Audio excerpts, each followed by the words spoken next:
I'm getting SMSs and all that, TMC will win. So it's a very closely fought election, and it's going to be very interesting, and all eyes should be on that. But what will actually happen, we'll know as the day unfolds. I don't know even the counting is happening or not, because your information is showing no counting there, in the sense that you're mentioning all the other 4 states where the counting is taking place. I have not checked the other. Is counting taking place in West Bengal or not? I did see, before walking into the studio, visuals of, this crowd outside, various polling booths, where various counting booths. So, yeah, I mean, those visuals start coming in. We will share those, shortly. But in the meantime, let me also get Mr. Sinha's initial comments out of the way. Mr. Sinha, can you hear me, sir? जी, मुझको तो दो चुनाव जैसे पहले बताया गया कि बंगाल का एक तो इंटरेस्टिंग चुनाव है कि वहां पे ये अंदाजा लगाना मुश्किल हो रहा है। पिछली बार एग्जिट पोल भी गलत साबित हुए थे और इस बार भी 2 पोल बता रहे हैं कि टीएमसी आ रही है, तो एक वो चौंकाने वाला होगा कि वहां पे कौन आगे जाएगा और कौन आज जीत के आएगा। इसके अलावा जो तमिलनाडु है वहां पे भी जिस तरह से विजय की एंट्री हुई है, उन्होंने डीएमके की फाइट को बहुत कठिन बना दिया है और अगर वहां पे विजय सीट पाते हैं तो वहां के समीकरण बदल भी सकते हैं कि जो माना जा रहा है कि डीएमके नंबर 1 पार्टी आएगी, लेकिन अगर कांग्रेस और विजय मिलके एआईडीएमके को सपोर्ट कर देते हैं और डीएमके को चुनाए तो समीकरण बदल सकते हैं। Let me interrupt you. So, Mr. Nag was wondering whether counting has started in West Bengal or not. Counting has started. In fact, in Kerala, in West Bengal, BJP is ahead on 2 seats. Counting has also started in Kerala. We will start discussing those numbers as and when the trend builds up a little bit. But in the meantime, yes, Mr. Sinha, please go on.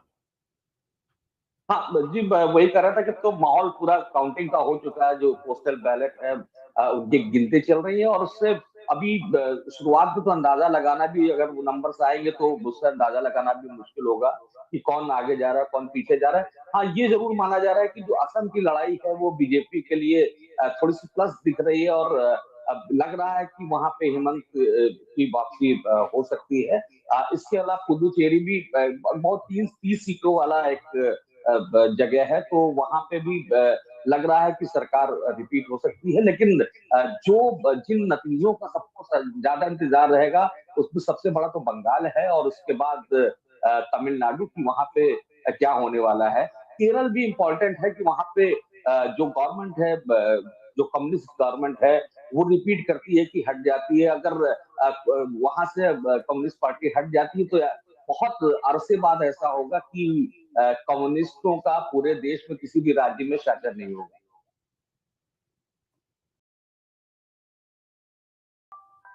Right.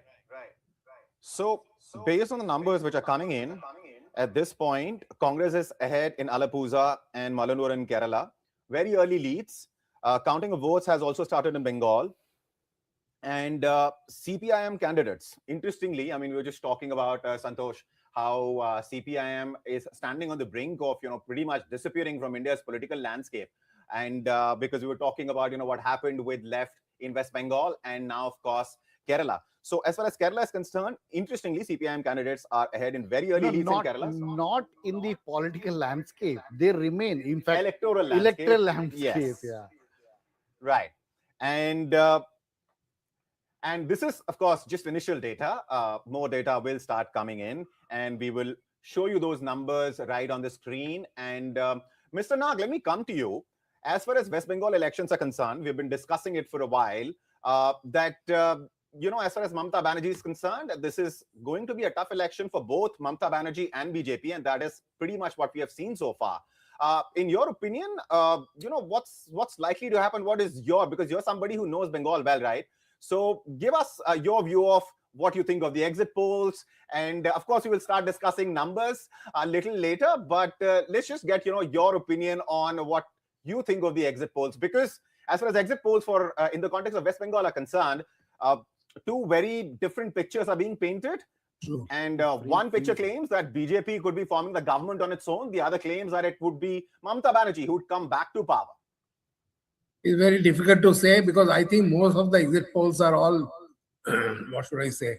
They are on other concerns. Either they are ideologically driven or money driven. So I can't trust any of them. However, if Mamata wins the election, then she'll become the most powerful leader in the country in opposition to Narendra Modi and Amit Shah. And if she doesn't, then she goes down under. The question is whom the Bengalis have favored. And Mamata Banerjee has for so many years won elections based on the support she has got from Muslims from across the border. And for the first time, that is being challenged. And therefore, that is a problem. But she also, she's not an original Trinamool Congress. She originally came from the Congress party, as you know.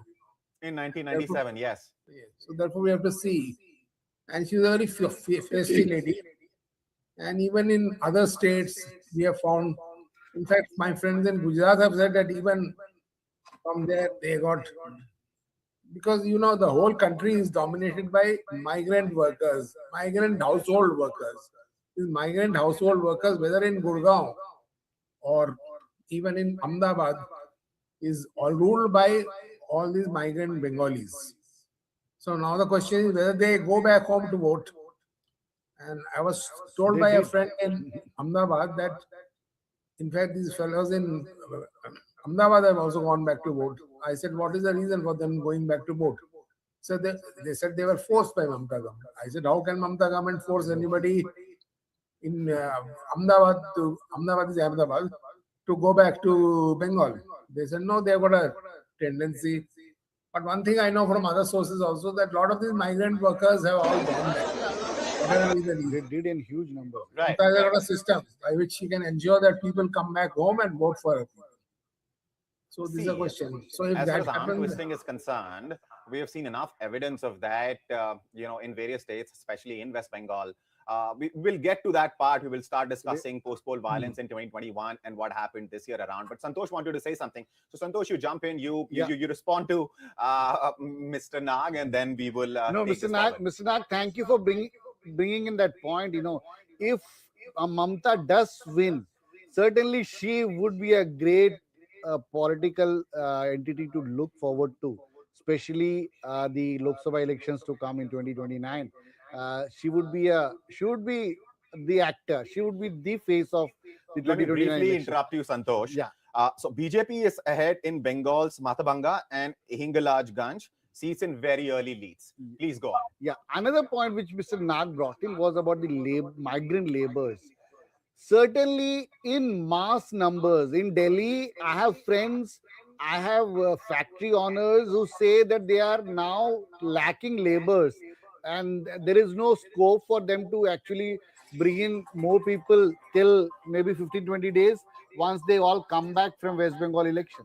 What has actually happened is there was a rumor, or maybe there was considerable discussions among these people that if they don't go back this time and vote, they would lose their identity card, they would lose their voter card, they would lose their Aadhaar card. So people have invested their own pocket money to go back. There was certainly one case where the media exposed an incident wherein BJP call centers were booking tickets for migrant laborers to go back to West Bengal to work, and one of a vernacular media reporter tells me that even those half of the people who were traveling in those trains back to West Bengal to vote on BJP tickets were actually telling them openly that we will vote for Mamata.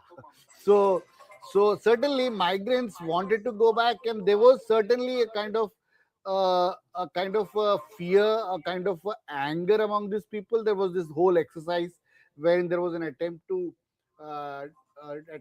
say, for example, take away their voting rights or take away their residential rights and all those stuff.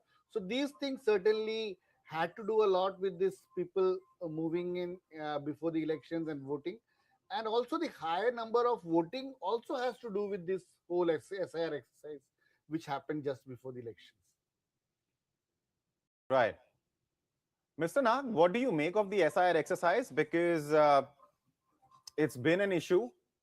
And what's your opinion on it? Who do you think this is going to favor, the BJP or the TMC? the story of Bengal actually in the current phase we should go back to 1947 when the partition of India took place. When the partition of Bengal took place, a lot of Muslims did not go across the border or they went. But the Hindus migrated en masse from what is now Bangladesh and it was East Pakistan then.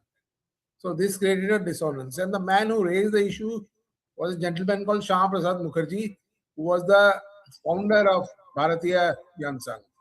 He was a member of he was earlier in the Hindu Mahasabha, but he joined. In those days, the political situation was different, and Mr. Nehru took him in his cabinet also.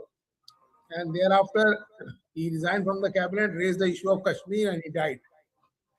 So I think that whoever wins will become a revival of Shyam Prasad Mukherjee, because Shyam Prasad Mukherjee in those days used to be supported by big businessmen like Birlas, and his ideas will come back because he said that it should be basically meant that it Mr. should be Nag, let me interrupt you briefly, and I think this is going to be a trend throughout the day. While we are discussing, these subjects, the numbers will keep coming in, and I'll have to interrupt you. But of course, you can resume right after this.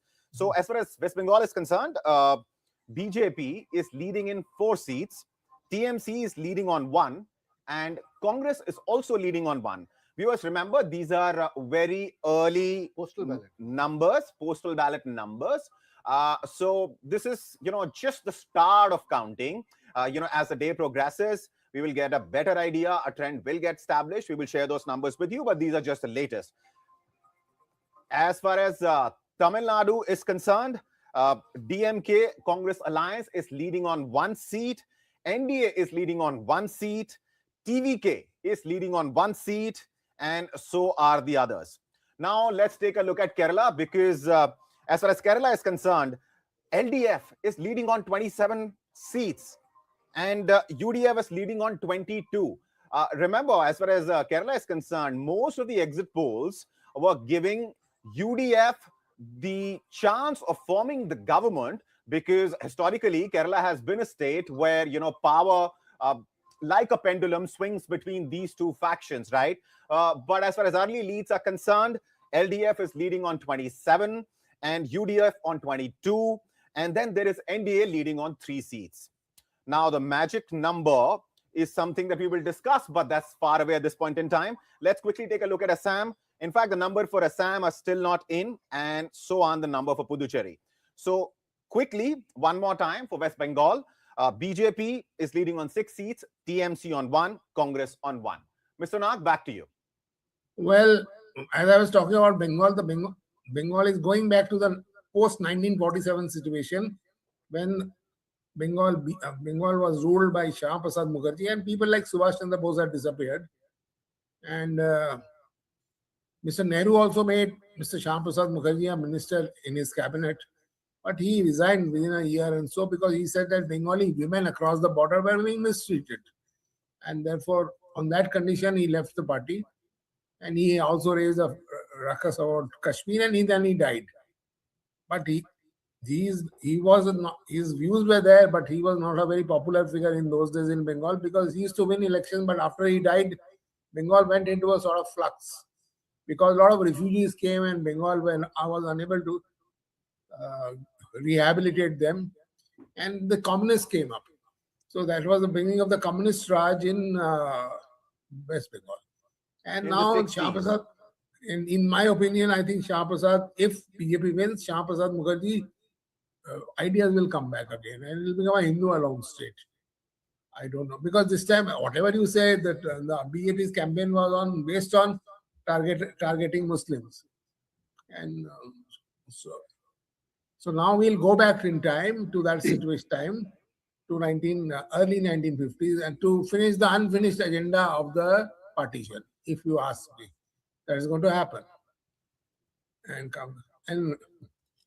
coming to contemporary trends in the medium term, the communists had come up, but they could not manage, and they have given up. And wherever communists have given up, their workers have been accommodated by BJP, not because they want to be accommodate them, but because they want more money.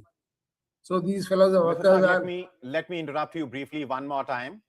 and we will go back and discuss Bengal's political history. We will talk about the rise of left. We will talk about under what circumstances left rose to power and continued to rule the state for 34 odd years before Mamata Banerjee came along in 2011, wrestled the power back from the left, and TMC has been in power since then. But before we do that, so the numbers for Assam are also in. NDA is leading on 4 seats. Kerala, again, it is LDF, which is leading on 28 seats, but now it is becoming a neck-to-neck fight. UDF is also leading on 28 seats. As far as Tamil Nadu is concerned, 6 seats is what the DMK Congress alliance is leading on. NDA is leading on 1, TVK is leading on 1. Puducherry numbers are still awaited, but quickly, let me go back to Assam one more time. Early numbers, but NDA is leading on 4 seats. Mr. Nag, back to you. You were talking about, you were telling us that the circumstances under which left rose was, of course, the Bengal where workers were struggling to find an honest day's wage. It was the time when when the British had left, much after in the 60s, 66, 67, when the left first came into power. But when left first came into power, it was a coalition. It was not all by itself, right? Yeah. They were with Bangla Congress, but the support base was the same. And then CPM came, and Mr. Jyoti Basu came. CPI and CPM also split. But basically, it was so-called a proletarian government. A lot of these Bengalis came up, but they were based on public sector and all. And in those era also they were. So business was not so prominent. In fact, all the businesses left Calcutta or started leaving Calcutta. And that happened during Mamata's time also. This major car factory of Nanos left and went to Gujarat, where they made a mark. Mr. Nag, let me interrupt you again. And there are updates on Tamil Nadu. We have the latest numbers which are coming in. 7 seats is, the numbers are in for 6 seats. DMK Congress Alliance is leading on 6 seats. NDA is leading on 1. We've been discussing Bengal for a while. Let's take a look at, one of the other big states which went into election in April, and that is Tamil Nadu. And Santosh, if you can come in. What does the situation look like as far as Tamil Nadu is concerned? Because it is being said DMK is in a very strong position, but this wild card which came in, and that's of course Vijay, and one exit poll in particular gave Vijay in excess of 100 seats. What do you make of Vijay's entry into Tamil Nadu's politics? Yeah, Abhishek, that's the point. Vijay being a wild card is a very Delhi-based perception, actually. Vijay is, we understand Vijay to be a wild card, but for Tamil politics, Vijay is a well thought out, well planned kind of an entry. Because Tamil Nadu has always worked on a two-pole kind of politics. Congress used to be one pole, but then certainly AIADMK and DMK took over and is always there. After Jayalalitha, that one vacuum which was created on the AIADMK side, certainly BJP was with them, BJP is still with them, and there was a scope for BJP to take over that space and make it a Tamil politics versus kind of a national politics kind of an affair in Tamil Nadu. But categorically, experts are of the view that BJP failed in doing so. And why it failed in doing so is the lack of flexibility, the lack of faces, and the lack of kind of an amiability. And it's a complete failure of the BJP style of politics and its expansion plan in the south. Santosh, let me interrupt you. Yeah. So the numbers in Tamil Nadu now, 17 seats. That's the number of seats on which DMK Congress combined is leading. Yeah, please continue.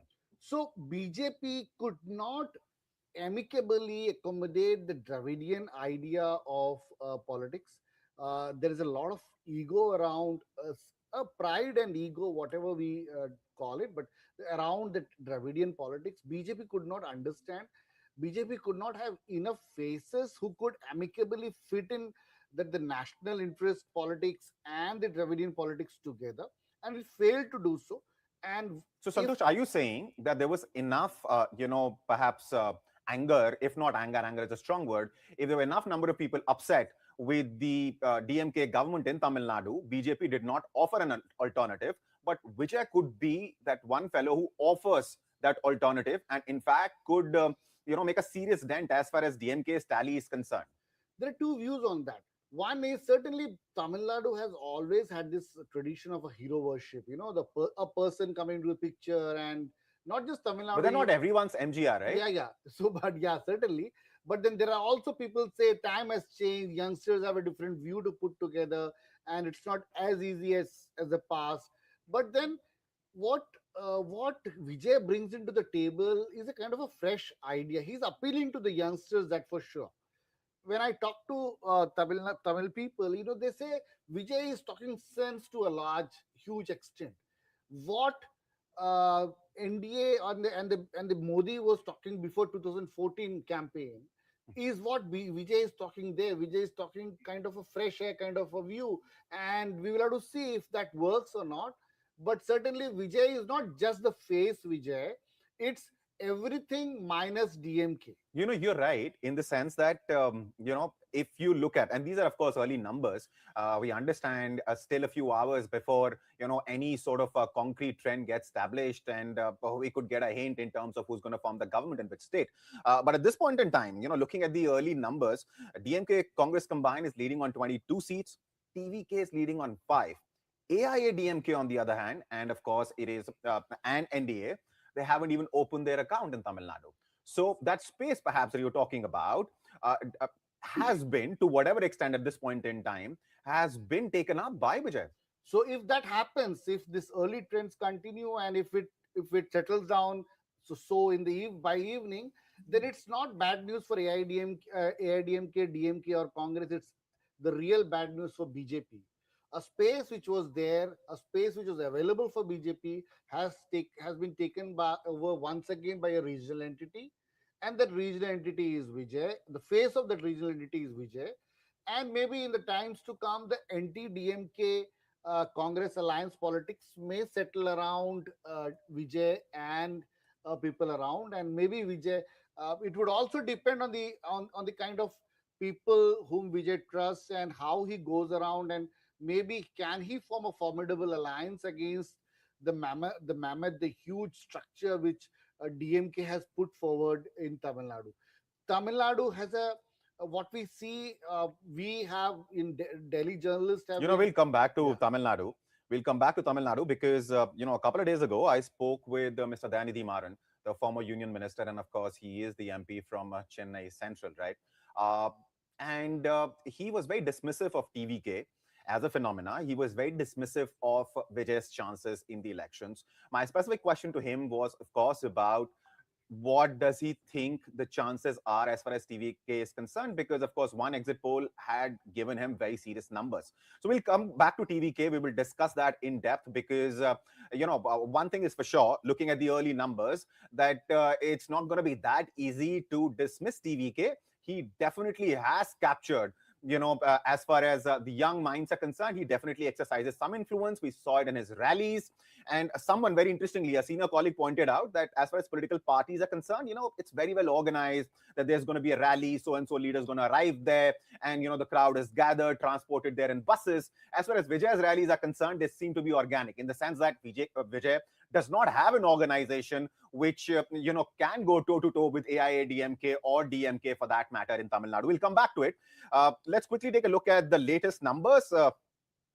Assam, at this point in time, numbers for 9 seats are in BJP. And in fact, NDA is leading on 9 seats.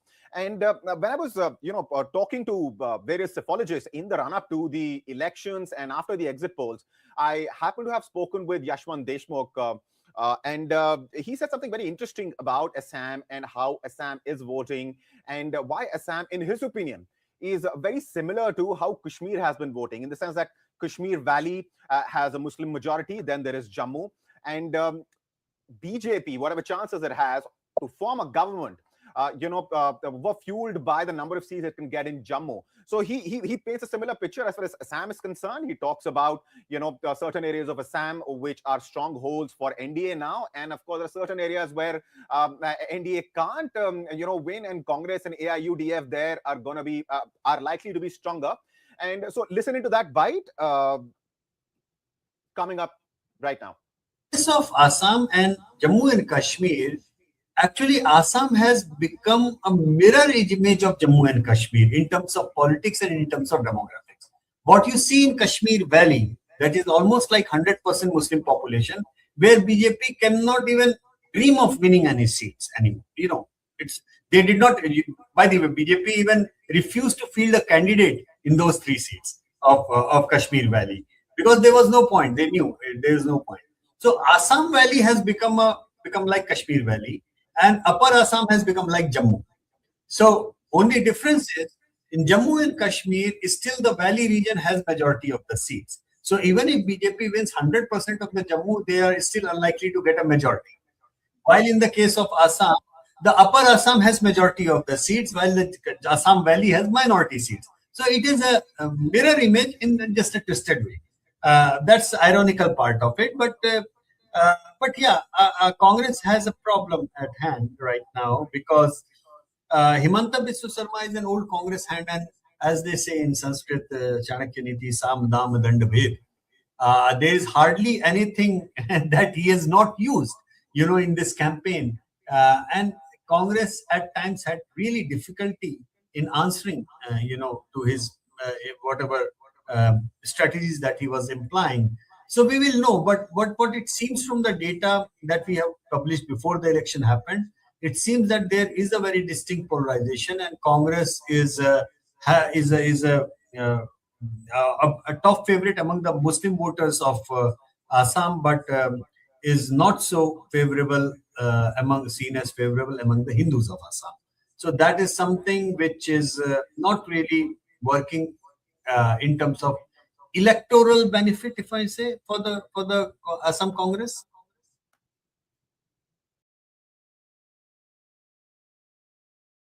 Interesting remarks there. That was, of course, Yashwant Deshmukh of Sea Voter, a well-known cephalogist, and he was explaining how Assam looks a bit like Kashmir, and he talked about the fact that certain areas of Assam have become stronghold for the NDA, but there are certain parts where it's Congress and AIUDF which is more likely to win the seats, given the demographic, given the spread and the nature of it, of the population. Santosh, what do you think of that? And before, in fact, you express your opinion on it, let me just tell you that as far as Assam is concerned, at this point in time, we're looking at 10 seats, and NDA is leading on 10 out of 10. The majority mark, viewers, in Assam is 64. The total number of seats in the Assam Assembly are 126. Santosh. Yeah, Abhishek, what Yashwant just told us, and we played out the whole whatever he wanted to say was very important, and that is something which a lot of people of us we have felt. But the only difference between Jammu Kashmir and Assam is that Assam certainly the valley area, the Muslim dominated area, is much it's shrinking, and it's much smaller than what is there in Jammu and Kashmir. But what we should be sad about is the fact that we have a party, huge party, with a lot of national discourse, with a lot of good leaders who think that there is one community which should not be approached, there is no reason for us to approach them, or to even talk about them, or to make them part of the whole campaign discourse, and say they like it's kind of a giving thinking that we will not neither work among those people, neither would we represent them, and also making your campaign openly discourse against the minority community. Santosh, let me come back to you. Let me get Mr. Nag in. Mr. Nag, can you hear me? Yes, I can hear you. So, Santosh raised an interesting point that BJP doesn't even reach out to a particular section of voters. He was, of course, referring to the minority voters. I mean, we were talking about Assam, so we were referring to the Muslim voters. But wouldn't BJP's argument be that even if we do see, as far as the government schemes are concerned, Muslims, Christians, Sikhs, everybody is an equal beneficiary of those schemes. But as far as votes are concerned, BJP doesn't get Muslim votes. Do you think, BJP's argument, unfortunate as it is, I mean, BJP should field candidates, should reach out to these voters, but Santosh rightly pointed out that it would seem to somebody who's looking at, various states and, of course, even national elections, general elections, that BJP doesn't reach out to those voters in a way that it reaches out to other voters. Well, the BJP is now more and more seen as a Hindu party. Under Mr. Modi and Amit Shah, it is not like the party of Atal Bihari Vajpayee. But So it BJP is seen as a claims more Hindu Sabka party. Saath, Sabka Vikas. Whatever, Sabka Vikas, Sabka Saath, whatever. But on paper, on ground, it does not seem so. So the Muslims are getting alienated from there. And this got a very important implication from the point of view of the national audiences. So yes, seen hai. So in fact, even in the south, you are saying why Vijay is making a impact there. That is also because the BJP cannot make an impact because it's a not dominated party. It's ideologically is not dominated. So it can never be a success in South India. It knows that. And therefore, if you see the president of the BJP even didn't contest the election this time. Or secretary of the BJP in Tamil Nadu did not even contest the election there. So, in my opinion, this is only a very speculation that this Vijay chap is promoted as an alternative to the DMK and AIADMK. Right, we'll come back to it because Mr. Maran, as I was telling you earlier, and viewers, that was very strongly claiming that since BJP could not make an entry into Tamil Nadu's politics on its own in terms of electoral success, it is actually in the background supporting TVK somehow because Vijay happens to be an insider and so on and so forth. We'll come back to it though. Let me quickly sort of tell the viewers about the latest numbers. So let's take a look at Kerala. We discussed Assam. As far as Assam is concerned, numbers are in for 11 seats. NDA is leading on all 11. Looking at Kerala, it is neck to neck. 38 seats. UDF is leading on 38. LDF is leading on 38. NDA is leading on 3. So as far as Kerala is concerned, Mr. Nag, Santosh, we are looking at a scenario where they're all going. I mean, LDF and UDF are neck to neck with each other. And this could be, a cliffhanger of an election because it clearly seems to be a neck to neck fight. Let me get your comments on Kerala. What do you think is going to happen in Kerala, Mr. Nag? Well, I don't know from whatever, I don't have much knowledge about Kerala, but I saw a program yesterday which was saying that a lot of people have migrated to the north. They say that in the southern region, the Hindu parties will dominate, and in the northern, now people who have been supported. Let me quickly, Mr. Nag, for our viewers, explain because they might be looking at different numbers on different screens depending on where they're watching this. But one thing I want to assure our viewers about, and that is that the numbers that you're seeing here are verified numbers, are real numbers. There is no hurry in the sense that we're not gonna write 39 here and then pull back to 37 when the real numbers come in. What you're seeing is pretty much what the numbers are at this point in time. And let me tell you that as far as Kerala is concerned, there are total 140 seats and the magic number is 71, of course. And UDF is leading on 38, a neck-to-neck fight. LDF is leading on 38, NDA on 4, and others on 1. Mr. Nag, please go on. I was trying to say that I saw a program yesterday which was trying to argue that in the north of Kerala, there are infiltration of a lot of Muslims. So the results will be different from the south of Kerala, where BJP has become a force also. And there's a BJP minister also in the central cabinet. And that is the point being made. So, of course, that point was being disputed also. The fact that in the northern region, northern districts of Kerala. Mr. Nag, Santosh wants to come in. Mr. Nag, you are please. right. If you see the cadre strength and the kind of organizational impetus which the BJP has pulled out in Kerala, they are focused more on central Kerala and south Kerala, especially. So the whole formula which the BJP has been working on in Kerala for the last 2 decades, mostly, more than 2 decades has been consolidate the Christian and the Hindu votes. And largely, they have been very successful in the 2019 elections to do that, especially the Syrian Christian vote, the traditional Christians who form the majority of the Christians in Kerala, the St. Thomas Christians. So they have been very, very strategically working on that, those kind of votes. There have been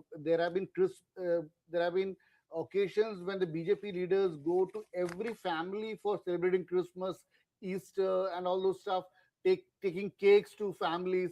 So it's very interesting. Santosh, interestingly, let me remind you, we were just talking about, a little while ago, how BJP doesn't really pander to or doesn't really reach out to minorities. In that context, of course, but Kerala is different. Please go ahead and explain why. Very different. Yeah. So, you have campaigns wherein the BJP leaders in every mandal, every booth, take cakes to the Christian families and celebrate Christmas together. That's very interesting. But what has happened before this election is that the church, especially the Syrian Orthodox Church and the Catholic Church, has come out in open against BJP. One, quoting the FCRA bill, which has come out in the parliament, and a lot of other incidents which has happened in North India against the churches, the worship places, and all those things. And there have been, unfortunately, a lot of public statements among the Christian community against the BJP, which has dented the BJP campaign altogether. The kind of hard work they put in for the last 2 decades, especially bringing in a very moderate, rational face like Mr. Chandrasekhar, who is not just a politician but also an entrepreneur, kind of a very moderate face for a lot of people. So BJP is working on a kind of a Christian plus Hindu combination, and they're still working on, irrespective of the result which comes in today, that kind of a hard work which BJP is doing would continue. And the discourses which happen out of Delhi is not what happened in Kerala. BJP in Kerala is very, very different. Abhishek, adding to my point in Assam, what is sad is the fact that BJP is one party which is looked as a national party, and the campaign and the whole idea of not reaching out to a particular community is the campaign of the party to consolidate the majority vote. So the fact that they are not reaching out to the Muslim is an appealing factor for their cadres actually in Assam. So that's unfortunate. Just to add to Mr. Nag's point of TVK thing, what BJP would be regretting if this trend continues is the fact that they fell short of accommodating TVK and the alliance, bringing in TVK into the NDA alliance in Tamil Nadu. And I am privy to a bit of a conversation wherein it was not a tough thing. He could have been brought in. All that he wanted to lead the whole NDA thing, which BJP was not ready. If BJP could be ready in Bihar to be a second fiddle to Nitish Kumar all this while, and be patient enough to come to power now, it could have also done in Tamil Nadu, because Tamil Nadu is a difficult terrain, they know. But somehow the local unit did not, and the center could not push enough, and they fell short of an alliance. But there are also people like Mr. Maran, what Abhishek was just mentioning, who still believe that the TVK leader is a prop up by the BJP. And please note, he is a Christian, he is a practicing Christian, and he has a lot of appeal among the minority communities in Tamil Nadu, Santosh, and beyond Tamil Nadu also. Santosh, well, that may or may not be the case that Vijay has been propped by BJP. I mean, we'll find out. It's not something that which is going to stay hidden. But at this point in time, people are studying him as a phenomenon all by himself. But having said that, the logic behind what Mr. Maran was explaining, and I sort of agree with that rationale. And his argument was that, see, as far as Vijay is concerned, he's come in without any kind of, force of ground workers with him. He has his fans, yes. His rallies were massive, yes. And a lot of it was organic, yes. But fact of the matter is, to win elections at this point in time in this country, no matter which state you're talking about, including for general elections as well, you need cadre, you need people on ground, you need booth level workers. And as far as AIADMK is concerned, it might be weaker than perhaps it was under Jayalalitha, the former chief minister, the late former chief minister. And DMK also has that, set of, workers that it needs on the ground. But as far as TVK is concerned, yes, Vijay will get the numbers because at the end of the day, he's a popular star and he has an appeal, and he, the young voters of Tamil Nadu perhaps might be enchanted with him. But that is unlikely to translate into votes. Mr. Nag, what do you think? I agree with you. First of all, it may not translate into votes, but maybe politics is changing, and now the younger people want to vote, and they want to vote without realizing the philosophy going behind vote. Another thing is that, as I said, the BJP can never be strong in Tamil Nadu because it does not reflect a culture which is true of South India. Basically, the party is constructed in a way that it reflects the culture of North India and now West India. And that may be the reason why they are running into faults. So, if But you Mr. want to- Nag, let me quickly ask you, a question as far as that point is concerned, that BJP cannot actually ever fight in Tamil Nadu as an insider. I mean, this whole Dravidian versus, another Indian party up in elections. Annamalai, I mean, the way he was propped up, he was a local leader, spoke the language. He is a man of the soil, right? Yeah. And he did get a lot of press. He did get a lot of attention. Accomplished man, former IPS. So you think, a strong man like that, that would still not help BJP? We understand. I mean, it failed clearly, but why? Because it is not rooted in the culture of South India. South India is a different nation in that sense. So, to be a South Indian, you should have a different philosophy. And I'll let you come in, Santosh. Let him finish his point. Yeah. Okay. So we have numbers coming in from Tamil Nadu, and DMK's MK Stalin, of course, the sitting chief minister, is trailing from Kolathur seat. That's as far as Tamil Nadu's numbers are concerned. But viewers, remember, these are very early numbers. At this point in time, numbers are out for 68 seats. 48 is the number of seats on which DMK, Congress combined, is leading. TVK is leading on 15. Clearly, anybody who was dismissing TVK as something which is not really the kind of phenomena that it seemed to be when you looked on screen, when you saw the size of rallies, as far as Vijay is concerned, would be looking at these numbers and finding them shocking. But for those who did see Vijay's appeal, will perhaps not be. So TVK leading on 15 seats in Tamil Nadu, DMK, Congress combined leading on 48 seats, NDA on just 2 seats, others on 3. Mr. Nag, go ahead, and then I'll let Santosh come in because he had a point to make. Well, basically, I was saying that whatever be the philosophy of South India is different from that of North India. And it has been, the nation has been constructed on a North Indian philosophy only. Of course, RSS has been making inroads in the South, I know, for a long time. But however, they have failed. And I think that is the reason why this gentleman, whose name you mentioned, BJP leader in Annamalai, IPS officer, he did not contest the elections also this time. right? Because they understand that there is a basic problem. And this gentleman, this Vijay fellow, has been able to get some seats because the country is also changing. And in this change of country, the philosophy is also changing. And younger people are becoming more important. And therefore, he thinks that he can get more votes. So basically, आपको समझना चाहिए कि देश बदल रहा है, and this reflects the changing country also. And I think the BJP bosses have also understood that, and that is the reason why they have pushed up Vijay as a rival to DMK, because Vijay will attract a lot of crowds and a lot of attractive votes also. And so that is the reason. So whether what will happen, we don't know, but that is the thing. And the same thing happened in Kerala also. Mr. Nag, let me interrupt you for a bit. Let me apprise the viewers about the numbers coming in. As I told viewers a little while ago, MK Stalin is trailing from Kolathur seat. EPS is also trailing, interestingly, in Tamil Nadu.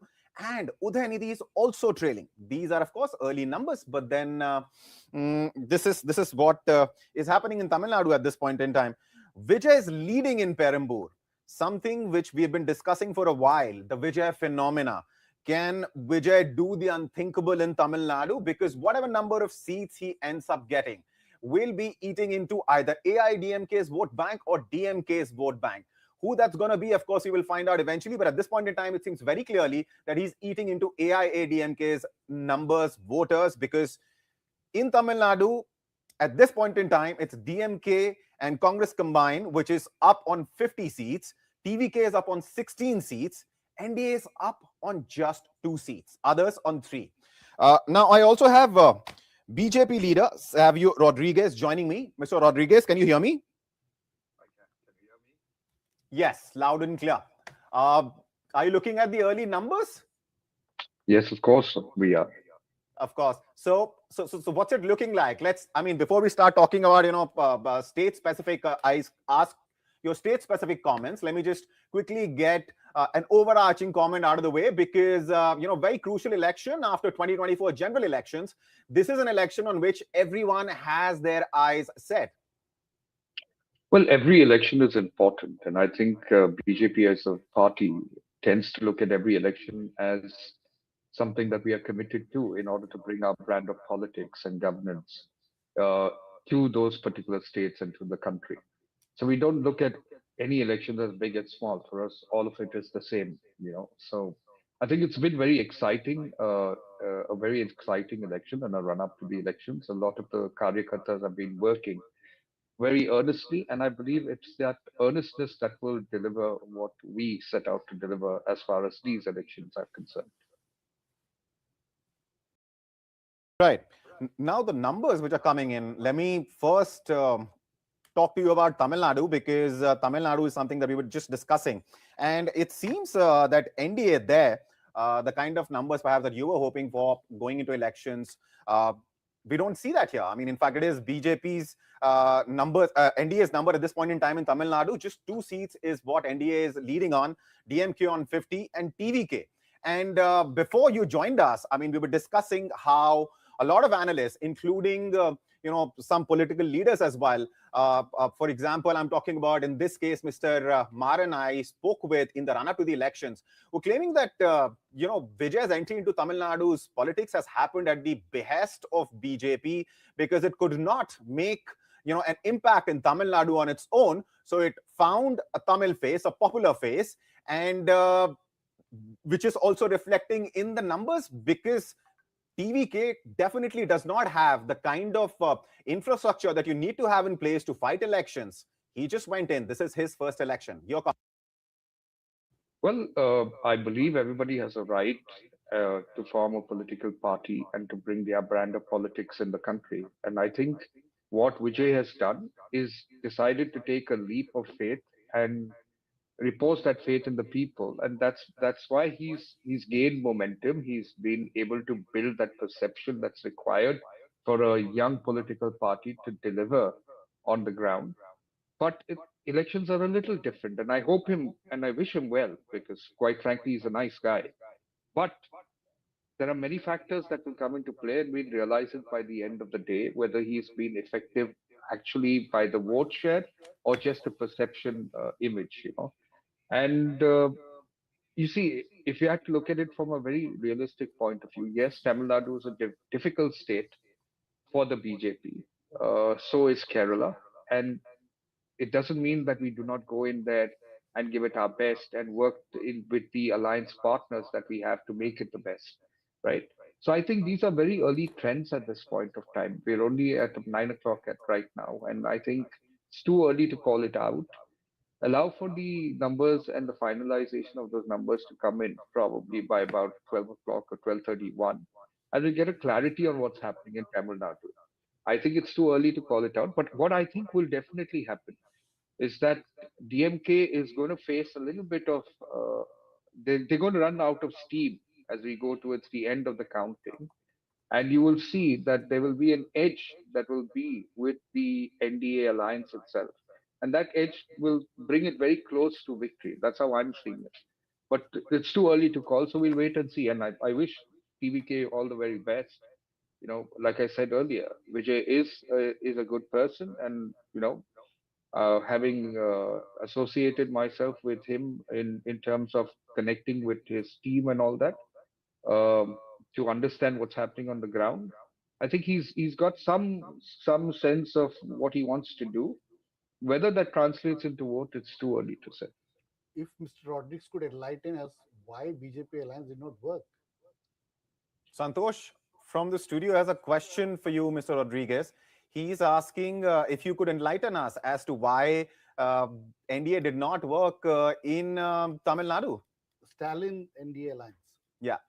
No, so well, I was not privy to any direct talks between the party and TVK representatives, though I'm aware that there were some level of talks that happened. What I believe is important to understand is that Vijay, in his right and in his beliefs, wanted to be somebody that created his own strength within that party and wanted to create his own strength within Tamil Nadu itself. So on basis of that, there was a bit of a manner in which they couldn't combine together. But I believe in the end, we'll see how the results turn out. Maybe you never know. Marriages work in strange situations, right? So for now, it's better to have been separate and do what each one wants to do. Maybe in the near future, very near future, there might be something in store, depending on how this results turn out.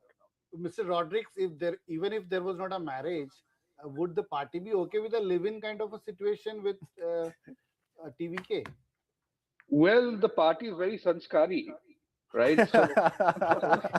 So we would not want to talk about live-in relationships right now. And well, Mr. Rodriguez, as far as sanskars are concerned, what does that have to do with a live-in relationship?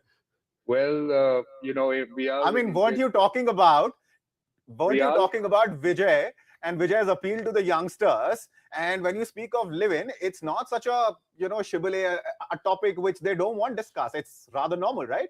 For a whole lot of them across the country. Well, Tamil Nadu is a very, very, very sanskari state. They have a lot of value system. And I believe... See, again, I have a problem with the fact that you're calling live-ins perhaps a non-sanskari sort of a relationship. That's all that I have a disagreement with. Otherwise, I do understand what you're trying to say, though. Well, we got to have a little fun. You guys are too serious here. Not at all. Please go ahead. Well, the fact of the matter is that, the elections are too early the early trends are very early right now. And if God willing, Vijay and the NDA have to form some alliance, it will work out. It's a free world out there with values, of course. All right. So I have Mr. Dinesh Vashne joining us. Mr. Vashne, thank you for taking out the time and talking to us. Can you hear me? I can. All right. You must have been looking at the numbers. You've just joined us. So please, let's hear from you, your initial comments, and then, of course, we will get your views on states specifically. Look, we were saying since very beginning after this exit polls. In Lok Sabha also, the exit poll became failed. And similarly, the exit poll in Karnataka, in Tamil Nadu and Kerala will not be correct. I am of the opinion that what we get a report from the ground level in Tamil Nadu and Kerala, that Kerala we will retain our government, the left front government, LDF. And in Tamil Nadu also, the government will be formed by the DMK. Vijay, you see, if a filmy hero goes and walk on the street level, he has some impact. But whether it has been transferred into boat or not, that is also a matter to be seen later on after 1 p.m. or 2 p.m. Similarly, in the villages, we don't find any very much impact of Vijay in the entire Tamil Nadu rural belt. In Bengal also, we are hoping that the left front will win some seats this time. We will not be zero like last assembly, though the attempt has been made by the... Mr. Vashne, the long pause that you took between that sentence and the word after that, and let me repeat it, I was just taking a sip of water, I stopped, and your sentence was, left is going to win in Bengal. I hope, a few seats. That was the pause that you took between in that sentence. And I was like, let me hear from Mr. Vashne why he believes that's going to happen. But please go ahead, sir. Look, we have worked very hard in the last 5 years among our cadres in the West Bengal. And we are very sure, even one of the estimate given by one of the local paper has also agreed that left may win some seats this time in West Bengal.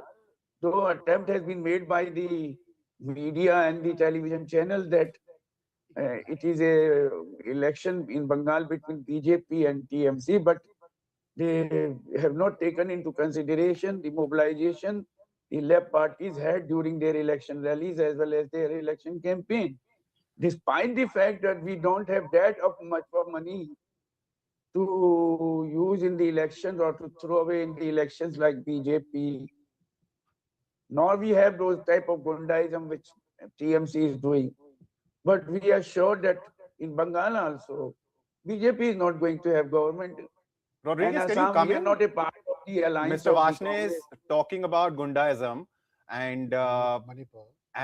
Sorry? Manipur. Yes. So, and also, of course, left's record in Bengal has not been very clean on that front as far as, violence related to elections, polls is concerned. That's something which we did see a lot of, when left was ruling West Bengal. What do you think about left's chances, though, Rodriguez, at this point in time in Bengal? Well, as my esteemed colleague himself said, that he's not really sure that they might have some seats, and then he mentioned that they hardly worked. I don't know whether he was mentioning that they worked hard or they hardly worked. No, we worked hard. I said we worked very hard. Okay, no, Rodriguez, I agree with you. The pauses that Mr. Vashne is taking, is making us all go on a different tangent altogether. But I think I believe everybody has a right to be optimistic, and that's what he is. He's being optimistic to get a few seats. The left is practically, TMC has beaten the left, right, and center in West Bengal.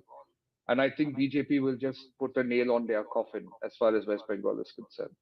But the left is finished in West Bengal. Their kind of politics, West Bengal has rejected and will continue to reject. They will be rejected in other states as well. But for certain in this election, the left will be rejected in West Bengal. Right.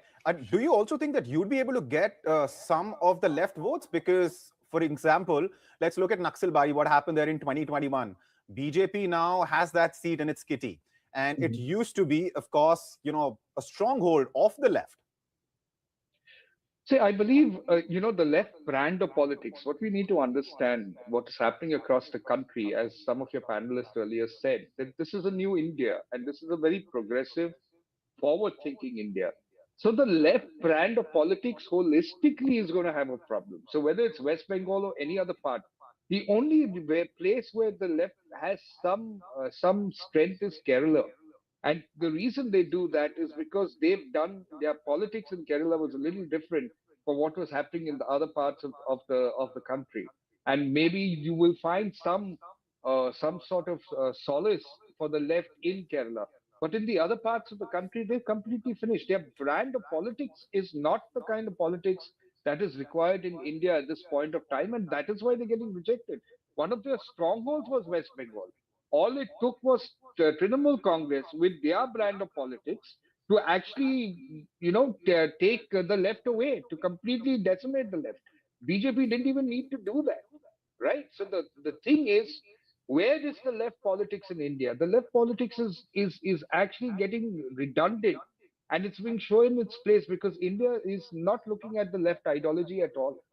They're very, very center to right at this point of time, rather than left to right. Right. Santosh, you wanted to comment, please. Yeah, Abhishek, I think Bengal is getting interesting. Tamil Nadu is sort of getting very one-sided kind of a thing. Let me quickly, now that you've mentioned, let me quickly give you the numbers. Yeah. So Bengal, BJP, 43 seats. That's the number of seats BJP is leading on. TMC leading on 19 seats, Left Front on 1. And talking about Tamil Nadu, 103 seats. That's the number of seats the numbers are in for. So DMK Congress Alliance is leading on 73. TVK is leading on 20 seats. NDA on just 4, others on 6.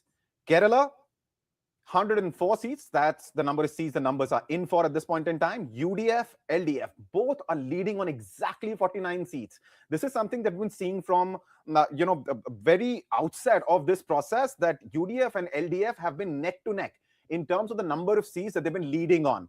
At this point in time, the numbers are 49 each. NDA is leading on 5 seats, others are leading on 1. As far as Assam is concerned, numbers are in for 29 seats. NDA is leading on 24 seats. And Congress is leading on just 5.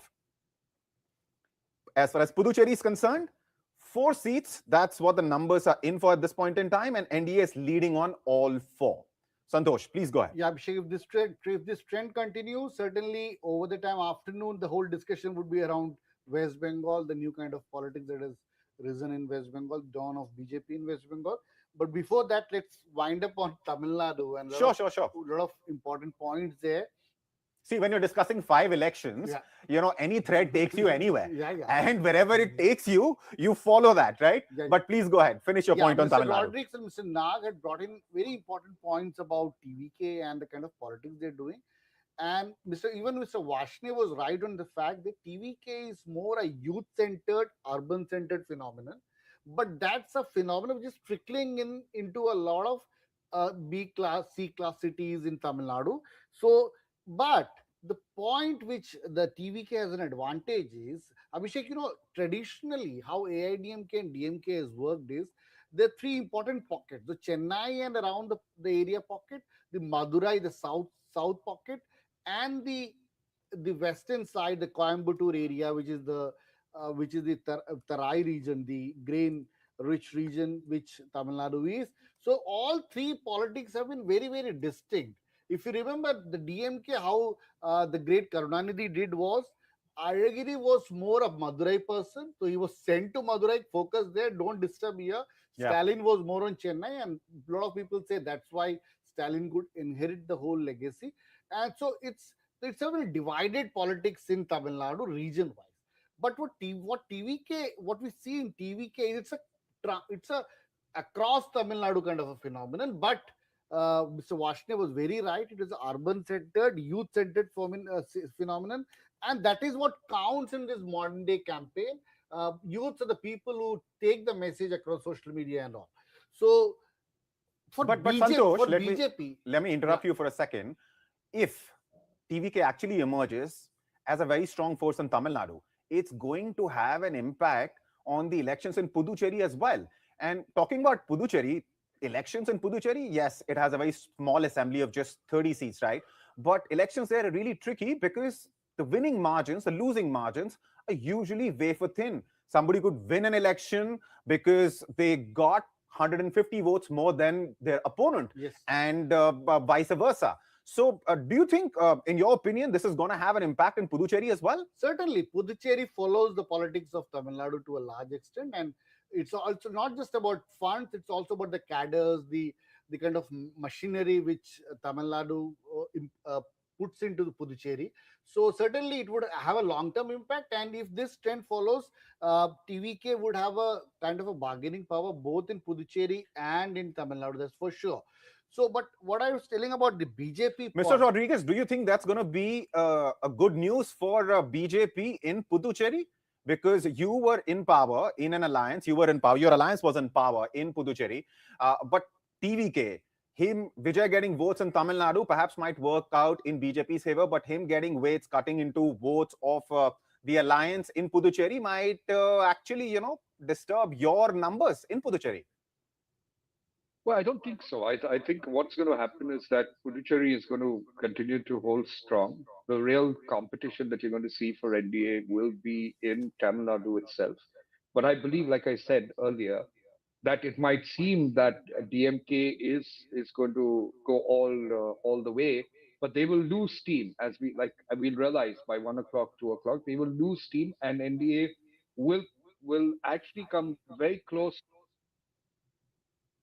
to crossing the magic figure of 126, and I believe that's going to happen. So we're not worried about what the outcome is. Like I even for Vijay, Vijay will do well. He'll get a decent amount of vote share, and rightfully so. The people are enamored by him by a perceived value. But let's wait till about 1 o'clock, 2 o'clock. We'll get a clearer picture on what's happening. I think this is too early to read it out. All right. Mr. Vashne, let me get you in. Which state do you think at this point in time your party has the best chances in of getting whatever number of seats the left can? We will Is get it West the Bengal? Is it LDF Kerala, sir? We will get the government in the LDF by the LDF in Kerala. We will also have some seats in Bengal, but we are going to win the seats in Tamil Nadu also. We are contesting 5 seats. CPIM is contesting 5 seats. Even CPIML is contesting some seats. So we hope that we may win all the 5 seats. The way we are leading in all the 5 seats as far as I could come to know in the morning. But this is too early to say. Similarly, in Assam, we are contesting only 1 seat. Our candidate is a very young boy, Kanak Gogoi, and he is a secretary of Assam. We have put him as a candidate. He will get good votes.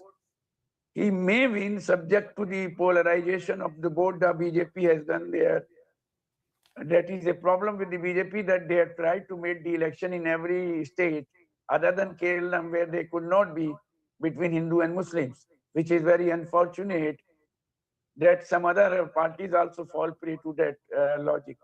And TV media is also giving fuel to this logic of Hindu and Muslim logic everywhere. And TVK, I'm again telling you, he will not get more than, by maximum, he will get 15 seats, because these early trends are these postal ballots. I don't know whether machines have started counting or not, because earlier the first is the postal ballot. Right. Now, Mr. Rodriguez, you wanted to wait before you comment on what's going to happen in various states until about One more point I would like to. But one more point I the would like to visuals say. that I'm going to cue for my viewers on screen Excuse me. will paint a very different picture, because these are the visuals of jalebis being made at the BJP headquarters in Delhi. Well, like I said, elections for the BJP, it's not only the election day or the counting day, it's the run-up to the election campaigning. That is actually something that the party takes very seriously, and every Karyakarta is an integral part of that exercise, So it's a momentous occasion for us, and it's irrespective of victory or non-victory. We've always been that way, and we will always be excited about what the results are going to be. We know what the results will be in terms of our expectations, but it's a great feeling. So I don't want to sound overly optimistic, but I believe that the people of each state who believe in the NDA and the BJP kind of politics will vote for the BJP. If there are those who might not, will not vote, and that's the right of the people, and that's acceptable. If we don't win in certain areas, we will go back to the drawing board, learn about it, and correct our errors. Unlike some political parties where the elections, some leaders who want to be the prime minister lose almost 90 odd elections, and they assume that they will lead the country in the coming years, which is really foolish. You have to look at each state in its uniqueness. I disagree with Mr. Wasnik when he says that BJP does polarizing politics about Hindus and Muslims. I think that's incorrect, and I think How's that incorrect, Rodriguez? Because we have the Chief Minister of Assam on record talking about polarization. There are other states where plenty of examples where BJP leaders have made remarks to that effect. Well, by and large, a particular leader's comments, for whatever reasons in that territory, lead to do with his understanding of certain segments of the minorities in that territory is not a reflection of the BJP and its work in the minorities. All right. India. Let me interrupt now, you for a second. If you're looking at the same leader's statement, he has also. I'll come back to you, Mr. Rodriguez. In the meantime, In the meantime, let us play out the visuals of jalebis being made at the BJP headquarters. And then immediately after, BJP's contestant in Kerala, Rajiv Chandrasekhar, he has spoken. So let's listen into him as well.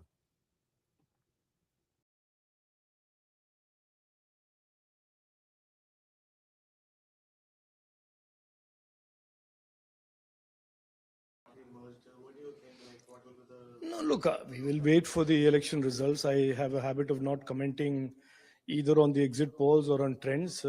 These are elections.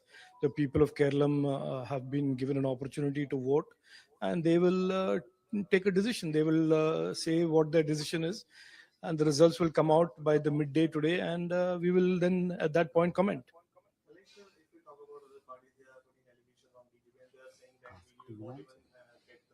Now, let us see. Look, these are things to be decided by the people and the electorate and the voters. We are in a democracy. No political party can decide the fate of another political party. It is people of our country, people of our states, people of Kerala, in my particular case, who will decide our future. And this is typical arrogance of the CPM and the Congress, where they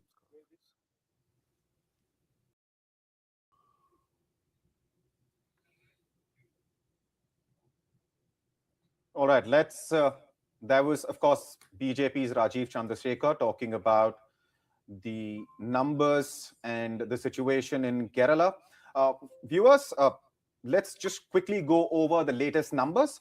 West Bengal, 71 seats. That's the number of seats the numbers are in for at this point in time. BJP is leading on 46 seats. TMC on 24.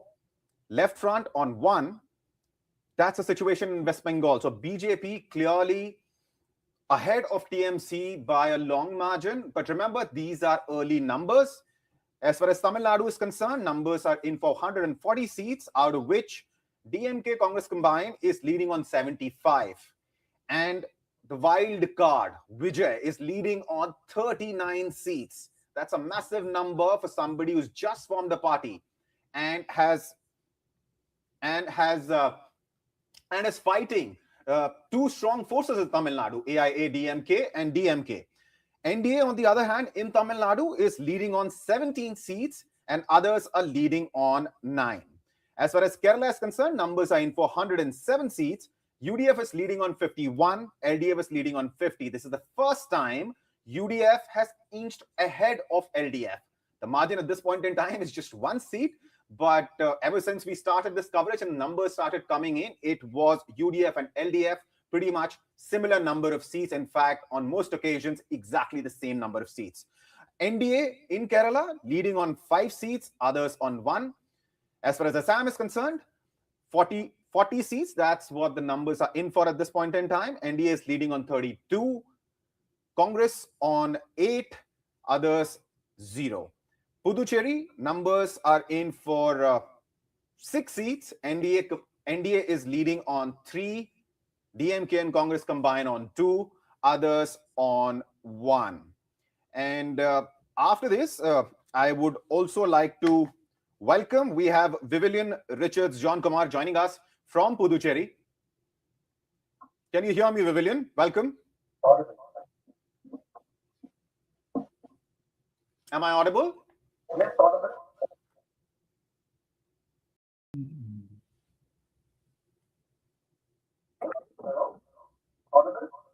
I can hear you. Can you hear me? Yeah, yes, I know. All right. I think he can't hear us. We will wait for the audio issue to get sorted. In the meantime, Mr. Nag, you've been listening to Mr. Rodriguez, Mr. Varshney talk about, BJP, the left, and, Tamil Nadu and West Bengal. What's also interesting to watch is what's happening in Assam. Himanta Biswa Sharma, and we were talking about polarization a little bit earlier. And what's happening in Assam, because it is very clear that what the exit polls were predicting is what the result is likely to be in Assam, which is to say that Himanta Biswa Sharma might end up forming the government again in Assam, because the majority mark is 64.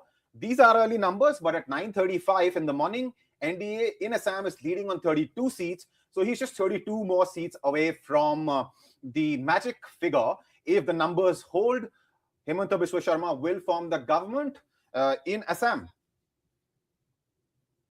So basically, you have to note that the country is changing, and everywhere this was a Congress-dominated country for so long, for 50, 60 years, and now slowly, BJP is coming to become dominant, and we are in the process of change, and the movement is not the same in the whole country. So therefore, in West Bengal it's slower, maybe it's in some other states it's faster. And so ultimately, this is the trend. So basically, the country is changing, and we are moving to the second Republic of India. The first Republic was based on the Congress, and slowly, the Congress is getting decimated, and BJP is coming to the front. But as I told you, the rate of change is not the same across the whole country. So therefore, this is happening. All right. I think we have Mr. Richard John Kumar back with us. Can you hear me? Am I audible to you, Vivian? Wonderful. So, Puducherry, what's happening in Puducherry at this point in time? Looking at the early numbers, it seems that the same alliance is going to come back to power because NDA is leading on 5 seats, DMK Congress combined is leading on 2, and we spoke a couple of days ago and we were discussing that while TVK might be a phenomena in Tamil Nadu, given Vijay's appeal, but he's unlikely to have any impact in Puducherry. And your argument to me, when I asked you why is that the case, in your opinion, you said that's because Puducherry politics is all about the personality cult. It's all about individual following. And that seems to be true because in Tamil Nadu, TVK is leading on a serious number of seats, while in Puducherry, NDA is clearly ahead.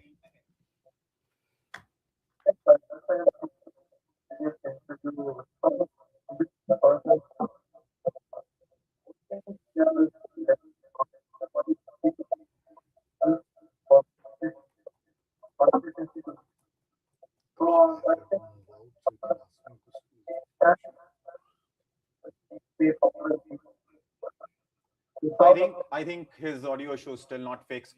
Let's wait for it. Let's wait for him to join us again, and we will discuss Puducherry with him.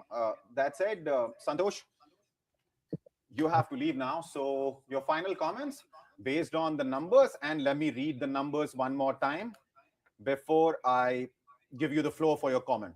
So West Bengal numbers are in for 80 seats at this point in time. BJP has taken a lead on 55 seats. TMC just on 24, Left Front on 1. That's West Bengal. Tamil Nadu, 147 seats. That's what the numbers are in for. 69 is the number of seats that DMK Congress combined is leading on. TVK is leading on 43. NDA on 25, others on 10. So Vijay clearly emerging as a serious player in Tamil Nadu, despite the fact that this is the first election he's fighting. Now, Kerala, 109 seats. That's what the numbers are in for at this point in time. UDF is now inching ahead of LDF. There is a clear gap of 8 seats. 55 is the number of seats UDF is leading on. 47 is the number of seats LDF is leading on. NDA is leading on 6. That's the situation in Kerala at this point in time. In Assam, NDA is leading on 37 seats and Congress is leading on 11. Puducherry, 5 seats is what the NDA is leading on. DMK Congress combined leading on 2. So Santosh, a clear picture seems to be emerging in most states, except perhaps the only UT, because of course the numbers are in for just 7 seats, and we're talking about an assembly of 30 seats. Please go ahead. As far as West Bengal is concerned, BJP is, I think, by a margin of, in fact, on twice as many seats ahead of TMC on 56. Yeah, Abhishek, thank you so much, Abhishek. Most of the picture looks mostly clear. If this trend continues, then there is no surprises happening around noon. Certainly, this trend would continue. Starting with Tamil Nadu, and let's wind up with West Bengal.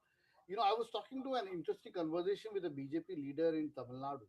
He says, one of the very pain point which they face while communicating the development side of the BJP out there in Tamil Nadu is, say, if you want to talk about a Sukanya Samriddhi Yojana or a Har Ghar Jal Yojana, the very name of the scheme actually triggers negative reaction with the Tamil Nadu cadre. So BJP will have to certainly change its strategy out there in Tamil Nadu. We had been talking about the Annamalai factor. The very point why Annamalai is not contesting, and if why elections there is of BJP is not around Annamalai, is the fact that the whole idea of BJP being around one person's face and very centralized kind of a politics, and to some extent, we should be honest to the fact that the BJP as a whole, as a party, could not digest the fact that Annamalai was becoming a phenomenal factor out there in southern politics and Tamil Nadu in particular. So BJP will have to change its attitude if BJP wants to make any inroad out there in Tamil Nadu. For now, BJP's best bet would be find amicable ways to work with TVK and be there, consolidate their powers, consolidate their cadre, and start working constructively in Tamil Nadu. So Tamil Nadu looks very clear, and also very important factor. There could be a kind of, if DMK comes to power, this tenure of the DMK plus Congress would be a tenure of generational shift. We should know that Stalin is 73, so this could as well be the last tenure for Stalin. His son Uday is around 49 now, crossing over to 50. So purposely, the DMK would try to bring in a generation shift. So that's a kind of a change in politics which could happen in DMK. But as it looks, it seems a settled kind of a scenario out there in Tamil Nadu.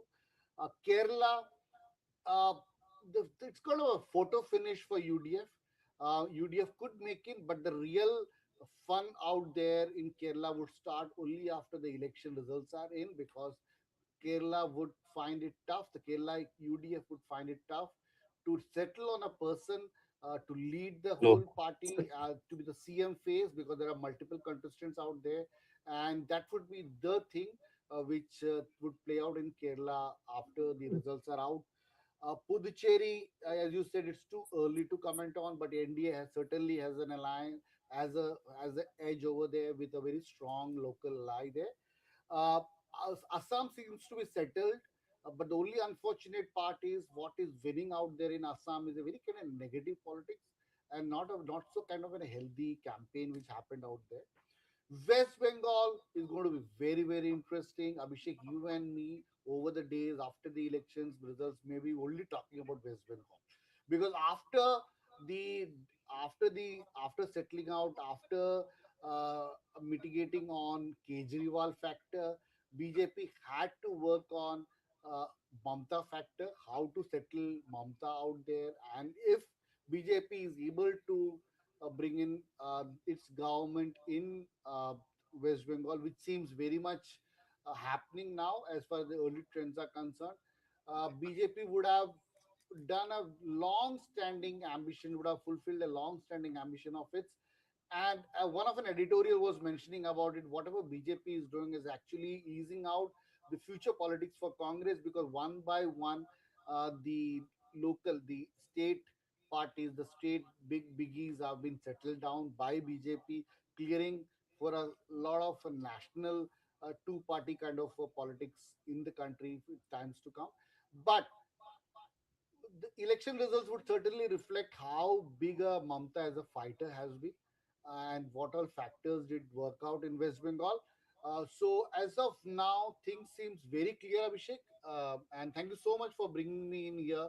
And it was wonderful talking to you, Abhishek. Thank you, Santosh. Now, I want to read out the numbers one more time before I come to you, Mr. Rodriguez. And as far as West Bengal is concerned, 61 seats. That's the number of seats BJP is leading on. Almost double the number of seats TMC is leading on. Viewers, these are, of course, early numbers. Situation is going to become clear. Yes, there seems to be a trend which is at play here, but becoming clearer. The trend will start getting established more clearly, I think, in a couple of hours from now, as Rodriguez was also pointing out. And looking at Tamil Nadu, clear lead for DMK INC combined, 68. But in Tamil Nadu, the biggest thing that we've been discussing ever since we started in the morning has been Vijay and his party TVK. First time entrant, his debut in politics, and what a stellar debut it seems to be, because TVK is leading on 47 seats in Tamil Nadu, a party which does not have the kind of infrastructure AIADMK and DMK do in Tamil Nadu, does not have the number of workers that it needs on the ground.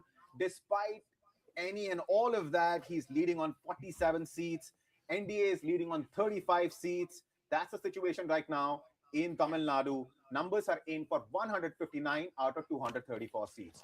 Now, moving to Kerala, UDF is inching ahead for 57 seats. That's what the alliance, which also has Congress as the leading partner, leading on 57 seats. LDF on 46, NDA on 6, others on 2. Assam, NDA 45, Congress 18, others 0. Puducherry 5, that's the number for NDA. 3, the number for DMK, Congress combined, others 2.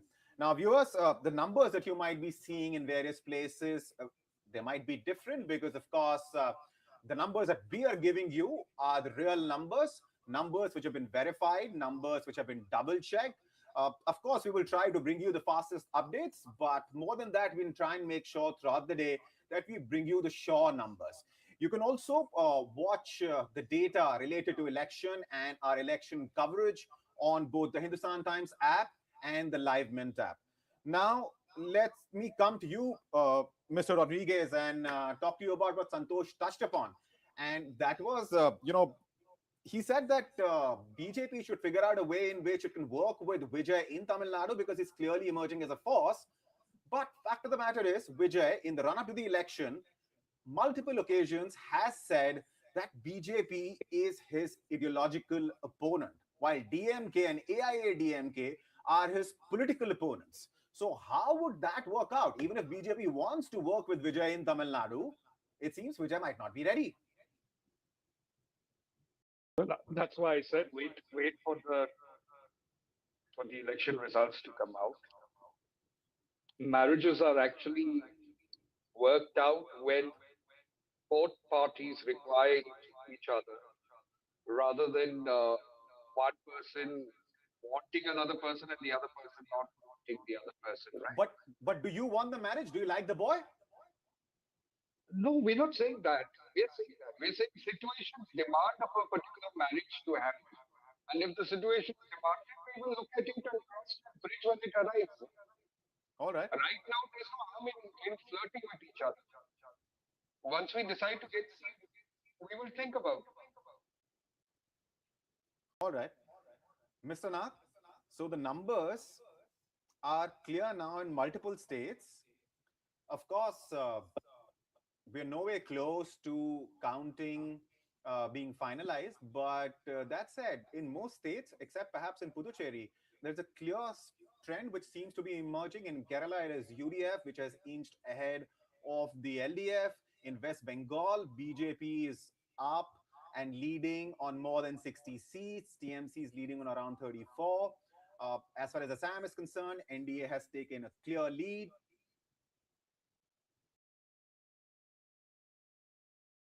Mr. Na, can you hear me?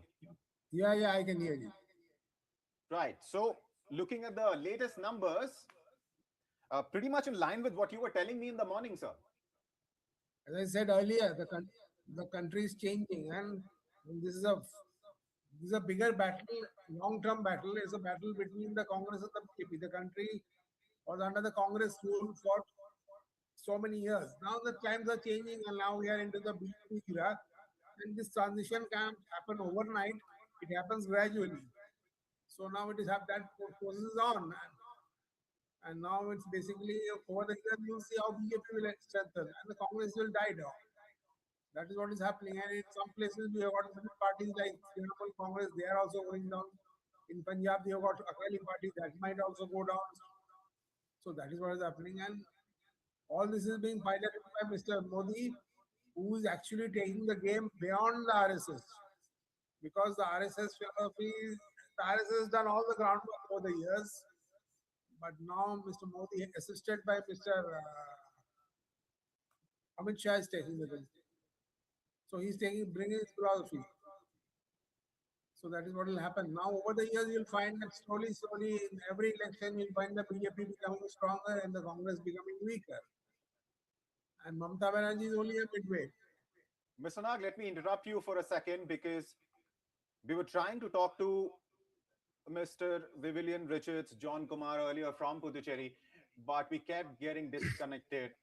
We have him back on for a brief period. So let's just hear from him. What's the situation on ground? What are you hearing, John Kumar, from the workers in Puducherry? Because as of now, the numbers as far as Puducherry is concerned are in for just 5 seats. Yes, as I've already told you before that the NDA is making a clear margin over in Puducherry and it's going to be winning in a very good lead. So we all know that for the past 10 years, what has happened in Puducherry election, where there was a very big drastic change from Congress to NDA government for the last 5 years. So without the support of the union territory, nothing could be done over here. So due to these reasons, people are very clear that NDA government should be formed over here. And for the past 5 years, what our NDA government with our chief minister as well as from the central, our honorable prime minister and our honorable home minister have done a very clear work in Puducherry's elections and with the constituency over here. So there is no is going to be happening for this election also. So we are expecting a higher lead from the last election. So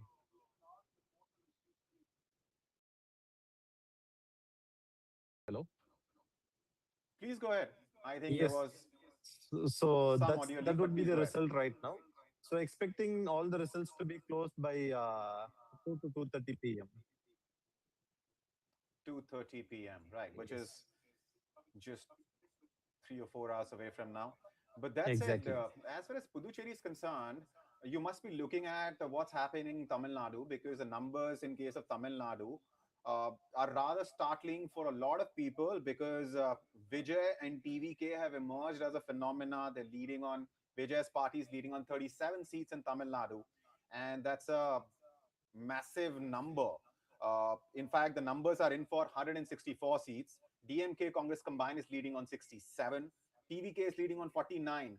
So, Richard John Kumar, what do you think has been the impact of Vijay's party fighting election this time around in Puducherry as well? His party is fighting on all 30 seats in Puducherry. So comparing to Tamil Nadu, we can't take Puducherry election into the same scenario. So it's differently different organized, like how to say is Tamil Nadu works on the individual person, either the leader, but here it works on the candidate. So which candidate going to stand in which party is what going to be leading in Puducherry election. So it all worked in the same way. As we know that during the 2016 election, when my father stood in Congress, he won with a very clear swing. Then later, when he joined into BJP on 2021 election and myself on 2021 election, we all made again a clear sweep in Puducherry election. So it doesn't depend on which party we stand. So TVK doesn't play a big role over here. Maybe there might be one seat, one candidate might win since he was not able to get the ticket in other parties. So that might be the impact. Other than that, Puducherry, it's going to be only on the central government's opinion. So we all know that what's going to happen without the support of central government. So India is going to form over here. So there is no other second thought about people's opinion, as well as we also know what is going to be the clear vision, what's going to happen over here. Right. And viewers, that's Richard John Kumar. He is the same man who fought in 2021 from the seat his father uh, used to fight the election storm in Puducherry. He has a distinction of being one of the youngest MLAs. He was 26 or 27 years old in 2021 when he won from that seat. This time around, he's not fighting in the election, but his father is, who's also a cabinet minister in the Puducherry government. Now, to talk about Tamil Nadu, there is a shocking picture that I'm looking at, and let me tell you what I'm looking at. Of course, my producer will try and pull this up on the screen as well. But I'm looking at a picture which has MK Stalin trailing from Kolathur in Tamil Nadu, EPS also trailing, Udayanidhi Stalin of DMK also trailing. The only individual who's leading at this point in time from his seat is TVK's Vijay, the man who made his political debut this year in Tamil Nadu, is leading on the seat that he's fighting the election. In fact, let me give you the latest numbers for Tamil Nadu and tell you why this is such a shocking thing to see, because nobody expected. Yes, there was one exit poll which claimed that TVK could win as many as 100 seats in Tamil Nadu, but apart from that, others mostly gave him anywhere between 10 to 15 odd seats. But what we're looking at this point in time, we're looking at TVK leading on 53 seats in Tamil Nadu. DMK Congress combined leading on 68. So the gap between DMK Congress combined and TVK is not that big, because when you look at NDA's number, NDA is leading on 38 seats in total. So if you look at TVK and NDA's number, that number combined is way bigger than DMK Congress's combined numbers, which is 67. Your thoughts, Mr. Rodriguez? Like I said quite earlier, that it's too early to call out the elections. Each political party is doing what they did to their best. Eventually, we would know the real situation at about 2 o'clock, 2:30 this afternoon. And if marriages are supposed to happen, marriages will happen. You know, let's be optimistic. We are in an India that's a very optimistic India, and that's what we're looking forward to. I'm like I said earlier also, Vijay is a good person, and he's doing what he believes is right. And if there is a need for us at any point of time to combine, we'll combine. But that's a later stage. We cross that bridge when we do it.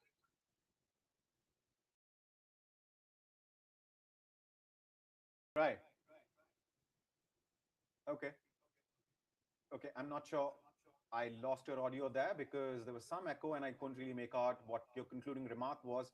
But having said that, I'm assuming and I'm hoping that you can hear me.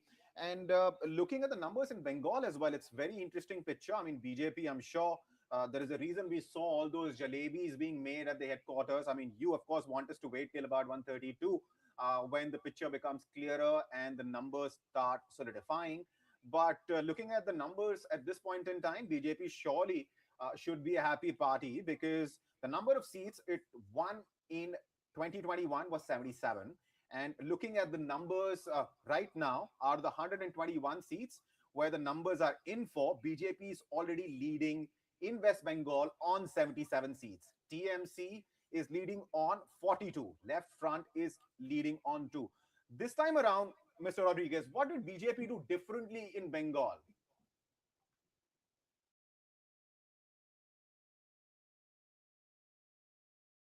Can you hear me, sir?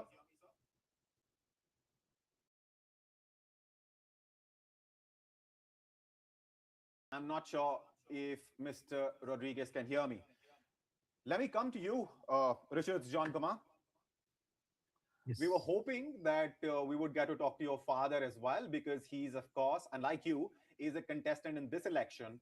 And last time around in 2021 Puducherry elections, both you and your father fought from 2 different constituencies and won on BJP ticket. And interestingly, before 2021, your father had won on the Congress ticket twice.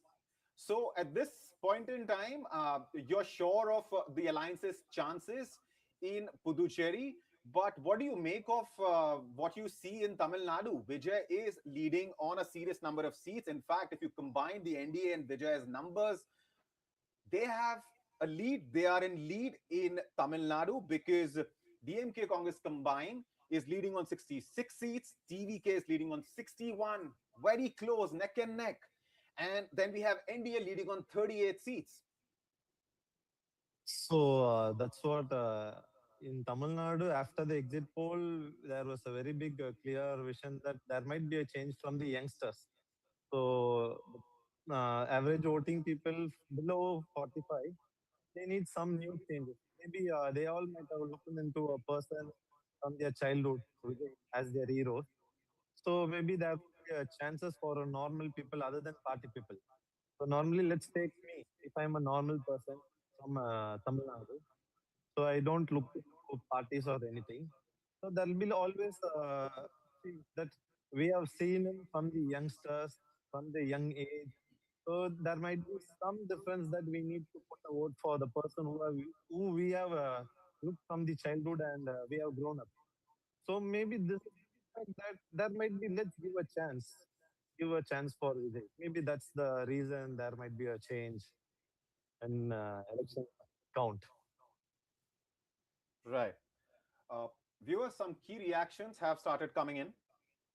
Before we start listening in, let me quickly tell you the latest numbers. West Bengal, numbers are in for 126 seats. BJP is leading on 83. TMC, 41. Left Front on 2. That's West Bengal. Tamil Nadu, 171 seats. That's the number of seats numbers are in for. DMK Congress combined is leading on 66. Vijay. And I cannot say this often enough. I've said it multiple times already that what Vijay is doing in Tamil Nadu is shocking, frankly. 61 seats. That's the number of seats he's leading on. Just 5 seats behind DMK Congress combined. Yes, these are early numbers, but this in itself speaks louder than any sound bite can at this point in time as far as TVK and Vijay are concerned. NDA is leading on 38 seats in Tamil Nadu and others are leading on 6. In Kerala, UDF is now ahead from the LDF on 11 more seats. So UDF is leading on 58, LDF is leading on 47, NDA is leading on 6, others on 1 in Kerala. Assam, NDA is leading on 49, Congress on 33, Puducherry, 5 seats is the number of seats NDA is leading on, DMK Congress combined on 3 and others on 2. Now, let's listen into some of the key reactions which are coming in response to these numbers.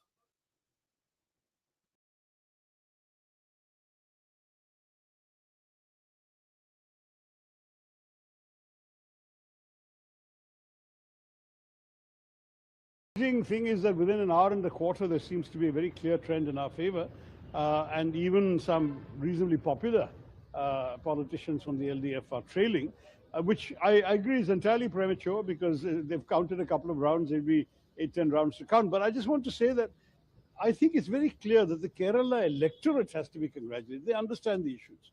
Even if they like a particular MLA or minister or whatever, as an individual, they realize that casting a vote there means casting a vote for a continuation of misgovernance. And for that reason, they have decided it's time for a change. And even people whose individual popularity we are not disputing seem to be behind. This, I think, is a very good sign. And for us in the UDF, we are not going to make any premature celebrations, but I can see that it'll take already a major reversal for things to look very different. Let's talk again in an hour or so, hour and a bit, and we'll certainly, I think, if we get a confirmation of this trend with more than half the votes counted in most places, then I think we are heading very clearly forward. For the moment, it's a good beginning. And if UDF comes to, will you be a contender for? No, look, we will wait for the election results. I have a habit of not commenting either on the exit polls or on trends. These are elections. The people of Kerala have been given an opportunity to vote, and they will take a decision. They will say what their decision is, and the results will come out by the midday today, and we will then at that point comment.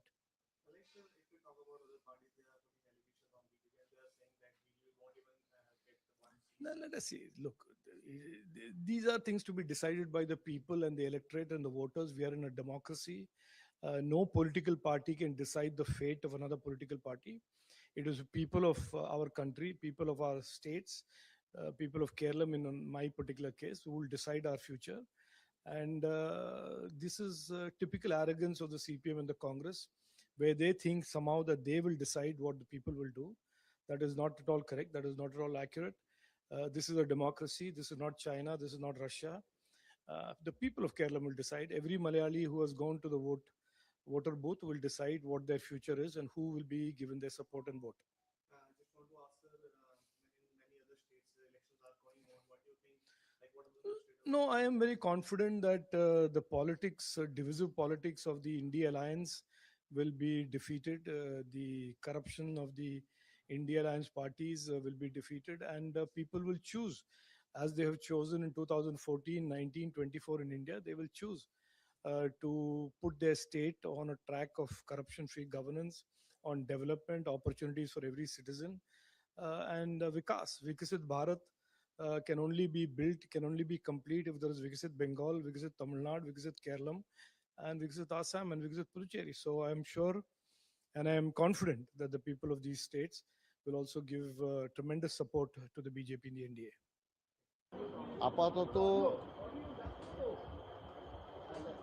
আপাতত আমরা অপেক্ষা করব election রেজাল্টের। পরে কার্যকর্তারা যারা গণনায় গিয়েছে তারা যাতে সুস্থভাবে সফলভাবে ফিরে আসতে পারে সেটারও আমরা দেখব। তবে এটা জেনে রাখুন, নিশ্চিত বিজেপি সরকার হচ্ছে। গণনা কেন্দ্রে যারা রয়েছেন কর্মী, তাদের জন্য একাধিক নির্দেশ রয়েছে যেন তারা নির্দিষ্ট সময়ের বাইরে গণনা কেন্দ্র থেকে না বের হয়। না, একদম সে সমস্ত নির্দিষ্ট যেমন রয়েছে তেমনি তারা যাতে সুস্থভাবে চলে আসতে পারে। কেন, যে পার্টির বিরুদ্ধে আমরা লড়ছি এটা একটা সন্ত্রাসবাদী পার্টি, অতএব সেই কারণের জন্য পুরো সময় গণনা কেন্দ্রে যেমন তারা থাকবে এবং জেতার পর গণনা কেন্দ্র থেকে যাতে ঠিকভাবে বেরিয়ে আসতে পারে, সুস্থভাবে তারা ফিরতে পারে, সেই ব্যবস্থার কথাও আমরা বলবো। এবং আপনি ধরে রাখুন যে সময়ের অপেক্ষা, আপনার 11টা নাগাদ আপনি বুঝতে পারবেন যে পুরো টেন্ট ক্লিয়ার। এখনো বিজেপি এগিয়ে আছে এবং এরপরে তৃণমূল যত জায়গায় এগিয়ে আছে দেখবেন সেগুলো সব পিছিয়ে গিয়েছে এবং তৃণমূল কংগ্রেস এই রাজ্যে থেকে বিদায় হচ্ছে। তৃণমূলের সরকার, বিজেপির নতুন সরকার এই রাজ্যে স্থাপন হবে। পশ্চিমবঙ্গের জন্য এই নির্বাচন কতটা ঐতিহাসিক, কতটা গুরুত্বপূর্ণ?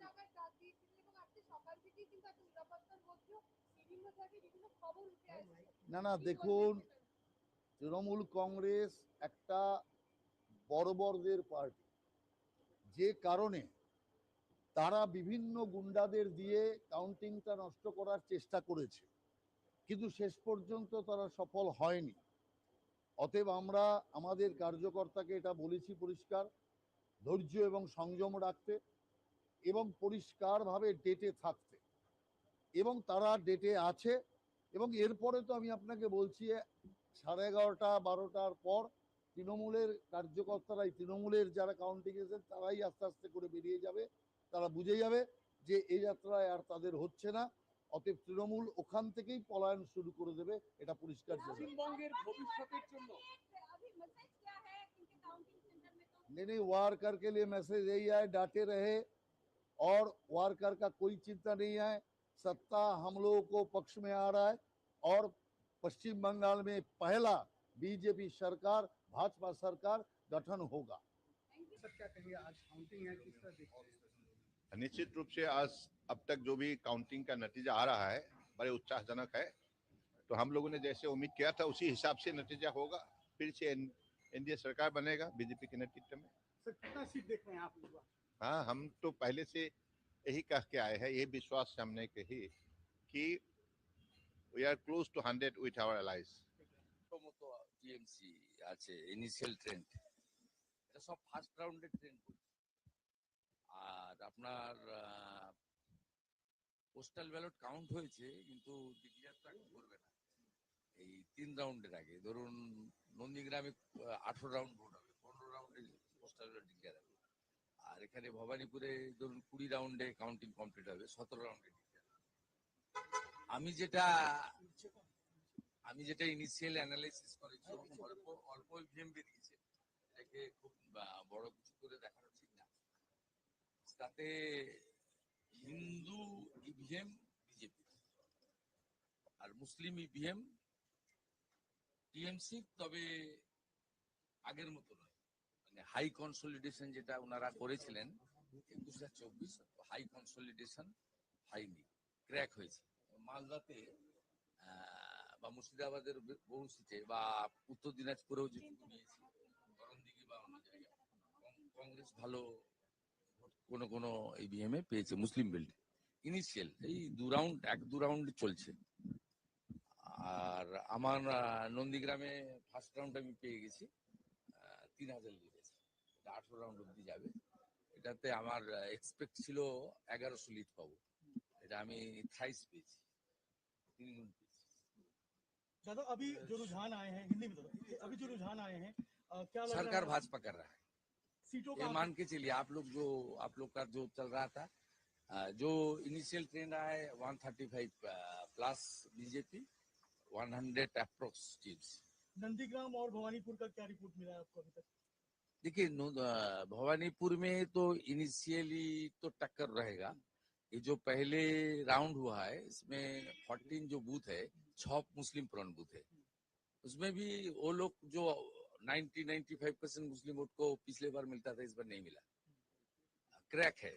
और जो 8 हिंदू बूथ है उसमें मेरा लीड है। ये भवानीपुर का मैं 9-10 राउंड से आप देख लेना, मैं पूरा संभाल के आगे चला जाऊंगा। ये 77 वार्ड आ जाएगा, उसमें ममता बनर्जी का काफी लीड होगा। मालदा और 3, 4, 5 राउंड 6 राउंड तक उसको मैं मेकअप कर दूंगा। वो उसका 10 राउंड का बाद उनका बहुत खड़ा होना मुश्किल हो जाएगा। मिलके देखिए पूरा जो ट्रेंड है एंटी इनकम्बेंसी साथ साथ हिंदू पोलराइजेशन इनिशियली हम लोग देख लिया। Hindus are consolidated in favor of Lotus. It's a very good signal for us. In Nandigram, I had in first round more than 3,000 votes. Only 14 booth counted. And मेरा जो internal calculation था 1100 vote में lead होना था, उसमें मैं 3 गुना lead में चल रहा हूँ। मुर्शिदाबाद मालदा में भी देखना दादा बीजेपी को बढ़त मिल रही है, कई सीटों पे टीएमसी पीछे चल रही है उन इलाकों में भी जहाँ पे मुस्लिम बहुल क्षेत्र ज्यादा है। मुस्लिम वोट बाइफर्केशन हुआ है, खास करके मालदा मुर्शिदाबाद उत्तर दिनाजपुर में बाइफर्केशन हुआ है। और जो साउथ बंगाल और कोच बिहार जो मुस्लिम ज्यादा टीएमसी को दे रहा है इनिशियली, लेकिन जिस तरीके से 90-95% हुआ था उनका 21 में 24 में, उस तरीके से कंसोलिडेशन नहीं है, क्रैक है। ईवीएम पे आरोप लगाना शुरू हो गया है टीएमसी की तरफ से कई लोग वो झूठा बात छोड़िए। I will speak after 11 AM. It's good. Still, what message would you like to give to the counting agents? Yes. Counting agents को क्या मैसेज देना चाहेंगे अभी की? धैर्य रखना चाहिए, ये कुछ नहीं है, सभी इनिशियल ट्रेंड है, बहुत आगे जाना है, पूरा इतना सब माने कूल एंड काम। In Nandigram, you're leading by 3,000 votes in the first round. Yes. 3,500 ये मेरा आंकड़ा है ना, वहाँ 5 मुसलमान बूथ था आउट ऑफ 14 जो काउंट हुआ, मुसलमान बूथ में भी टीएमसी को हालत खराब कर दिया नंदीग्राम, शुभेंदु अधिकारी मुसलमान बूथ में भी खराब कर दिया। ये मेरा थोड़ा सिग्नल था, दादा ज्यादा दिन तक लोग को गुमराह करने नहीं हो सकता। প্রথম দিকে যা ট্রেন তাতে করে মধ্য কলকাতার বেশ কিছু তৃণমূল অফিস সেগুলো ফাঁকা হচ্ছে ধীরে ধীরে। না I am not passing any comment. কেন বহুদলীয় গণতন্ত্রে কেন থাকবে না? No, it's not good. ওরা যে কালচার করেছে, দেখুন কুকুর মানুষের পায়ে কামড়ায়, মানুষ কখনো কুকুরের পায়ে কামড়ায়। ভারতীয় জনতা পার্টি এসবে বিশ্বাস করে না। বিরোধী পক্ষের যারা আছেন তারাও করুন, একসঙ্গে কোনোভাবে হিংসা কোনো উত্তেজনার মধ্যে যাবেন না, কোনো কিছু করবেন না। আমাদের স্টেট প্রেসিডেন্টও কাল বলেছে, আমিও আজকে বলছি, এগুলোর মধ্যে যাবেন না। বাংলা শান্তি চাই। তবে initial trend I will speak after 11 AM। Now I am monitoring everything. দাদা পোস্টাল ব্যালটের এই যে রেজাল্ট, এটা কি পোস্টাল ব্যালটের রেজাল্ট ডিক্লেয়ার হয়নি? না মানে এই যে আপনারা ফার্স্ট রাউন্ডে BJP head in more than 135 seat. এটা first round EVM, postal ballot counting চলছে, কিন্তু ডিক্লেয়ার হবে আপনার 3 রাউন্ডের আগে,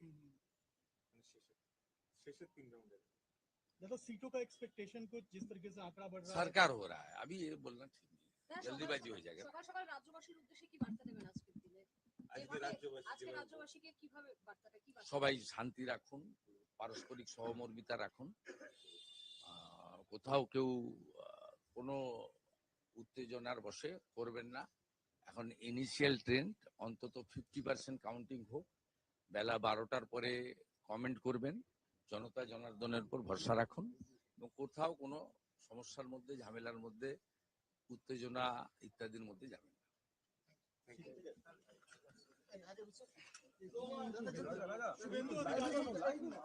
दादा, जिस तरह का अभी जो ट्रेंड देखा जा रहा है, क्या कहना चाहेंगे? बीजेपी की जो बढ़त देखी जा रही है नंदीग्राम और भवानीपुर की, अभी तक क्या रिजल्ट आ रहा है?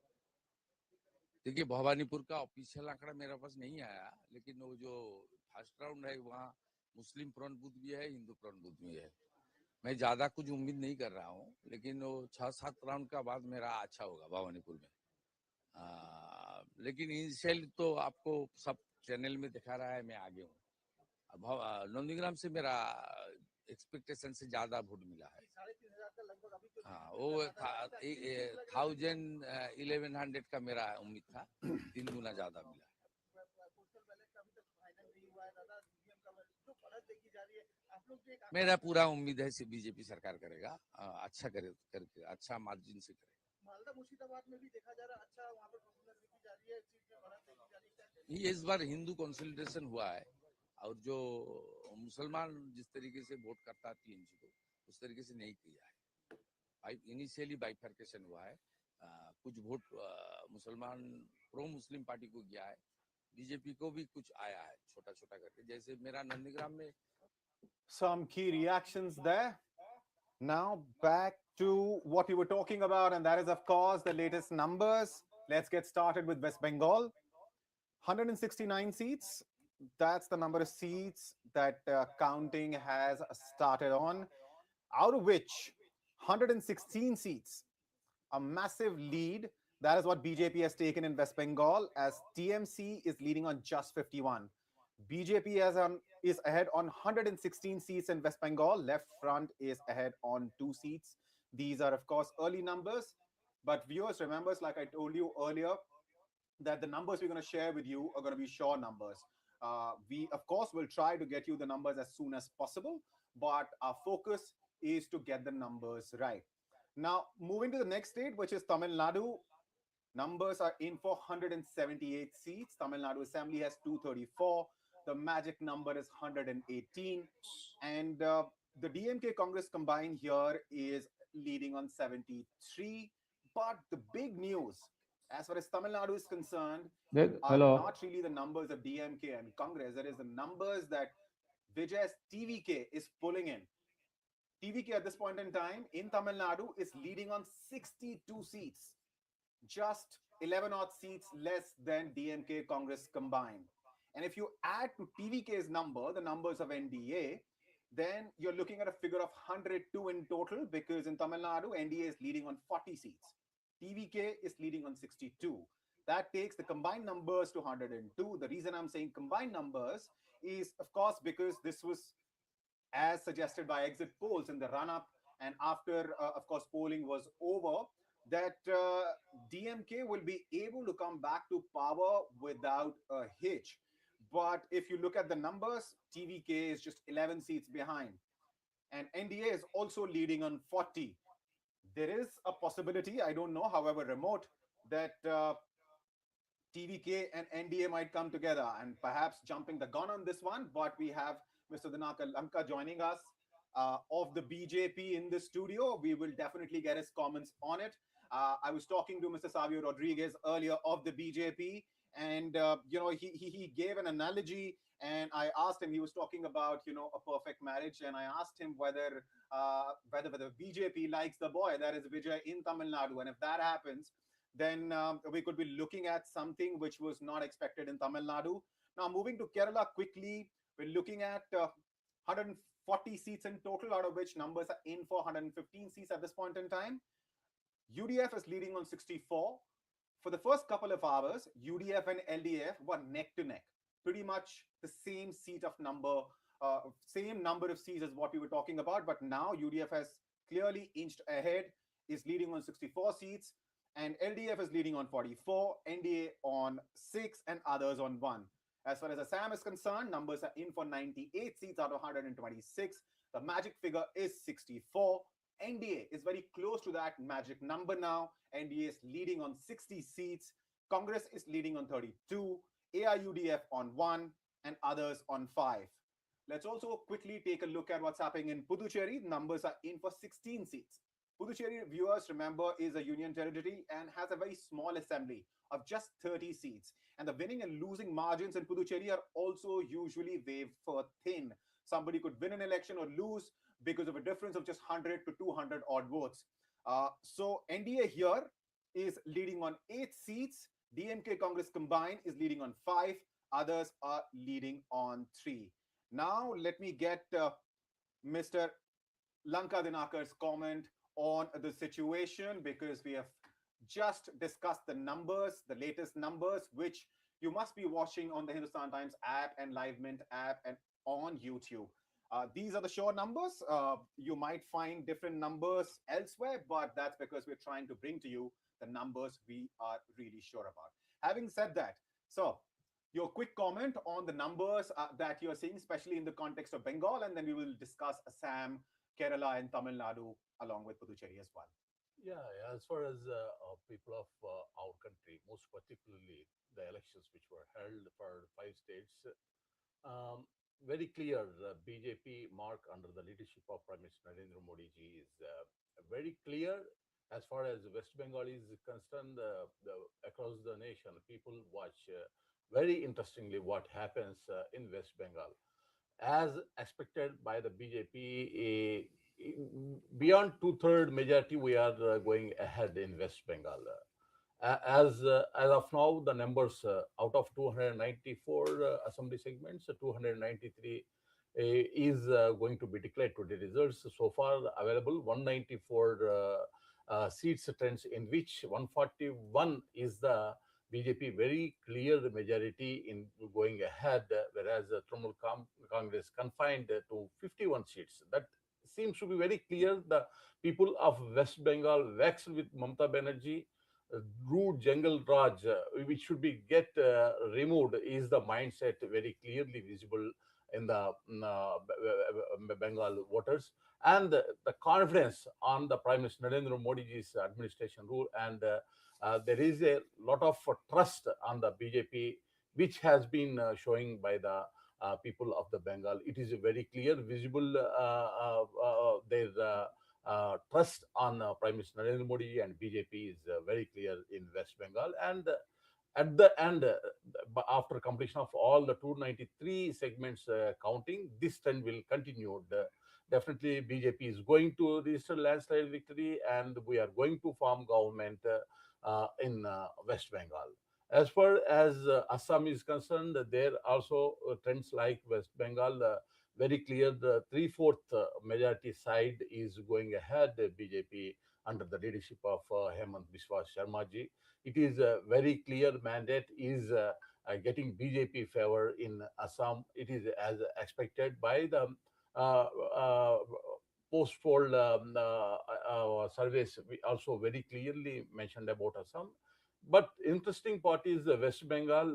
There are few survey agencies not giving this kind of huge majority for the BJP in surveys, but people have reposed their confidence on Prime Minister Narendra Modi ji. And Tamil Nadu also. In Tamil Nadu also, very interesting fact, all the surveys, almost all surveys given as their choice for DMK, but the figures are very clear. TVK, cine actor Vijay is showing remarkable performance, and BJP and AIADMK together also going ahead. Definitely, I have the confidence that BJP, AIADMK together alliance will cross even DMK after the completion of the total count. And there is some interesting thing happens in Tamil Nadu. Definitely, BJP and AIADMK also play a crucial role along with Vijay. And then Kerala, it is... Mr. Dhanaka, let me interrupt you briefly. Of course, we will come back and discuss Kerala and other states along with it. Let me quickly welcome senior journalists R.K. Upadhyay and Javed Ansari also with us. Mr. Danakar, let's quickly get their comments out of the way, and then we will discuss, states specifically. We discussed West Bengal. We have gotten your comment on Assam as well. Of course, we will discuss Kerala, Tamil Nadu, and Puducherry after that. Mr. Ansari, welcome. Can you hear me, sir? Yeah. So where is? There's too much of talk back from the studio. I can't hear you. Mr. Ansari, can you hear me, sir? Yes, now I can. All right. Numbers, you must be looking at them, especially the numbers coming in from Bengal. Is it in line with what your expectation was as far as Bengal is concerned? Because this was supposed to be a very, tightly fought election. Indeed, it was tightly fought election. It still appears to be a tightly fought election with the BJP clearly ahead. As we speak, it's 138 playing 124. So the BJP certainly has it. I'm sorry, let me briefly interrupt you. The numbers that we have at this point in time are BJP in West Bengal is leading on 155 seats. TMC is leading on 52. So the difference between BJP and TMC, the number of seats BJP is leading on, has crossed 100. Please, now go on. Okay, so I was looking at numbers from a different agency, nonetheless. So then it clearly means that the BJP is running. If the numbers that you're talking about are correct, then it clearly means that the BJP is running away with this election. And the exit polls, some of the exit polls that predicted a big BJP win will prove to be correct. The other significant development is what's happening in Tamil Nadu and the fact that the BJP has made some inroads in Kerala. They'll be very happy with how they've done in Bengal. Assam comes as no surprise. They'll be obviously, Bengal is the icing on the cake, but they will also be reasonably pleased with what they've done in Kerala. Kerala was the forbidden frontier. They've broken through the Iron Curtain. They've established, if these numbers hold, this will prove that they've established a bridgehead. And the BJP, just look back to how it's performed in Bengal over the years. 15 years ago, the BJP was a peripheral player at the best. It edged out the Congress, it's edged out the left, and it's now the last elections, it emerged as the challenger, and now today it's on the cusp of victory. They will perhaps fancy that they will, for the next 10 years, they're going to bend their backs, put their heads down, and work in Kerala. And for them, Kerala will be the crowning glory. They would like to win Kerala. If they can win Kerala 10 years from now, 15 years from now, who knows? Wherever they win Kerala, that will be the real achievement. All right. Let me quickly get Mr. Upadhyay's initial comments also, and then, of course, I'll open this up. Mr. Upadhyay, please go ahead, sir. Well, this is, I think, Islamic, elections that is happening. Whoever expected, that Mamata Banerjee would be trailing so badly that she might end up losing. And what's happening in Tamil Nadu is completely unbelievable. I think, if Stalin goes, then that will be a history in the making, because in the last 60 years, that is from 1967 onwards, there's been either DMK or AIADMK, which have ruled Tamil Nadu as a single party. They have not even taken any other party into the government.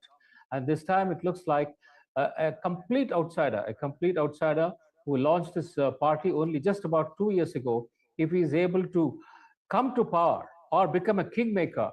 And I think this will be one of the greatest moments of Indian democracy, because somebody who's a total outsider being able to capture power through a democratic process is a delight to watch.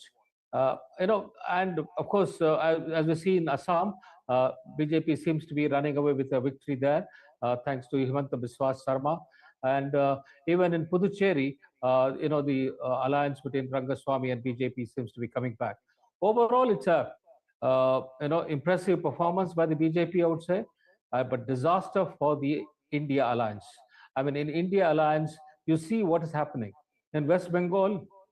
It was within the India alliance, people have been fighting. It is TMC versus Congress versus left parties. And when you come to Kerala, you have Congress versus the left parties, and they're supposed to be in alliance. And that seems to be the funny thing. But at the end of it, and then they all get together and try to oppose the BJP. The kind of politics they've played in the last 10 years, they have to reflect on that and why people are rejecting them. I think it's time that there is a rethink in all these parties. But I would also caution that this is not a very good trend, because if BJP is going to be the single party across the country, it's not good for Indian democracy. We need good opposition parties, strong opposition parties, which will, take on the government, point out their mistakes. If that is not happening, it's not good for Indian democracy. And I think, all the opposition leaders, including Rahul Gandhi, Mamata Banerjee, Stalin, they should all sit together and find out why they have been failing so badly and what needs to be done. All right. Mr. Dhanakar, before I give you the floor, let me quickly give you the numbers as well, the latest numbers for West Bengal. And I'm sure BJP as a party and you as a BJP member must be really happy looking at these numbers. BJP is leading on 155 seats, decisively ahead of TMC. TMC is leading on just 66. Less than half the number of seats BJP is leading on in West Bengal. Left Front is leading on 1 seat. Tamil Nadu, let's quickly take a look. 186, that's a number of seats. The numbers are in for. The DMK Congress combined is leading on 75. TVK is leading on 62, so just a step or two behind. NDA is leading on 44. Others are leading on 5 in Tamil Nadu. Kerala, 115 seats. That's what the numbers are in for. UDF is leading on 65. LDF on 43. NDA on 6. The trend in Kerala is also becoming clear. Assam, NDA has taken a clear lead. Double the number of seats is what we're looking at in terms of the number of seats NDA is leading on compared to the Congress. NDA is leading on 69. Congress is leading on 30. AIUDF on 1. While others in Assam are leading on 6 seats. Puducherry, 21 seats. That's what we are looking at this point in time. And NDA is leading on 11 out of those 21. The numbers are in for. And DMK Congress combined is leading on 6. Others are leading on 4.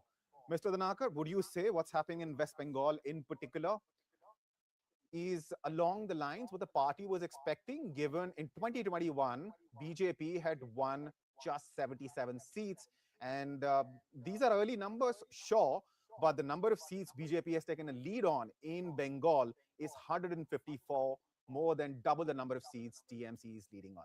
It seems to be majority would be beyond 2/3. I expect if the figures presented, it continues. Definitely, I hope it continues. And so, are you saying BJP is going to cross 200 in West Bengal? It seems to be. Seems to be still 72 seats are there.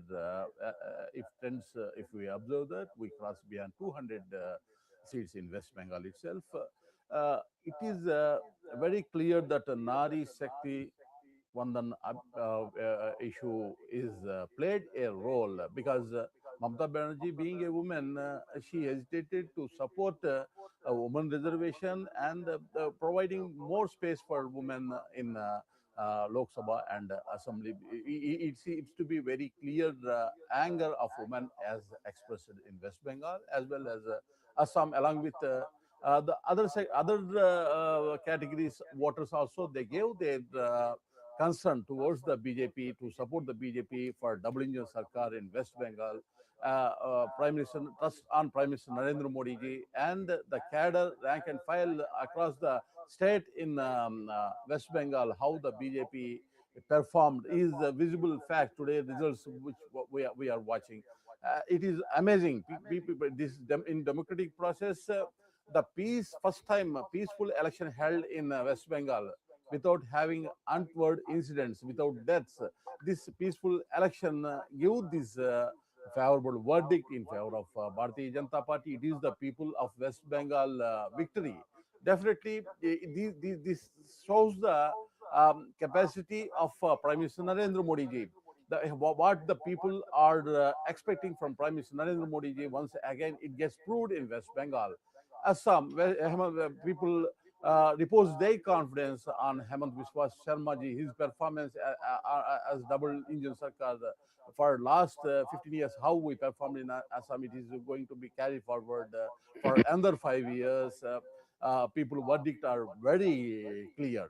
In Puducherry, definitely we are retaining our government. Double engine sarkar is going to be formed in Puducherry.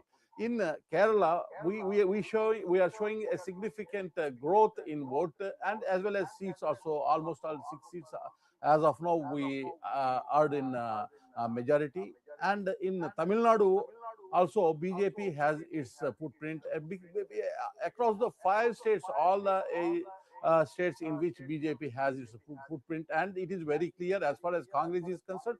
Whoever the party is, whichever the party it is, whoever the leader it is, if they are aligned with Congress party directly, indirectly, people are giving their verdict against to them. It is very clear and proved in this election. Right. Mr. Ansari, let me get you in. If the numbers, if the trends that we're seeing right now, West Bengal, Tamil Nadu, Kerala, Assam, Puducherry, if this trend continues, it's very clear that BJP is gonna come to power in Assam with a thumping majority. If the trend continues, it's going to be a similar situation in West Bengal. It can be proud of its performance in Tamil Nadu, considering what happened in last assembly elections in Tamil Nadu. Kerala, perhaps not so much, but as Mr. Danaka pointed out, it is definitely gaining ground. So the implications of these trends on national politics, because these were set to be the most consequential elections after the general elections in 2024. What do you think is going to be the impact of this on national politics, sir? It will lead to the further consolidation, if ever there was need for, of the NDA, particularly of Mr. Narendra Modi. The BJP's footprint is increasing across areas where it used to be a minor player till not very long ago. More than Tamil Nadu, I think the BJP's performance in Kerala is, for me, is a lot more significant than in Tamil Nadu. In Tamil Nadu, it's in alliance. In Kerala, it is the one which is driving they performed on their own. So therefore, and in Kerala, they were peripheral players till not very long ago. They painstakingly worked. They've established a bridgehead, and there's now elbow room for them to work on this and take this forward. Much like what they've done in Bengal. 15 years ago, the BJP, nobody used to talk of BJP. BJP was not considered a serious player in Bengal. But look, today they are on the cusp of victory. Assam comes as no surprise. In Tamil Nadu, they've been in alliance with the AIADMK, but in places where they've done it on their own, and especially in Kerala. Kerala was the final front. Kerala is that iron curtain which they breached. Kerala used to be, a stranglehold between the UDF and LDF, and every 5 years, barring the last time, the power would change hands. Now the BJP has slowly started making inroads, and that's significant. That space needs to be watched. Right. Mr. Upadhyay, you were saying earlier that what's happening in West Bengal seems to be cataclysmic, and that opposition, especially if BJP's performance, the trend that we're looking at continues and the BJP comes to power in West Bengal with such big numbers, because at this point in time, we're looking at BJP is leading on in West Bengal on more than 150 seats, 154 to be precise. You were talking about opposition and how now it has tighter and tighter space within which it has to operate, within which it has to function. What's your opinion? How is this going to impact the national politics? And viewers, we also have Professor Pushpesh Pant joining us in the studio. Welcome, sir. Can I go ahead? Yes, please go ahead. Yeah, I think as far as West Bengal is concerned, this will be a brand new politics for West Bengal. And I would say that they have not probably not seen any kind of a development in the last 10, 15 years. Mamata Banerjee, for all her good intentions, has virtually ruined the West Bengal's economy. I mean, even the central projects which are good for the people, I mean, she has stalled them. They're not even implemented them.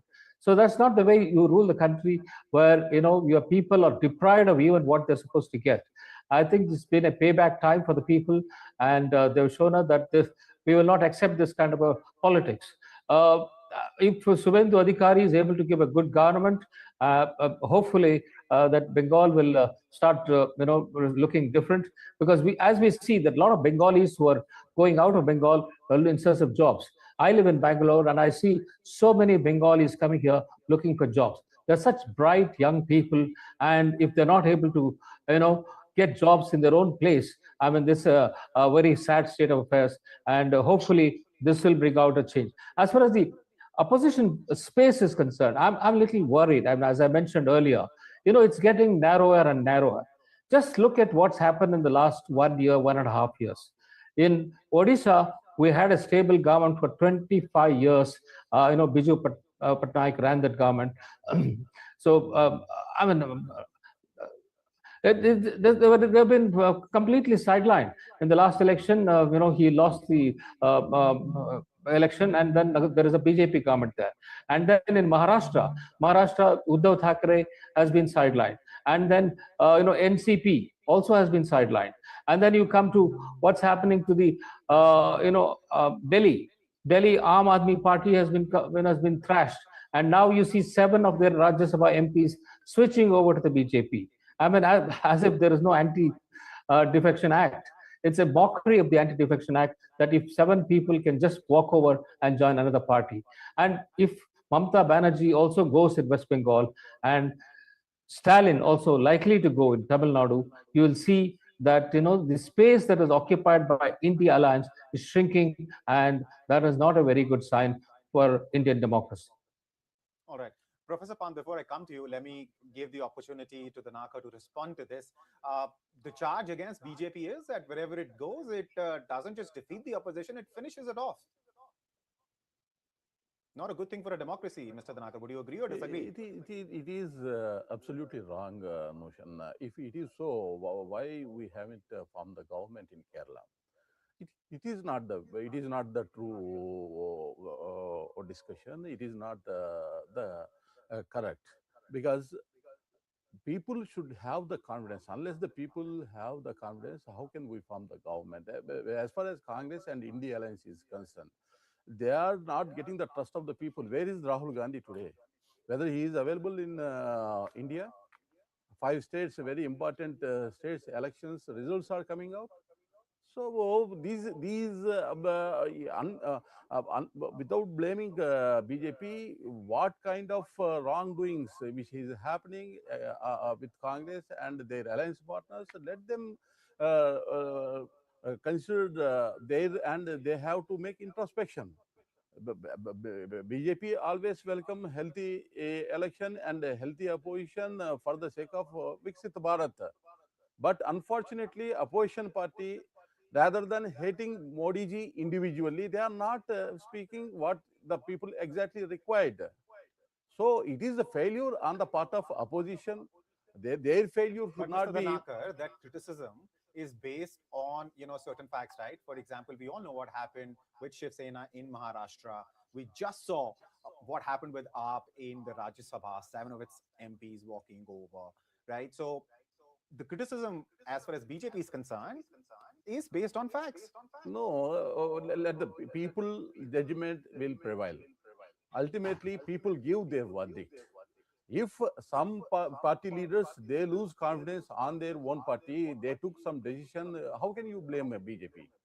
If the particular party is fair enough to deal with their leaders, they may not be do such kind of decision. They may not take such kind of decision. Instead of doing right politics by the opposition party by themselves, with their party leaders and rank and files, how can they blame the BJP? If there is a wrongdoing from the BJP side, people will not give this kind of verdict. All right, So let me get Professor Pant in. He has been very patiently waiting. There was a thread of conversation we had to wrap up.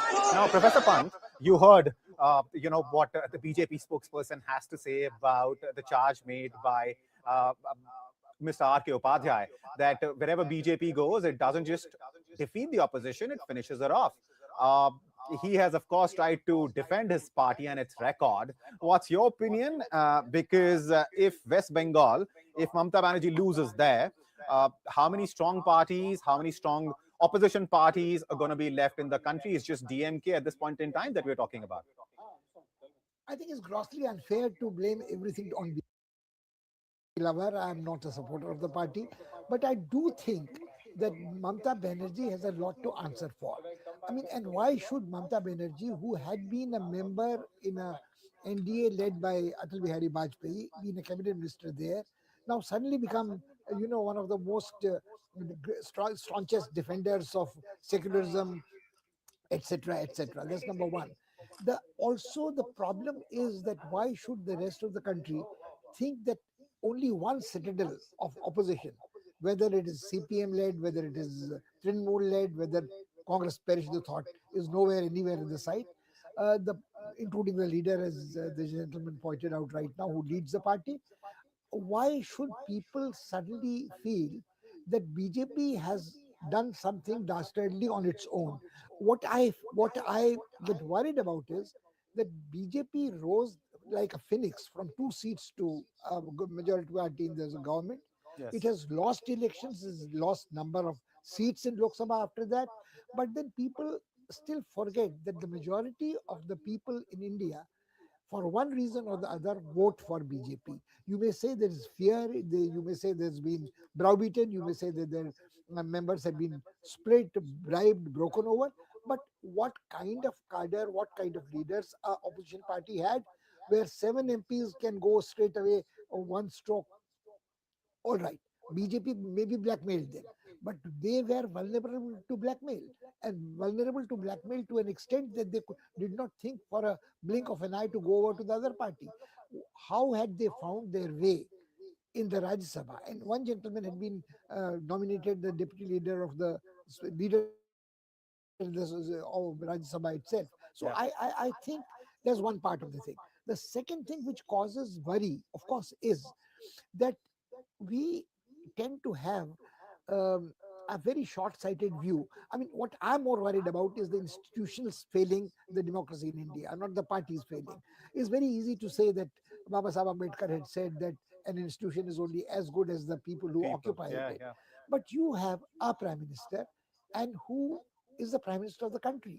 I mean, he may at times give the impression that he is the leader of the BJP, which he is. But the point is that as long as he is the leader of the party elected to majority with support of its supporting parties Allies, in the yes. parliament, he is the prime minister of India.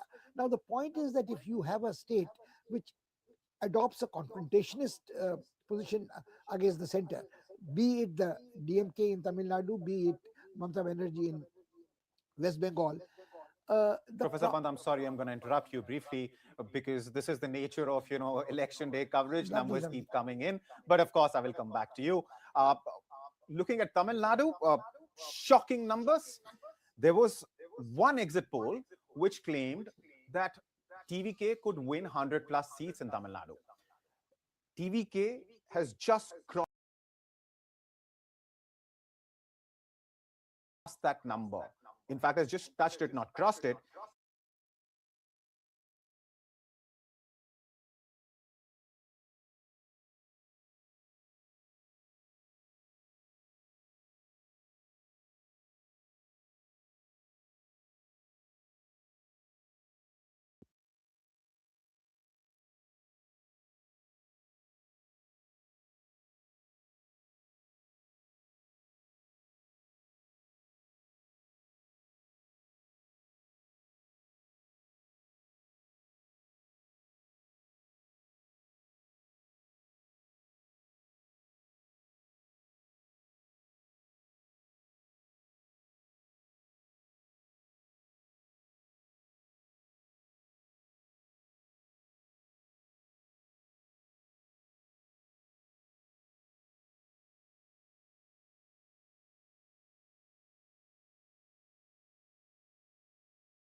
है और जो 8 Hindu booth है उसमें मेरा lead है।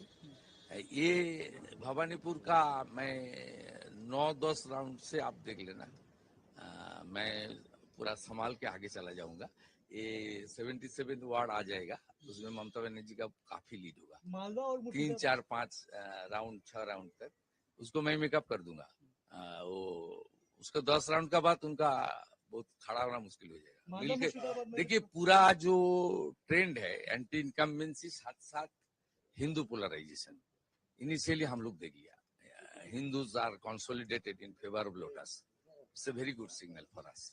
In Nandigram, I had in first round more than 3,000 votes. Only 14 booth counted. And मेरा जो internal calculation था 1,000-1,100 वोट में लीड होना था, उसमें मैं 3 गुना लीड में चल रहा हूँ। मुर्शिदाबाद मालदा में भी देख रहे दादा बीजेपी को बढ़त मिल रही है, कई सीटों पे टीएमसी पीछे चल रही है उन इलाकों में भी जहाँ पे मुस्लिम बहुल क्षेत्र ज्यादा है। मुस्लिम वोट बाइफरकेशन हुआ है, बाइफरकेशन हुआ है, खास करके मालदा मुर्शिदाबाद उत्तर दिनाजपुर में बाइफरकेशन हुआ है।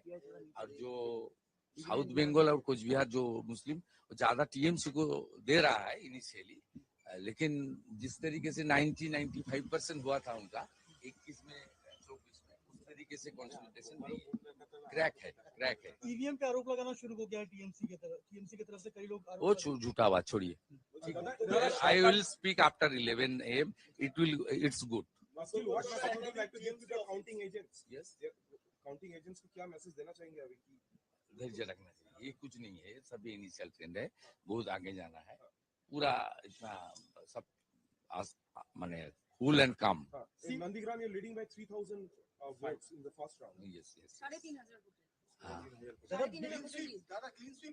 ये मेरा आंकड़ा है ना, वहाँ 5 मुसलमान बूथ था आउट ऑफ 14 जो काउंट हुआ, मुसलमान बूथ में भी टीएमसी को हालत खराब कर दिया नंदीग्राम। इंडिक सिविलाइजेशन मुसलमान बूथ में भी खराब कर दिया। ये मेरा थोड़ा सिग्नल था, ज्यादा दिन तक लोग को गुमराह करने नहीं हो सकता। প্রথম দিকে যা ট্রেন তাতে করে মধ্য কলকাতার বেশ কিছু তৃণমূল অফিস সেগুলো ফাঁকা হচ্ছে। না, I am not passing any comment.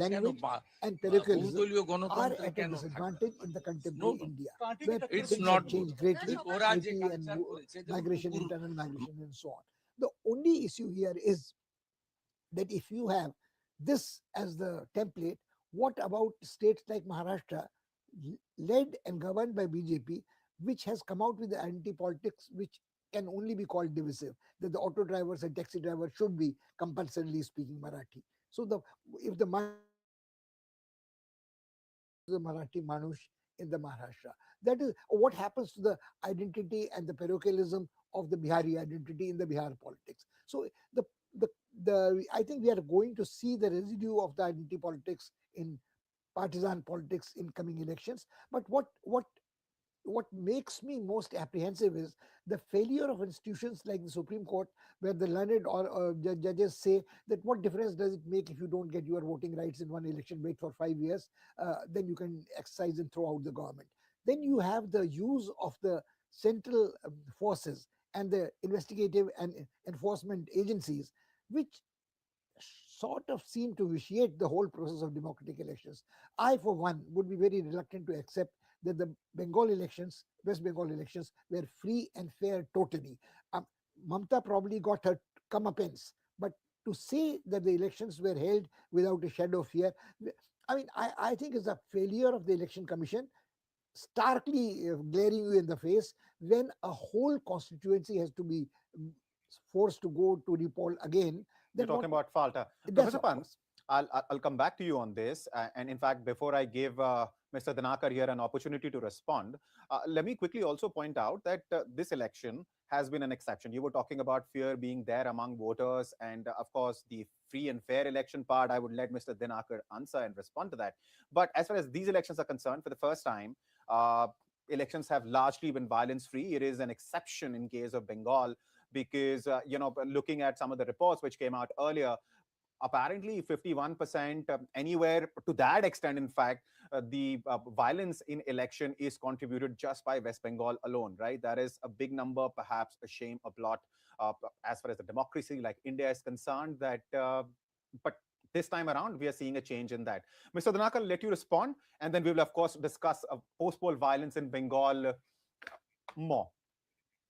In fact, before that, quickly, the numbers for Tamil Nadu, I'm being told by my producers that TVK is in the lead on 123 seats. Viewers, remember, the magic figure to form the government in Tamil Nadu is just 118. At this point in time, TVK has taken a lead on 123. And this is far, far ahead of what any exit poll was claiming. There was just one poll which gave it 100 odd seats. Now TVK has taken a lead on 123 seats. Unprecedented. Kerala, 77 seats. That's the number of seats UDF is ahead on. LDF is ahead on 39. Assam, NDA is ahead on 77. Congress is ahead on 33. Here, the halfway mark is 63. The magic number is 64. Puducherry, out of 22 seats, the numbers are in for. NDA is leading on 12. And DMK Congress combined leading on 6. Mr. Dhanaka, would you like to respond to some of the charges made by Professor Pant here? Please go ahead, sir. I might just interrupt. Please. Their charges not against BJP. Right. What I'm expressing is my anguish at the failure of the institutions and our underestimating the factor of charisma, including the Prime Minister's charisma. Sure. To a different extent, it may be called villainous charisma of the Home Minister, but it is charisma. You cannot take away that, the personality factor. Majority of the Indians have nothing against either the dominance of Hindus as in the cultural scene or in political scene. Why blame BJP for that? So I'm not charging BJP for anything. Right. But you're definitely talking about the role that institutions have been playing. You pointed out what happened during SIR and the appeals made by people who lost their votes in SIR to the Supreme Court, wherein you quoted Supreme Court, wherein you said that, of course, I mean, right Supreme now, Court's orders and comments and orbital dictas have been confusing to say the least. Right. Okay. And apart from that, so is just Supreme Court as an institution that you're talking about? Election Are you also Commission. talking about Election Commission as Yes, well? both. Okay. So what about Election Commission? After this, I'm going to give the floor to Mr. Dhanakar, and he will take his sweet time to answer, all of these questions. No, Please. he can start right away. Sure. Please go ahead then. Ifs and buts, these are all ruled out by the people judgment. Ultimately, the people judgment prevails. And if the institutions get failed, this kind of peace elections might not be happened in West Bengal. We can't blanketly blame institutions just to showcase our agnosticism on institutions. We can't rule out the people verdict. Even institutions, if the institution get failed, this kind of peace poll might not be happened across the country, not only West Bengal. Like you see in Assam, Tamil Nadu, Kerala, and across all the states which held elections were held in 5 states, peacefully elections were completed. We need to appreciate Election Commission for such kind of efforts, and union forces, how they have been provided safety and security for the voters. So it is now the results are coming in favor of BJP. People gave the verdict across the country. Definitely, there's few people what they had made comments prior to election may change now. They give different kind of explanations, different kind of their way of outputs they may give. But ultimately, the fact is on record. It is as far as the SIR is concerned, it is a fair exercise which made duplication of votes removed. Previously, it was there. More than one vote was cast by the same person, it was removed. And even while we want to make Aadhaar to connect with voter card, that was also not considered by making a few kind of people who went to the court. They also stalled for making that linking of Aadhaar with voter. So you're and saying now SIR, whatever the vote, who is legitimately who holds the vote is continuing as a voter. Who is not legitimately not voter, who crossed the borders, can we give a vote? Is it fair? As far as our citizens are concerned, they are losing the government schemes and benefits. Beneficiaries are those who are crossing borders. Can we allow? No, this is In democracy, our citizens should have the vote. Legitimate voters should have the vote, and they should give the verdict. That is the way. Only West Bengal where this kind of problem is there. Why not some other places? Even in Bihar also same kind of allegations made, but a single person who has not given vote, they haven't come. Either Congress party or RJD, they didn't come forward to make any kind of allegation. Whatever they made.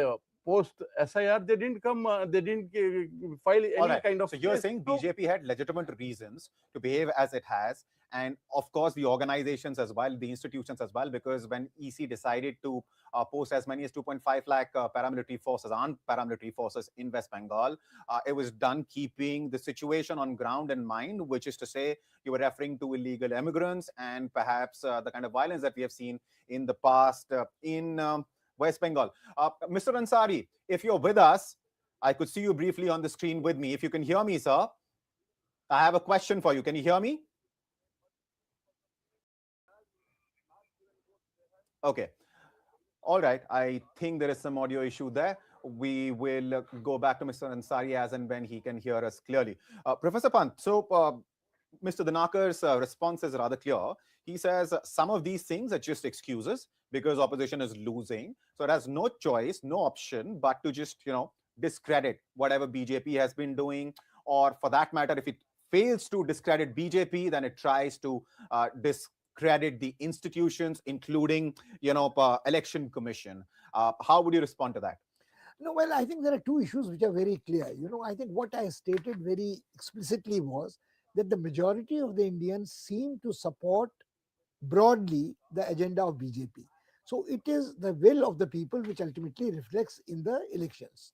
But to say that these elections in West Bengal particularly were free and fair entirely is a bit of a fantasy to my mind. Okay. If you have hundreds of thousands of central forces posted there, and the Home Minister making a statement that they will stay there as long as needed, even after the elections, creates, to my mind, an unnecessarily fear in the minds of the people that what might be the retribution if they vote against.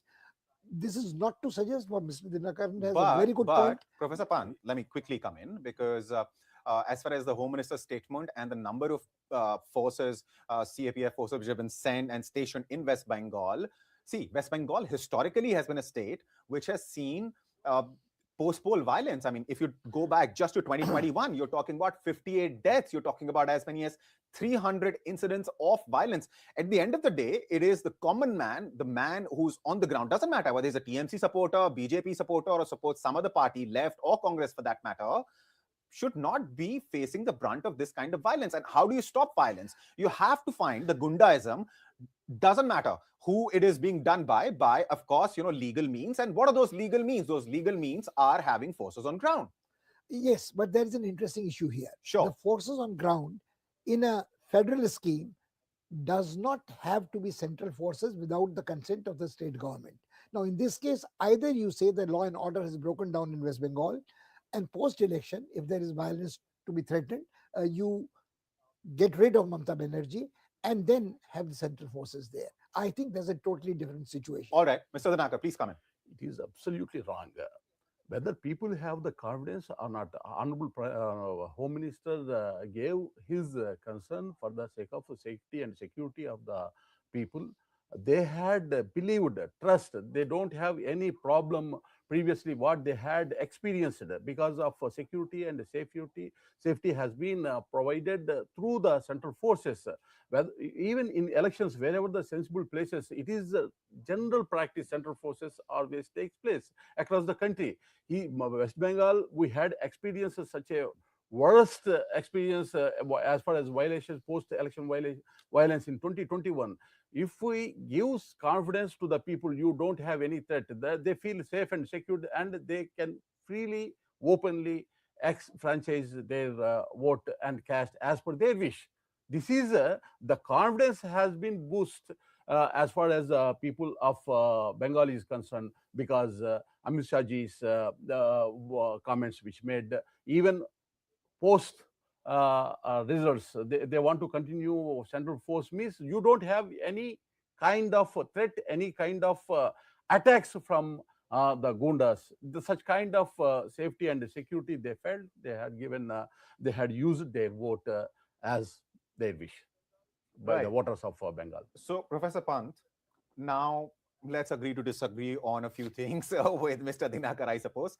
But having said that, and I said that on your behalf, but there are certain things which do make sense. For example, when you talk about violence, how do you stop it? I mean, I don't understand. Without stationing forces, state forces, central forces, doesn't matter. You have to station forces. And if the state government had such a massive issue with it, it could have gone to Supreme Court like it did a couple of days ago when it said that it doesn't want just central government employees to be counting the votes. It also wants state government employees, and Supreme Court said what it said. Again, I mean, you'll probably bring in your institution-related point. But having said that, TMC had that option. It could have raised an objection. Well, I don't think that the objections have not been raised. And I hold no brief for Mamata Banerjee at all. Let me make it very clear.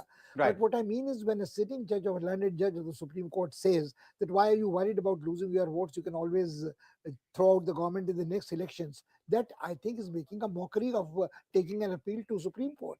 Or you have different judgments were given a different level of urgency. Take the hate speech case. Right. I mean, the learned Judge Vikram Nath has given a long and involved decision, 125 pages and so on, but doesn't quite explain that why there have been double standards about the cases of hate speech.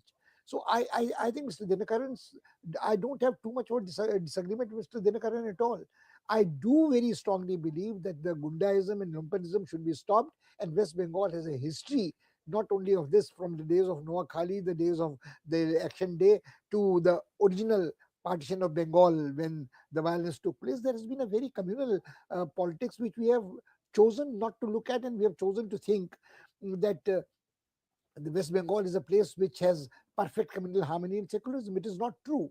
And the Gundaism is not only confined to the immigrants coming and sort of denying our citizens a share of their thing. It is also the industrial unrest which West Bengal had to face and which was the ruin of West Bengal. So I think even in the days of the CPM government, even go back even earlier to the days of the Congress regime, the Chhatra Parishad and Ranjan Das Munshi, and that's what the street fights they fought between the CPM and the Naxalites. So I think in West Bengal's case, I think Mr. Dinkaran and I don't have a disagreement at all. If you think that the state is explosive, has a history of violence, communal violence, take precautions. We'll talk after this. We will talk about what worked for BJP in West Bengal. But let me quickly talk about the numbers in Tamil Nadu at this point in time, because what's happening in Tamil Nadu is unprecedented. Frankly, I've never seen anything like this. Out of the total 234 seats, numbers are in for 217. And Vijay, who made his political debut just a couple of months ago, is leading on 153 seats. 153, ladies and gentlemen, out of 234. That is the number of seats Vijay is leading on. And I was talking to Mr. Dayanidhi Maran, former cabinet minister. He's also the MP from Chennai Central. And I was asking him, my question to him was that how do you see Vijay and his entry into Tamil Nadu politics? And he pretty much dismissed him that, Vijay, sure, his rallies, you will see some numbers because, of course, he's a big star, big movie star. But will that translate into votes? He categorically said no. And his logic, his argument was that that's because AIADMK and DMK are political forces who have people on ground to translate, their policies, take their messages, take the message of their government and, their promises in case of opposition, AIADMK, to the people and get that translated into votes. Vijay does not have that infrastructure, does not have that ecosystem available to him. But the numbers are clearly saying something else. 163 now. Just 2 minutes ago, I told you 153. I don't know if I can keep up with the count or not, because the pace at which the number of seats Vijay is leading on, well, it's phenomenal. It's unprecedented. Never seen anything like it. Professor Pant, what would you like to say to what we're looking at in Tamil Nadu? Because I thought, coming into the studio early in the morning, I thought West Bengal is all we'll perhaps end up talking about. But what we're looking at in Tamil Nadu, this is... I think this is what proves what Mr. Dinakaran was making, that people have spoken. If there is a person who's a charismatic personality, if there is a person whose ideology is in concordant with the strikes a chord in the heart of the electorate, you have a mandate which is absolutely phenomenal, dramatic, which again, all the other factors come that maybe like Mamata, Stalin was much too confident, had failed to deliver schemes, had taken a confrontation stance against the center, and the people wanted to progress. People wanted to be work in cooperation with center. Professor Pant, I'll come back to you. Some key reactions coming in. Let's listen in. Is that within an hour and a quarter, there seems to be a very clear trend in our favor, and even some reasonably popular politicians from the LDF are trailing, which I agree is entirely premature because they've counted a couple of rounds. There'll be 8-10 rounds to count. But I just want to say that I think it's very clear that the Kerala electorate has to be congratulated. They understand the issues. Even if they like a particular MLA or minister or whatever, as an individual, they realize that casting a vote there means casting a vote for a continuation of misgovernance. And for that reason, they have decided it's time for a change. And even people whose individual popularity we are not disputing seem to be behind. This, I think, is a very good sign. And for us in the UDF, we are not going to make any premature celebrations, but I can see that it'll take already a major reversal for things to look very different. Let's talk again in an hour or so, hour and a bit, and we'll certainly, I think, if we get a confirmation of this trend with more than half the votes counted in most places, then I think we are heading very clearly forward. For the moment, it's a good beginning. And if UDF comes to will you be a contender for? No, look, we will wait for the election results. I have a habit of not commenting either on the exit polls or on trends. These are elections.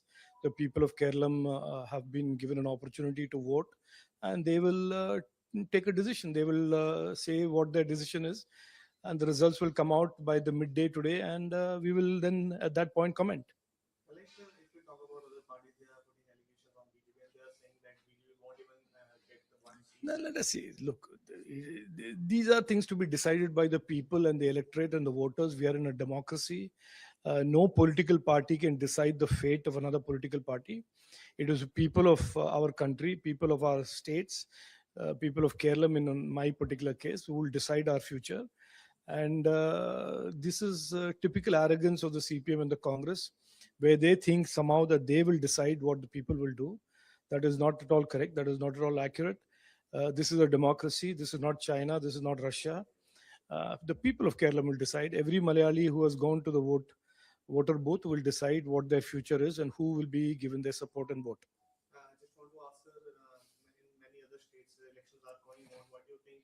Like, what are the state? No, I am very confident that the politics, divisive politics of the India alliance will be defeated. The corruption of the India alliance parties will be defeated, and people will choose, as they have chosen in 2014, 19, 24 in India. They will choose to put their state on a track of corruption-free governance, on development opportunities for every citizen, and Vikasit Bharat can only be built, can only be complete if there is Vikasit Bengal, Vikasit Tamil Nadu, Vikasit Kerala, and Vikasit Assam, and Vikasit Puducherry. So I am sure and I am confident that the people of these states will also give tremendous support to the BJP in the NDA. Ladies and gentlemen, we are seeing something unprecedented in Indian politics. We're looking at a party which came into existence just a couple of months ago. We're talking, of course, about Vijay and his party TVK in Tamil Nadu. And the numbers which have come in for Tamil Nadu at this point in time are 234 seats. Counting is on 225. We have the numbers for those seats. And TVK is leading on 170. Just before we slipped into those, into that bite chunk, we were looking at 163 by the time we came back 30 seconds later. 170. That is the number of seats Vijay is leading on. Then DMK Congress combined is leading on 29. NDA is leading on 24. In the meantime, my colleague Sobat Chatterjee, Deputy Political Editor, Hindustan Times, has also joined us in the studio. Sobat, let me get your comments out of the way. We're looking at something unprecedented as far as Tamil Nadu is concerned. 170 out of 234 to a political party which did not even exist in 2026. I mean, it just came into existence, a couple of months back. Yes, I completely agree with you. I think this is the biggest success story of a political startup. If we consider Aam Aadmi Party or other parties such as AGP in the early 200 to early phase of this millennium in Assam. Clearly, this is a party, this is a leader, Vijay, is an extremely popular leader in Tamil Nadu, cutting across all caste or cutting across all age barriers. Also, we have to remember that since 1967, when Annadurai became the Chief Minister of Tamil Nadu, from 67 onward, there has been this binary between this ADMK and DMK.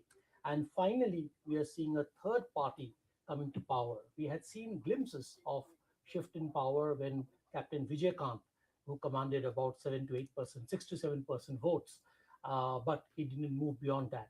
But this is simply a very different case. And I think this is a new chapter in the history of Tamil Nadu. It is yet to be seen how good or how efficient his government can be. Right. Professor Pant, by the time Subhadra could finish his response, the lead for TVK is now 171 seats. So I don't know what's going to be the number by the time you finish your response, but what will you attribute this to? Because the argument is rather logical that DMK and AIADMK are political forces who are entrenched in the political system, understand how to convert support into actual votes and votes into seats. Vijay has just come in. He doesn't have the experience. This is his political debut. What would you attribute this kind of success to? I think what you use the word entrenched, that itself gives a key to understanding the Vijay phenomenon. You see him as a disruptor. I think you have roots entrenched deep, which also rot with time. The trunk might look very impressive as long as it stands, but it may not have the staying power when a gust of wind is really hard. I think Vijay's phenomenon is something like what you could see in a different context in Nepal. The entrenched political parties and brokers all went in one go when the absolute newcomers just with charisma came. Now, the other question is much more intriguing and disturbing. What happens to Tamil Nadu after this? Would you think that as the confidence of I was in Tamil Nadu for a short while. There was a tourist mart, and both Stalin and the tourism minister were there. They were very confident. A lot of MOUs were signed. And I asked, what would happen to these MOUs if you are not in power? So they said, we may not be in power, but the governments in Tamil Nadu are responsible to the people of the state. So whoever takes over will continue. Then they had in mind, maybe if they lose power by a small margin, it would be AIADMK. But this is a totally different scene now. Now, the expectations of the people would be so high with this kind of a double century by the time the figure reaches, that the expectations would be too much. How much is the bureaucracy partisan in Tamil Nadu or not committed is again an interesting question. How responsible any elected representative is towards the people, the voters, is to be under. There are lots of ways in which Tamil Nadu is very different from states in North India. The health delivery system, the education, the women's empowerment, the access of the common man to the district administrations, all you can see palpably are there. So regardless of whoever is there. But then there are other interests. There are industrial interests, there are external interests or investors and so on. How a newcomer would cope with this would be very interesting. And what his relationship is going to be with the center, because the stance of the DMK government was more or less confrontationist vis-a-vis the central government. Right. Whether it's language policy, NEP policy, whether it is. Do you think that could have gone against the DMK Congress alliance in Tamil Nadu? The fact that they were I'm not even bothered about the Congress alliance. I'm only bothered about the perceptions of the voters in Tamil Nadu about what kind of a response the DMK government would get from the central government in coming years. Right. All right. Before we start discussing some of the other states, because Vijay, of course, is somebody we'll have to keep discussing throughout the day, because the numbers that we're looking at, like I said earlier, are unprecedented. So as far as West Bengal is concerned, the numbers at this point in time look something like this. BJP is leading on 149 seats. TMC is leading on 107. Congress is leading on 4. Left Front is leading on 2. Others are leading on 1. And talking about key candidates, at this point in time, Mamata Banerjee is leading. Suvendu Adhikari is trailing. And that is as far as the situation in West Bengal is concerned. Let's quickly take a look at what's happening in Assam before I get Subhadra in on West Bengal and Assam. As far as Assam numbers are concerned, we're looking at an assembly of 64 seats, an assembly of 126 seats with a magic number set at 64. NDA is up and ahead of the opposition on 79 seats, Congress on 32, AIUDF on 1, others on 2. Let's quickly take a look at Kerala as well. UDF has now clearly established a massive lead over LDF. It is leading on 76 seats versus 40. That is the number of seats LDF is leading on. NDA is leading on 5. And let's take a look at Puducherry as well. Numbers are in for 22 seats at this point in time. NDA is leading on 14. Remember, it's a small assembly, Puducherry. It just has 30 seats. So the majority mark in case of Puducherry, the magic figure is 16. So the NDA is very close to the numbers which it requires to form the government in Puducherry, where it was in power already. And in fact, it is now leading on 15 seats in Puducherry. Saubhadra, now we have spoken about Tamil Nadu quite a bit. One state which we haven't discussed as much perhaps, but the numbers for BJP there are very encouraging. And that state is Assam. As far as exit polls are concerned, it was rather clear that Himanta Biswa Sarma would succeed in forming a government again in Assam. And that clearly seems to be the case because the magic figure is 64 and NDA in Assam is ahead on 79 seats. So what worked for Himanta Biswa Sarma this time around? Yeah, I think, one of the few factors, some of the factors which has worked in favor of Himanta Biswa Sarma, who is the sitting Chief Minister of Assam.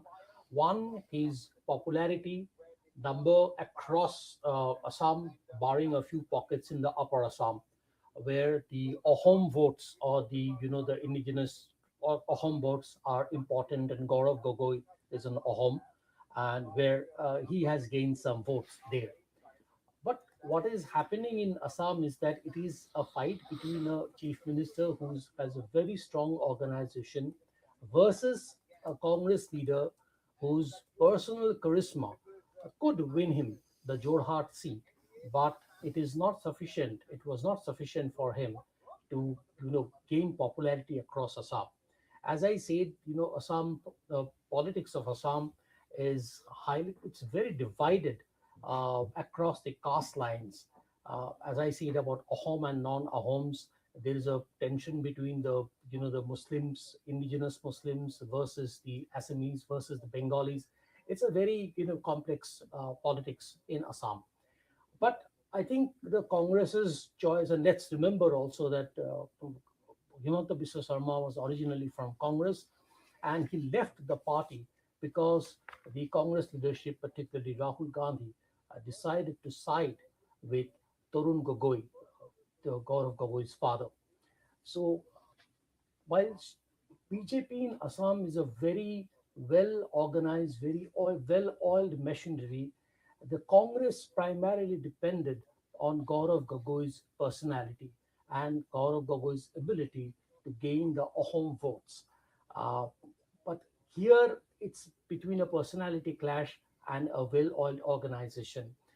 Also, if we look at the map of Assam, there are pockets where the Muslim population is very dominant, be it the lower Assam, Borpeta, districts like Bolpeta or Norbari, or if you go to the Barak Valley, which is Karimganj or Hailakandi, these areas. So it's not that the Congress gained Muslim votes across Assam. Congress primarily depends on a lot of Muslim votes to win in Assam, but didn't happen. So these are the factors, I think, which has helped the BJP retain its hold in Assam for another 5 years.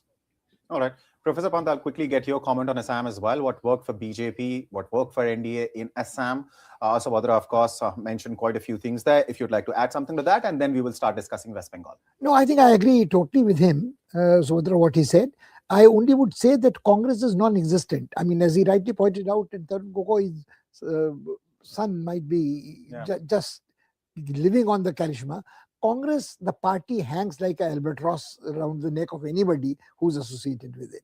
So it's total failure of Congress It is, I mean, I think I recall when Mr. Biswal Sarma had moved out of Congress, he had said that he had gone to meet Rahul Gandhi and he let his pet dog eat biscuits from Yeah. his plate and did not either have the decency to apologize or call for another plate of biscuits. So I think that kind of an arrogance continues to haunt Congress and leads to the demise. Anybody who touches Congress, and Mr. Rahul Gandhi does what I like to call as an anti-Midas touch.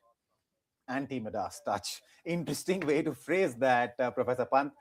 But quickly, I want to get the comment of both of you on this aspect, which is increasingly being noticed, especially after this election. So I'm sure this is going to be discussed even more.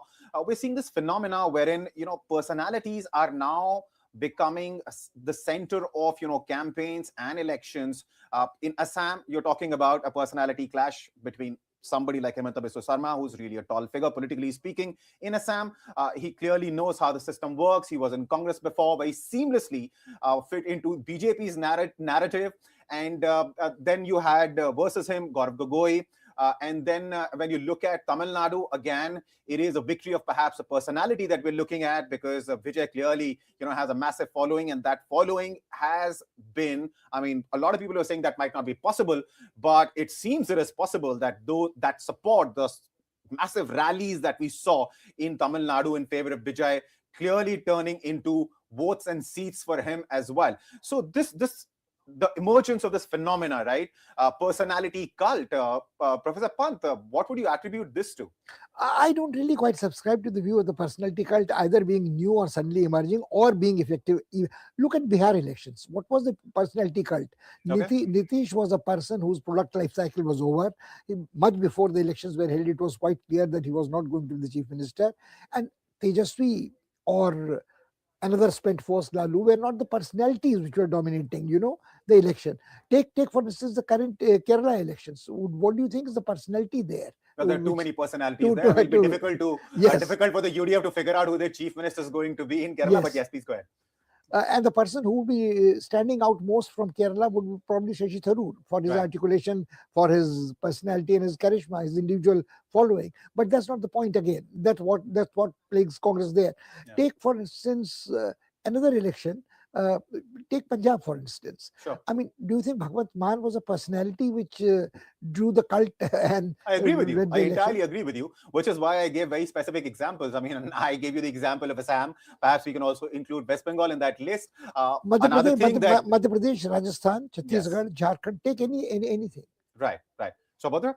See, I personally believe that personality-driven politics can take you to a certain level, but beyond that, you need a strong organization to, translate or transform the popularity into votes. As far as Tamil Nadu is concerned, the Tamil Nadu politics is very different. We have seen it's the only state in India where there are 69% reservation for SC and STs. Yet we have seen a Brahmin, J. Jayalalitha. She has been a chief minister of Tamil Nadu. We have seen DMK party, a solid cadre-based party, coming back repeatedly in power. But, if you keep aside Tamil Nadu, because that's, again, a very different kind of a politics. If you look at other states, I strongly believe that you need a good organization to win elections. The proof is today, if we talk about the strength of organization, of what organization can do, we have to look at West Bengal. We have to look at the story of BJP in West Bengal. Many people might say that, BJP, there's been a very serious campaign. Prime Minister spent many days in Bengal. The Union Home Minister, Amit Shah, he stationed himself in Bengal for almost like 15 days and all these things. But to win Bengal, to win, however, how the BJP has won Bengal, and I think it's a serious organization effort. It's not, there is no, let me tell you, in the state level, there is, apart from Shubhendu Adhikari, there are no other leaders who's of that level, of that stature, to take the party, carry the party on his shoulders. All right. We also have Shikha Mukherjee joining us, senior journalist. Thank you for taking out the time, Shikha, and joining us. Thank you. Can you hear me? Ms. Mukherjee, can you hear me? Yeah, I can hear you. All right. I don't think she can hear us at this point in time, but whenever she joins us, we'll welcome her and perhaps talk to her about Bengal as well. Shobhadra, as far as I think she can hear us and she's responding. All right.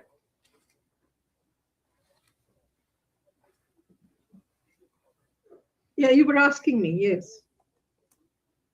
Ms. Mukherjee, please go ahead. Sorry, I didn't get your question. Please ask again. Hello, can you hear me? There seems to be some lag between my audio reaching her and her response. Let me ask you the question again, Ms. Mukherjee. We were discussing West Bengal and we were discussing the kind of numbers that we're looking at, because at this point in time, as far as West Bengal is concerned, numbers are in for 265 seats. And out of which BJP is leading on 145, TMC is leading on 112 seats, Congress on 4, Left Front on 2, others on 2.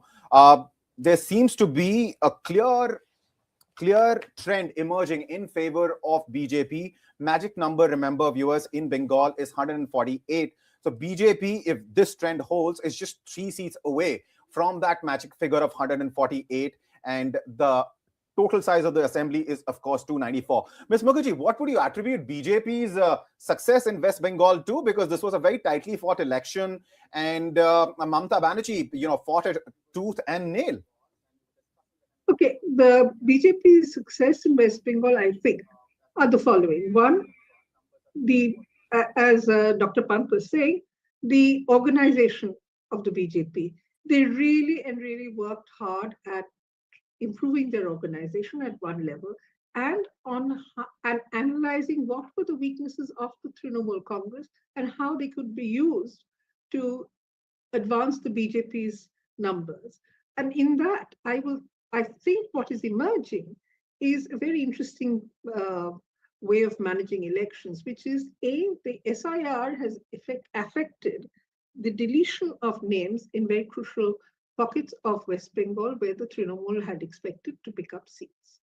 Number one. Number two, the SIR has also removed from the rolls people who would have otherwise supported the Trinamool Congress. Number three, what we are seeing is perhaps a split in the Muslim vote bank for the Trinamool Congress. And this split is a consequence of the BJP's, probably the BJP's efforts to reach the Muslim voters through 2 routes. One, the Humayun Kabir effect, which is that the Muslims in West Bengal have been exploited by the Trinamool Congress as a vote bank without providing the kind of benefits to the vote bank that she had either promised or they had expected that would come their way. The second effect is that the left and the Congress votes, the left and the Congress surge, revival, resuscitation in Bengal is an indication that there are seats where the votes are getting split in very interesting ways. And the left is going to pick up votes in places where, again, the Muslim vote is a factor, that so is the Congress, so is Humayun Kabir in probably 2 seats. Therefore, this is the impact of SIR, Muslim votes, and Mamata's inability to address any of those things. For the simple reason that she was also worried about, she was very worried about how to prevent any further erosion of Hindu votes by anything that she does, because she needs the Hindu votes to win as well, not just the Muslim votes or the women's votes or whatever. So if you're looking at how the BJP managed by focusing on A, anti-incumbency, B, anti-incumbency, which includes how the Muslims have been treated by her government as a vote bank and there have been no rewards or benefits to them. B, by looking at how there is disaffection within the Trinamool and working on that by, the word they have been using is neutralizing.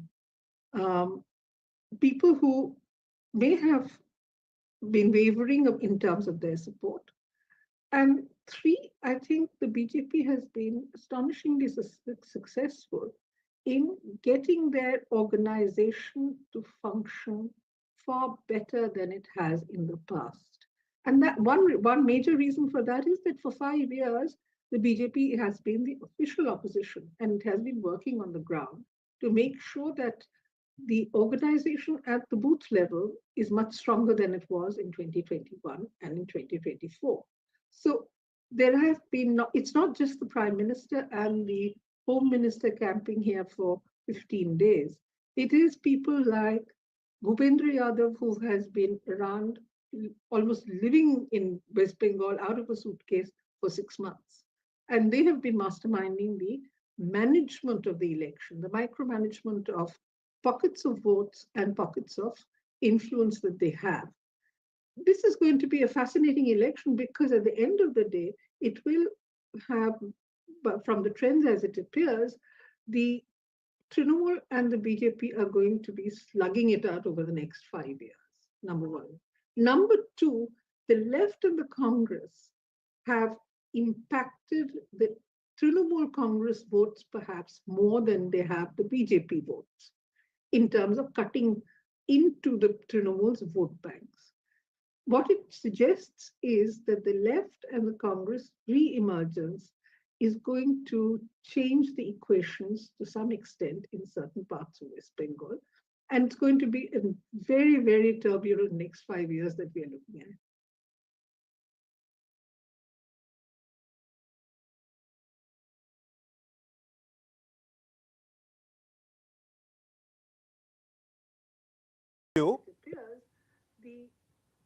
Sorry? Professor Mukherjee, can you hear me, ma'am? Yeah, I can hear you. There's a time lag. Yeah. Please repeat the question and I'll answer. The Congress have impacted the Trinamool Congress votes perhaps more than they have the BJP votes in terms of cutting into the Trinamool's vote bank. What it suggests is that the left and the Congress re-emergence is going to change the equations to some extent in certain parts of West Bengal. And it's going to be a very, very turbulent next 5 years that we are looking at. Case of Assam and Jammu and Kashmir, actually Assam has become a mirror image of Jammu and Kashmir in terms of politics and in terms of demographics.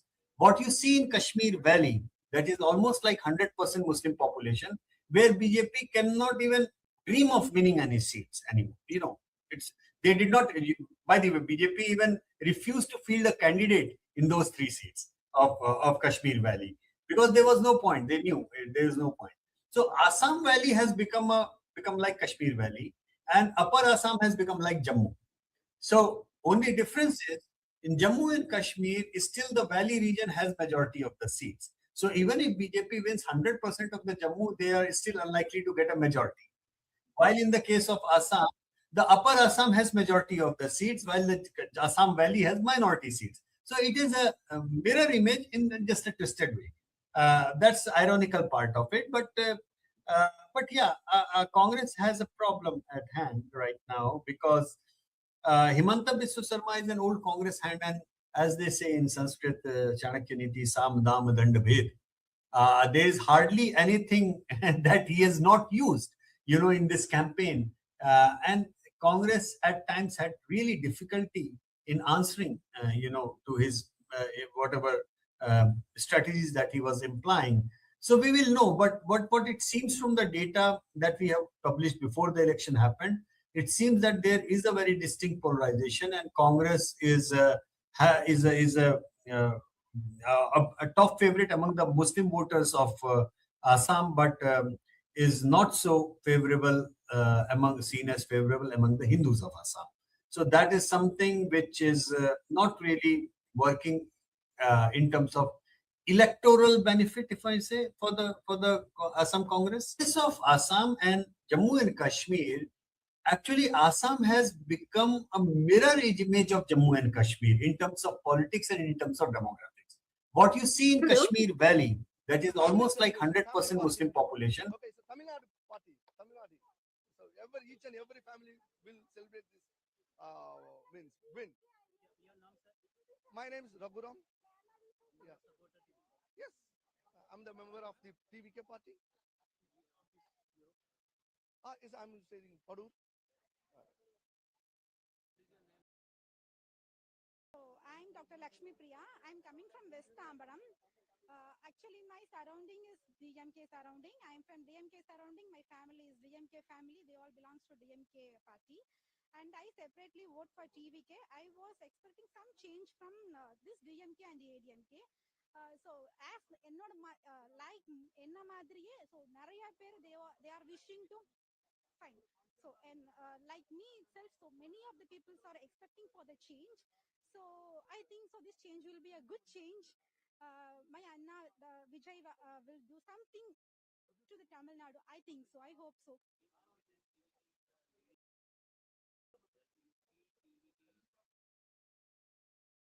Of course, sure, it will get.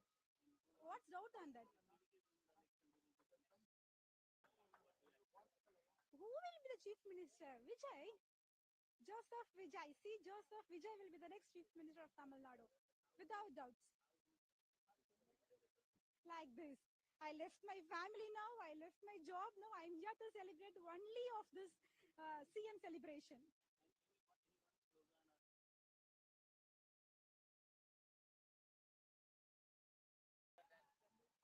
Sorry, I don't know. I don't want to do anything.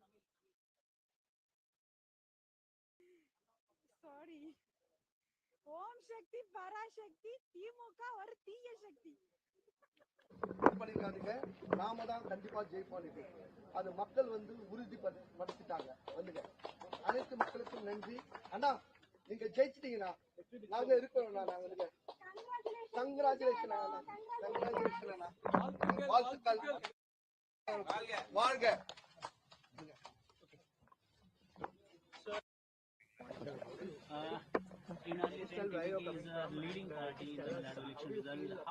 All right. So Saubhadra, Ms. Mukherjee, we briefly heard her talk about what worked for BJP in West Bengal.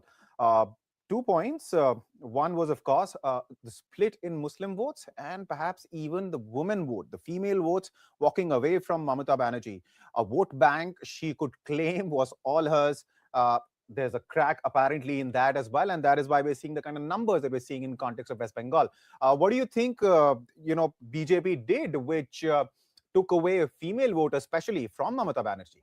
I think the most important part is the split in the Muslim votes, especially if you if you look at the electoral map of West Bengal. In the second phase of Bengal had 2 phases of election, and in the second phase, the number of seats that went to poll, BJP had only 18 seats. So the second phase of the South Bengal was the bastion of Trinamool Congress. And in that area, I think what has happened is that if you look at the data, it's very clear that ISF, which is associated with Naushad Siddiqui, ISF has been able to garner a substantial number of Muslim votes, and as a result, the Trinamool's vote has come down. Shubhadra, let me briefly interrupt you just to let the viewers know about the latest figures from West Bengal, because BJP at this point in time has crossed the magic number. The number to form the government in West Bengal, viewers, is 148.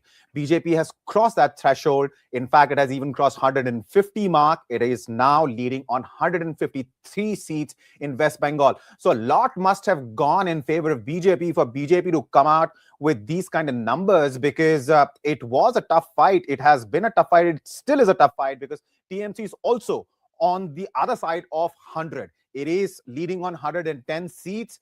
Congress on 3, left front on 2, others just 2.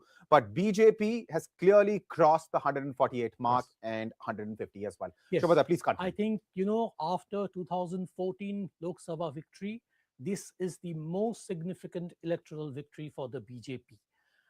For many reasons, West Bengal was the last bastion for the BJP, a state where it has never ever come to power, and this is the first time they are all set to return to power, come to power in West Bengal. So this is significant. This is one of the biggest electoral victories of the BJP, And I think, yes, the organization, the BJP organization, the way they have worked hard for the last five, not just 5 years, for the last 10 years. In the last election, they got 77 seats, up from 2, which was a signal that BJP is gaining popularity. And today, as you rightly said, the BJP is now having 153 seats as against the Trinamool's 110 seats. What has also happened, and probably we have to look closely at the electoral data sometime to find out, is that a large section of the educated Bengalis, they have also shifted to the BJP. Earlier, in the last 2 elections, that is in 2021 election, we have seen that a big chunk of the left supporters had shifted to the BJP, and this time the BJP's acceptability has gone even much more, and a large section of the Bengalis, educated Bengalis, they have shifted to the BJP. Also, the Muslim factor is crucial factor for Mamta, because Mamta largely depended on the Muslim votes. And as you spoke about the women votes, that is another thing, and I think Ms. Mukherjee has also pointed out rightly, that is another crucial vote bank for the Mamta. She particularly depended on Muslims plus Mahila to win the election. I think the SOPs which the BJP has presented, I think the large number of schemes which the BJP announced, and I don't know, but I suspect that this Arjikar episode, the rape and murder of a doctor in Arjikar, which had seen unprecedented, public uproar in the middle of the night. Calcutta had seen, and even other parts of the Bengal has also seen women, thousands and thousands of women coming out on the streets to protest against the rape and murder of the Arjikar doctor. That was unprecedented, and probably that also signifies that why the substantial section of the women voters, they have turned towards the BJP. Overall, I think there's a lot of anti-incumbency factor against Mamta, who has ruled Bengal for 15 years. So we have to look at closely again. We have to look closely at the data to see which regions, how the BJP has substantially gained in which regions. But preliminary data which I have seen, it shows that in North Bengal and in the areas which are adjoining Jharkhand, Orissa, those areas, right, the BJP has clearly swept. All right. Ms. Mukherjee, can you hear me, ma'am? Yeah, I can hear you. Yeah. You can't hear me, I guess. I don't think Ms. Mukherjee can hear us. I was told that she can.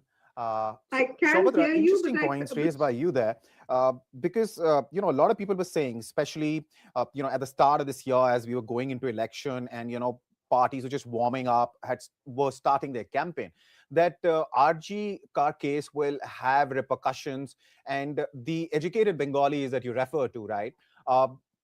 That is perhaps the last barrier that BJP had to break, apart from, of course, the Muslim and female voters. But this was the last barrier. It was the Bengali intellectual who was resisting BJP's charms, But it was the RGK. The middle class Bengalis. Right. I think middle class Bengalis, for them, this episode was a real shocker. And I've been in Delhi for many years now, but I have too many friends in Calcutta, and my parents, my mother, and my relatives are in Calcutta. So they all tell me, what happened? Ms. Mukherjee can explain us better. Yeah. What happened after the Arjikar episode, after the heinous crime against the doctor in Arjikar, the level of public uproar, the level of protests, it is unheard of, it is unprecedented. I have never ever seen in my life, I've spent 25 years in Calcutta, I've never ever seen that women in the middle of the night, thousands and thousands, even lakhs of women coming down on the streets to protest against the Arjikar episode. And I have seen in my own eyes that, the auto rickshaws or the taxi drivers, sympathetic towards the cause, they are offering free rides to the support, to the protesters to go home, reach home safely. I mean, this has shook the Calcutta crowd, and this has shook the conscience of the Bengal. And this was clearly one of the incidents, I believe, that it has taken away a substantial middle class vote and women vote from the Trinamool Congress. Right. I think Ms. Mukherjee is back with us. Let's try one more time to get her in on this. Ms. Mukherjee, I was just discussing this with Saubhadra, the point, in fact, that you made, that BJP this time around successfully managed to, crack the main voter base that Mamata Banerjee has. It is, of course, the Muslims and the female voters. Saubhadra pointed out that it is perhaps, some of the SOPs that BJP has promised, which could have also played a factor. And briefly, we also discussed the role played by the middle-class Bengali, how BJP managed to convince them this time.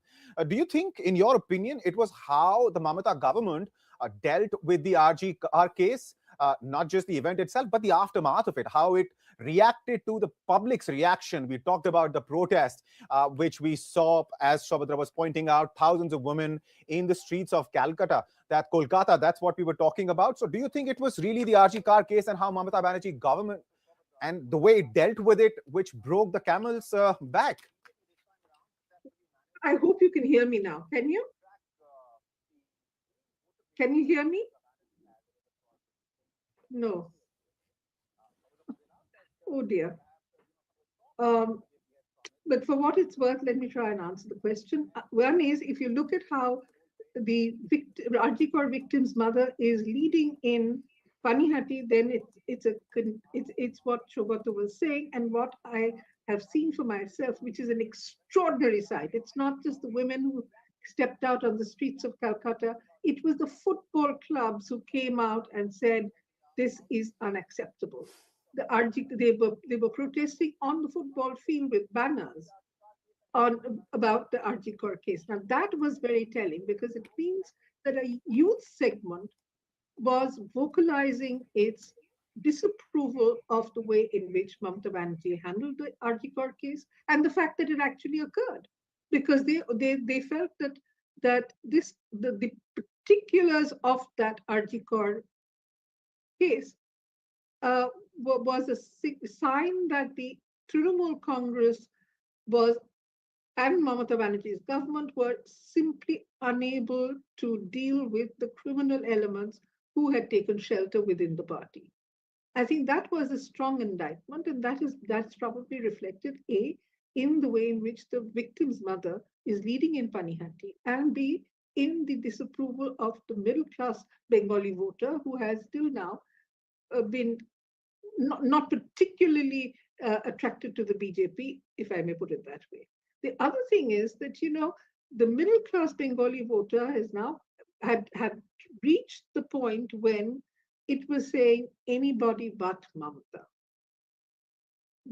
The strength of the feeling was something that I hadn't quite understood or estimated correctly, but it seems that middle-class voters have taken the position from what the outcomes are now, that enough is enough of Mamata, and we need a change.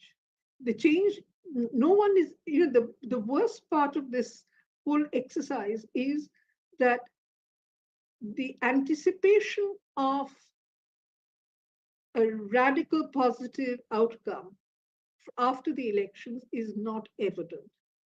Mamata Banerjee is getting over 107 seats if this trend continues. She's going to be there in the opposition. So West Bengal's electorate, I think, is very, very conflicted about how they see the BJP and how they see the Trinamool Congress. And this conflict is not because they're choosing between a better alternative and a worse incumbent. It is a kind of surge towards let's get things changed and then let's see what happens, which is an indication that things are very, very unpredictable at the point. I can't hear you, Ishan. I can't hear Mamata you. Banerjee has regained the lead in Bhabanipur, And it is a close contest between her and Shubhendu Adhikari. In early counting, Shubhendu Adhikari was ahead, but since then, Mamata Banerjee has taken a lead and has moved ahead. Now, looking at some of the numbers as far as Tamil Nadu is concerned, Vijay's lead, which had crossed 170, has come down to 135 now. So some would say sanity is finally prevailing, at least to whatever extent it can in this scenario. But 135 is what we're talking about. The magic figure, of course, to form the government in Tamil Nadu is just 118. He's clearly ahead of it. 135 is the number of seats he's leading on. NDA is leading on 63. DMK, Congress combined, leading on 27. Talking about West Bengal, BJP is now ahead on 160 seats. TMC's lead is now shrinking. It is now leading only on 106 seats. Congress is leading on 2, Left Front is leading on 2, others are leading on 3.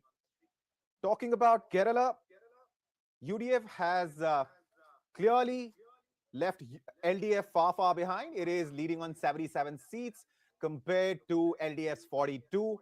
NDA, interestingly, is leading on 5 seats. Others are leading on 1. Talking about Assam, the numbers are in for 117 seats at this point in time. And viewers, the numbers that you're seeing and the numbers that I'm telling you, the numbers you're seeing on your graphic screen right now on YouTube or Hindustan Times or Live Mint apps, they might be slightly different from other numbers because here we're interested in sharing the numbers we're sure about. We would not in a hurry here to declare the election in favor of somebody or against somebody. We're interested in giving you verified information. So those are the numbers that I'm sharing with you. So at this point in time, as far as Assam is concerned, total 126 seats. The magic figure in Assam is 64. At this point in time, we have the numbers for 117. NDA is leading on 84 seats. Congress is leading on 29. AIUDF on 2, others on 2. So in this case, NDA, led by Himanta Biswa Sharma, is comfortably ahead of the halfway mark. And talking about Puducherry, numbers are in for 22 seats. Puducherry, remember viewers, is a very small assembly. It has just 30 odd seats. And out of that, NDA is leading on 15. DMK, Congress combined on 3, others on 4. So, Shobhadra, no matter which state we look at, no matter which party we talk about, numbers are very clear. Numbers are very clear in West Bengal. Numbers are very clear in Tamil Nadu. Yes, Vijay's lead has come down from 172 to 135 now, but it is still way ahead of the halfway mark. He'll still be able to form government all by himself. Talking about Kerala, UDF has taken a clear lead. It is on the other side of the magic figure, which is 71. Similar situation in Assam.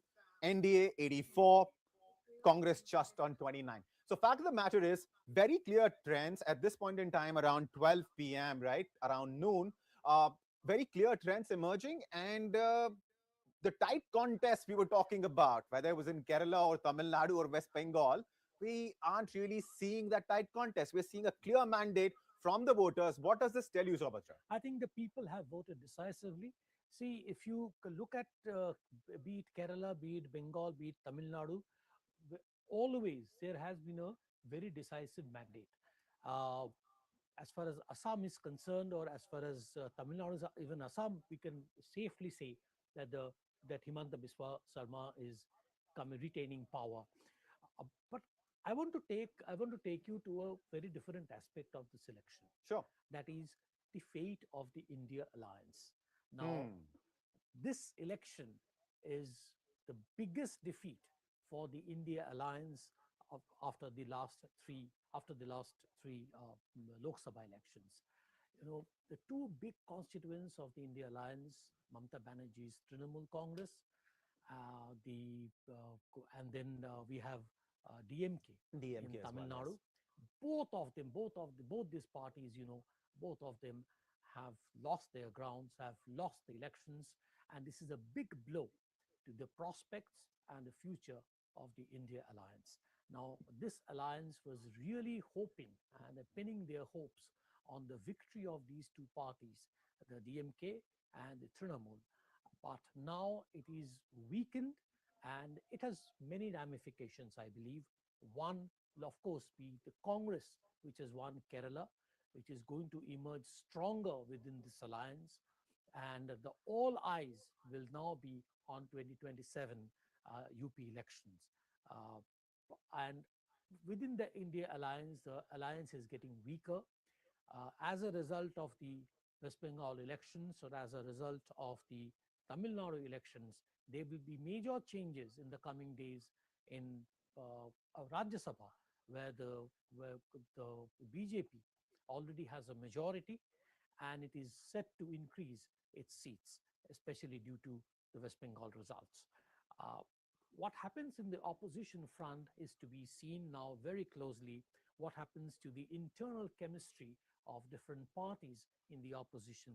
Trinamool always, many Trinamool leaders had told us that, after this victory, if Mamata Banerjee won this election, become the fourth time chief minister, she would have contested to be the leader of the India alliance. Now, dreams shattered. Trinamool Congress now relegated to the second position in West Bengal. It also means that this ginger group, which Mamata, then Samajwadi Party, Akhilesh Yadav, Aam Aadmi parties, Arvind Kejriwal, and all these parties, they were planning to make a ginger group. They had planned a meeting in Lucknow after the election results had come out. Now there's a big question mark.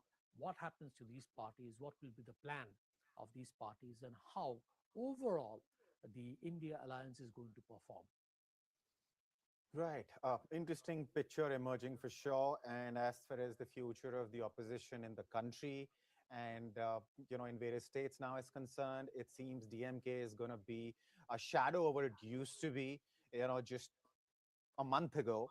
And similar situation for TMC in West Bengal. And these are the two states where BJP would have liked to make serious inroads.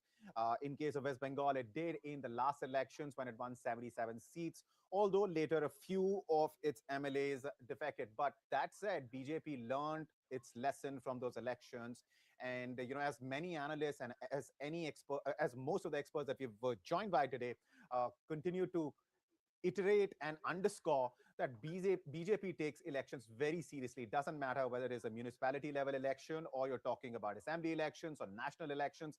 And that's clearly seems to be showing the kind of results that BJP expected their efforts will. Because at this point in time in West Bengal, 164 seats, that's the number of seats BJP has taken a lead on. And historically, as far as Bengal is concerned, whenever the governments change in Bengal, the mandate that the Bengalis give to the party that they're choosing is usually decisive. There is no confusion. It's not a case of 19 or 20 seats. It's always a case of, very clear-cut mandate. We saw that in case of left.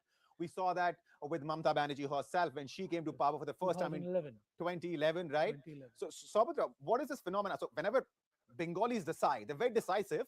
Till the time they don't decide, they're rather passive. But once they do make up their minds, they would rather completely in support of, the party that they choose, completely decimate the opposition. I think this is the beauty of Bengal. This is the beauty of democracy in Bengal. Please remember that in 2016, the last left front government, they had 2/3 majority in the West Bengal Assembly. And 2006, then 2011, when Mamata Banerjee came to power, she swept Bengal. And for last 2-3 elections, she always had great numbers in her support. And the BJP, as we discussed earlier, they came from 2, then 77, and now, as the latest figures in Hindustan Times tell you, BJP is at 161, with Trinamool at 105. Right. All right, just as we were speaking, I was just refreshing the numbers because, see, initially we were looking at TVK's numbers and those numbers were rising like crazy because at one point in time in Tamil Nadu, TVK managed to cross the 170 mark. I don't know, what to say on this because this is unprecedented. This has never happened before that a party which came into existence a couple of months ago, enters into the fray, electoral fray, fights two really solid parties, AIADMK on one hand, DMK and Congress as allies on the other hand. BJP is there, of course, along with AIADMK, and manages to cross 170. And at this point in time, its lead has substantially come down. It has come down to 121. But that in itself is a big figure, a big number. And of course, on the other side of the halfway mark. So TVK, if this trend even holds, then TVK should be able to form government in Tamil Nadu on its own. As far as West Bengal is concerned, now the number for BJP has increased. BJP's tally is at 167 in West Bengal. And for the first time since TMC crossed the 100 mark, for the first time it has come under it. It is now leading only on 99 seats. And Congress is leading on 2, Left Front is leading on 2, others are leading on 4. Talking about Assam, 118 seats. That's the number of seats. Numbers are in for. NDA is leading on 83. Congress is leading on 31. AIUDF on 2, others on 2. Talking about Puducherry, now the numbers are in for 25 seats. And NDA has taken a decisive lead. In fact, others are not even in a contest because NDA is leading on 20 seats. Puducherry has just 30 seats, so the halfway mark is 15, and the winning and the magic figure is 16. DMK and Congress are ahead on 2 seats in Puducherry, and others are ahead on just 1. So that's what the situation is like at this point in time. I'm also joined by senior journalist Kalyani Shankar and Aarti Radhika Jairath. Can you hear us, Ms. Shankar? Can you hear me? Yeah, I can. All right. Looking at the numbers, what would you say? Because these are your initial comments, so I'll give the floor to you. Please feel free to pick the state that you'd like to first comment on, and then, of course, I'll loop you into the larger, broader conversation that we were having before you joined us, ma'am. See, I would like to reserve my judgment after 3 o'clock. Okay. As of now, just going on. But according to what figures we have, BJP seems to be doing very well. I mean, much rather to the expectation of the other parties, actually. And one thing which strikes me here is that although BJP is in command in either West Bengal or Assam or any of these states, the opposition is strong. In Tamil Nadu, even TVK, Vijay, if he comes, then he will have a strong opposition in DMK and AIADMK. So they have to fare, and particularly Vijay has a problem. Like Assam, when Mahanta took over as chief minister, his party had nobody, no administrator, nothing at all. So same way TVK, Vijay also is left with no big leader, nothing, no administrative experience, no ideology, nothing at all for him. But still he's got popular because of that. He has won. The one parallel I can say here is that N.T. Ramarao, but he had a strong politician like Bhaskar Rao to guide him. There's nobody to guide Vijay. But of course, BJP had sent word to him saying that he would be made a deputy chief minister. But Vijay refused to accept the offer. Now maybe, they both can combine. If Vijay doesn't have enough numbers, they can combine with AIADMK. It's quite possible. But Vijay's rule, we'll have to watch and see how he will do it. As of now, it's not a very interesting phenomenon. He has to do a lot of things. I think he has to manage the party and the government in the future. And as for Kerala, UDF was expected to win anyway. And there again, you have a strong opposition. Then now the fight will start within the Congress. Who would become the chief minister? There are already half a dozen people who are waiting to become the chief minister, and Congress will have a tough time to nominate one of them there. And West Bengal is a very, very interesting case because it has been very, very tight fight between the two parties. And even now, I'm not sure whether Mamta can make up for another 10-15 seats extra in the coming hours. We don't know. And Mamta was strong earlier. She had also been working earlier. And the BJP has been working for West Bengal for the past 2 years. The Prime Minister has been going there. Home Minister had been going there. And all the top leaders had gone there. And they have been, wooing Bengal as much as possible. And of course, if they win it, then that would be a very great thing.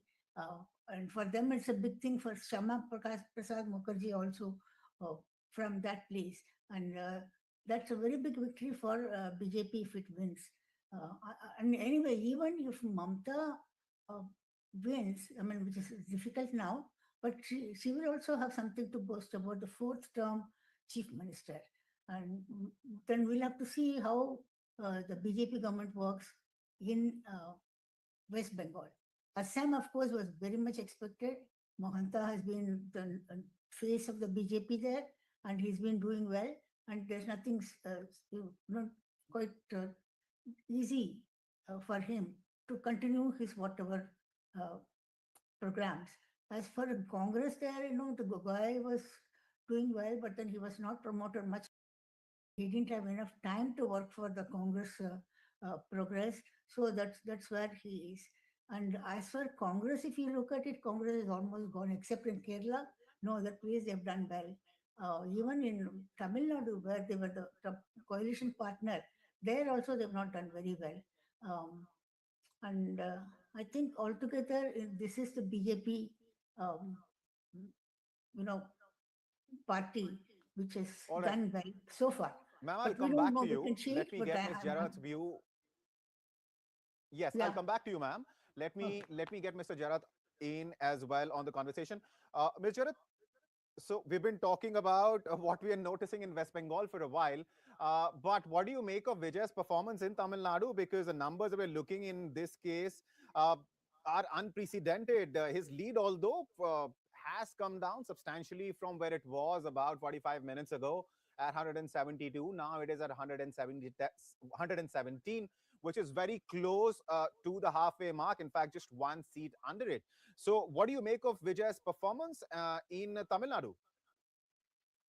Well, it's not the first time that a film star would have swept a state. We have seen MGR do that in, Tamil Nadu. We have seen NTR do that in Andhra Pradesh. So Vijay is, following in very famous footsteps. But what is very interesting here is the kind of what looks like the complete collapse of the DMK. And, I think this is a blow from which Stalin is going to take a very long time to recover. In the meantime, while he's trying to recover and, sort of shore up his flanks again, who knows what kind of electoral landscape or socio-political landscape will take shape in Tamil Nadu under somebody like Vijay, who at the moment we have no clue what his ideology is. He is a complete unknown. He's come on the back of his popularity as a film star, but he, as Kalyani pointed out, he doesn't have a strong administrator. He doesn't have political people. He's really a very raw person to governance. And which parties are going to, sort of form the government with him? Will there be a break in the BJP AIADMK alliance?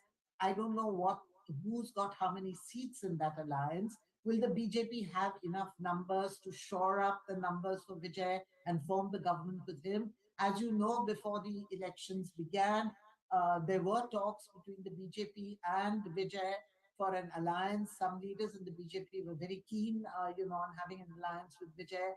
But ultimately, I think they decided to go with the AIADMK, which was a tried and tested partner and a tried and tested party in Tamil Nadu. So I think the coming days in Tamil Nadu are going to be very interesting with this new phenomenon. And, I think what Vijay has introduced in Tamil Nadu, it probably marks the beginning of the end of this bipolar Dravidian politics that has dominated, Tamil Nadu for the last 50 years. Because he has risen on the enthusiasm of young voters who have flocked to him for, the big aspirational dream of, jobs, of modernism, of getting ahead, of, sort of eschewing, sort of caste models and so on that Dravidian politics, thrived on. So that's a very interesting change that we're seeing in Tamil Nadu. And it'll be interesting to see how this unfolds and what shape, what takes place in Tamil Nadu following this development. I'd like to make a comment on West Bengal because I think it is way too early to take a call on West Bengal, although the figures seem to suggest a BJP almost like a sweep, because from my understanding, only about 3 to 4 rounds of EVMs have been counted. You're right. EVM, You're right. counts have happened. Also, most of the EVMs that have been opened and are being counted currently are from the north of Bengal, which is a BJP stronghold, and from the south tribal areas where the BJP was expected to do well. The BJP already has some hold. Mamta's belt, which is the presidency belt, in the sort of south and middle of Bengal, the counting of EVMs is not even started. So, these figures could undergo a drastic change, or you may see the BJP sweeping forward to a really remarkable, spectacular victory.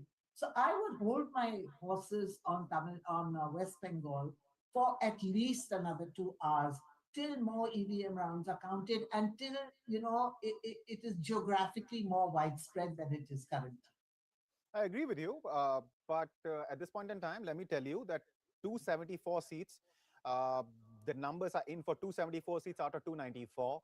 And I agree with you that there should be no hurry in, calling elections. At the end of the day, we are talking about the most important thing in a democracy, that is the will of the people. And of course, if we could wait for 5 years, if the electorate can wait for 5 years, surely they can wait for 2 more hours to find out who's actually going to win.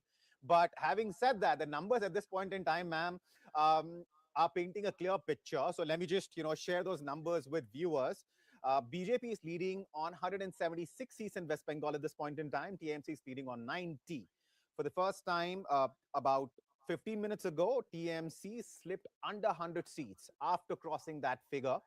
And INC is leading on 2 seats in West Bengal. Left Front is leading on 2. Others are leading on 4. Viewers, some key reactions are coming in.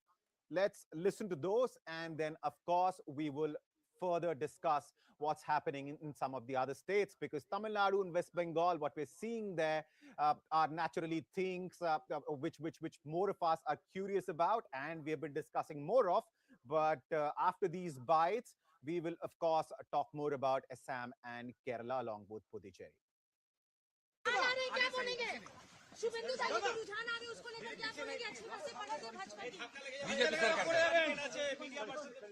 One entry plus BJP will form the government.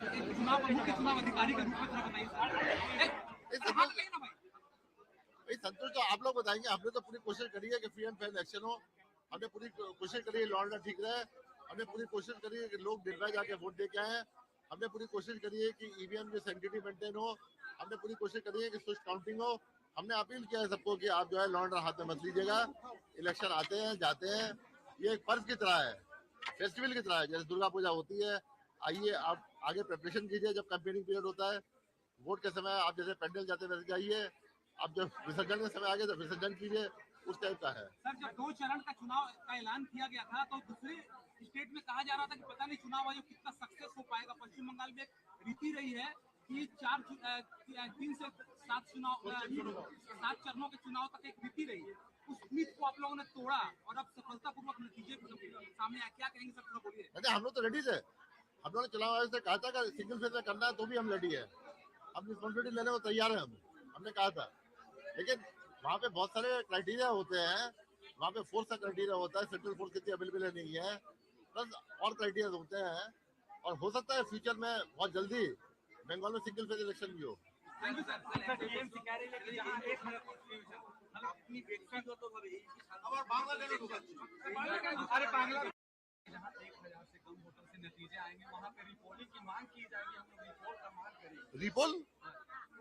Repoll अब कैसे होगा? अब तो recounting का पूरा procedure fixed है. सब RO जानते हैं. अगर उस क्राइटेरिया के अंदर आता है तो रिकाउंट होगा, वरना नहीं होगा. वो क्राइटेरिया फिक्स्ड है, तो सब जानती है पॉलिटिकल पार्टी. हमें बोलने की जरूरत नहीं है. आरओ जानते हैं. जो भी किताब में होगा, जो भी रूल में होगा, जो भी रेगुलेशन में होगा, वो 100% फॉलो होगा.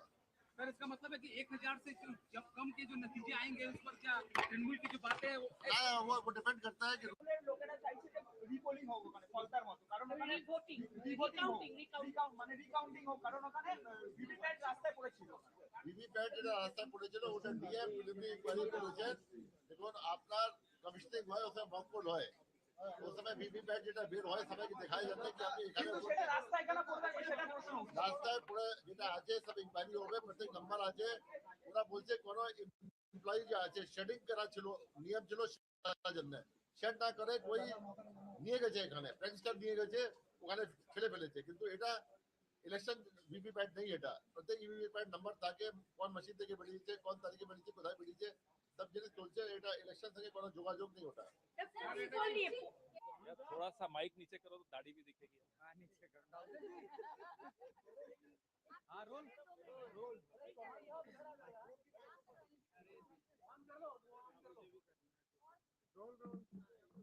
दे दो मुझे कोई बात नहीं सुन जाओ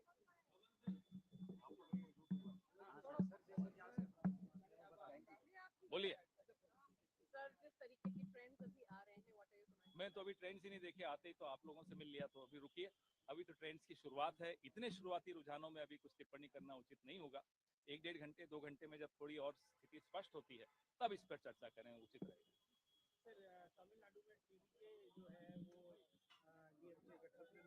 एक दो घंटे प्रतीक्षा कीजिए थोड़ी स्थिति और स्पष्ट हो फिर इस पर टिप्पणी करें फिर चर्चा करें उचित रहेगा बंगाल का जो रुझान अभी आए हैं हर स्टेट के लिए अभी बहुत बहुत शुरुआती रुझान है पोस्टल बैलेट्स के बाद शायद एक राउंड हुआ होगा या 2 राउंड हुए होंगे थोड़ा इंतजार कीजिए फिर इस पर बात करते हैं जहाँ हम लीड कर रहे हैं या जहाँ लीड नहीं कर रहे सबके लिए स्थिति तो वही है कि ये शुरुआती रुझान है थोड़ा इंतजार करना उचित है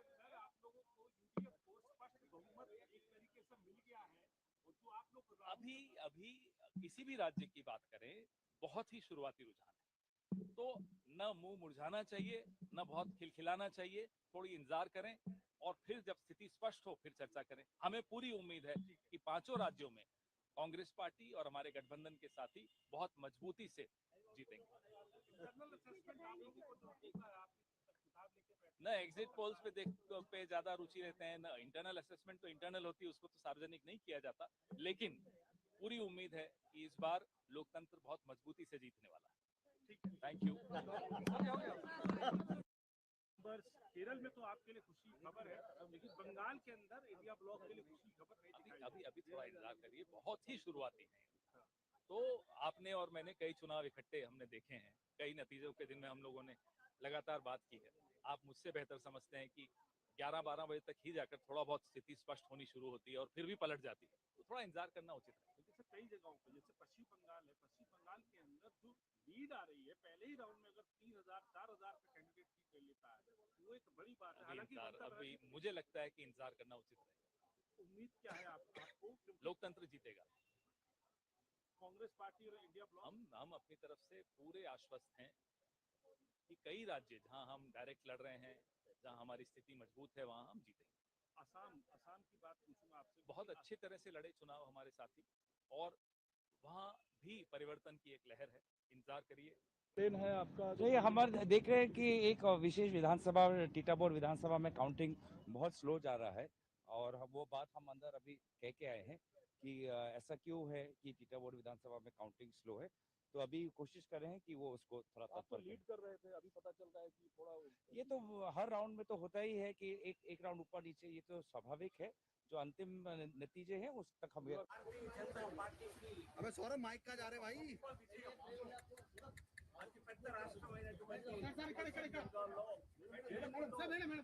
ఈశాన్య రాష్ట్రాల్లో భారతీయ జనతా పార్టీ ప్రాబల్యాన్ని మేము మరింత పెంచుకున్నట్టు అవుతుంది ప్రజలు ప్రభుత్వంతో విసిగి వేసారి सौरभ ऑडियो तो आ ही नहीं रहा कहाँ माइक लगा दी तूने ప్రధాని నరేంద్ర మోదీ గారి నాయకత్వంలోని భారతీయ జనతా పార్టీకి పట్టం కట్టాలని నిర్ణయించారని ఇప్పటి వరకు వచ్చిన మరి ట్రెండ్స్ ఆధారంగా స్పష్టమవుతోంది ఎగ్జిట్ పోల్స్ అంచనాలు వేసినట్టుగా సాధారణ మెజారిటీ కాదు పెద్ద మెజారిటీతో लोगो डाउन करो भाई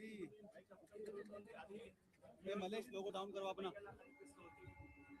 మరో పెద్ద రాష్ట్రమైనటువంటి తమిళనాడు మన పక్క రాష్ట్రమైన తెలుగు రాష్ట్రాలకి పక్క రాష్ట్రమైనటువంటి తమిళనాడులో డిఎంకే దారుణమైన పరాజయం ఎదురు చూడబోతోంది డిఎంకే ప్రభుత్వం మళ్ళీ తిరిగి వస్తుందని అనేక అంచనాలు వేసినా అవన్నీ తప్పని రుజువయ్యాయి ఖచ్చితంగా ఈసారి స్టాలిన్ తో సహా ముఖ్యమంత్రి ఎంకే స్టాలిన్, ఆయన కుమారుడు ఉప ముఖ్యమంత్రి స్టాలిన్, ఉదయనిధి స్టాలిన్ వారు కూడా వెనకంజలో ఉన్నారు ఇప్పటికి కూడా.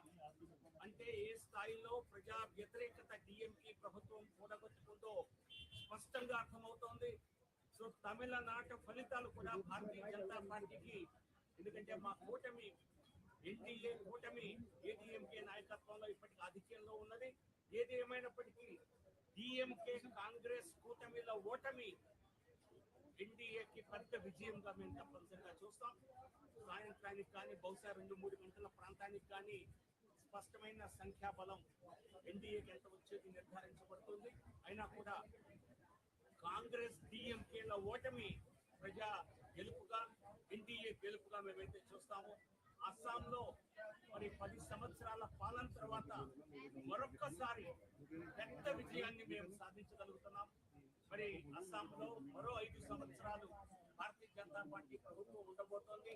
ఎక్కడ బీజేపీ ఒక్కసారి గెలిచినా మరలా గెలిచేలా ప్రజా దీవెనలను పొంది పరిపాలనతో, మంచి పరిపాలనతో, అలాగే మంచి సౌకర్యాలతో జీవన విధానాల్ని మెరుగుపరిచి ప్రజల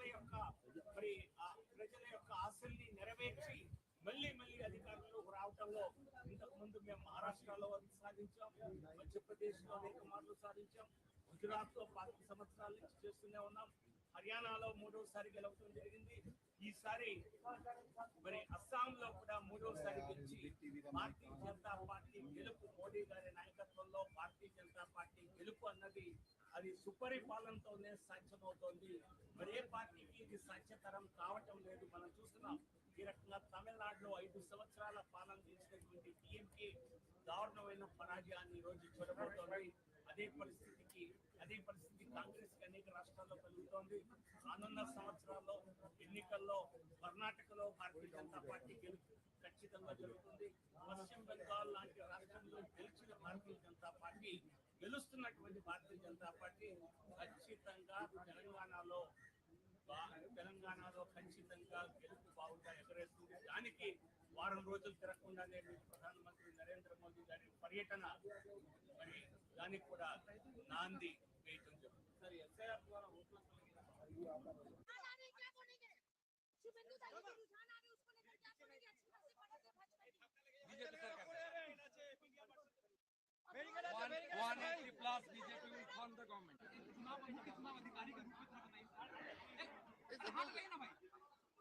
संतोष तो आप लोग बताएंगे। आपने तो पूरी कोशिश करी है कि फ्री एंड फेयर इलेक्शन हो, हमने पूरी कोशिश करी है लॉ एंड ऑर्डर ठीक रहे, हमने पूरी कोशिश करी है कि लोग निर्भय जाके वोट दे के आए, हमने पूरी कोशिश करी है कि ईवीएम की सैंक्टिटी मेंटेन हो, हमने पूरी कोशिश करी है कि स्विच काउंटिंग हो।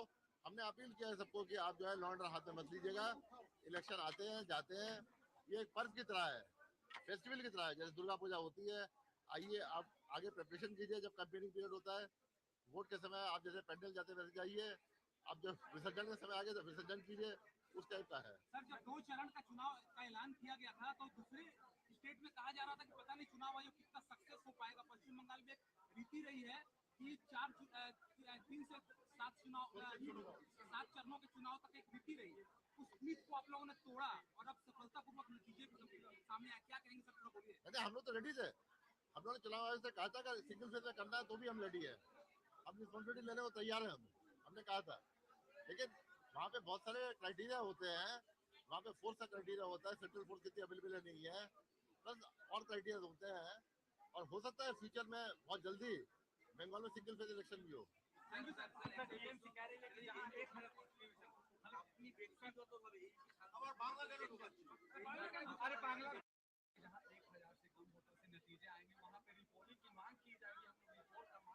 रिपोल अब कैसे होगा? अब तो रीकाउंटिंग का पूरा प्रोसीजर फिक्स्ड है, सब आरओ जानते हैं। अगर उस क्राइटेरिया के अंदर आता है तो रिकाउंट होगा, वरना नहीं होगा। वो क्राइटेरिया फिक्स्ड है, तो सब जानती है पॉलिटिकल पार्टी, हमें बोलने की जरूरत नहीं है, आरओ जानते हैं। जो भी किताब में होगा, जो भी रूल में होगा, जो भी रेगुलेशन में होगा, वो 100% फॉलो होगा। सर, इसका मतलब है कि 1000 से कम के जो नतीजे आएंगे उस पर क्या तृणमूल की जो बातें है वो डिपेंड करता है कि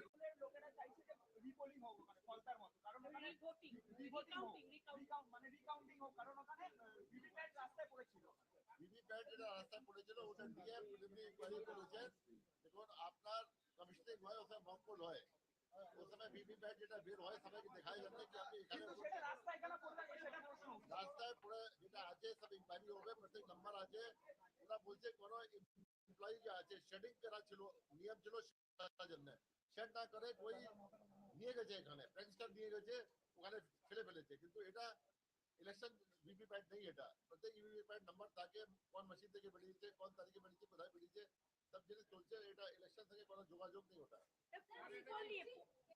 थोड़ा सा माइक नीचे करो तो गाड़ी भी दिखेगी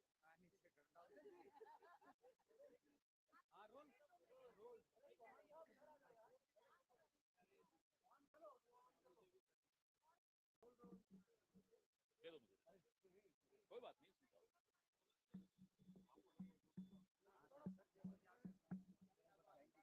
बोलिए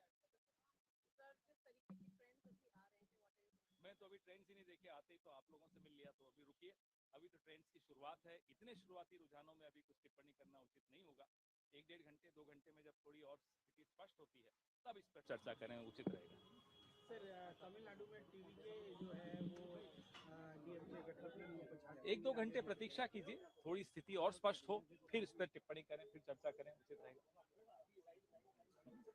बंगाल का जो रुझान अभी आया है हर स्टेट के लिए अभी बहुत बहुत शुरुआती रुझान है पोस्टल बैलेट्स के बाद शायद 1 राउंड हुआ होगा या 2 राउंड हुए होंगे थोड़ा इंतजार कीजिए फिर इस पर बात करते हैं जहाँ हम लीड कर रहे हैं या जहाँ लीड नहीं कर रहे सबके लिए स्थिति तो वही है कि ये शुरुआती रुझान है थोड़ा इंतजार करना उचित है केरल के अंदर आप लोगों को यूडीएफ को स्पष्ट बहुमत एक तरीके से मिल गया है और जो आप लोग अभी अभी किसी भी राज्य की बात करें बहुत ही शुरुआती रुझान है तो न मुंह मुरझाना चाहिए न बहुत खिलखिलाना चाहिए थोड़ी इंतजार करें और फिर जब स्थिति स्पष्ट हो फिर चर्चा करें हमें पूरी उम्मीद है कि 5 राज्यों में कांग्रेस पार्टी और हमारे गठबंधन के साथी बहुत मजबूती से जीतेंगे न एग्जिट पोल्स पे ज्यादा रुचि रहते हैं न इंटरनल असेसमेंट तो इंटरनल होती है उसको तो सार्वजनिक नहीं किया जाता लेकिन पूरी उम्मीद है कि इस बार लोकतंत्र बहुत मजबूती से जीतने वाला है थैंक यू केरल में तो आपके लिए खुशी खबर है लेकिन बंगाल के अंदर इंडिया ब्लॉक के लिए खुशी खबर नहीं अभी थोड़ा इंतजार करिए बहुत ही शुरुआती है तो आपने और मैंने कई चुनाव इकट्ठे हमने देखे हैं कई नतीजों के दिन में हम लोगों ने लगातार बात की है आप मुझसे बेहतर समझते हैं कि 11-12 बजे तक ही जाकर थोड़ा बहुत स्थिति स्पष्ट होनी शुरू होती है और फिर भी पलट जाती है तो थोड़ा इंतजार करना उचित है जैसे कई जगहों पे जैसे पश्चिम बंगाल है पश्चिम बंगाल के अंदर जो लीड आ रही है पहले ही राउंड में अगर 3,000-4,000 का कैंडिडेट जीत ले लेता है वो एक बड़ी बात है हालांकि अभी मुझे लगता है कि इंतजार करना उचित रहेगा उम्मीद क्या है आपको लोकतंत्र जीतेगा कांग्रेस पार्टी और इंडिया ब्लॉक हम अपनी तरफ से पूरे आश्वस्त हैं कि कई राज्य जहां हम डायरेक्ट लड़ रहे हैं जहां हमारी स्थिति मजबूत है वहां हम जीतेंगे असम की बात पूछूंगा आपसे बहुत अच्छी तरह से लड़े चुनाव हमारे साथी और वहां भी परिवर्तन की एक लहर है इंतजार करिए है आपका तो ये हमारे देख रहे हैं कि एक विशेष विधानसभा टीटाबोर विधानसभा में काउंटिंग बहुत स्लो जा रहा है और वो बात हम अंदर अभी कह के आए हैं कि ऐसा क्यों है कि टीटाबोर विधानसभा में काउंटिंग स्लो है तो अभी कोशिश कर रहे हैं कि वो उसको थोड़ा तत्पर लीड कर रहे थे अभी पता चल रहा है कि थोड़ा ये तो हर राउंड में तो होता ही है कि एक राउंड ऊपर नीचे ये तो स्वाभाविक है जो अंतिम नतीजे हैं उस तक हम अबे सौरभ माइक का जा रहे भाई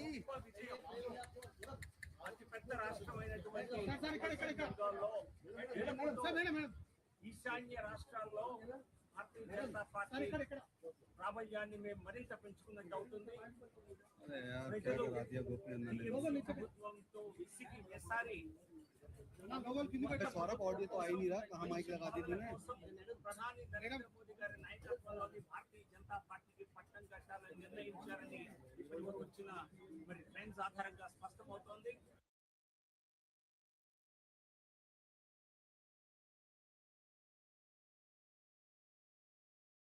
Read them out to you because at this point in time, situation in all states has become really interesting. There is a clear mandate emerging for BJP in West Bengal, in Assam And in Tamil Nadu, the Vijay phenomena, something unprecedented. We haven't seen this in Indian politics before because Vijay's TVK came into existence just a couple of months ago and is now hovering very close to the magic figure in Tamil Nadu.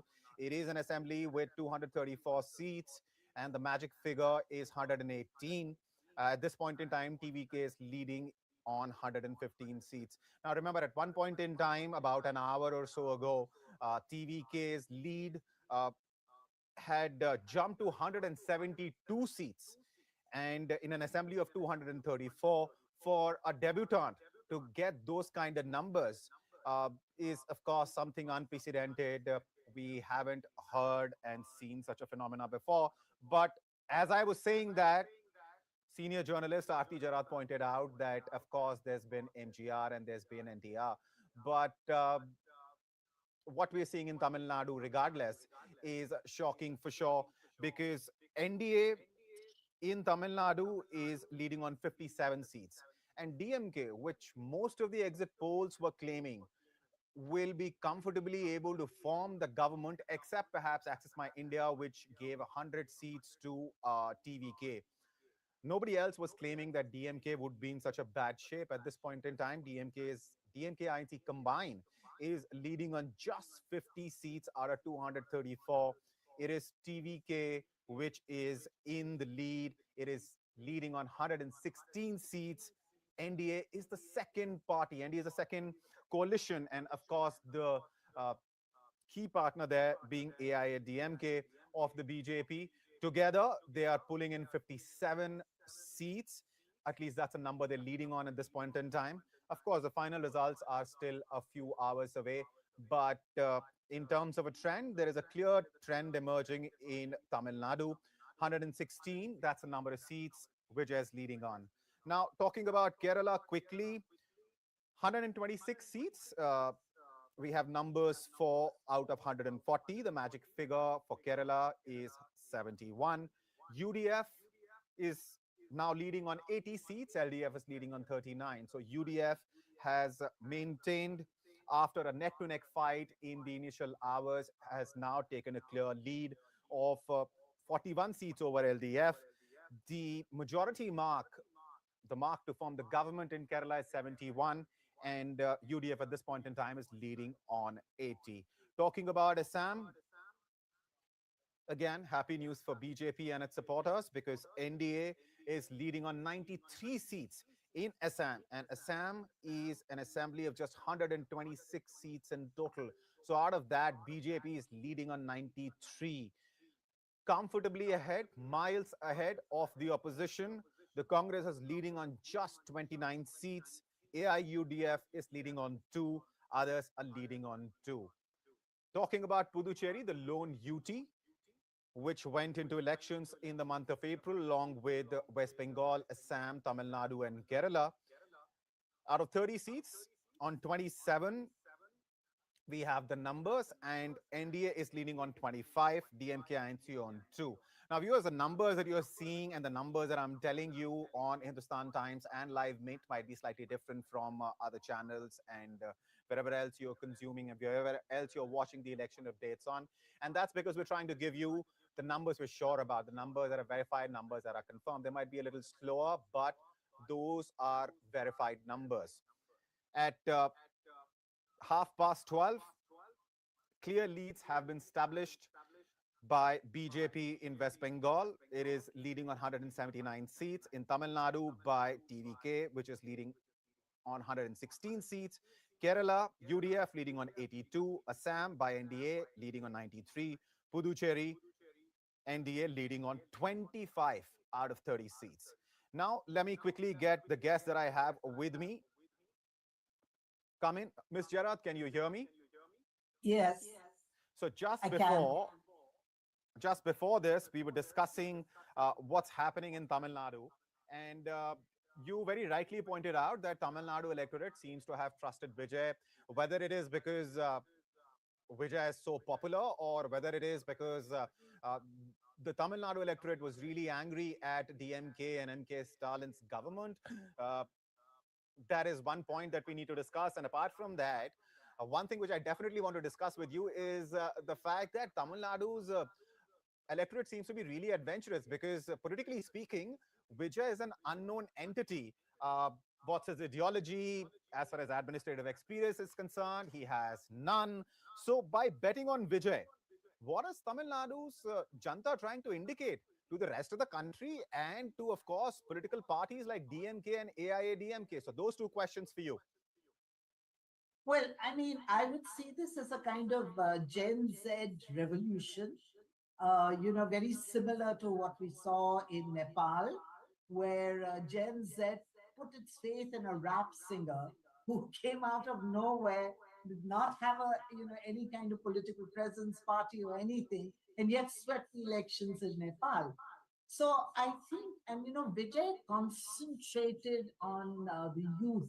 And as you know, the youth from the 18 to 35 age group forms a huge part of the electorate, definitely around 50% or maybe more of the electorate across the country.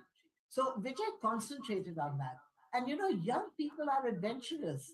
They want change, they want something different, they want something new. Unlike older people who go for known figures, known faces, more steady, don't want to step out of the crease and hit a six. Young people are ready to do that, and I think it shows the impatience of the youth. That, mind you, Tamil Nadu is a state that is doing well economically. It's amongst one of the big contributors to GST, GDP, income tax, and everything. And we do see a lot of migration from the north to places in Tamil Nadu, particularly Coimbatore, in search of jobs, because jobs in Tamil Nadu are available. But clearly, for an impatient youth, that's not enough. They are so aspirational, they want more. And they're ready to take their chances with a new person who's talking a new language, a different language to the two established parties. And I think that's really what the Tamil Nadu results show. Right. Ms. Shankar, would you like to come in? Yeah, about Tamil Nadu. Yes. Yeah. First of all, I want to remind you that N.T. Ramarao, when he came to power, he got 215 out of 294. So it is much more than what Vijay would get at the rate. So that is one point I want to make. And second thing is that Vijay has been very popular among the youth and the women. The women vote is very big factor in Tamil Nadu also. In fact, Jayalalitha won because of the women, and then even Karunanidhi won because of the women. So that group has supported Vijay. The youth and the women together have given him so many votes. That is another thing. And the third thing, he should be congratulated for making the fans into voters. That's a very, very difficult thing for any leader to do. So therefore, normally, many people come to see film actors. So that's why his drawing crowd is not a very big thing. But at the same time, he was able to convert the fans into votes. That's how he has taken over. And Congress also wanted to combine with Vijay before the election. And one section of the Congress was suggesting to Rahul Gandhi that they should do that. But they discussed it on second thoughts. They said that they'll go with the DMK only. And after that, they demanded power sharing, all that. So that part of it is over. And now Vijay has he can join with ADMK. And then if he has only 3 seats or 5 seats, then he can join, or they can support from outside. So that is another thing. The women, he has not offered much to the women actually. Still, they have supported him. That's one big But thing. some of the issues And that he he has raised, not offered much free goodies also. When the other two parties were really going ahead with 5,000 rupees, 3,000 rupees, and all that, so many free bus ride and laptop, everything they had promised. I remember in one election, last before one, I think one candidate in Tamil Nadu had promised a trip to the moon and then a robot in every house. So, I mean, this is wild promises which they make, and most of them they are not able to do it. But still, Tamil Nadu people know they know about the, you know, how to get the freebies. That is one thing which has been popularized by Jayalalitha also. MGR didn't give, he only gave 2 rupees a kg rice. That was Right. all. Beyond that, he didn't give much. But Vishaka, let me come back to he, you. yeah, he was himself very, uh, he attracted people. Again, the same youth and women. That combination was a very, very valid thing. And now is the time when Vijay, how he will work with Modi, because Modi also offered him the deputy chief minister's seat. I mean, then he refused it. So now he will have to make up with Modi to get good things for Tamil Nadu, and then he also has to have some seasoned politicians to Vishaka, guide can you him. hear me? Let me circle back to you, ma'am. Yeah, one sec. Can you hear? Can you hear me? Yes, I can. Yeah. But let me circle back to you. I just wanted to get Ms. Jarrett's view also on the larger implications of what we are seeing. Because in Assam, we are talking about Congress being left far behind by NDA. In West Bengal, if the trend holds, BJP is going to be able to form the government with a very clear mandate from Bengal's electorate. If you're talking about Kerala, that is perhaps the only good news that the Congress can look forward to, because their UDF is clearly leading and far ahead of LDF. UDF is leading on 82 seats. And as far as Tamil Nadu is concerned, for the DMK Congress combined, there's not much there. So nationally, Ms. Jarat, what do you think this means for the opposition? Because now one of the charges on BJP always has been that, wherever BJP forms a government, the opposition finds itself in a worsening spot. And at this point in time, since Bengal is that one fort which BJP was trying to break into, and now if these numbers hold, will manage to, then what will be the future of opposition in the country? Very, very dark. In just 2 words. If you look at it, I mean, now we're talking on that if these trends hold, I still am going to be cautious about Bengal, but if these trends hold, yeah, you're absolutely. looking There is a at qualifier, ma'am. we're looking at 2 major pillars of opposition politics being swept out of their states. One is MK Stalin in Tamil Nadu, and the other is Mamata Banerjee in West Bengal. These have been the 2 main pillars of anti-BJP politics of, apart from the Congress, of course, but, they have certainly lent weight to, the anti-BJP politics of opposition parties. They have been very outspoken. Their inability to hold on to their states is a huge blow for the opposition. And it is certainly, I think, going to demoralize, what you're really seeing actually is that regional parties, although TVK is a regional party, but, I really don't know where he got his funding from, but, clearly the legacy regional parties that we call them, that is the DMK and Mamata Banerjee, there is it seems to me that their emphasis on regional politics, on regional identity, on regional sub-nationalism seems to be losing its appeal. And people seem to be buying into a larger vision of India, which may be partly Islamophobic, which may be partly, a development model that Narendra Modi has managed to successfully sell. So I think that there is a huge change taking place in India in the aspirations of people. And the scary part, of course, is the disappearance or the weakening of secular politics in this country.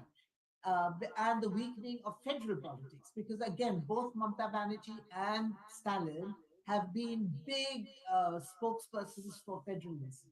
But if we're seeing, a kind of unitarian model slowly taking shape in India, then it is a big seismic change in, federal politics, in regional politics, in the secular politics.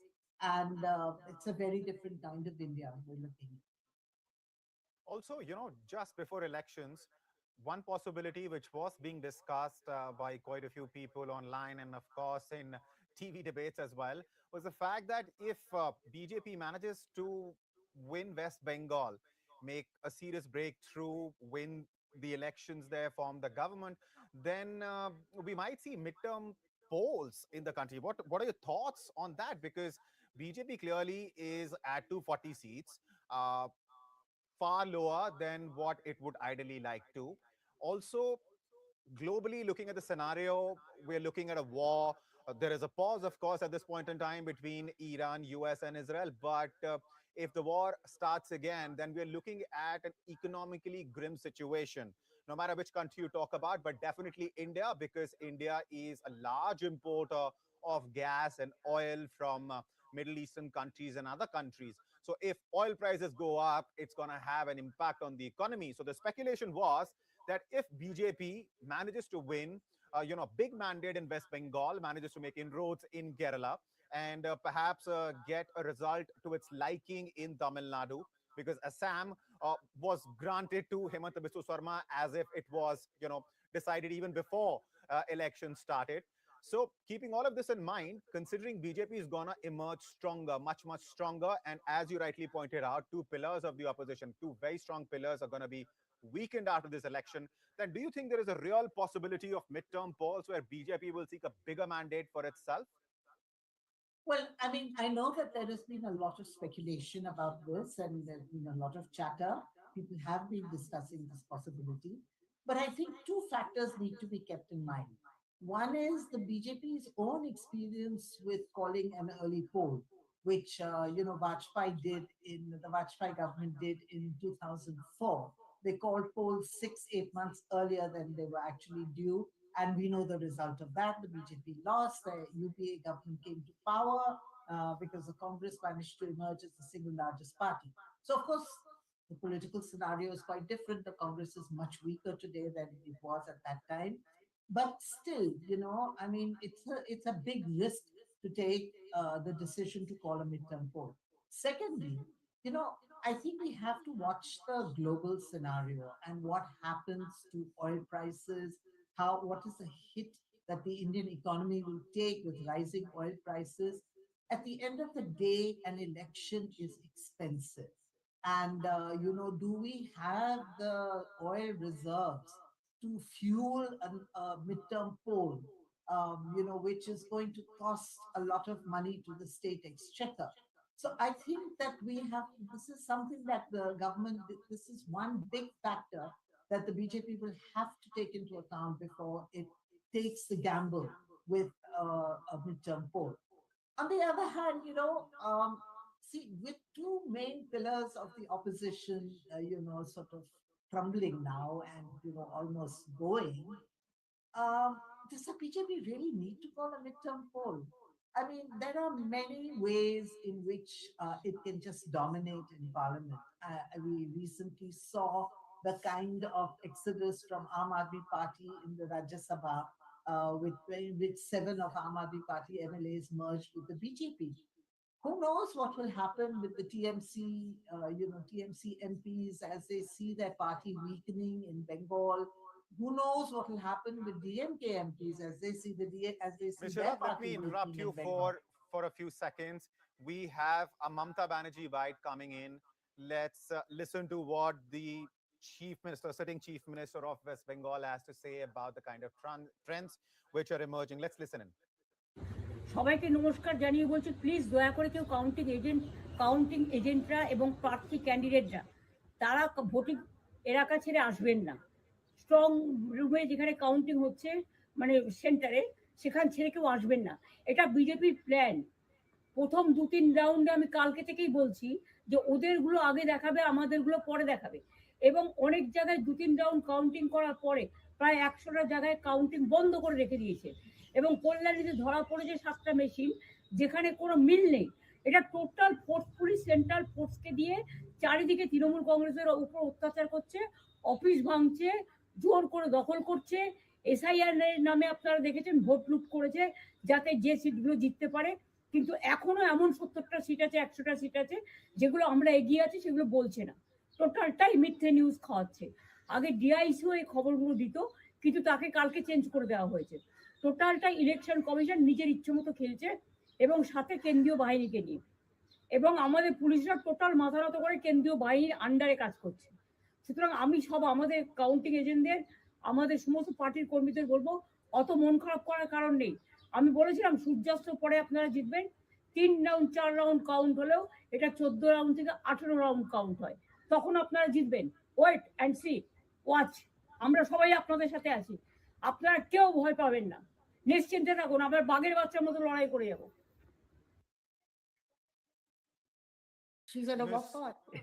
Ms. Jareth, interestingly, something which you were pointing out earlier, that counting for just 2 to 3 rounds has been finished as far as, I mean, if you look at the time right now, it's almost 1 o'clock, and counting so far has been completed only for 2 to 3 rounds, right?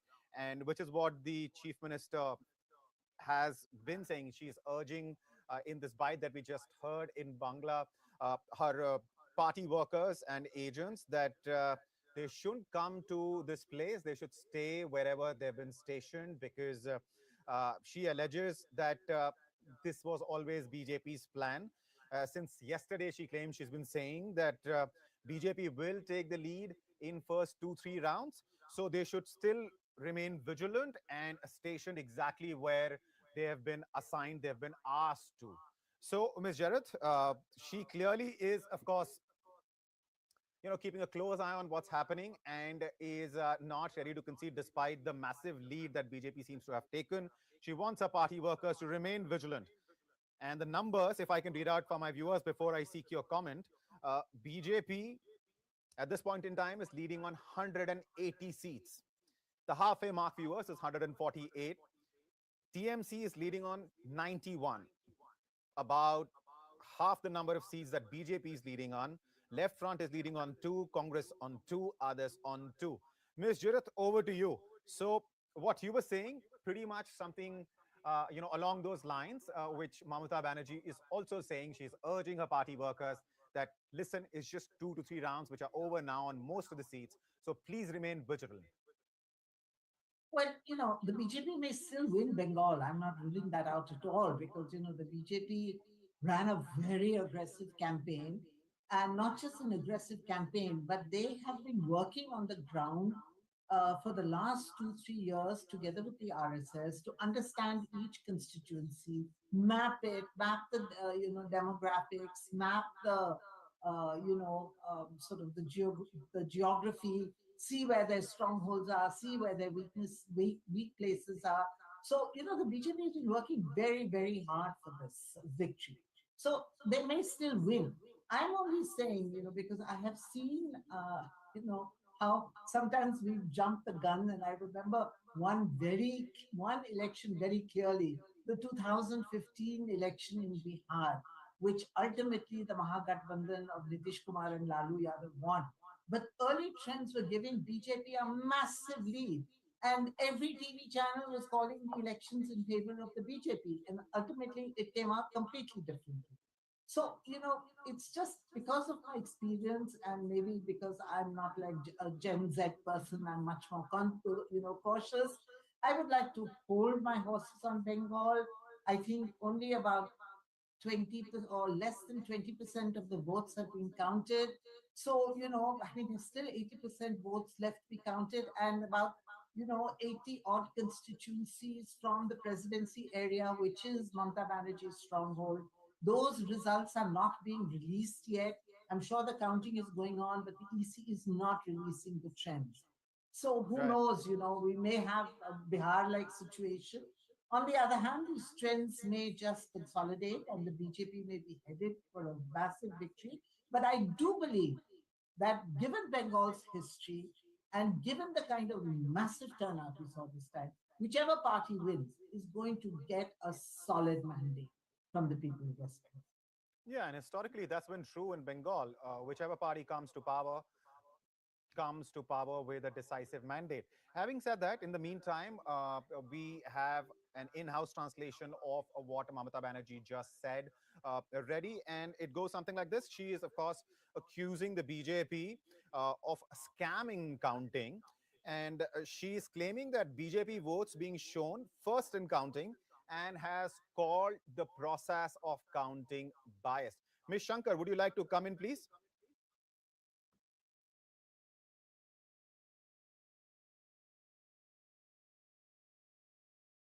All right. In the meantime, let me, now that I have the translation here with me, let me quote her, because that bite, of course, was in Bangla. And, that makes sense because she was, of course, addressing her workers and agents. So this is what she said, and I quote, "I request all counting agents and candidates not to leave the counting area. This is BJP's plan. Since yesterday, I've been saying that they will show the results first and hours later." By that, she's, of course, referring to TMC. "In the first 2 or 3 rounds, counting has been stopped after 2 or 3 rounds in about 100 locations," she has alleged, "and 7 machines were found in Kalyani where there was no match. It's a total forceful use of central forces to oppress the Trinamool Congress everywhere, breaking offices and forcibly occupying them. You've seen how they looted votes in the name of SIR to win the seats they could. But there are still 70 to 100 seats where TMC is leading, which they are not reporting. They're feeding entirely false news. The Election Commission is playing according to its will, along with central forces. Some serious charges have been made by Mamata Banerjee in this short bite, where she is referring to the fact that numbers for a bunch of seats, according to her, as many as anywhere between 70 to 100 seats, where TMC is likely to be in the lead, are not being mentioned by the Election Commission.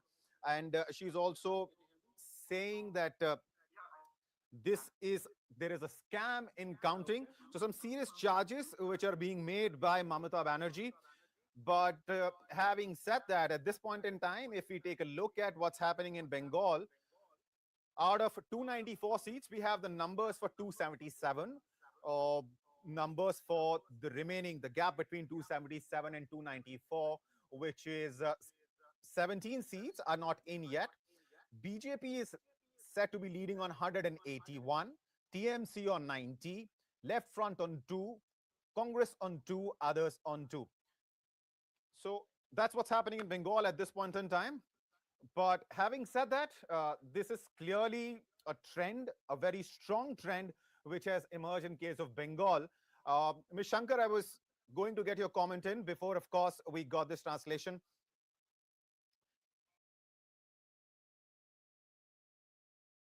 Ms. Singh, welcome.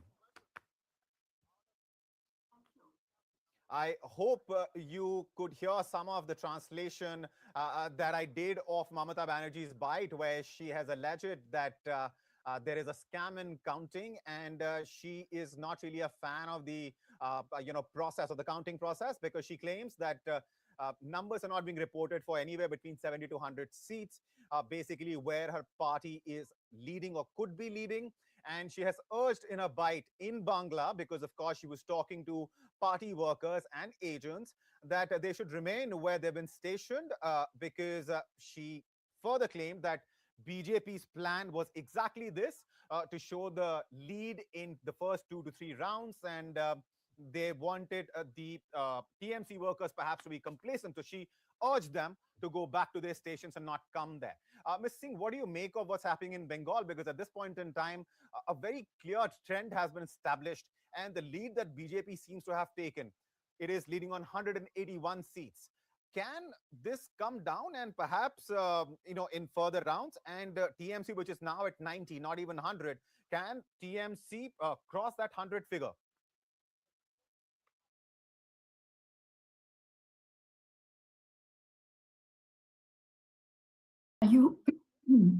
Are you asking me? Because I can't really hear very well. All right, let me repeat the question. Just if you can just raise the volume from your end, please. Thank you. Sure. I'm sure my PCR is listening and would do the needful. But let me repeat the question. The question was, what do you make of the kind of trend that we are seeing in West Bengal, especially in the light of the allegations that Mamata Banerjee has made as far as the counting process is concerned? Well, I think that these allegations don't seem to be something which one should take extremely seriously, although every allegation has, carries some weight in the eyes of the person making the allegation, the complaint. But I think that if you look at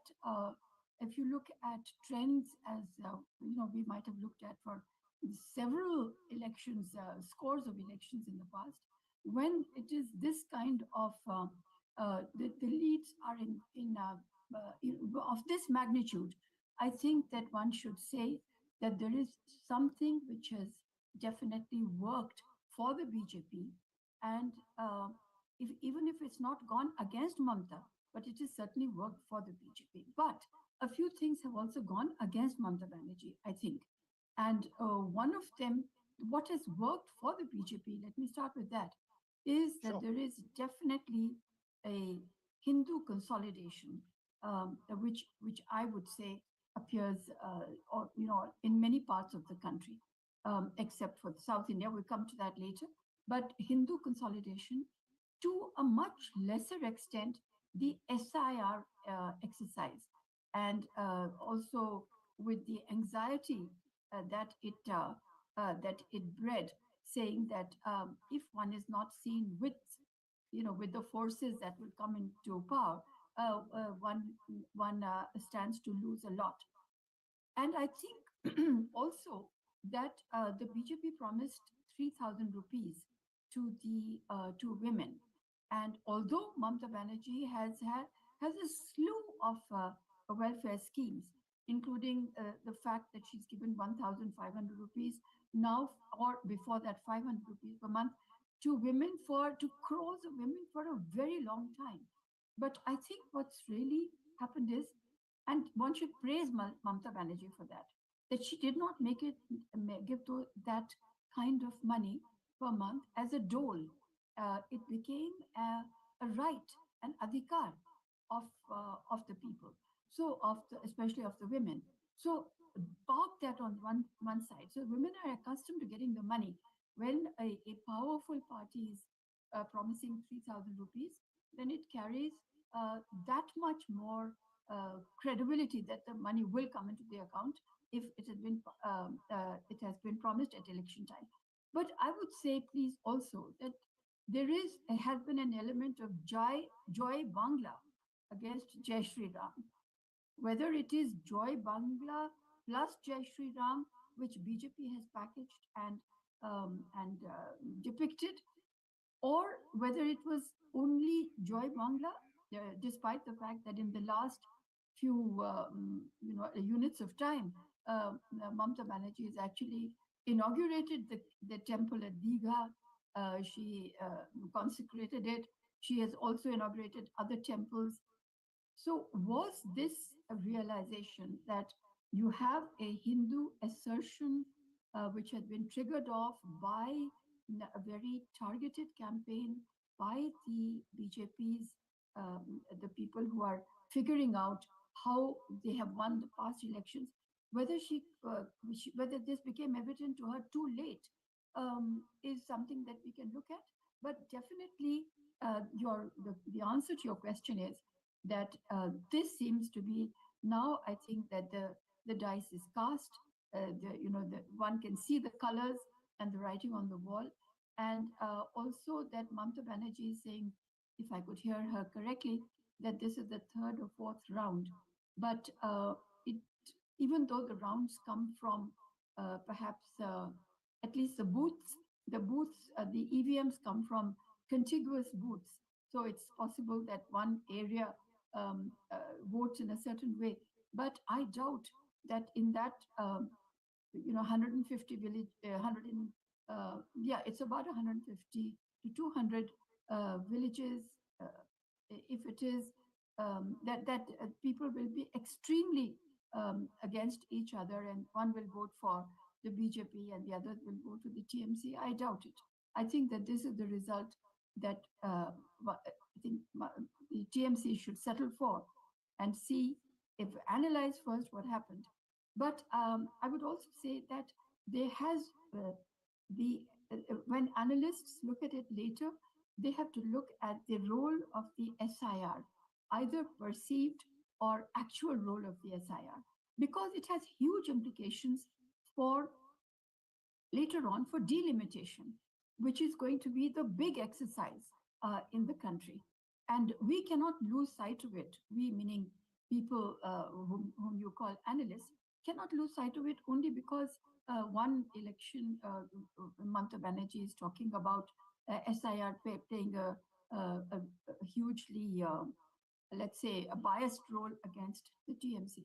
Right. I think on the whole, one should look at SIR very dispassionately. One should ask for the correct instruments of analysis for delimitation. If you look at Assam, there's been, when you look at some constituencies which are the same with preponderance of Muslim votes, you do see an arc going across maybe 5 districts with little pockets of one assembly segment across 5. I'm not saying that this is rampant, but one should stop this tendency in its tracks if it is happening. So on the whole, let me come back to you, Ms. Singh. West Bengal and Tamil Nadu Let me come back to you, ma'am. Huge implications for national politics. I also have Mr. R.K. Upadhyay joining us.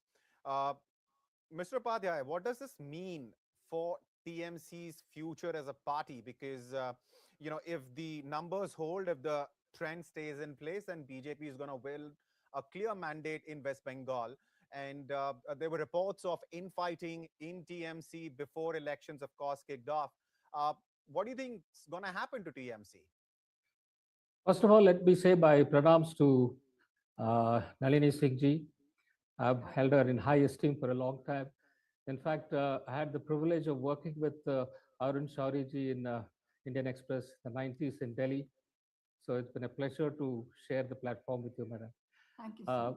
And she has been gracious enough to, admit the mistakes that Mamata Banerjee government has done. Let me briefly interrupt you. There are visuals coming in from Asansol of Lathi charge being carried out by the forces. We will, of course, provide you the context as well, but let's first switch to the visuals. And this is, of course, coming in from Asansol, as I said earlier. And remember, viewers, Bengal has a history of, electoral violence, especially post-poll violence. Last time around in 2021, we saw that 300 incidents of violence were reported, 58 deaths. And these elections have been very different from earlier elections in West Bengal because so far, not violence of the kind that we've seen before in West Bengal has been reported. But these are the first visuals coming in of as the counting goes on across West Bengal. These are the visuals of the Lathi charge carried out by the forces, of course, against Lampun elements. Mr. Upadhyay, while the visuals play on, of course, you can please resume and finish your point. You were mentioning about, Mamata Banerjee's reaction to what's results that are coming out.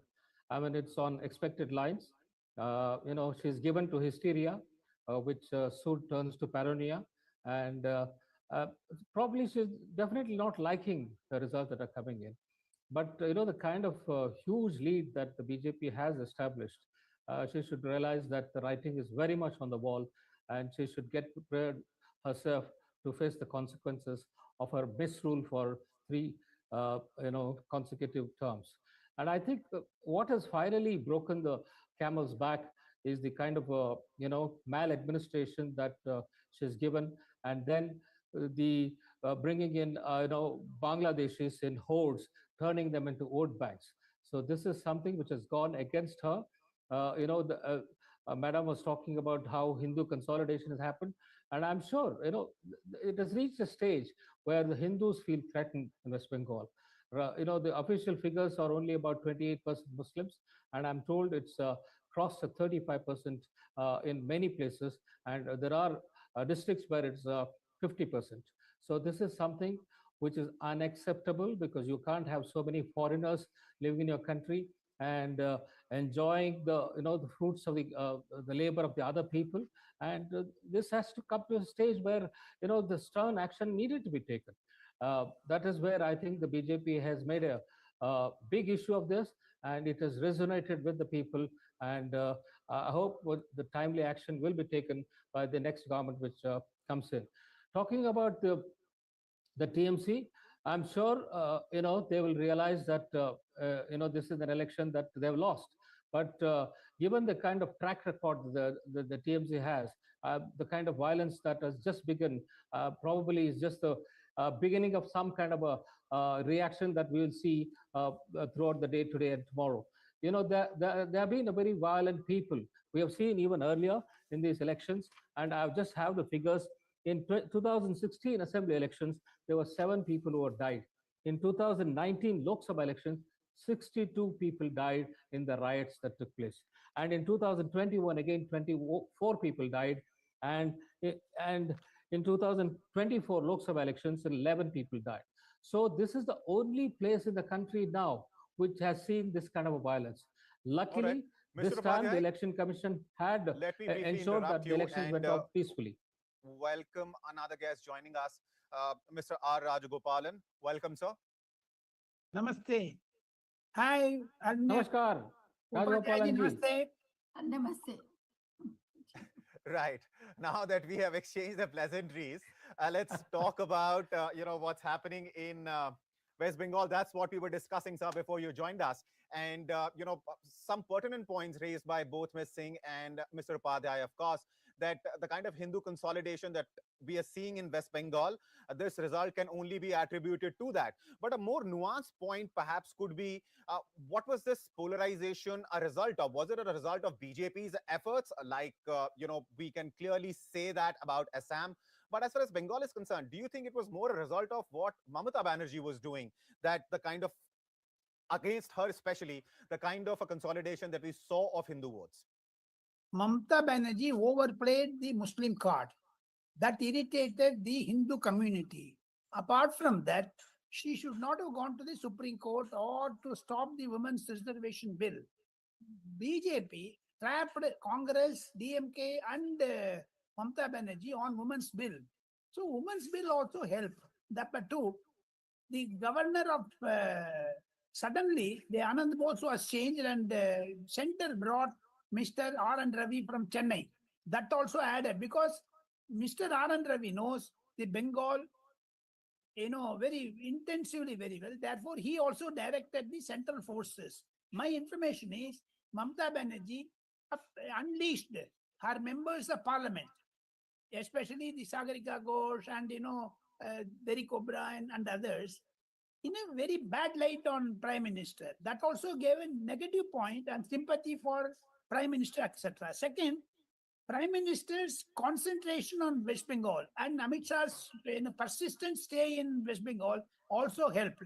Suvendu Adhikari did give a leadership. Apart from that, I tell you, the sudden announcement of Dinesh Trivedi as ambassador of Bangladesh in Indian High Commissioner of Bangladesh also added a few votes for BJP. BJP never wanted to leave anything to chance. My simple understanding of Bengal politics is very, very simple. Mamata Banerjee, their arrogance has been smashed by the voters. If you ask me Tamil Nadu, I can answer, and then I will leave for, under the channel. Please. Tamil Nadu, as you asked me very interestingly, Nalini and Ramakrishna Upadhyay may know very well, Stalin was not interested in keeping Congress because Stalin thought TVK will go with Congress and Congress will go with TVK. Therefore, he expressed his desire, let the Congress go. But suddenly, Sonia Gandhi intervened and gone against her son Rahul Gandhi to forge an alliance with DMK.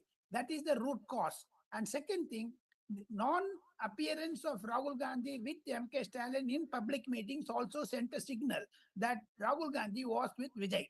Now, things are very different.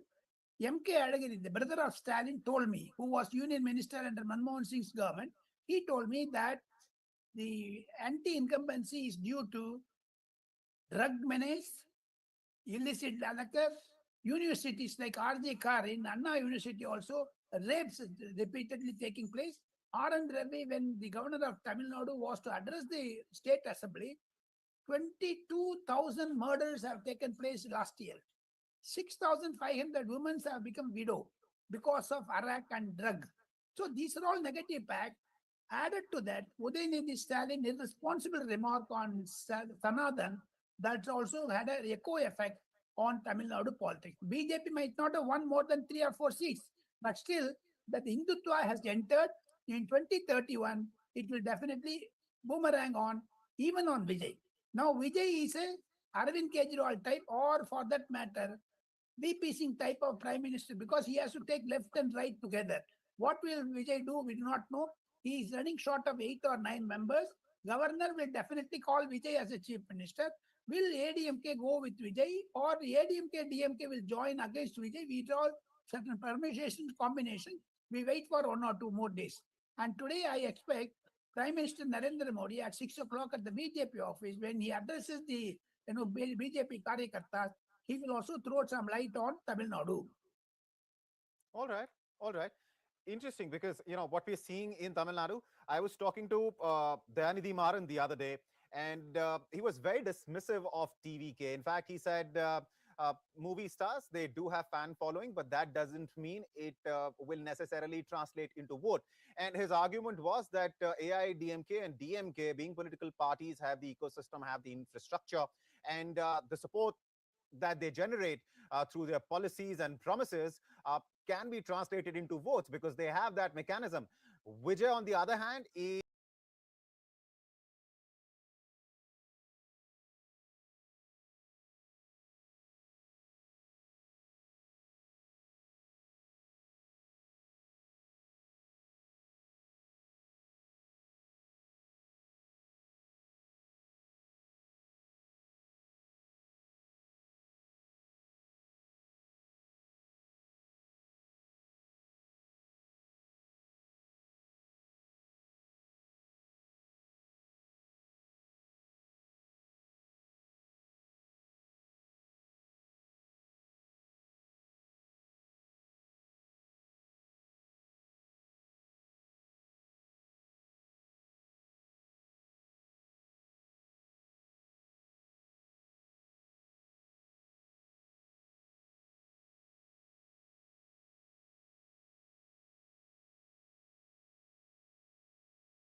a new entrant. This is his debut. Yes, he will make a lot of headlines. He will cause a lot of flutter, but he might not necessarily be able to even make an impact on Tamil Nadu elections. But the numbers that we're looking at, and this question is for both you, sir, and Ms. Singh, and that question is, Vijay, in absence of any kind of support, no ground, set of workers, how could he have won such a number of seats? I shouldn't say one, I should say leading on, but it is a clear trend, and he's clearly, ahead on 114 seats at this point in time in Tamil Nadu. Vijay had a positive impact on the voters. He did not give advertisement. He did not give interview to anyone. He stayed away from media. But he had only one issue. In Karur stampede, 41 persons were killed. He understood that it was the DMK's act. He openly said it also, and the Supreme Court, there is a case pending from the CBI side. Yeah. Now, my understanding that 41 persons killing, no, it's accident, they say, but Vijay suspects that DMK had a role in it. That gave a sympathy for Vijay in all the constituencies. Vijay did not go more than 16 places in Tamil Nadu. Whereas Udayanidhi Stalin, MK Stalin visited at least all 334 constituencies, including Edappadi Palaniswamy. Sympathy factor worked in the favor of Vijay, number one. Number two, you asked me about the government formation. It is for the governor, because he never had an alliance with anyone. Pre-poll alliance, AIADMK, DMK had, they cannot come together because they are diametrically opposite ideologies, they have. Second thing, the option is governor forms a minority government like the Vishwanath Pratap Singh and Inder Gujarat and Devagowda, or go for next election. 50,000 crore rupees have been spent in this election. No one will go for another election. 2 or 3 years, this type of things will go. I foresee Vijay consolidating his position in 6 months' time. The Tamil Nadu financial situation is very, very, very bad. There is a financial emergency in Tamil Nadu because everyone wanted to give free. Everyone wanted to give free, except that's a joke in WhatsApp. Except wife, everyone you get free in Tamil Nadu. So therefore, that cannot be a major attitude. Tamil Nadu is facing a financial crisis. How Vijay is going to cope it up with that? We want to finally rounding it up. Tamil Nadu election results will definitely have a bearing on the national politics, especially on Congress. Congress has been totally routed in Tamil Nadu and Puducherry. It will have a long cascading effect.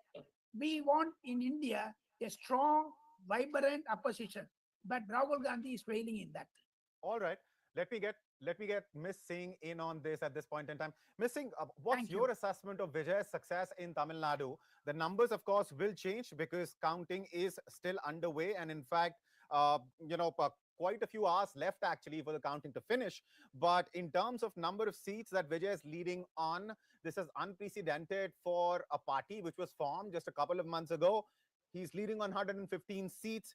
NDA is in second place. It's not DMK, INC combined. It is NDA which is in second place, leading on 60 odd seats. And DMK, INC combined is in third place in the state, leading on just 47 seats. Well, as far as TVK is concerned, look, your own screen is showing 115, and he only needs 3 more to get to get past the majority mark. And I'm sure those 3 will be forthcoming. They will run to him. There's every kind of reason for which they should be part of TVK. But let's wait. He might just cross the majority mark himself. People have been saying that you've also said that actually it's the young who then could have influenced their families also to vote for Vijay. So you're calling it, people are calling it the Gen Z election or the Gen Z boost. And that was the rocket that has got Vijay to where he is. You know, my experiences, and this is just 2 months ago in Nepal, we had Balen Shah, who is a rapper and who has, I think, won either 3/4 majority or certainly 2/3. And just 2 months later, he's facing rebellion amongst the people because he's saying he's doing what he said he would do, and which is taking very strict action. So very strict action, but according to what he had said he would do. So I would say there is a volatility in the way Vijay has come up. And that is something that should make him pause. But what should also make the so-called Dravidian parties pause is that Vijay not only seems to have taken the minority vote, being a Christian himself, and I think the Muslims have also done their calculation, probably voted for TVK. But what is interesting is that he has taken the Dalit vote, apparently, or a large proportion of it. So the Gounder vote, if it has gone to Vijay, to TVK, then I think this should actually be something which should be watched by all parties, whether national parties or regional parties, that the Dalit vote can actually decamp. I'm using a rather rude word, but they can actually migrate to a newcomer, which is by itself a huge thing. I think just mixing or taking from away also from this and going to West Bengal for a second, it appears to me that only scheme dependence doesn't work for a party. That when you are I think that when you look at the numbers of schemes of Mamata Banerjee, they're really extraordinary. And yet these schemes did not work. Either that she was able to inject aspiration, and so the people really want more, as Nitya Chaudhary has said on another channel, they'll mange more. But I would say that apart from that, that it is the fact that you have schemes means that you are a bhatta jivi, that you are living on doles. And I think that for all the five assemblies that have gone to the polls today, the winners have to know that the main issue is jobs. If they are not able to provide jobs, 5 years from now, you will have guests over here who will say, well, this is what's really happened. That they tried to have doles, and against, look at the finances of all the state governments. Look at, just go down. Who is doing really well in their finances? They have revenue deficits, which is the most dangerous deficit to have. However, to go back to this, so schemes will not work. But what we will have to analyze a lot later is, I think that there is some question on the SIR, and even though in constituencies where the SIR deletions have been the highest in West Bengal, or amongst the highest, I think the BJP is not doing that well. So that should teach us that maybe we are just joining some sort of megaphone and saying SIR was bad. But I think the way it has been done, the dissatisfaction, the anxieties that it has generated amongst ordinary voters, that must be looked at carefully. We as citizens must demand that the SIR is something where the Election Commission discharges itself in a manner where everybody says, well done. But at the moment, people are not saying well done. Not everybody is saying well done to the EC. That also seems to have split as per the ruling party and the opposition. But coming to the fact of the opposition, I would say that we should really be concerned about what's happening. This is going to be an opposition mukt Bharat, an opposition free India.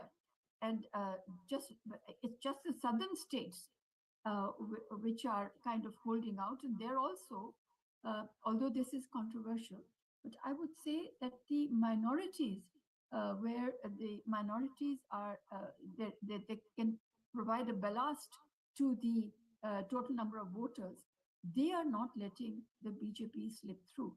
As I said, the Christians and the Muslims in Tamil Nadu, if you look at the Christians and Muslims in Kerala, you might just get some sort of a subterranean message that the minorities are giving again by these assembly elections, that we do not feel happy voting for the dominant ruling party of the country, which is the BJP or the BJP alliances.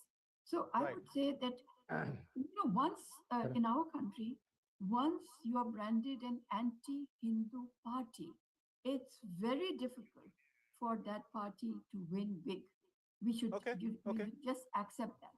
And therefore, my question to people like you, people like your esteemed guests is, how does secular politics survive in our country if this is what's going to happen? All right. Mr. Upadhyay, thank you for being so patient. No, I wanted to comment on Vijay's victory. There's no point. TVK and Vijay phenomena with you as well.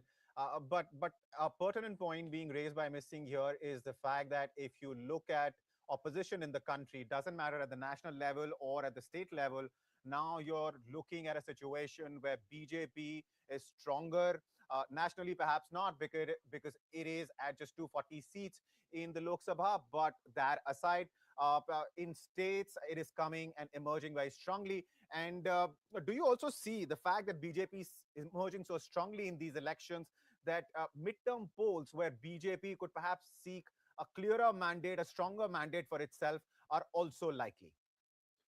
Now, before going to that question about the opposition, I would like to point out that Vijay has come riding a tornado.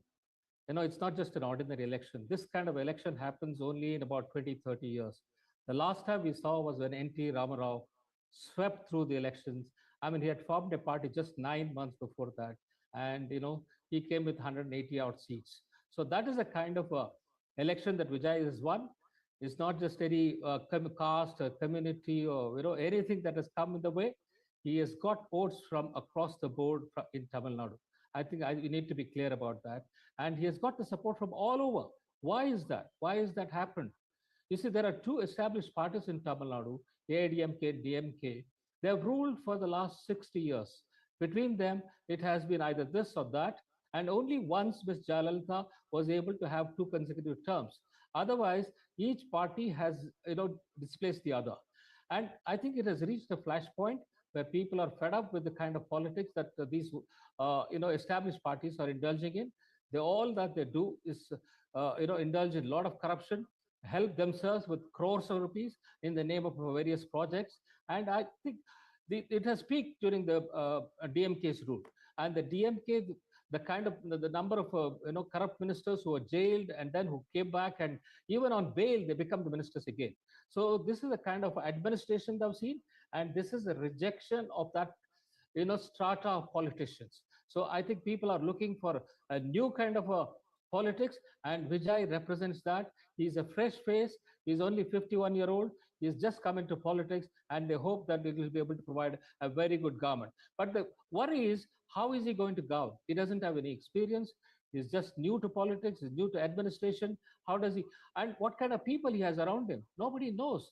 He never addressed any press conference. He never addressed, even media. He never gave any interview, and still he managed it through the social media. I mean, the kind of reach that he had with the people is phenomenal.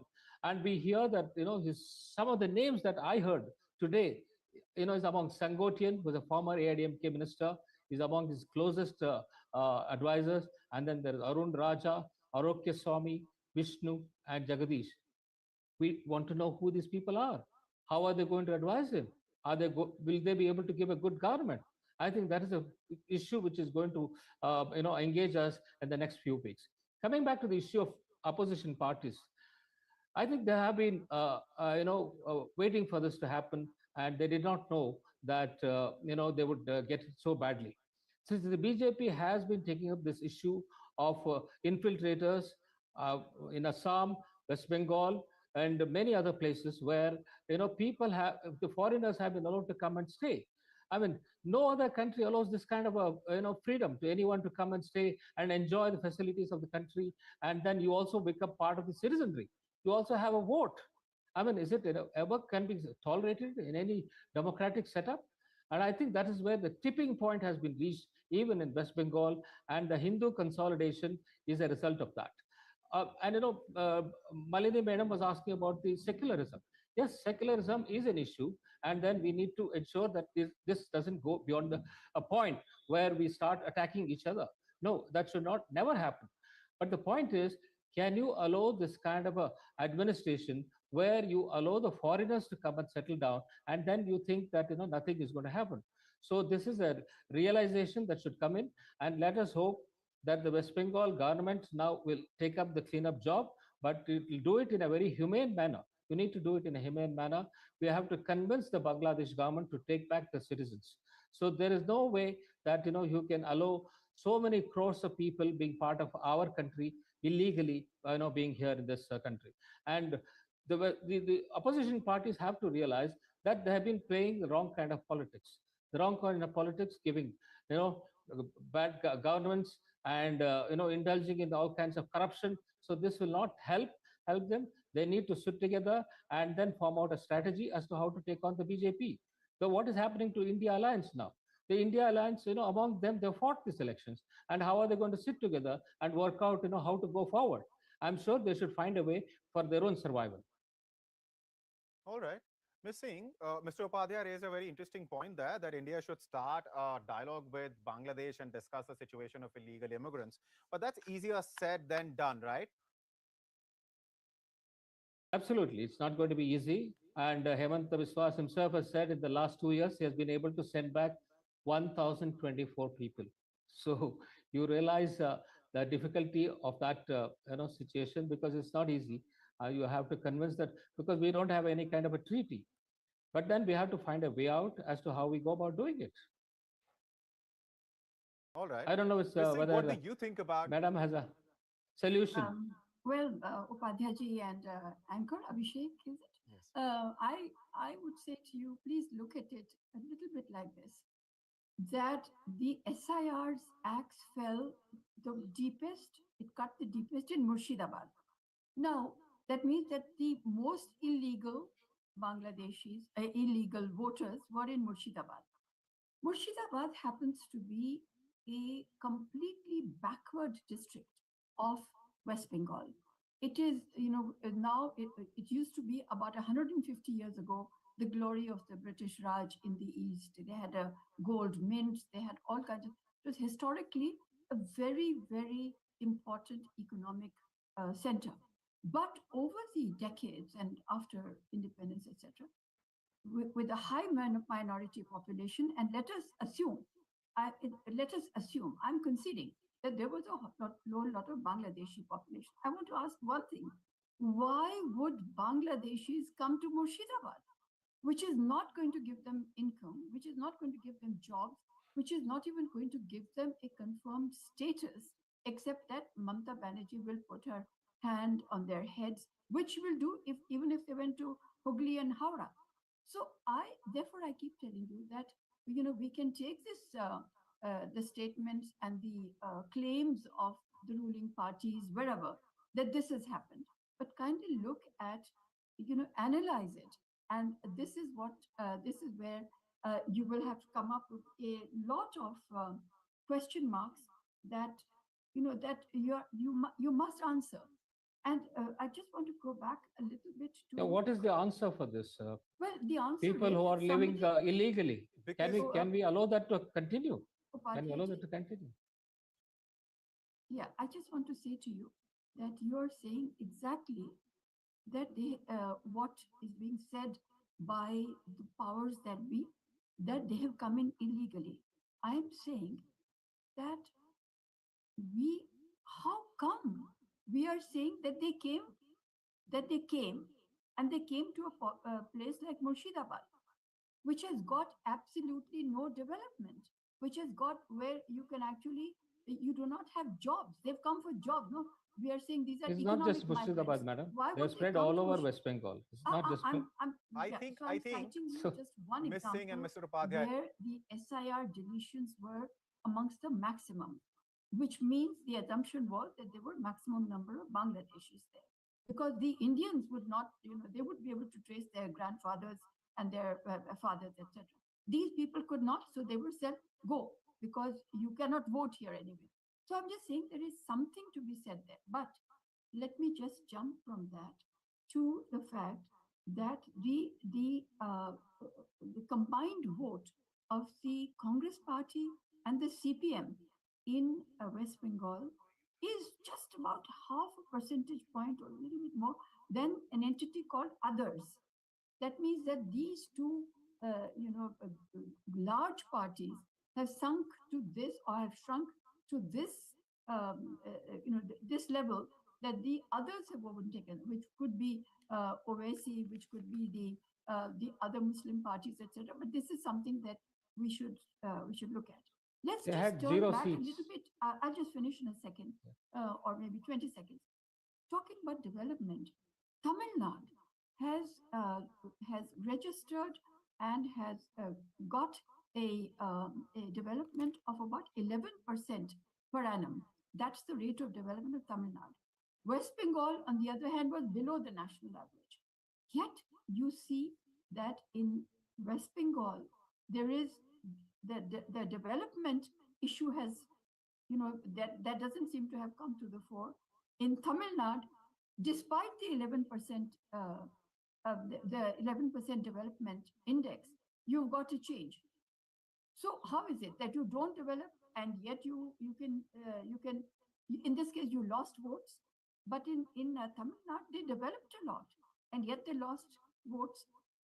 That is why I feel a deep dive, whether it is into the question of illegal migrants or into the question of development or into the question of welfare scheme dependent, this thing, that needs to be done. And I think that the important thing is law and order. And here, if one party, for instance, the TMC so-called goons, in inverted commas, were helping other people who would be inclined to vote for the TMC and not the others, then this is a sure prescription for losing the elections. So law and order and public-facing behavior seems to have also been done TMC in. All right. See, as far as the status of illegal immigrants in West Bengal is concerned, or elsewhere in the country, I think there is a due process that needs to be followed. People need to be rightly identified, because at the end of the day, we're talking about people and people's lives, and what Absolutely. it's going to do uh, to society at large. So that's a larger question, a broader question, a question that can be addressed later. At this point in time, today, what we're talking about, of course, is what's happening in various states, the 4 states which went into elections, and of course, the lone UT Puducherry. And for the benefit of our viewers at this point in time, let me just share the latest numbers state-wise. West Bengal, out of 294 seats, numbers are in for 280. BJP is leading on 189 seats. Out of those 280, TMC is leading on 86 seats. Congress is leading on 2. Left Front is leading on 2. Others are leading on 1. Looking at Tamil Nadu, out of 234, there are numbers for 227 with us at this point in time. TVK is leading on 118. Viewers, remember the magic number for Tamil Nadu to form the government is 118, and that's exactly the number of seats TVK is leading on. Earlier, a few hours ago, TVK was in fact leading on more than 170 odd seats. Its lead since then has come down. But what's also happening, and what is also worth noting, is the fact that NDA seems to be gaining in strength. It is not DMK and Congress alliance which is in the second position, as perhaps a lot of people were saying when the exit polls came in, and after that, it is in fact NDA with 57 seats. Others are leading on 5. That's the situation in Tamil Nadu. A newbie, a debutant coming in and taking the whole state by storm. We are, of course, talking about movie star Vijay and his party TVK. Now, moving to Kerala. In the morning, it was neck to neck between UDF and LDF. Now, the picture is pretty clear, quite clear. And if this trend holds, then by a thumping majority, UDF will form the government, which will also be in alignment with what has historically happened in Kerala, that government, the power swings like a pendulum between these two factions, UDF and LDF. LDF is leading on just 31 seats compared to 97 seats that UDF is leading on. And in fact, 3 seats have been declared in favor of UDF. So UDF has won on 3 seats. LDF has won on 1 seat in Kerala. As far as Assam is concerned, NDA is leading on 96 seats. Hemanta Biswa Sarma, who jumped from Congress, of course, because of his grievances against the leadership, local leadership, and then, of course, his grievances were not heard by the central leadership. As a consequence, he jumped the ship. Has been leading BJP in Assam for 2 terms now, and he, it seems, will get another decisive mandate from the electorate of Assam. NDA is leading on 96 seats in Assam. Congress is leading on 27, AIUDF on 2, others on 1. Talking about Puducherry, NDA is leading on 15 seats, 8 seats. It has already been declared a winner on, which means for the halfway mark, it just needs to win 8 more seats, because Puducherry has 30 seats in total, so the victory mark is 16. NDA has been declared a winner on 8 already. DMK and INC combined in Puducherry are at just 2 seats. That is that they've been declared a winner on 2 seats. They're leading on just 1 more. And others are leading on 2 and have been declared winners on 1. Now, remember, the reason results are out as far as Puducherry are concerned on as many as 11 seats, which is 1/3 of the total, is because Puducherry has far fewer number of voters when compared to big states like Assam, West Bengal, Tamil Nadu, and Kerala. And as a consequence, the results have started coming in, and NDA has been declared a winner on 8. It needs just 8 more, and it is already leading on 15. So it seems Puducherry will very comfortably go to NDA. And then DMK and INC have won 2, leading on 1. Talking about West Bengal, no winners declared so far. Mamata Banerjee, just about 45 minutes ago, came out, urged her workers to stay vigilant, to stay where they've been stationed, because she alleged that It was always BJP's plan to, prop up its numbers and talk about its numbers and talk about its leads. She has called the counting process a scam, has also accused the Election Commission. But despite all that, the numbers are speaking loud and clear. And at this point in time, I am talking about 48 minutes past 1, and at this point in time, BJP is leading on 187 seats. Viewers, Bengal has 294 seats, and TMC is leading on just 88 seats in West Bengal. Something went terribly, terribly wrong for Mamata Banerjee and her politics. We've had experts here from morning tell us about what those multiple things could be. Just a few minutes ago, Nalini Singh, senior journalist, and Arkit Upadhyay were talking about, of course, this mandate that BJP seems all set to get, and of course the role perhaps played by the angst that the Hindu voter of West Bengal had against the policies of Mamata Banerjee's government. Congress in West Bengal is leading on just 2 seats. So that is the situation at this point in time, viewers. And as far as the latest numbers are concerned, I just share those with you. Now let me go back to the guest that I have with me. Ms. Singh, what we were talking about West Bengal, it is almost been 45 minutes since we've been discussing, since we've been talking. BJP's lead is solid. It is continuing to hover around the 188 plus mark, 185 plus mark, in fact.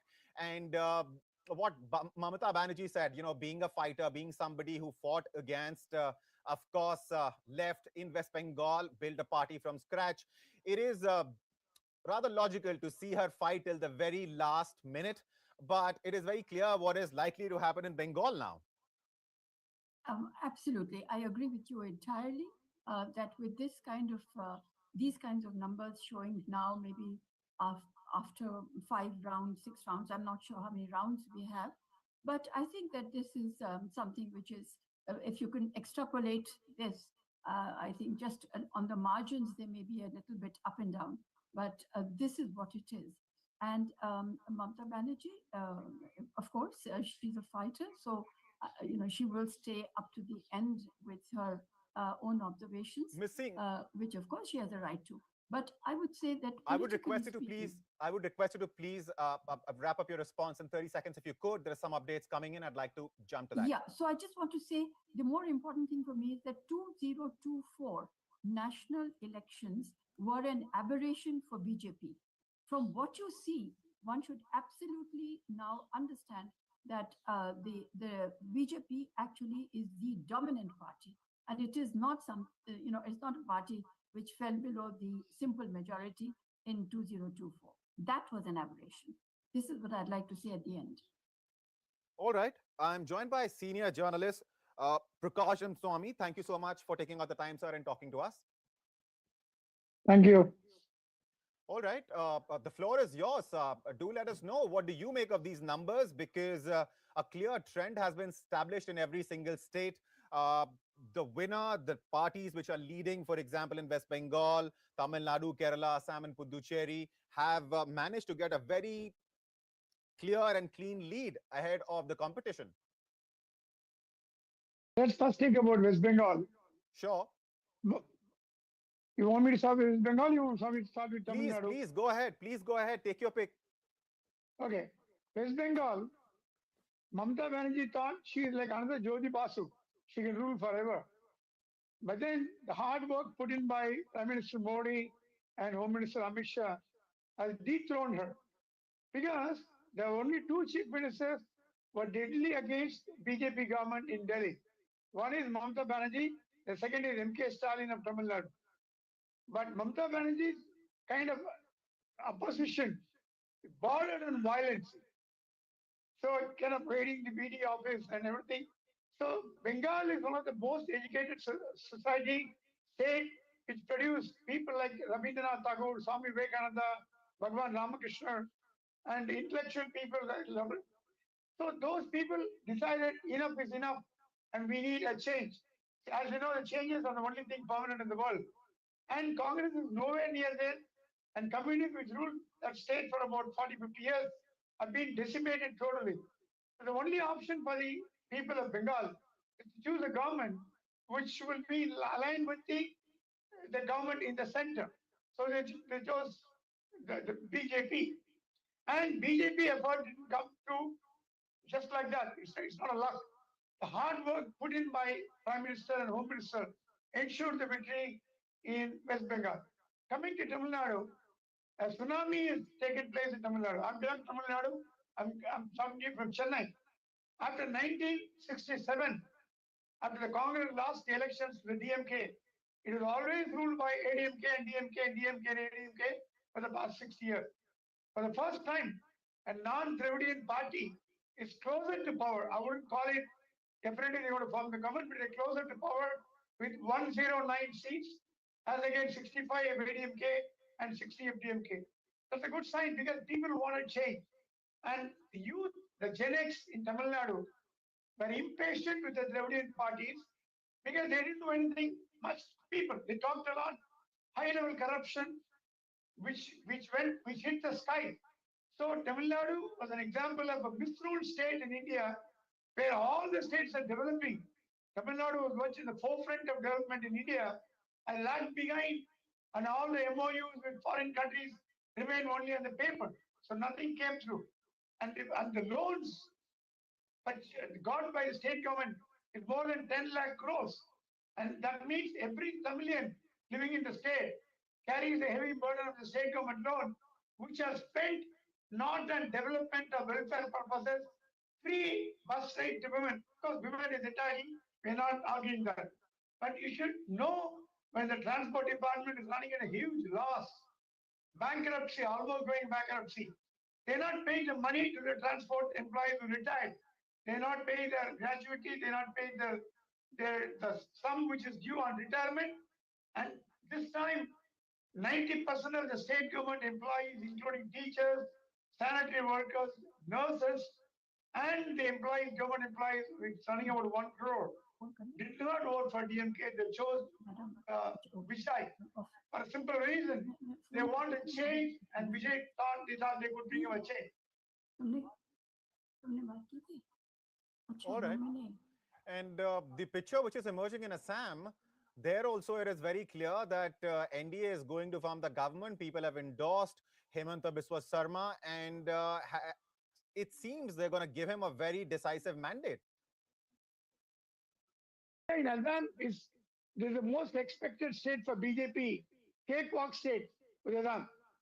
And compared to West Bengal, there was not much of a challenge in Assam.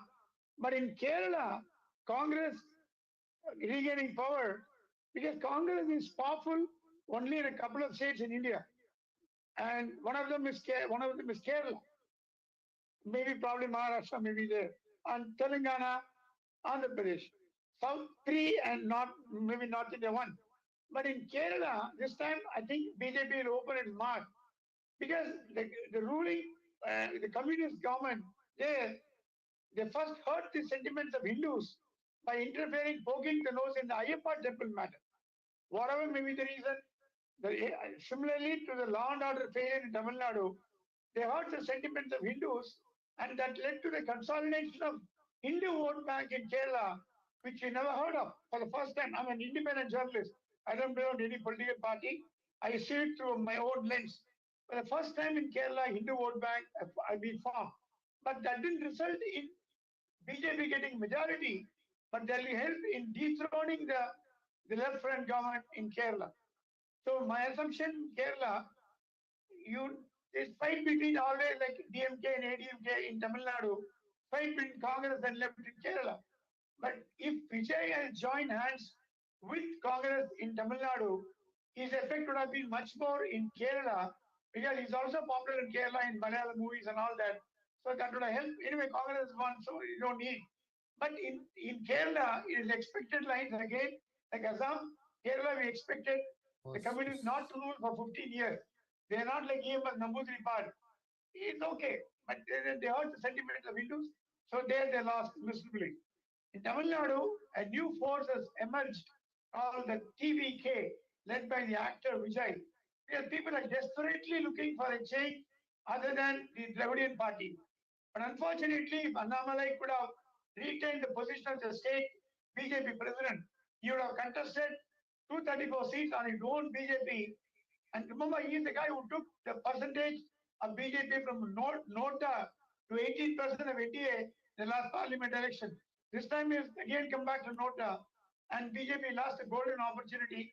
All the important leaders, like former governor, the union minister, L. Murugan, they are on the verge of defeat, which is a very unfortunate situation. However much Annamalai tried to improve the BJP, they're pulling legs because of the internal struggle in just as BJP we are is going talking, very high. just as we're talking and you were talking about Vijay, once again, TVK has crossed the halfway mark. It is on the other side of 120. It's now 110. leading on 122 seats. So, Vijay indeed could They be don't in a need position anybody. Because now, of They course, need we're only talking 8 about a seats few more to rounds get a earlier in magic the number morning, leading on 180. 170 seats might not have meant much. But so later in the day, it clearly indicates that his lead is solid. And if this trend holds, he'll be able to form the government perhaps on his own, all by himself. Having said that, there are some key reactions lined up, viewers, for you. Listen in. For the big day, so it's a huge victory for Tamilaga Vettri Kazhagam and your son Vijay Talapati. How do you see this victory for your Was stubborn in this. So, it's a good thing for Tamil Nadu and Tamil Nadu people, Tamil peoples. Definitely, I think it's a historical success, historical victory for Vijay. We saw your celebration along with your family members. Madam was also.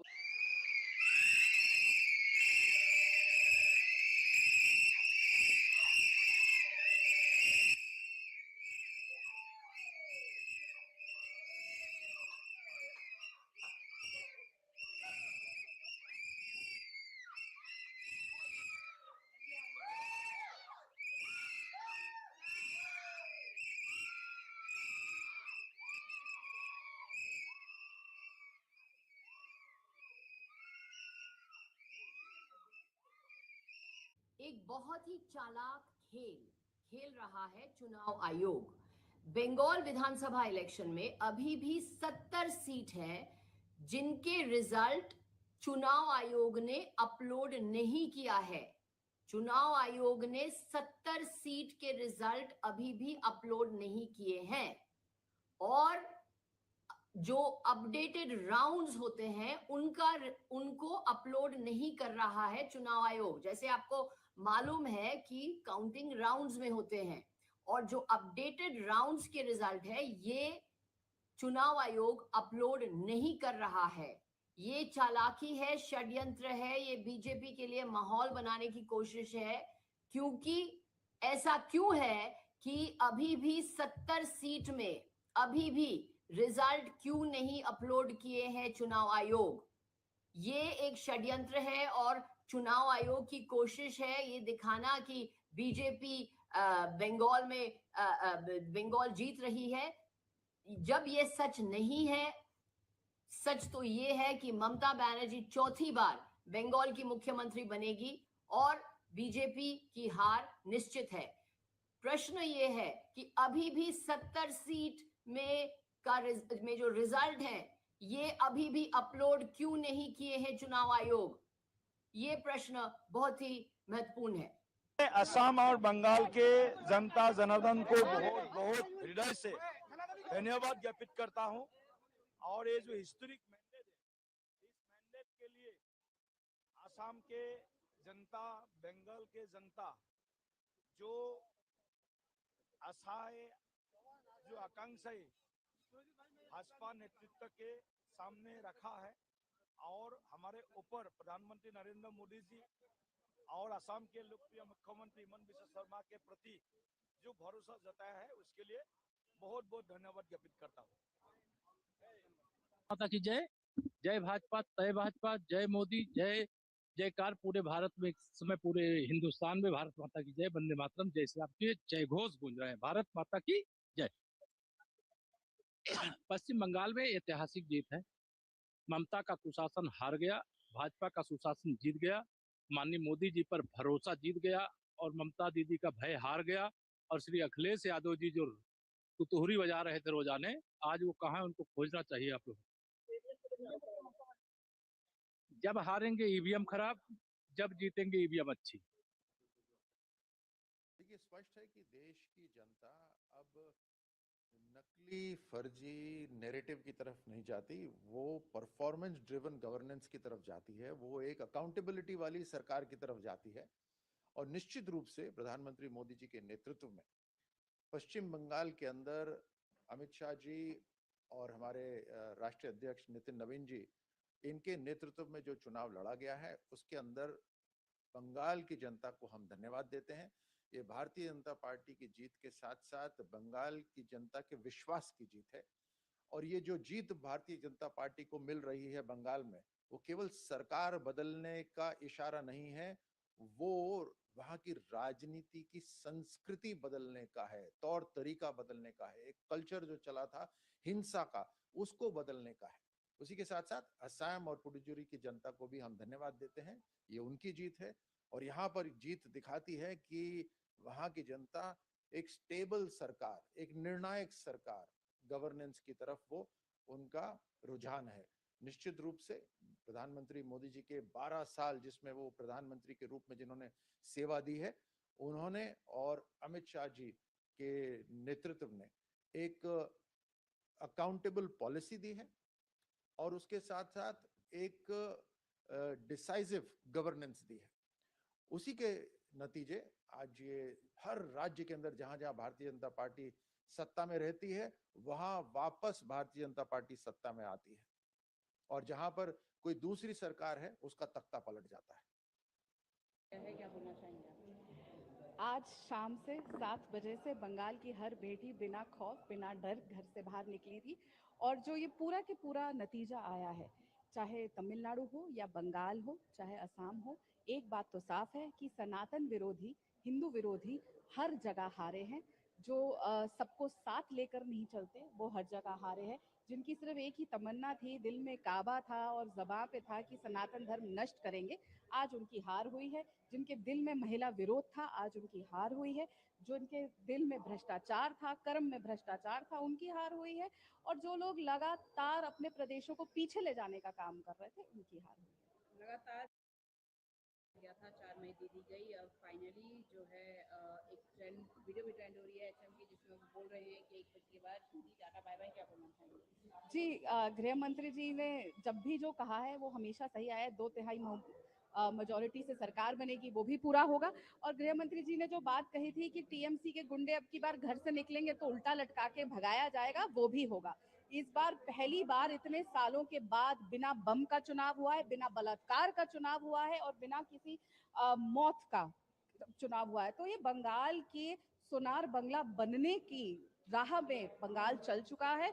और 4 मई दीदी गई, ये तो जी वहां का बच्चा बच्चा कहता था। Bharatiya Janata for the big day, so it's a huge victory for Tamilaga Vettri Kazhagam and your son Vijay Talapati.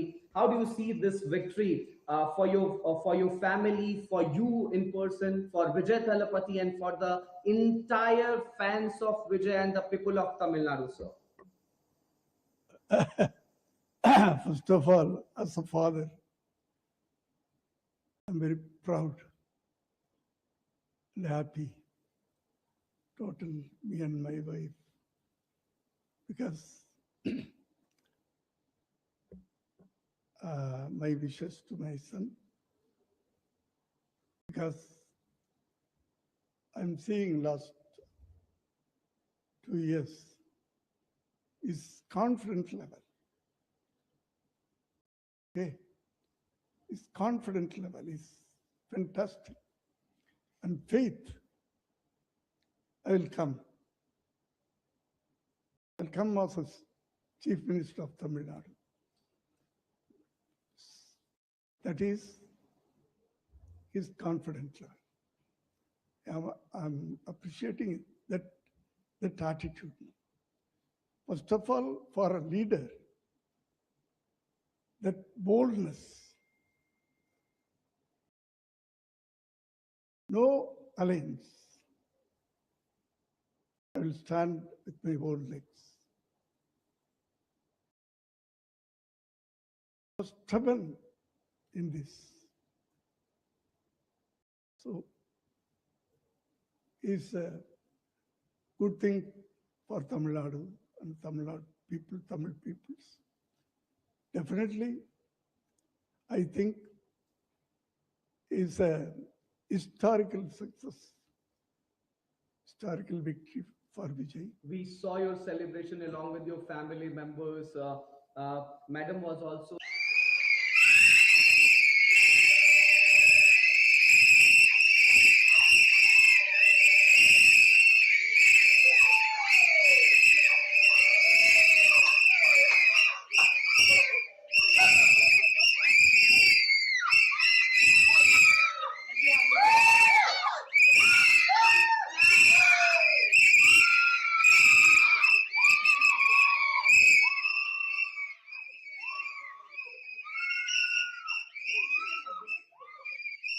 एक बहुत ही चालाक खेल रहा है चुनाव आयोग।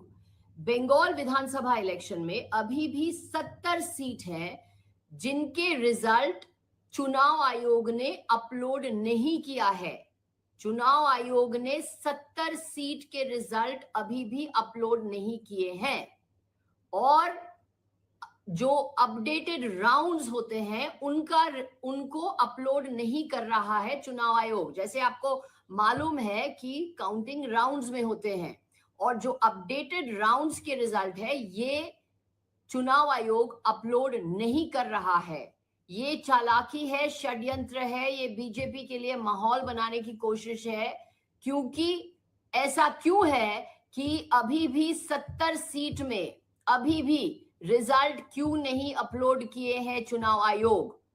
ये एक षड्यंत्र है और चुनाव आयोग की कोशिश है ये दिखाना कि बीजेपी बंगाल में बंगाल जीत रही है, जब ये सच नहीं है। सच तो ये है कि ममता बनर्जी चौथी बार बंगाल की मुख्यमंत्री बनेगी और बीजेपी की हार निश्चित है। प्रश्न ये है कि अभी भी 70 सीट में जो रिजल्ट है ये अभी भी अपलोड क्यों नहीं किए हैं चुनाव आयोग? ये प्रश्न बहुत ही महत्वपूर्ण है।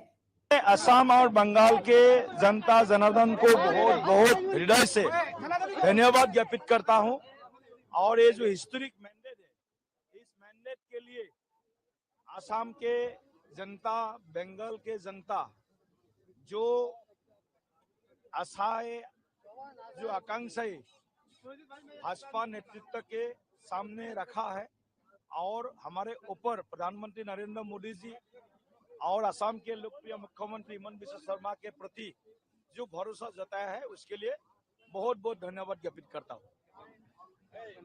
माता की जय। जय भाजपा, जय भाजपा, जय मोदी, जय जयकार पूरे भारत में, इस समय पूरे हिंदुस्तान में भारत माता की जय, वंदे मातरम, जय श्री राम के जय घोष गूंज रहे हैं। भारत माता की जय। पश्चिम बंगाल में ऐतिहासिक जीत है।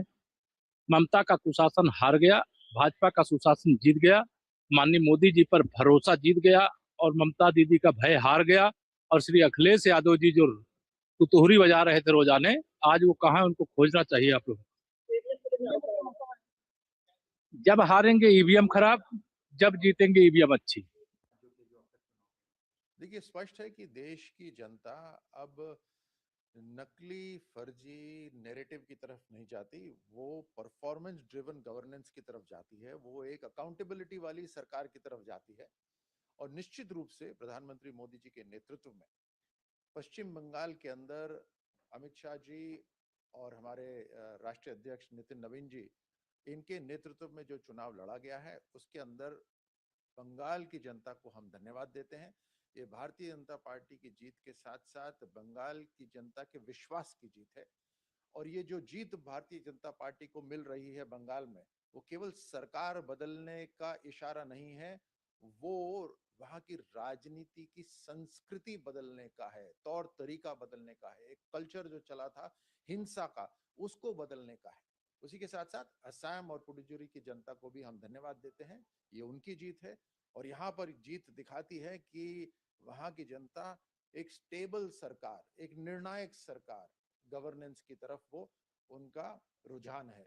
निश्चित रूप से प्रधानमंत्री मोदी जी के 12 साल जिसमें वो प्रधानमंत्री के रूप में जिन्होंने सेवा दी है, उन्होंने और अमित शाह जी के नेतृत्व में एक अकाउंटेबल पॉलिसी दी है और उसके साथ साथ एक डिसाइसिव गवर्नेंस दी है।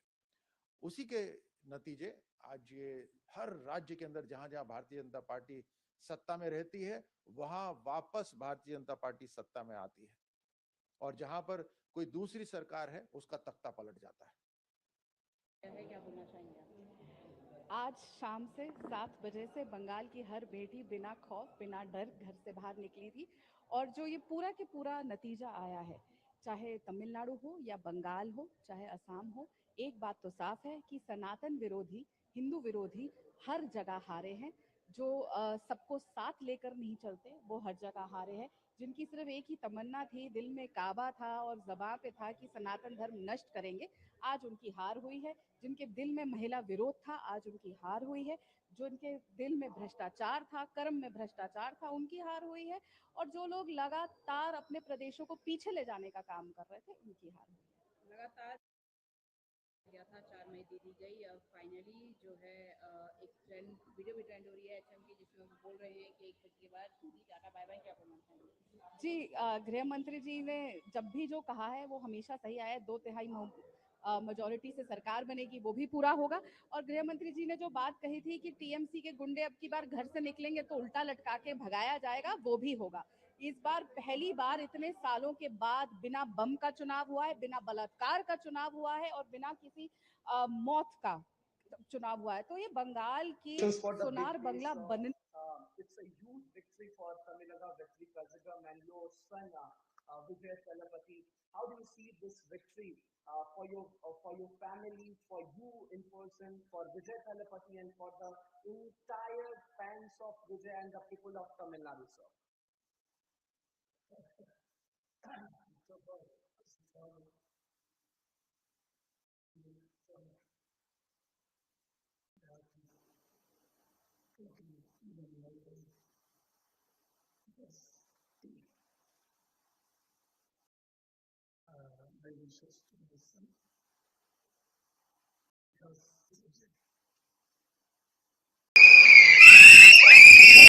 खेल रहा है चुनाव आयोग।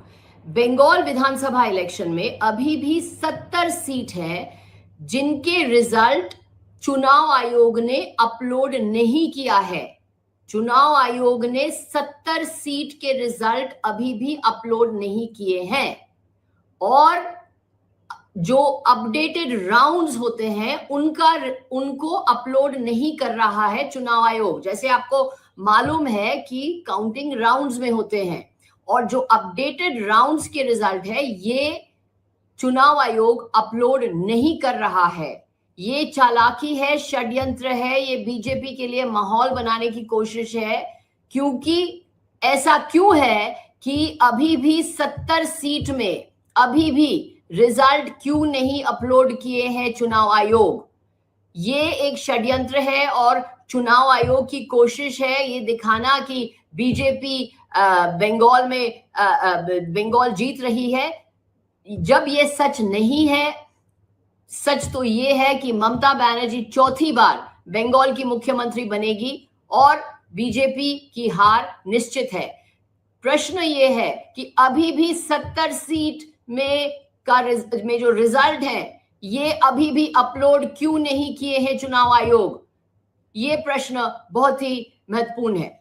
असम और बंगाल के जनता जनार्दन को बहुत बहुत हृदय से धन्यवाद ज्ञापित करता हूं और ये जो हिस्टोरिक मैंडेट है, इस मैंडेट के लिए असम के जनता, बंगाल के जनता जो आशाएं, जो आकांक्षाएं भाजपा नेतृत्व के सामने रखा है और हमारे ऊपर प्रधानमंत्री नरेंद्र मोदी जी और असम के लोकप्रिय मुख्यमंत्री हिमंत बिस्वा शर्मा के प्रति जो भरोसा जताया है उसके लिए बहुत बहुत धन्यवाद ज्ञापित करता हूँ। माता की जय। जय भाजपा, तय भाजपा, जय मोदी, जय जयकार पूरे भारत में, इस समय पूरे हिंदुस्तान में भारत माता की जय, वंदे मातरम, जय श्री राम के जय घोष गूंज रहे हैं। भारत माता की जय। पश्चिम बंगाल में ऐतिहासिक जीत है। ममता का कुशासन हार गया, भाजपा का सुशासन जीत गया, माननीय मोदी जी पर भरोसा जीत गया और ममता दीदी का भय हार गया। और श्री अखिलेश यादव जी जो तुतुहरी बजा रहे थे रोजाने, आज वो कहाँ है, उनको खोजना चाहिए आप लोग। जब हारेंगे ईवीएम खराब, जब जीतेंगे ईवीएम अच्छी। As a lot of people in Tamil Nadu has voted for Mr. Vijay Thalapathy to be the Chief Minister of Tamil Nadu, how excited you are? You are blowing the whistle here. What I can ask from you, I'm totally confused because the people of Tamil Nadu has given a ballistic majority to Mr. Vijay. How do you see this, ma'am? I'm so happy. She's not only his mother. She is the first son of the first son.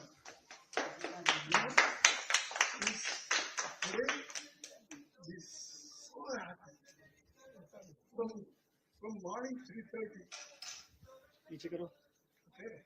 हमारे न केवल Bharatiya Janata party के कार्यकर्ताओं के लिए बल्कि भारत देश की पूरी जनता जनार्दन के लिए नरेंद्र मोदी जी एक इंस्पिरेशन है, एक प्रेरणा है। जिस तरह का लीडरशिप उन्होंने देश को दिया है, जिस तरह का लीडरशिप उन्होंने पार्टी को दिया है, आज उसी का परिणाम है कि भारत को पूरी दुनिया एक बहुत बड़े संभावना के रूप में देख रही है और बहुत सारी ताकतें भारत को एक थ्रेट के रूप में देख रही हैं। तो नरेंद्र मोदी जी का नेतृत्व है जिसने भारत को एक नए आयाम पर पहुंचाया है, हमारी पार्टी को एक नए आयाम पर पहुंचाया है। आज उनका संबोधन सुनने को मिलेगा, हम सब के लिए फिर से एक प्रेरक विषय होगा। तो इसलिए लोग खुश हैं और उनका मानना है बीजेपी रहेगा, हमारा और भी विकास होगा और भी प्रगति होगी। सारा देश में आज बीजेपी का ही माहौल है। परम आदरणीय प्रधानमंत्री जी ने जिस हिसाब से नेतृत्व दी है, उनकी नेतृत्व पर देश की जनता का भरोसा है, विश्वास है और यही मानना है कि मोदी जी के नेतृत्व में ही भारत आत्मनिर्भर भारत बनेगा। सर, जिটো आशा কৰা হৈছিল, যি ধৰণৰ ফলাফল নিৰ্বাচনী প্ৰচাৰৰ সময়তো আপুনি কৈছিল, তেনে ধৰণৰ ফলাফল আহিছে। আৰম্ভণিৰ পৰা কৈ আছিলো, we are close to 100 along with your allies। शुरुआत से भी मैं आज भी बोलता हूँ, तो यही साबित हुई क्योंकि जनता की जो मूड बड़े पॉजिटिव, बड़े सकारात्मक रहे। शुरुआत से ही जनता का ही कहना था कि बीजेपी हमारे लिए सबसे बड़े विश्वास का ये है, जगह है और बीजेपी के जरिए ही हमारे जीवन को हम आगे बढ़ाने के लिए हम प्रतिबद्ध है। इसलिए जनता ने आज हमें इतनी बड़ी ऐतिहासिक उन्होंने मदद की है। বিৰোধী আৰম্ভণিৰ পৰা কৈছো, কেৱল কাকতৰ পাতত সংবাদ মাধ্যমে বিৰোধী ঘেৰা ৰাখিছিল। প্ৰকৃতাৰ্থত তৃণমূল পৰ্যায়ত জনতাই কেতিয়াবাই বিৰোধীক ইতিমধ্যে নাকচ কৰিছে। भाजपा की शानदार विजय हुई है। बंगाल की जनता ने आदरणीय प्रधानमंत्री नरेंद्र मोदी जी, अमित शाह जी गृह मंत्री जी, भारतीय जनता पार्टी के राष्ट्रीय नेतृत्व के ऊपर उन्होंने विश्वास और भरोसा जताया है। वहां की जनता ने शानदार जीत भारतीय जनता पार्टी को दी है और पहली बार वहां भाजपा की सरकार बनी है। पूरे बंगाल में कमल ही कमल खिला है। आसाम में तीसरी बार भारतीय जनता पार्टी की सरकार बन रही है। पुडुचेरी में भारतीय जनता पार्टी की सरकार के लिए स्पष्ट जनादेश है और इसी तरीके से तमिलनाडु और केरल में भी भारतीय जनता पार्टी और एनडीए आगे काफी अच्छी सफलता प्राप्त कर रहे हैं। मैं इस अवसर पर आदरणीय सभी वहां की जनता को, जिन्होंने भारतीय जनता पार्टी के पक्ष में मतदान किया, लोकतंत्र और राष्ट्र को सशक्त बनाए जाने के लिए जो जनादेश दिया है, इसके लिए मैं उनको हार्दिक बधाई, आभार प्रकट करता हूं। और माननीय प्रधानमंत्री नरेंद्र मोदी जी, अमित शाह जी और भाजपा के राष्ट्रीय नेतृत्व को कुशल संगठन के माध्यम से जो उन्होंने सफलता प्राप्त की है, इसके लिए मैं उनको बहुत बधाई देता हूं।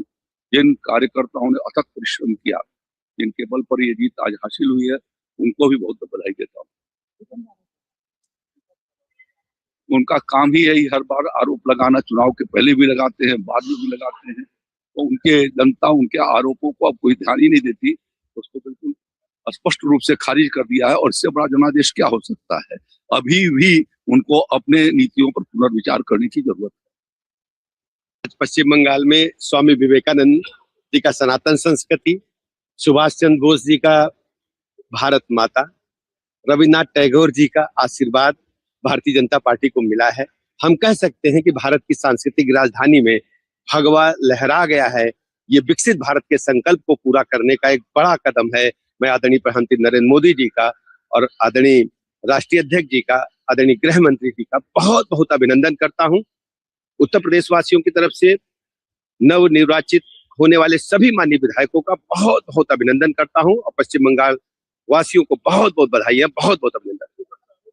देखिए, विपक्ष जब हारता है तो इस प्रकार के अनर्गल आरोप लगाता है। आप जानते हैं, भारतीय जनता पार्टी शुचिता, पारदर्शिता की राजनीति में भरोसा करती है और जनता का आशीर्वाद प्रथम लक्ष्य है, जनता का कल्याण प्रथम लक्ष्य है। और भारत माता की जय हो, चहुं दिशा में भारत माता की जय जयकार हो। ये देश प्रथम, राष्ट्र प्रथम के नारे को लेकर के भारतीय जनता पार्टी आगे चलती है और वही हमारा सिद्धांत है, वही उद्देश्य है। धन्यवाद। देखो ना, बंगाल असम सिर्फ नहीं है, पुडुचेरी भी है। पूरा देश भर में आज के जो रिजल्ट है भारतीय जनता पार्टी के पक्ष में है। असम देखिए, ये थर्ड टाइम गवर्नमेंट होने जा रहा है। असम के जो हेमंत बिश्व शर्मा जो काम किया है दिखता है। मोदी जी के आशीर्वाद और अमित भाई शाह के जो आशीर्वाद और उनका जो काम है, असम जब हम जाते हैं, आज देश भर के जो मेट्रोपॉलिटन सिटी है उस नजर के दिखता है।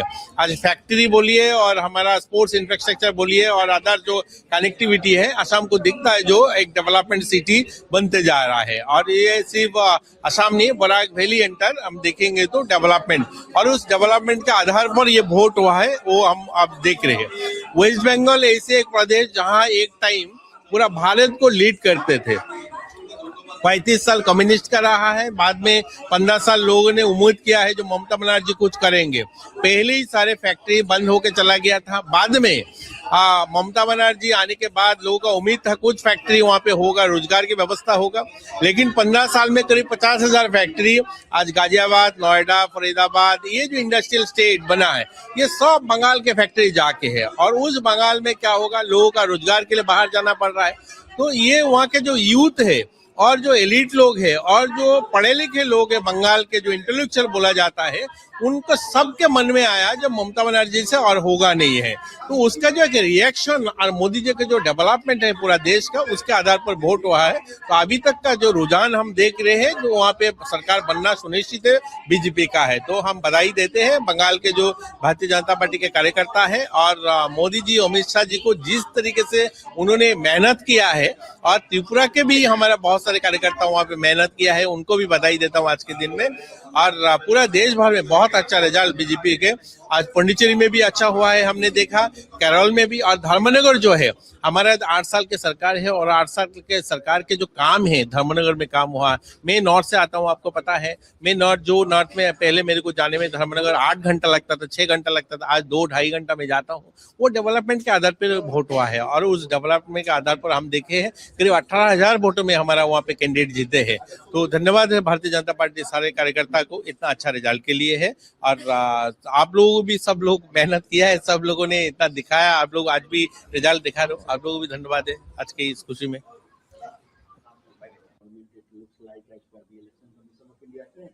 Yes, not only in Assam, because everyone knows the Chief Minister of Assam has been taking such an aggressive, divisive, provocative positions and polarizing the people of Assam. That led to really religious polarization. It has benefited the Assam BJP. In coming to Bengal, and for the first time, BJP is likely to form the government. It must be not only a warning, it must be a real lesson for all secular democratic parties. Particularly, I speak for left. Left performance is worrying. Unless we revive the left in Bengal, it will be a big challenge for entire left all over the country. Now, if we lose Kerala, then what is the future of Indian left? How to consolidate Indian left, how to strengthen Indian left, how to move forward, winning the confidence of the people across the country. Unless left emerges a strong force shaping the political course of the country, there won't be any solace for the toiling masses, people. That's what left also should understand. ऐतिहासिक हो गया। यशस्वी प्रधानमंत्री मोदी जी पर विश्वास, पूरे बंगाली समाज को, गृह मंत्री अमित शाह जी की रणनीति और उनका वहां बैठना, सेना बल को लगाना, और बंगाली हिंदू, बंगाली सनातनी, बंगाली हर व्यक्ति अपने आप को आजाद कराना चाहता था उस भय की दुनिया से, वो माफिया और गुंडों से, उस बम के आतंक से, उन हत्याओं से। बंगाल एक सुनार बंगला हुआ करता था, एक लिटरेचर, एक अध्यात्म की जगह। माँ दुर्गा की शक्ति आज दोबारा बंगाल अपने अस्तित्व को पा लिया, अपनी पहचान को दोबारा पा लिया। दोबारा बंगाल अपने कदमों पे, अपने अध्यात्म, अपनी शक्तियों के साथ आगे बढ़ेगा। समस्त भारत को इस बधाई देना चाहता हूँ। पूरे भारत की जीत हुई, भारत के विचारों की जीत हुई कि भारत में एक अलग राज्य बना के ये लोग रह रहे थे।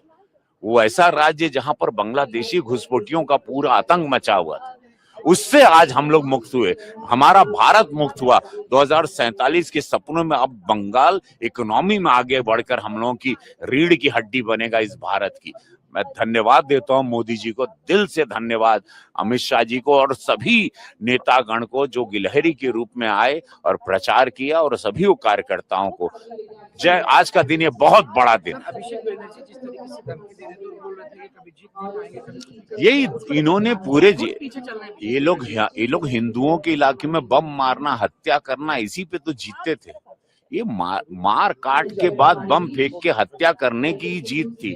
अभी भी इन लोग कह रहे थे 4 तारीख के बाद रुक के बताए तो मार देंगे, तो हमको भी हमारी सभाओं में हमको मारने आ गए थे। मैं खुद उस पूरे न्यूज चैनल में देखा, सब आए थे वहां आतंक मचाने। तो वो मैंने भय, अंधेरे में खिड़कियों में से लोगों को डरते हुए डर के अंधेरा करके लोग हाथ दिखा रहे थे। रवि किशन जा रहे हैं, भाजपा का प्रचार हो रहा है, लेकिन जो गुस्सा था वो करेंटली जो निकला है वो आतंक, भय से, विकास से, बेटियों की सुरक्षा से। अब सब लोग चाहते थे, अपने बच्चों का भविष्य चाहते थे। बंगाल ने अपने लिए वोट किया, अपनी अस्मिता को बचाने के लिए, अपने हिंदुत्व को बचाने, अपनी सनातन विचारधारा को, अपनी पूजा पाठ और अपनी हर चीज को। नहीं तो बंगाल खत्म हो जाता। बंगाल को बता दो ये चुनाव अगर हार जाते तो बंगाल हमेशा के लिए खत्म हो जाता। अब वो छाती पीटे जो भी बंगालियों ने जिताया है, एक एक बंगाली निकला है, वोट किया है मोदी जी, एक एक बंगाली ने वोट किया, एक एक महिलाओं ने वोट किया। उनमें आक्रोश था, ये आक्रोश से निकला हुआ वोट। और मोदी जी की जय हो, उन्होंने विश्वास दिलवाया, भाजपा ने विश्वास दिलाया उन बंगाली समाज को। अभी भी 70 सीट है जिनके रिजल्ट चुनाव आयोग ने अपलोड नहीं किया है। चुनाव आयोग ने 70 सीट के रिजल्ट अभी भी अपलोड नहीं किए हैं, और जो अपडेटेड राउंड्स होते हैं उनको अपलोड नहीं कर रहा है चुनाव आयोग। जैसे आपको मालूम है कि काउंटिंग राउंड्स में होते हैं, और जो अपडेटेड राउंड्स के रिजल्ट है ये चुनाव आयोग अपलोड नहीं कर रहा है। ये चालाकी है, षड्यंत्र है, ये बीजेपी के लिए माहौल बनाने की कोशिश है।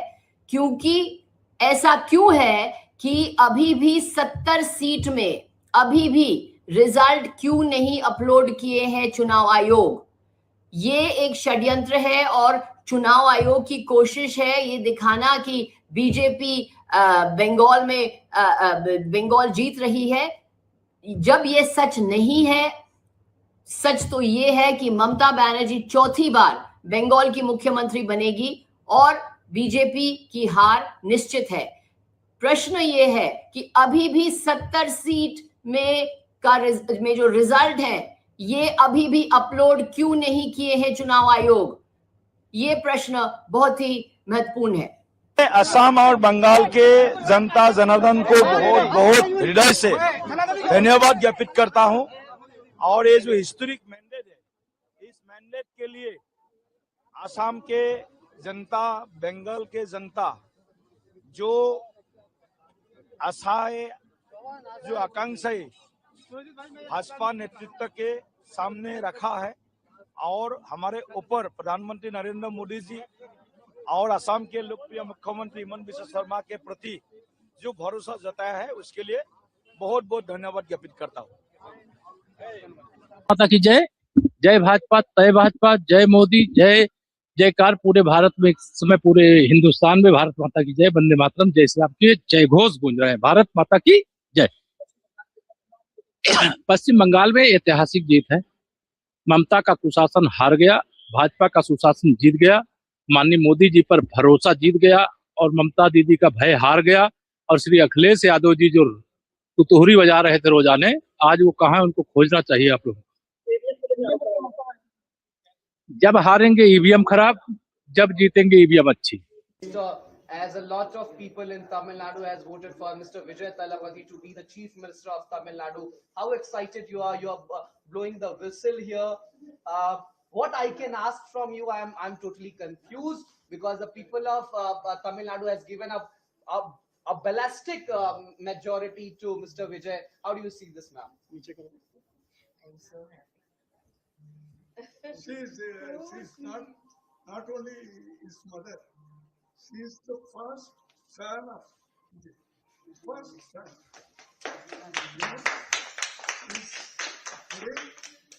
He's so happy. From morning 3:30. हमारे न केवल भारतीय जनता पार्टी के कार्यकर्ताओं के लिए बल्कि भारत देश की पूरी जनता जनार्दन के लिए नरेंद्र मोदी जी एक इंस्पिरेशन है, एक प्रेरणा है। जिस तरह का लीडरशिप उन्होंने देश को दिया है, जिस तरह का लीडरशिप उन्होंने पार्टी को दिया है, आज उसी का परिणाम है कि भारत को पूरी दुनिया एक बहुत बड़े संभावना के रूप में देख रही है और बहुत सारी ताकतें भारत को एक थ्रेट के रूप में देख रही हैं। तो नरेंद्र मोदी जी का नेतृत्व है जिसने भारत को एक नए आयाम पर पहुंचाया है, हमारी पार्टी को एक नए आयाम पर पहुंचाया है। आज उनका संबोधन सुनने को मिलेगा, हम सब के लिए फिर से एक प्रेरक विषय होगा। तो इसलिए लोग खुश हैं और उनका मानना है बीजेपी रहेगा, हमारा और भी विकास होगा और भी प्रगति होगा। सारा देश में आज बीजेपी का ही माहौल है। परम आदरणीय प्रधानमंत्री जी ने जिस हिसाब से नेतृत्व दी है, उनकी नेतृत्व पर देश की जनता का भरोसा है, विश्वास है और यही मानना है कि मोदी जी के नेतृत्व में ही भारत आत्मनिर्भर भारत बनेगा। सर जी आशा करा হৈছিল जी ধৰণৰ ফলাফল নিৰ্বাচনী প্ৰচাৰৰ সময়তো আপুনি কৈছিল তেনে ধৰণৰ ফলাফল আহিছে। আৰম্ভণি পৰা কৈ আছিলো we are close to 100 along with your allies। शुरुआत से भी मैं आज भी बोलता हूं, तो यही साबित हुई क्योंकि जनता की जो मूड बड़े पॉजिटिव, बड़े सकारात्मक रहे। शुरुआत से ही जनता का ही कहना था कि बीजेपी हमारे लिए सबसे बड़े विश्वास का ये है, जगह है और बीजेपी के जरिए ही हमारे जीवन को हम आगे बढ़ाने के लिए हम प्रतिबद्ध है। इसलिए जनता ने आज हमें इतने बड़े ऐतिहासिक उन्होंने मदद की है। বিৰোধী আৰম্ভণিৰ পৰা কৈছো, কেৱল কাকতৰ পাতত সংবাদ মাধ্যমে বিৰোধীক ঘেৰা ৰাখিছিল। প্ৰকৃতাৰ্থত তৃণমূল পৰ্যায়ত জনতাই কেতিয়াবাই বিৰোধীক ইতিমধ্যে নাকচ কৰিছে। भाजपा की शानदार विजय हुई है। बंगाल की जनता ने आदरणीय प्रधानमंत्री नरेंद्र मोदी जी, अमित शाह जी गृह मंत्री जी, भारतीय जनता पार्टी के राष्ट्रीय नेतृत्व के ऊपर उन्होंने विश्वास और भरोसा जताया है। वहां की जनता ने शानदार जीत भारतीय जनता पार्टी को दी है और पहली बार वहां भाजपा की सरकार बनी है। पूरे बंगाल में कमल ही कमल खिला है। आसाम में तीसरी बार भारतीय जनता पार्टी की सरकार बन रही है। पुडुचेरी में भारतीय जनता पार्टी की सरकार के लिए स्पष्ट जनादेश है और इसी तरीके से तमिलनाडु और केरल में भी भारतीय जनता पार्टी और एनडीए आगे काफी अच्छी सफलता प्राप्त कर रहे हैं। मैं इस अवसर पर आदरणीय सभी वहां की जनता को जिन्होंने भारतीय जनता पार्टी के पक्ष में मतदान किया, लोकतंत्र और राष्ट्र को सशक्त बनाए जाने के लिए जो जनादेश दिया है, इसके लिए मैं उनको हार्दिक बधाई, आभार प्रकट करता हूं। और माननीय प्रधानमंत्री नरेंद्र मोदी जी, अमित शाह जी और भाजपा के राष्ट्रीय नेतृत्व को कुशल संगठन के माध्यम से जो उन्होंने सफलता प्राप्त की है, इसके लिए मैं उनको बहुत बधाई देता हूं। जिन कार्यकर्ताओं ने अथक परिश्रम किया, जिनके बल पर ये जीत आज हासिल हुई है, उनको भी बहुत बधाई देता हूं।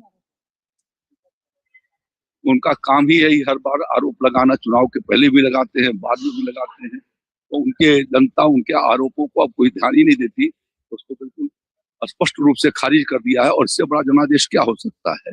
अभी भी उनको अपने नीतियों पर पुनर्विचार करने की जरूरत है। आज पश्चिम बंगाल में स्वामी विवेकानंद जी का सनातन संस्कृति, सुभाष चंद्र बोस जी का भारत माता, रविन्द्रनाथ टैगोर जी का आशीर्वाद भारतीय जनता पार्टी को मिला है।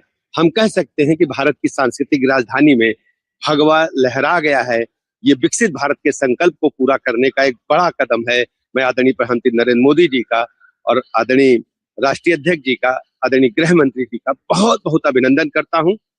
उत्तर प्रदेश वासियों की तरफ से नवनिर्वाचित होने वाले सभी माननीय विधायकों का बहुत बहुत अभिनंदन करता हूं और पश्चिम बंगाल वासियों को बहुत बहुत बधाई, बहुत बहुत अभिनंदन।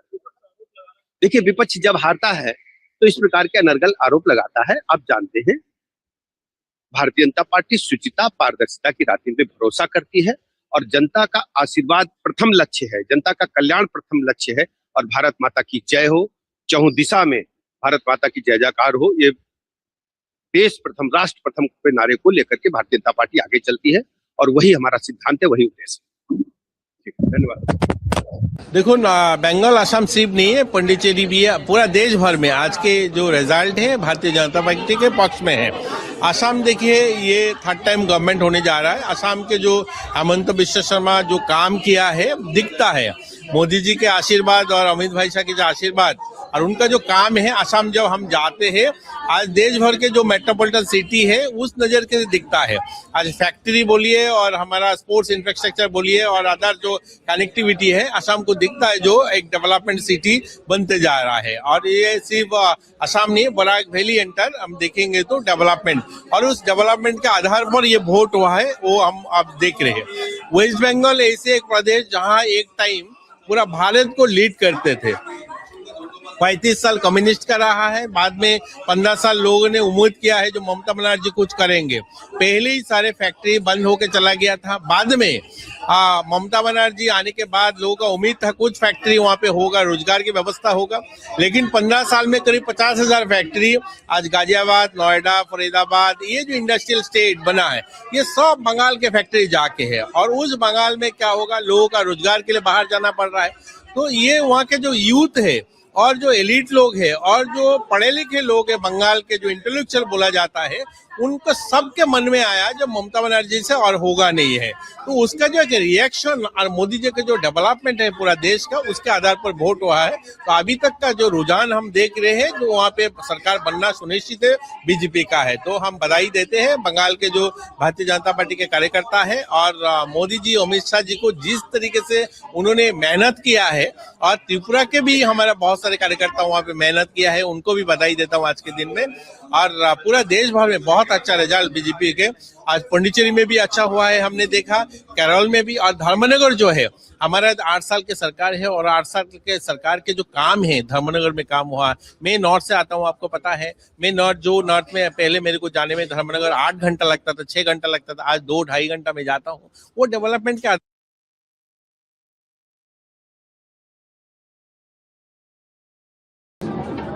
And from the very beginning, the Congress High Command, led by Sri Rahul Gandhi and Congress President Kharge ji, were keen to get a victory in Kerala. Rahul Gandhi's effort and Kharge ji's effort and Priyanka Gandhi's programs helped us to get a good victory in this election. And we are thankful to the Congress High Command for giving us freedom and liberty for the proper organizing this program, various programs for this election. The 5 guarantees announced by Sri Rahul Gandhi, the 5 guarantees announced by Sri Rahul Gandhi in Trivandrum helped us to get this victory. And this is a joint effort.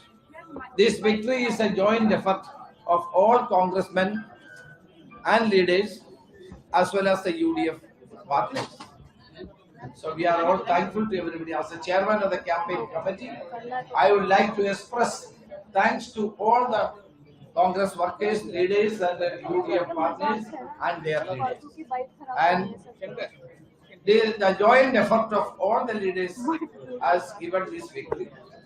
And we will continue to do better administration for the state of Kerala, and the people's dreams and their thinking will be translated into reality by our government.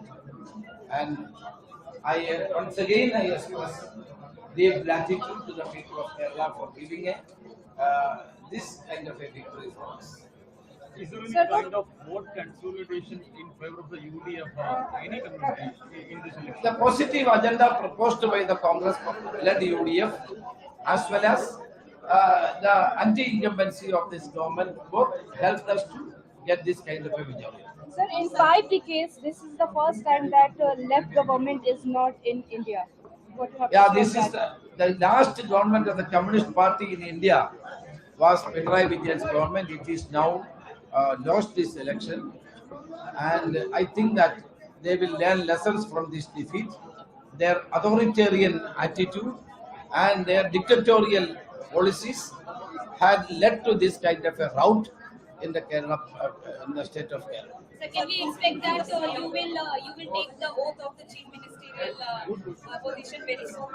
No, that our High Command will decide who will be the chief minister and what are our course of action. The party High Command will decide. Is there any issue over the chief minister's post inside the party? Any kind? See, Congress is a democratic party. We have a democratic tradition. Congress High Command is Sri Rahul Gandhi, Congress President, and Srimati Sonia Gandhi has got enough experience and capacity to decide all these things.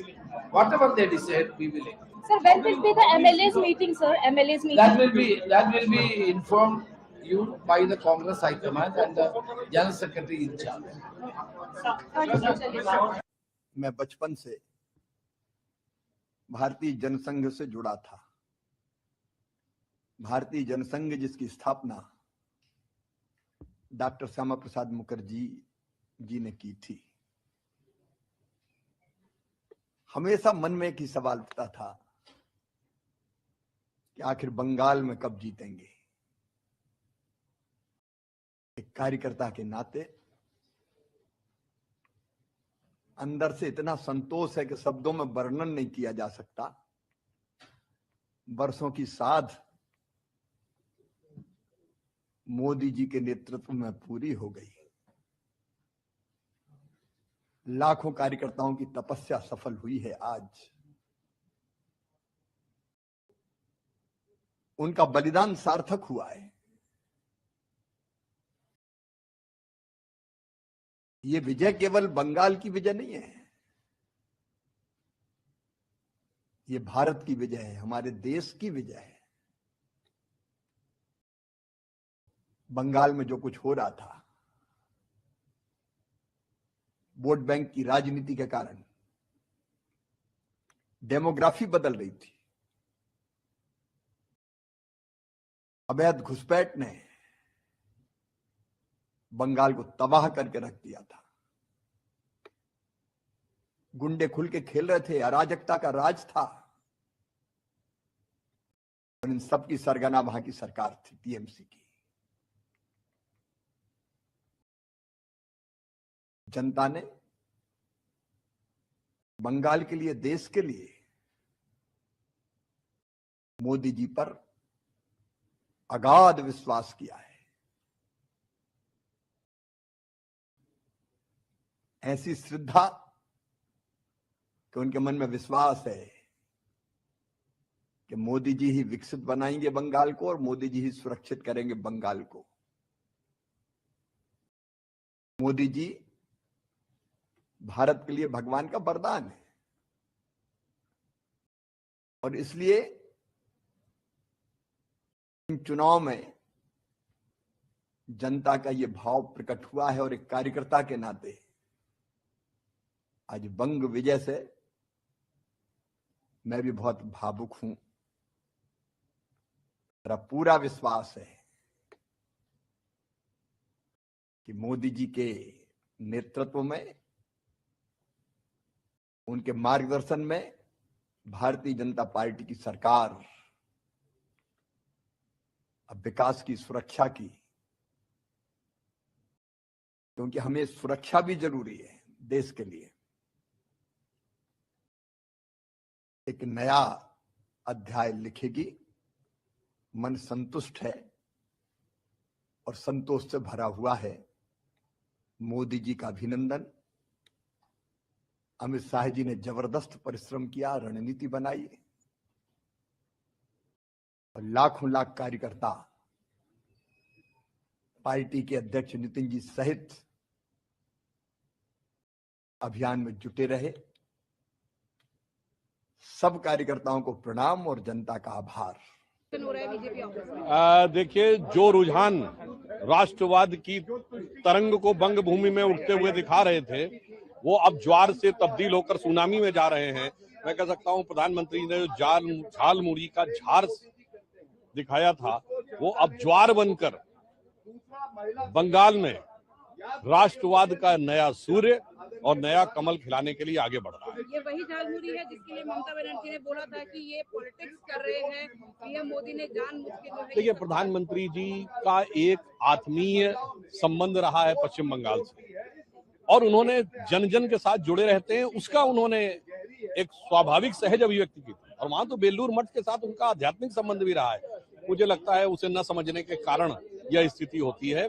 Bharat और भारतीयता के तत्व को समझना चाहिए और क्षेत्र, भाषा, वर्ग, जाति में लड़ाने के अपनी टेम्पलेट से विपक्ष को बाज आने का प्रयास करना चाहिए।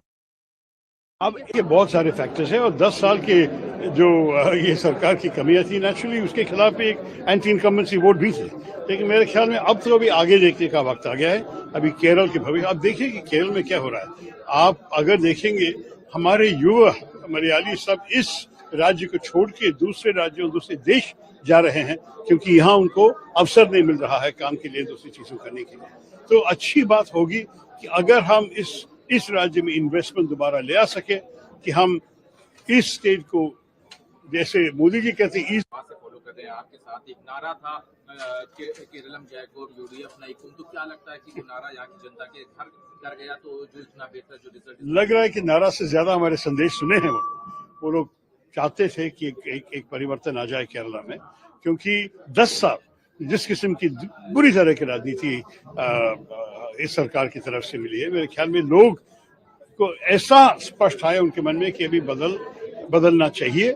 और जब कांग्रेस आए, यूडीएफ का संदेश इतना अच्छा था कि हम इस देश की भलाई के लिए, इस प्रदेश के भलाई के लिए हम सारे जो कुछ जरूरी है हम करने के लिए तैयार हैं और हम ईमानदारी से जनता के साथ संपर्क करते हुए हम काम करेंगे।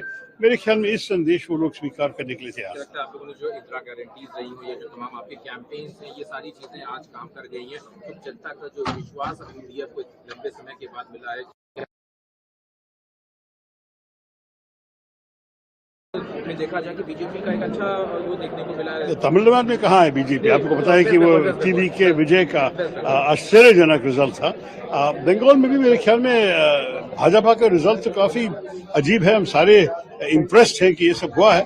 मेरे ख्याल में इस सबको बैठ के एनालिसिस करना पड़ेगा। मेरा ध्यान तो यही था केरल में, तो मैं ज्यादा नहीं कमेंट्री देना चाहता हूँ, टिप्पणी नहीं करना चाहता। मैं सिर्फ ये कहूंगा कि हमारे लोकतंत्र की यही सौंदर्य है कि हमारे लोग उनका मन, अपना मन जानते हैं और वो तय करते हैं कि उनकी किस्मत किसके अपने ही हाथ में ले ले।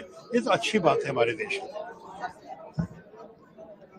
For the big day, so it's a huge victory for Tamilaga Vettri Kazhagam and your son Vijay Talapati. How do you see this victory for your family, for you in person, for Vijay Thalapathy, and for the entire fans of Vijay and the people of Tamil Nadu, sir? First of all, as a father, I'm very proud and happy, total, me and my wife, because my wishes to my son, because I'm seeing last 2 years, his confidence level. Okay, his confidence level is fantastic. And faith, I will come. I'll come as a Chief Minister of Tamil Nadu. 1% doubt is not there with Vijay. That is his confidence level. I'm appreciating that attitude. First of all, for a leader, that boldness, no alliance. I will stand with my own legs. Was stubborn in this. So it's a good thing for Tamil Nadu and Tamil Nadu people, Tamil peoples. Definitely, I think is a historical success, historical victory for Vijay. We saw your celebration along with your family members. Madam was also. Assam और बंगाल के जनता जनार्दन को बहुत बहुत हृदय से धन्यवाद ज्ञापित करता हूं। और ये जो हिस्टोरिक मैंडेट है, इस मैंडेट के लिए असम के जनता, बंगाल के जनता जो आशाएं, जो आकांक्षाएं भाजपा नेतृत्व के सामने रखा है और हमारे ऊपर प्रधानमंत्री नरेंद्र मोदी जी और असम के लोकप्रिय मुख्यमंत्री हिमंत बिस्वा शर्मा के प्रति जो भरोसा जताया है, उसके लिए बहुत बहुत धन्यवाद ज्ञापित करता हूँ। माता की जय, जय भाजपा, तय भाजपा, जय मोदी, जय जयकार पूरे भारत में, इस समय पूरे हिंदुस्तान में भारत माता की जय, वंदे मातरम, जय श्री राम के जय घोष गूंज रहे हैं। भारत माता की जय। पश्चिम बंगाल में ऐतिहासिक जीत है। ममता का कुशासन हार गया, भाजपा का सुशासन जीत गया, माननीय मोदी जी पर भरोसा जीत गया और ममता दीदी का भय हार गया। और श्री अखिलेश यादव जी जो कुतूहरी बजा रहे थे रोजाने, आज वो कहाँ है, उनको खोजना चाहिए आप लोग। जब हारेंगे ईवीएम खराब, जब जीतेंगे ईवीएम अच्छी। As a lot of people in Tamil Nadu has voted for Mr. Vijay Thalapathy to be the Chief Minister of Tamil Nadu, how excited you are? You are blowing the whistle here. What I can ask from you, I'm totally confused because the people of Tamil Nadu has given up a ballistic majority to Mr. Vijay. How do you see this, ma'am? I'm so happy. She's not only his mother, she is the first fan of Vijay. First fan. You know, today he is so happy. From morning 3:30. Okay. हमारे न केवल Bharatiya Janata party के कार्यकर्ताओं के लिए बल्कि भारत देश की पूरी जनता जनार्दन के लिए नरेंद्र मोदी जी एक इंस्पिरेशन है, एक प्रेरणा है। जिस तरह का लीडरशिप उन्होंने देश को दिया है, जिस तरह का लीडरशिप उन्होंने पार्टी को दिया है, आज उसी का परिणाम है कि भारत को पूरी दुनिया एक बहुत बड़े संभावना के रूप में देख रही है और बहुत सारी ताकतें भारत को एक थ्रेट के रूप में देख रही हैं। तो नरेंद्र मोदी जी का नेतृत्व है जिसने भारत को एक नए आयाम पर पहुंचाया है, हमारी पार्टी को एक नए आयाम पर पहुंचाया है। आज उनका संबोधन सुनने को मिलेगा, हम सब के लिए फिर से एक प्रेरक विषय होगा। इसके लोग खुश है और उनका मानना है बीजेपी रहेगा, हमारा और भी विकास होगा और भी प्रगति होगा।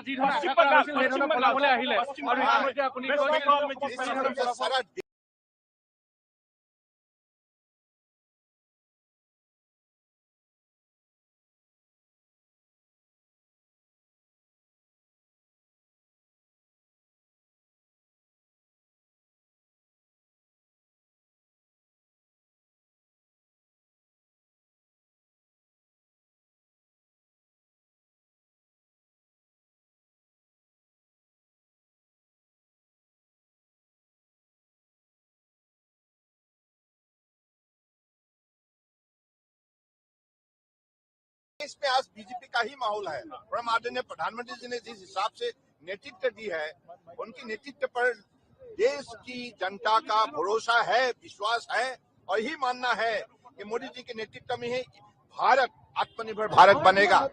স্যার, যিটো আশা কৰা হৈছিল, যি ধৰণৰ ফলাফল নিৰ্বাচনী প্ৰচাৰৰ সময়তো আপুনি কৈছিল, তেনেধৰণৰ ফলাফল আহিছে। আৰম্ভণিৰ পৰা কৈ আছিলো, we are close to 100 along with your allies। शुरुआत से भी मैं आज भी बोलता हूं, तो यही साबित हुई क्योंकि जनता की जो मूड बड़े पॉजिटिव, बड़े सकारात्मक रहे। शुरुआत से ही जनता का ही कहना था कि बीजेपी हमारे लिए सबसे बड़े विश्वास का ये है, जगह है और बीजेपी के जरिए ही हमारे जीवन को हम आगे बढ़ाने के लिए हम प्रतिबद्ध है। इसलिए जनता ने आज हमें इतनी बड़े ऐतिहासिक उन्होंने मदद दी है। বিৰোধী আৰম্ভণিৰ পৰা কৈছো, কেৱল কাকতৰ পাতত সংবাদ মাধ্যমে বিৰোধীক ঘেৰা ৰাখিছিল। প্ৰকৃতাৰ্থত তৃণমূল পৰ্যায়ত জনতাই কেতিয়াবাই বিৰোধীক ইতিমধ্যে নাকচ কৰিছে। भाजपा की शानदार विजय हुई है। बंगाल की जनता ने आदरणीय प्रधानमंत्री नरेंद्र मोदी जी, अमित शाह जी गृह मंत्री जी, भारतीय जनता पार्टी के राष्ट्रीय नेतृत्व के ऊपर उन्होंने विश्वास और भरोसा जताया है। वहां की जनता ने शानदार जीत भारतीय जनता पार्टी को दी है और पहली बार वहां भाजपा की सरकार बनी है। पूरे बंगाल में कमल ही कमल खिला है। आसाम में तीसरी बार भारतीय जनता पार्टी की सरकार बन रही है। पुडुचेरी में भारतीय जनता पार्टी की सरकार के लिए स्पष्ट जनादेश है और इसी तरीके से तमिलनाडु और केरल में भी भारतीय जनता पार्टी और एनडीए आगे काफी अच्छी सफलता प्राप्त कर रहे हैं।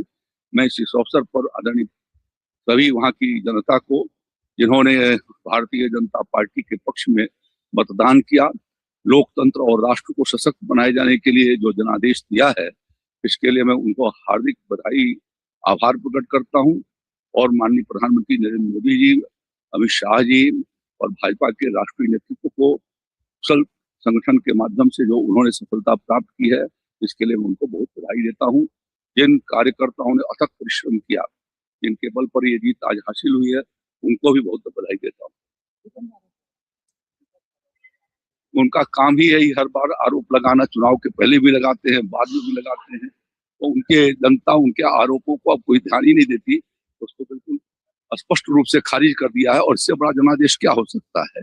अभी भी उनको अपने नीतियों पर पुनर्विचार करने की जरूरत है। पश्चिम बंगाल में स्वामी विवेकानंद जी का सनातन संस्कृति, सुभाष चंद्र बोस जी का भारत माता, रविन्द्रनाथ टैगोर जी का आशीर्वाद भारतीय जनता पार्टी को मिला है।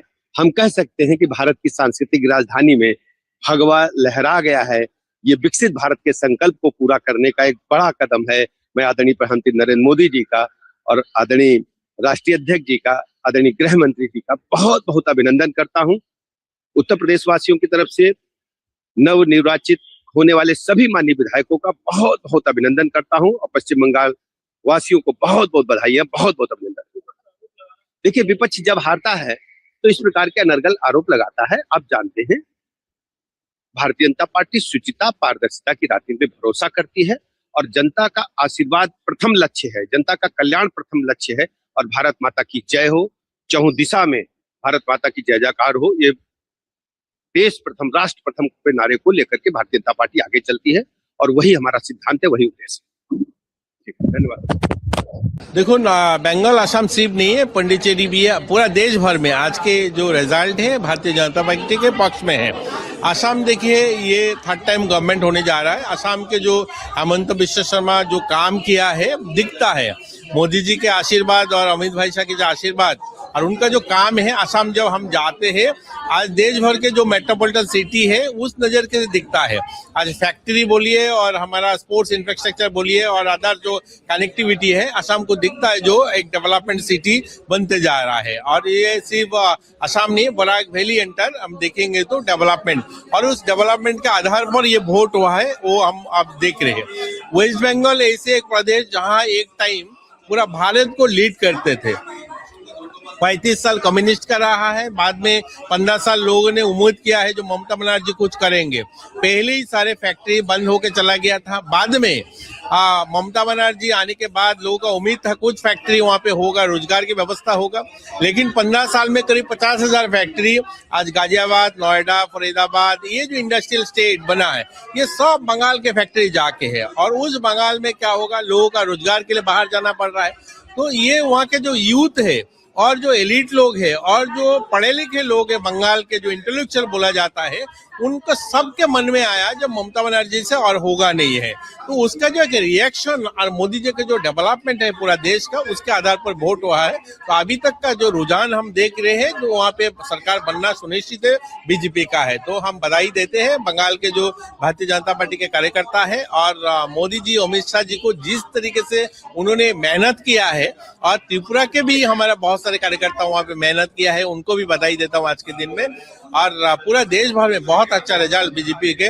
आज पांडिचेरी में भी अच्छा हुआ है, हमने देखा, केरल में भी। और धर्मनगर जो है, हमारा 8 साल की सरकार है और 8 साल के सरकार के जो काम है धर्मनगर में काम हुआ। मैं नॉर्थ से आता हूँ, आपको पता है, मैं नॉर्थ में पहले मेरे को जाने में धर्मनगर 8 घंटा लगता था, 6 घंटा लगता था, आज 2-2.5 घंटा में जाता हूँ। वो डेवलपमेंट के आधार पर वोट हुआ है और उस डेवलपमेंट के आधार पर हम देखे हैं करीब 18,000 वोटों में हमारा वहाँ पे कैंडिडेट जीते हैं। तो धन्यवाद है भारतीय जनता पार्टी सारे कार्यकर्ता को इतना अच्छा रिजल्ट के लिए है।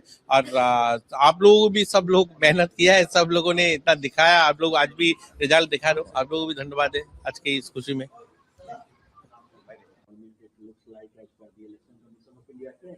Yes, not only in Assam, because everyone knows the Chief Minister of Assam has been taking such a aggressive, divisive, provocative positions and polarizing the people of Assam.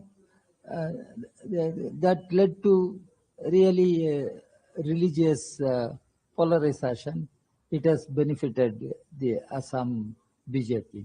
In coming to Bengal, and for the first time, BJP is likely to form the government. It must be not only a warning, it must be a real lesson for all secular democratic parties. Particularly, I speak for left. Left performance is worrying. Unless we revive the left in Bengal, it will be a big challenge for entire left all over the country. Now, if we lose Kerala, then what is the future of Indian left? How to consolidate Indian left, how to strengthen Indian left, how to move forward, winning the confidence of the people across the country. Unless left emerges a strong force shaping the political course of the country, there won't be any solace for the toiling masses, people. That's what left also should understand. ऐतिहासिक हो गया। यशस्वी प्रधानमंत्री मोदी जी पर विश्वास पूरे बंगाली समाज को, गृह मंत्री अमित शाह जी की रणनीति और उनका वहां बैठना, सेना बल को लगाना, और बंगाली हिंदू, बंगाली सनातनी, बंगाली हर व्यक्ति अपने आप को आजाद कराना चाहता था उस भय की दुनिया से, वो माफिया और गुंडों से, उस बम के आतंक से, उन हत्याओं से। बंगाल एक सुनार बंगला हुआ करता था, एक लिटरेचर, एक अध्यात्म की जगह। माँ दुर्गा की शक्ति आज दोबारा बंगाल अपने अस्तित्व को पा लिया, अपनी पहचान को दोबारा पा लिया। दोबारा बंगाल अपने कदमों पे, अपने अध्यात्म, अपनी शक्तियों के साथ आगे बढ़ेगा। समस्त भारत को इस बधाई देना चाहता हूँ। पूरे भारत की जीत हुई, भारत के विचारों की जीत हुई कि भारत में एक अलग राज्य बना के ये लोग रह रहे थे। वो ऐसा राज्य जहां पर बांग्लादेशी घुसपैठियों का पूरा आतंक मचा हुआ था, उससे आज हम लोग मुक्त हुए, हमारा भारत मुक्त हुआ। 2047 के सपनों में अब बंगाल इकोनॉमी में आगे बढ़कर हम लोगों की रीढ़ की हड्डी बनेगा इस भारत की। मैं धन्यवाद देता हूं मोदी जी को, दिल से धन्यवाद अमित शाह जी को और सभी नेतागण को जो गिलहरी के रूप में आए और प्रचार किया, और सभी कार्यकर्ताओं को जय। आज का दिन ये बहुत बड़ा दिन, यही इन्होंने पूरे ये लोग हिंदुओं के इलाके में बम मारना, हत्या करना, इसी पे तो जीतते थे। ये मार काट के बाद बम फेंक के हत्या करने की ही जीत थी। अभी भी इन लोग कह रहे थे 4 तारीख के बाद रुक के बताए तो मार देंगे, तो हमको भी हमारी सभाओं में हमको मारने आ गए थे। मैं खुद मैं उस पूरे न्यूज चैनल में देखा, सब आए थे वहां आतंक मचाने, तो वो मैंने भय अंधेरे में खिड़कियों में से लोगों को डरते हुए डर के अंधेरा करके लोग हाथ दिखा रहे थे, रवि किशन जा रहे हैं, भाजपा का प्रचार हो रहा है। लेकिन जो गुस्सा था वो करेंटली जो निकला है वो आतंक भय से, विकास से, बेटियों की सुरक्षा से अब सब लोग चाहते थे, अपने बच्चों का भविष्य चाहते थे। बंगाल ने अपने लिए वोट किया, अपनी अस्मिता को बचाने के लिए, अपने हिंदुत्व को बचाने, अपनी सनातन विचारधारा को, अपनी पूजा पाठ और अपनी हर चीज को, नहीं तो बंगाल खत्म हो जाता। बंगाल को बता दे ये चुनाव अगर हार जाते तो बंगाल हमेशा के लिए खत्म हो जाता। चुनाव के बाद में ईवीएम पे आरोप लगने लगते हैं। अब वो छाती पीटे, जो भी बंगालियों ने जिताया है, एक एक बंगाली निकला है, वोट किया है मोदी जी, एक एक बंगाली ने वोट किया, एक एक महिलाओं ने वोट किया, उनमें आक्रोश था, ये आक्रोश से निकला हुआ vote.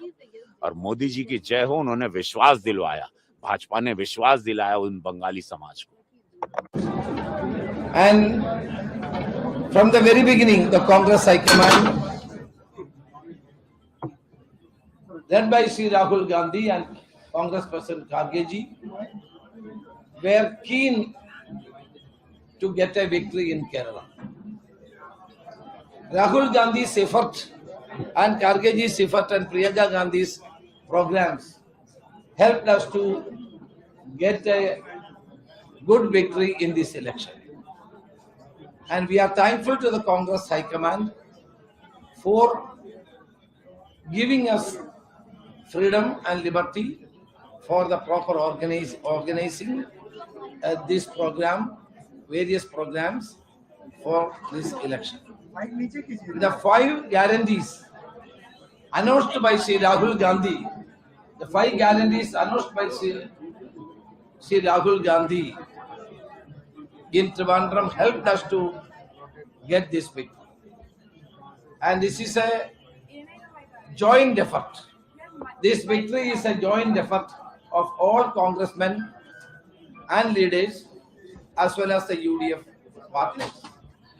So we are all thankful to everybody. As the chairman of the campaign committee, I would like to express thanks to all the Congress workers, leaders and the UDF partners and their leaders. And the joint effort of all the leaders has given this victory. And we will continue to do better administration for the state of Kerala, and the people's dreams and their thinking will be translated into reality by our government. And once again I express deep gratitude to the people of Kerala for giving this kind of a victory for us. Is there any kind of vote consolidation in favor of the UDF or any community in this election? The positive agenda proposed by the Congress-led UDF as well as the anti-incumbency of this government both helped us to get this kind of a victory. Sir, in 5 decades, this is the first time that left government is not in India.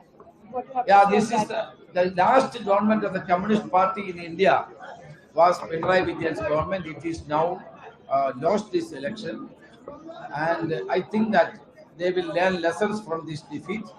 Their authoritarian attitude and their dictatorial policies had led to this kind of a rout in the Kerala, in the state of Kerala. So can we expect that you will take the oath of the chief ministerial position very soon? No, that our High Command will decide who will be the chief minister and what are our course of action. The party high command will decide. Is there any issue for the chief minister's post inside the party? Any kind? See, Congress is a democratic party. We have a democratic tradition. Congress High Command is Sri Rahul Gandhi, Congress President, and Srimati Sonia Gandhi has got enough experience and capacity to decide all these things. Whatever they decide, we will. Sir, when will be the MLA's meeting, sir? MLA's meeting. That will be informed you by the Congress High Command and the General Secretary in charge. मैं बचपन से भारतीय जनसंघ से जुड़ा था। भारतीय जनसंघ जिसकी स्थापना डॉक्टर श्यामा प्रसाद मुखर्जी जी ने की थी। हमेशा मन में एक ही सवाल उठता था कि आखिर बंगाल में कब जीतेंगे। एक कार्यकर्ता के नाते अंदर से इतना संतोष है कि शब्दों में वर्णन नहीं किया जा सकता। वर्षों की साध मोदी जी के नेतृत्व में पूरी हो गई। लाखों कार्यकर्ताओं की तपस्या सफल हुई है। आज उनका बलिदान सार्थक हुआ है। ये विजय केवल बंगाल की विजय नहीं है, ये भारत की विजय है, हमारे देश की विजय है। बंगाल में जो कुछ हो रहा था, वोट बैंक की राजनीति के कारण डेमोग्राफी बदल रही थी। अवैध घुसपैठ ने बंगाल को तबाह करके रख दिया था। गुंडे खुल के खेल रहे थे, अराजकता का राज था, और इन सब की सरगना वहां की सरकार थी, टीएमसी की। जनता ने बंगाल के लिए, देश के लिए मोदी जी पर अगाध विश्वास किया है।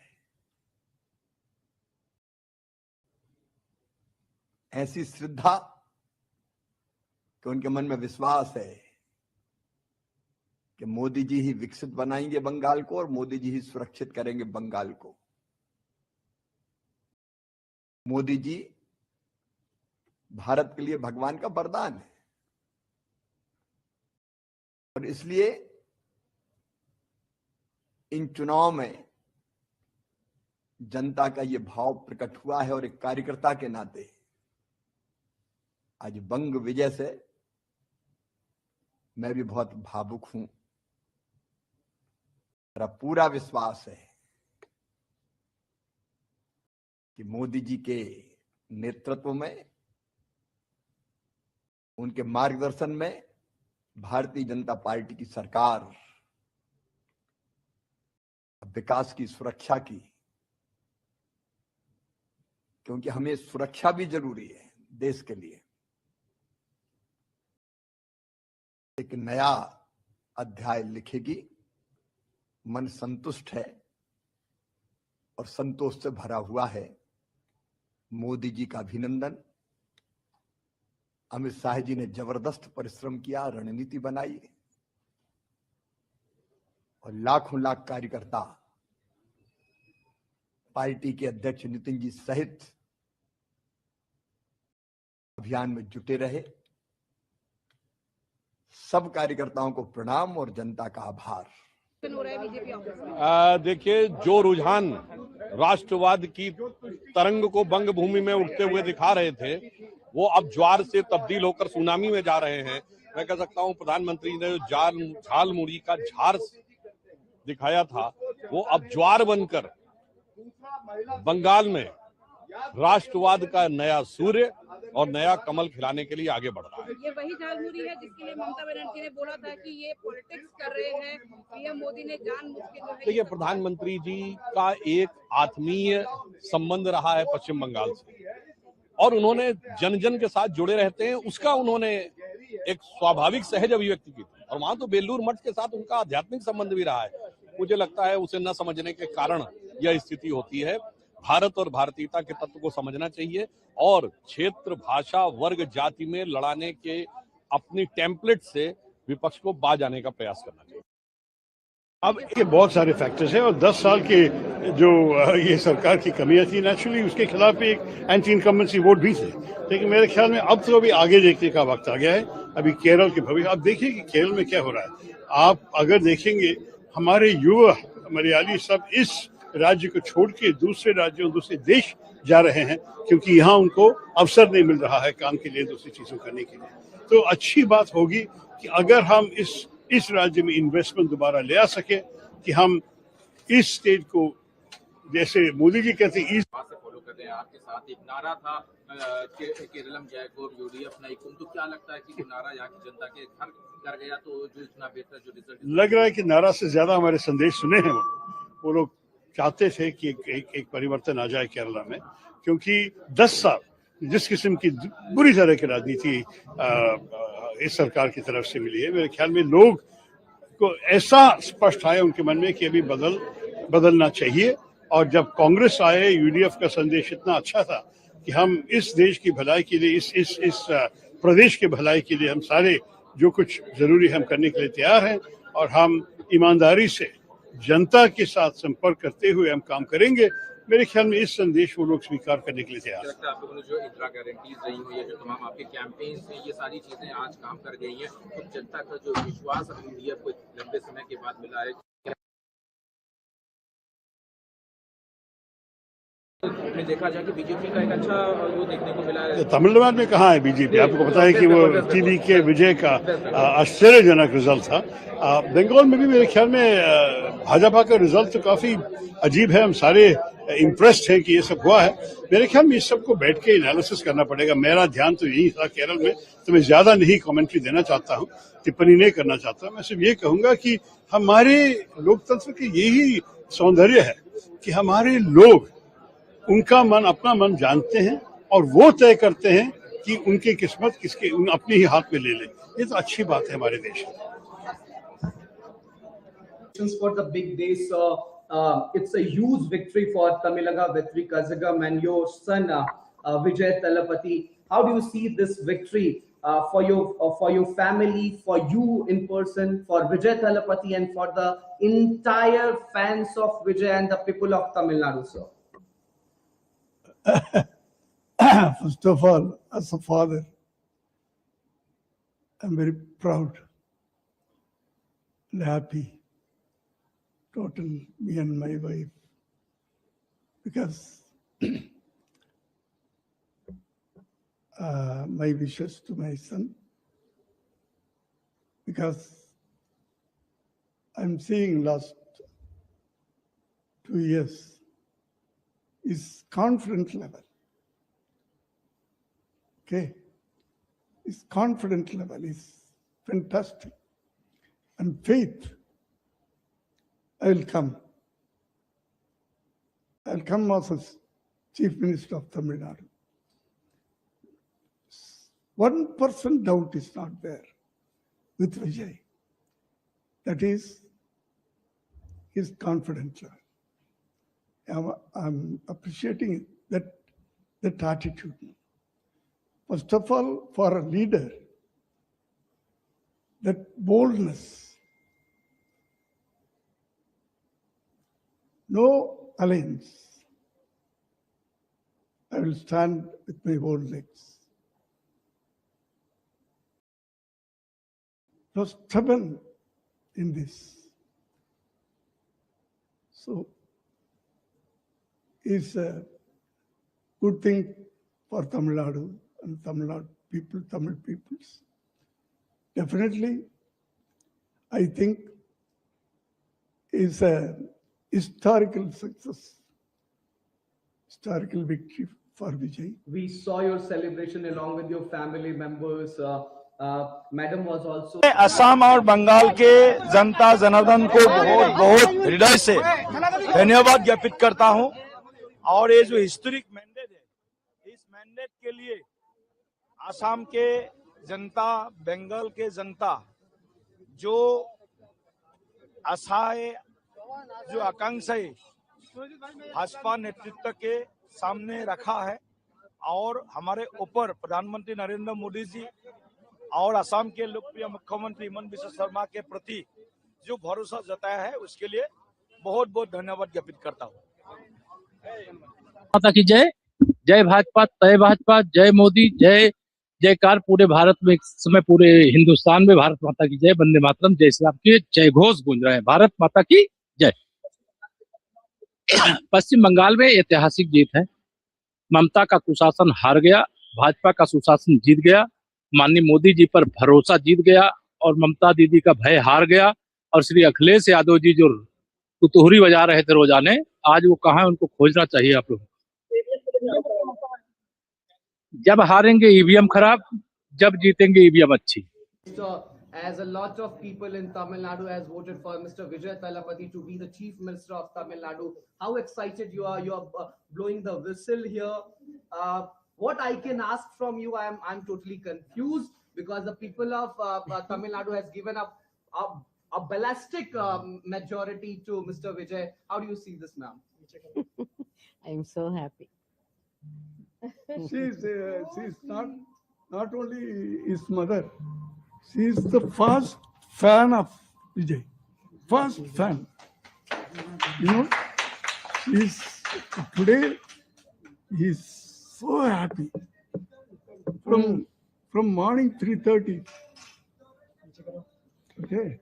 हमारे न केवल भारतीय जनता पार्टी के कार्यकर्ताओं के लिए बल्कि भारत देश की पूरी जनता जनार्दन के लिए नरेंद्र मोदी जी एक इंस्पिरेशन है, एक प्रेरणा है। जिस तरह का लीडरशिप उन्होंने देश को दिया है, जिस तरह का लीडरशिप उन्होंने पार्टी को दिया है, आज उसी का परिणाम है कि भारत को पूरी दुनिया एक बहुत बड़े संभावना के रूप में देख रही है और बहुत सारी ताकतें भारत को एक थ्रेट के रूप में देख रही हैं। तो नरेंद्र मोदी जी का नेतृत्व है जिसने भारत को एक नए आयाम पर पहुंचाया है, हमारी पार्टी को एक नए आयाम पर पहुंचाया है। आज उनका संबोधन सुनने को मिलेगा, हम सब के लिए फिर से एक प्रेरक विषय होगा। तो इसलिए लोग खुश हैं और उनका मानना है बीजेपी रहेगा, हमारा और भी विकास होगा और भी प्रगति होगा। सारा देश में आज बीजेपी का ही माहौल है और हम आदरणीय प्रधानमंत्री जी ने जिस हिसाब से नेतृत्व दी है, उनकी नेतृत्व पर देश की जनता का भरोसा है, विश्वास है और यही मानना है कि मोदी जी के नेतृत्व में ही भारत आत्मनिर्भर भारत बनेगा। सर, जिটো আশা কৰা হৈছিল, যি ধৰণৰ ফলাফল নিৰ্বাচনী প্ৰচাৰৰ সময়তো আপুনি কৈছিল, তেনে ধৰণৰ ফলাফল আহিছে। আৰম্ভণিৰ পৰা কৈ আছিলো, we are close to 100 along with your allies। शुरुआत से भी मैं आज भी बोलता हूँ, तो यही साबित हुई क्योंकि जनता की जो मूड बड़े पॉजिटिव, बड़े सकारात्मक रहे। शुरुआत से ही जनता का ही कहना था कि बीजेपी हमारे लिए सबसे बड़े विश्वास का ये है, जगह है और बीजेपी के जरिए ही हमारे जीवन को हम आगे बढ़ाने के लिए हम प्रतिबद्ध है। इसलिए जनता ने आज हमें इतनी बड़ी ऐतिहासिक उन्होंने मदद दी है। বিৰোধী আৰম্ভণিৰ পৰা কৈছো, কেৱল কাকতৰ পাতত সংবাদ মাধ্যমে বিৰোধী জীয়াই ৰাখিছিল। প্ৰকৃতাৰ্থত তৃণমূল পৰ্যায়ত জনতাই কেতিয়াবাই বিৰোধীক ইতিমধ্যে নাকচ কৰিছে। भाजपा की शानदार विजय हुई है। बंगाल की जनता ने आदरणीय प्रधानमंत्री नरेंद्र मोदी जी, श्री अमित शाह जी गृह मंत्री जी, भारतीय जनता पार्टी के राष्ट्रीय नेतृत्व के ऊपर उन्होंने विश्वास और भरोसा जताया है। वहां की जनता ने शानदार जीत भारतीय जनता पार्टी को दी है और पहली बार वहां भाजपा की सरकार बनी है। पूरे बंगाल में कमल ही कमल खिला है। आसाम में तीसरी बार भारतीय जनता पार्टी की सरकार बन रही है। पुडुचेरी में भारतीय जनता पार्टी की सरकार के लिए स्पष्ट जनादेश है और इसी तरीके से तमिलनाडु और केरल में भी भारतीय जनता पार्टी और एनडीए आगे काफी अच्छी सफलता प्राप्त कर रहे हैं। मैं इस अवसर पर आदरणीय सभी वहां की जनता को, जिन्होंने भारतीय जनता पार्टी के पक्ष में मतदान किया, लोकतंत्र और राष्ट्र को सशक्त बनाए जाने के लिए जो जनादेश दिया है, इसके लिए मैं उनको हार्दिक बधाई, आभार प्रकट करता हूं। और माननीय प्रधानमंत्री नरेंद्र मोदी जी, अमित शाह जी और भाजपा के राष्ट्रीय नेतृत्व को कुशल संगठन के माध्यम से जो उन्होंने सफलता प्राप्त की है, इसके लिए मैं उनको बहुत बधाई देता हूं। जिन कार्यकर्ताओं ने अथक परिश्रम किया, जिनके बल पर ये जीत आज हासिल हुई है, उनको भी बहुत बधाई देता हूं। उनका काम ही यही हर बार आरोप लगाना, चुनाव के पहले भी लगाते हैं, बाद में भी लगाते हैं। तो उनके जनता उनके आरोपों को अब कोई ध्यान ही नहीं देती, उसको बिल्कुल स्पष्ट रूप से खारिज कर दिया है। और इससे बड़ा जनादेश क्या हो सकता है? अभी भी उनको अपने नीतियों पर पुनर्विचार करने की जरूरत है। पश्चिम बंगाल में स्वामी विवेकानंद जी का सनातन संस्कृति, सुभाष चंद्र बोस जी का भारत माता, रविन्द्रनाथ टैगोर जी का आशीर्वाद भारतीय जनता पार्टी को मिला है। हम कह सकते हैं कि भारत की सांस्कृतिक राजधानी में भगवा लहरा गया है। ये विकसित भारत के संकल्प को पूरा करने का एक बड़ा कदम है। मैं आदरणीय प्रधानमंत्री नरेंद्र मोदी जी का और आदरणीय राष्ट्रीय अध्यक्ष जी का, आदरणीय गृह मंत्री जी का बहुत बहुत अभिनंदन करता हूं। उत्तर प्रदेश वासियों की तरफ से नव निर्वाचित होने वाले सभी माननीय विधायकों का बहुत बहुत अभिनंदन करता हूं और पश्चिम बंगाल वासियों को बहुत बहुत बधाई, बहुत बहुत अभिनंदन। देखिए, विपक्ष जब हारता है तो इस प्रकार के अनर्गल आरोप लगाता है। आप जानते हैं, भारतीय जनता पार्टी शुचिता, पारदर्शिता की राजनीति पे भरोसा करती है और जनता का आशीर्वाद प्रथम लक्ष्य है, जनता का कल्याण प्रथम लक्ष्य है। और भारत माता की जय हो, चहुं दिशा में भारत माता की जय जयकार हो, ये देश प्रथम, राष्ट्र प्रथम के नारे को लेकर के भारतीय जनता पार्टी आगे चलती है और वही हमारा सिद्धांत है, वही उद्देश्य है। धन्यवाद। देखो, बंगाल असम सिर्फ नहीं है, पुडुचेरी भी है। पूरा देश भर में आज के जो रिजल्ट है भारतीय जनता पार्टी के पक्ष में है। असम देखिए, ये थर्ड टाइम गवर्नमेंट होने जा रहा है। असम के जो हेमंत बिश्व शर्मा जो काम किया है दिखता है, मोदी जी के आशीर्वाद और अमित भाई शाह के जो आशीर्वाद और उनका जो काम है। असम जब हम जाते हैं, आज देश भर के जो मेट्रोपॉलिटन सिटी है उस नजर के दिखता है। आज फैक्ट्री बोलिए और हमारा स्पोर्ट्स इंफ्रास्ट्रक्चर बोलिए और अदर जो कनेक्टिविटी है, असम को दिखता है जो एक डेवलपमेंट सिटी बनते जा रहा है। और ये सिर्फ असम नहीं, बराक वैली एंटर हम देखेंगे तो डेवलपमेंट, और उस डेवलपमेंट के आधार पर ये वोट हुआ है, वो हम अब देख रहे हैं। वेस्ट बंगाल ऐसे एक प्रदेश जहाँ एक टाइम पूरा भारत को लीड करते थे। 35 साल कम्युनिस्ट का रहा है, बाद में 15 साल लोगों ने उम्मीद किया है जो ममता बनर्जी कुछ करेंगे। पहले ही सारे फैक्ट्री बंद होके चला गया था। बाद में ममता बनर्जी आने के बाद लोगों का उम्मीद था कुछ फैक्ट्री वहां पे होगा, रोजगार की व्यवस्था होगा। लेकिन 15 साल में करीब 50,000 फैक्ट्री आज गाजियाबाद, नोएडा, फरीदाबाद, ये जो इंडस्ट्रियल स्टेट बना है, ये सब बंगाल के फैक्ट्री जाके है। और उस बंगाल में क्या होगा, लोगों का रोजगार के लिए बाहर जाना पड़ रहा है। तो ये वहाँ के जो यूथ है और जो एलिट लोग हैं और जो पढ़े लिखे लोग हैं, बंगाल के जो इंटेलेक्चुअल बोला जाता है, उनको सबके मन में आया जब ममता बनर्जी से और होगा नहीं है।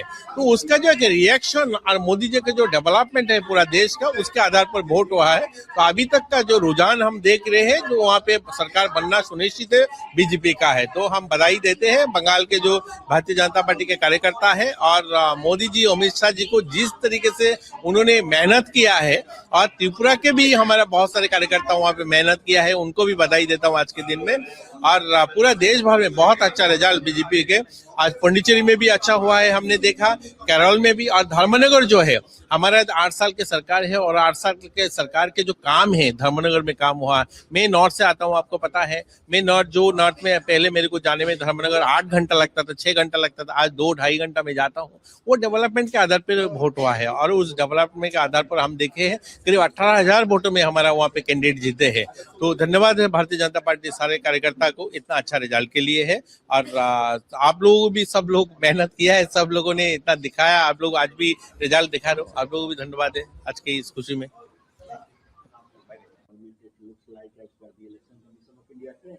Yes, not only in Assam, because everyone knows the Chief Minister of Assam has been taking such a aggressive, divisive, provocative positions and polarizing the people of Assam. That led to really religious polarization. It has benefited the Assam BJP. In coming to Bengal, and for the first time, BJP is likely to form the government.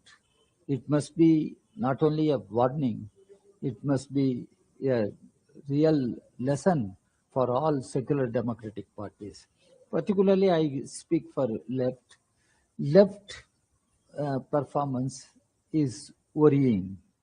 Unless we revive the left in Bengal, it will be a big challenge for entire left all over the country. Now, if we lose Kerala, then what is the future of Indian left?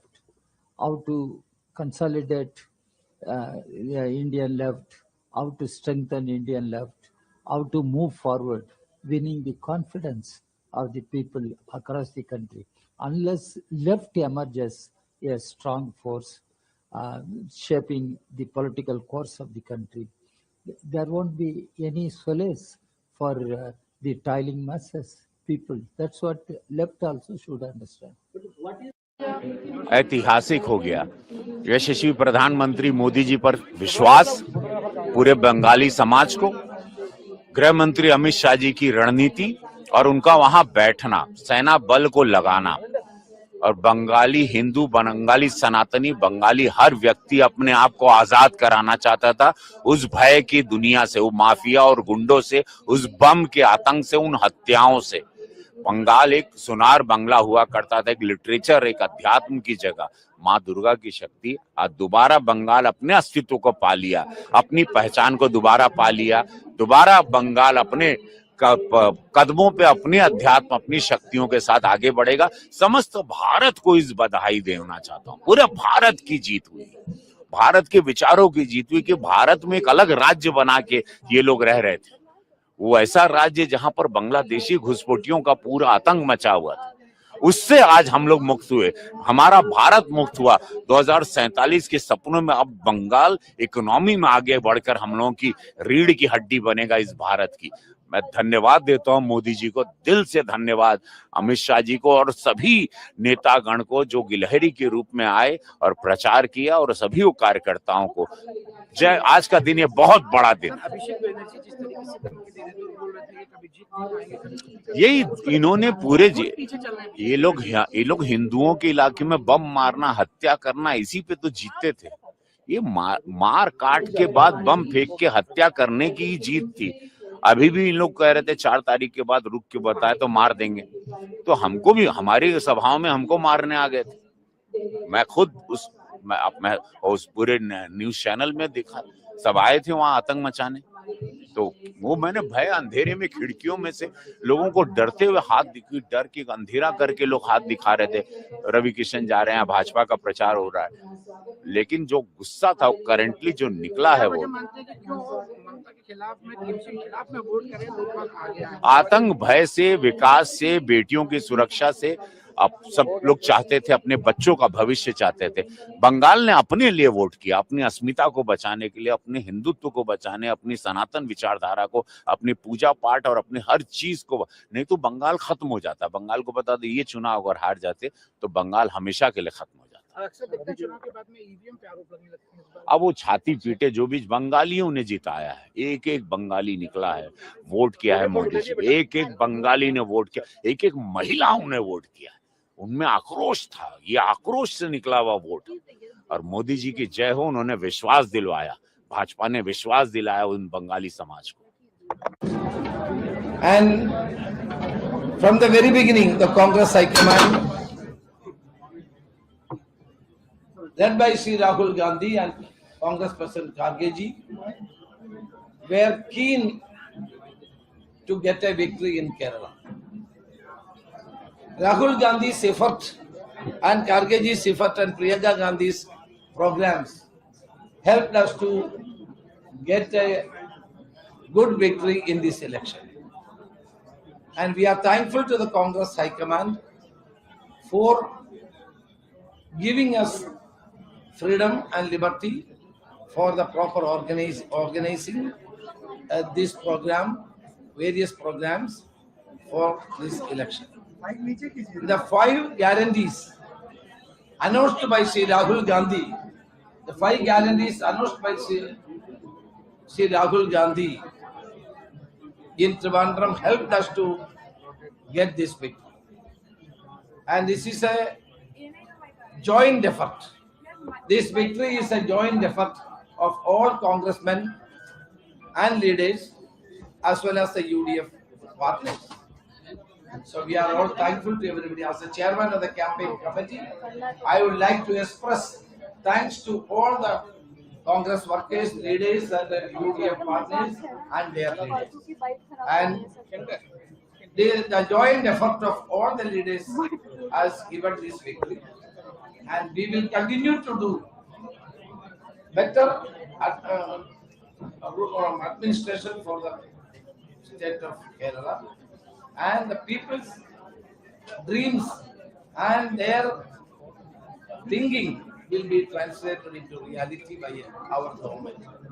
And once again I express deep gratitude to the people of Kerala for giving this kind of a victory for us.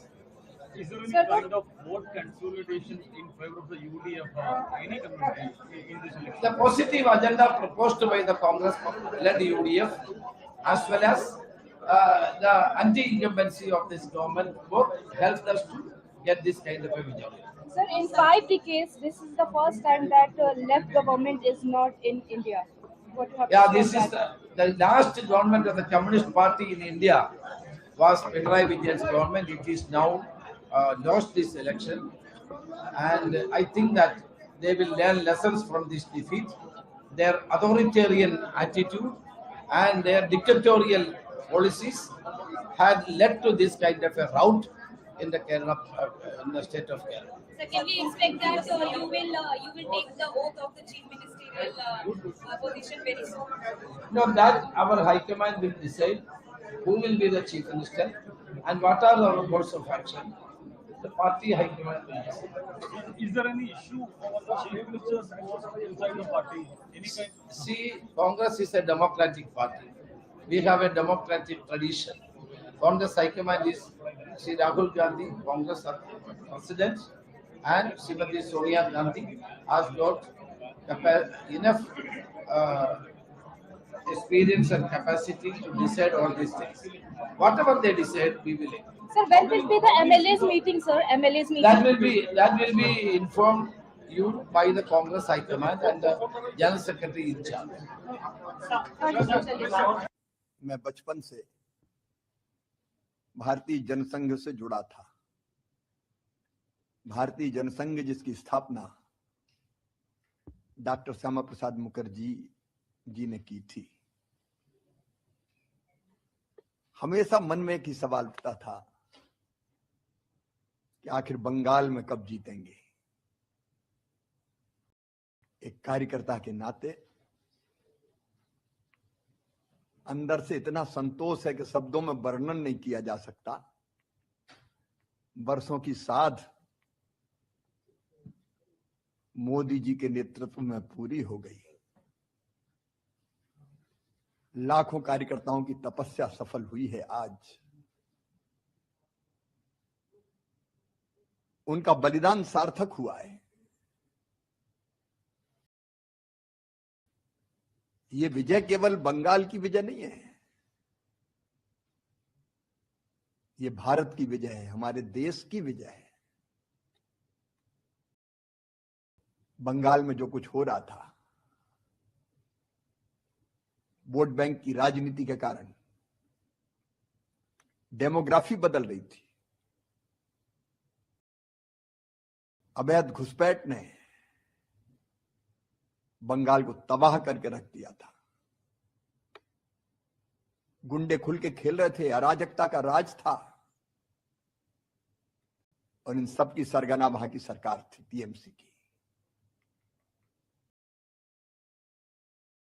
जनता ने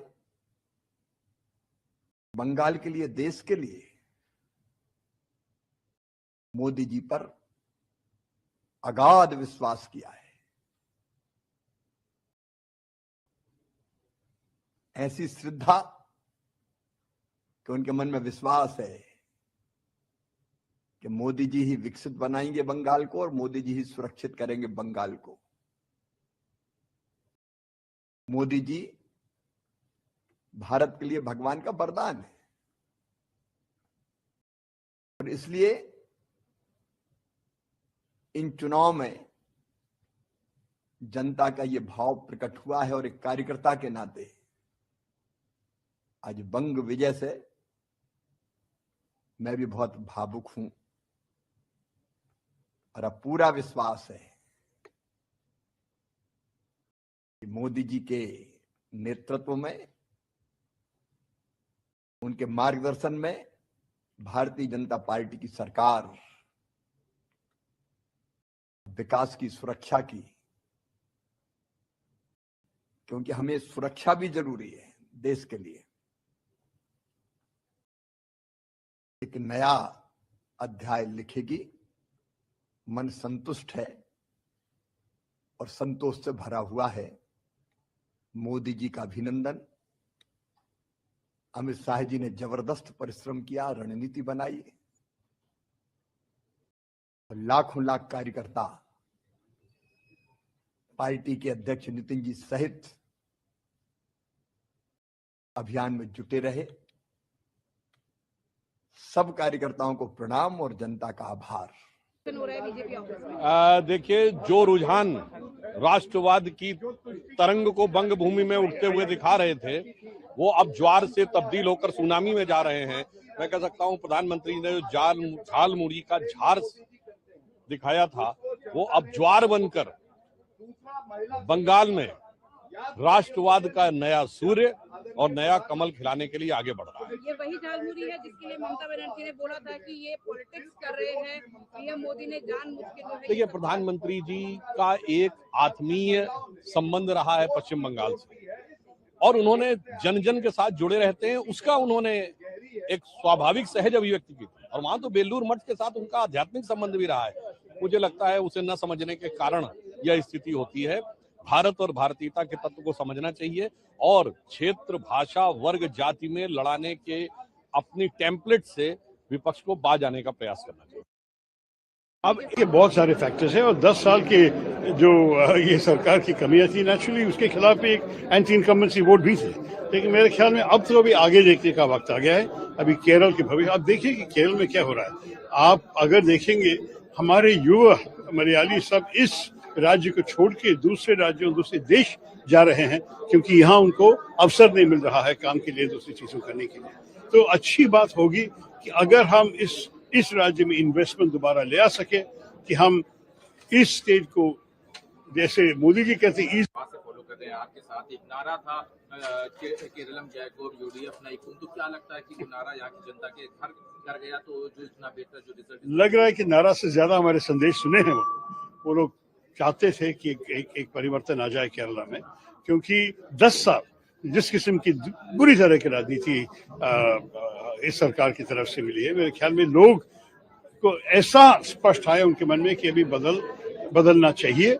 और जब कांग्रेस आए, UDF का संदेश इतना अच्छा था कि हम इस देश की भलाई के लिए, इस प्रदेश के भलाई के लिए हम सारे जो कुछ जरूरी हम करने के लिए तैयार हैं, और हम ईमानदारी से जनता के साथ संपर्क करते हुए हम काम करेंगे।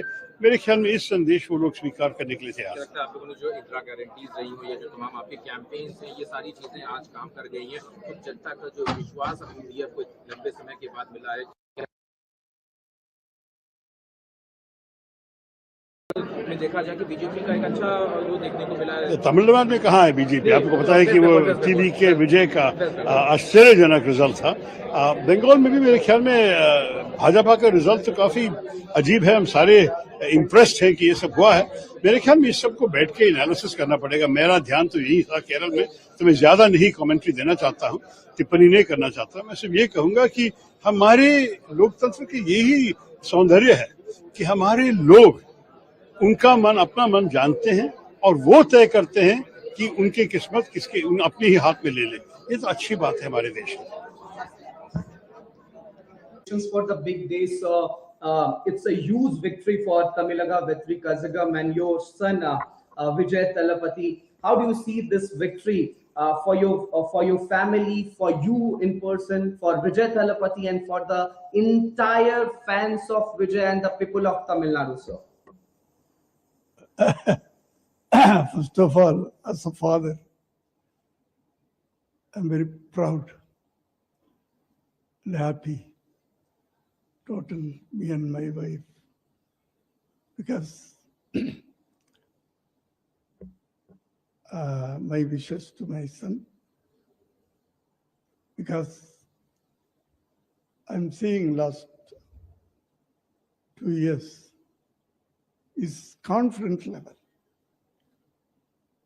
Okay, his confidence level is fantastic. And faith, I will come. I'll come as Chief Minister of Tamil Nadu. 1% doubt is not there with Vijay. That is his confidence level. I'm appreciating that attitude. First of all, for a leader, that boldness, no alliance.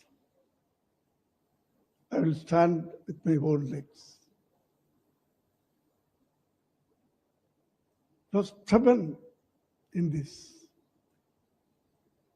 So it's a good thing for Tamil Nadu and Tamil Nadu people, Tamil peoples. Definitely, I think is a historical success, historical victory for Vijay. We saw your celebration along with your family members.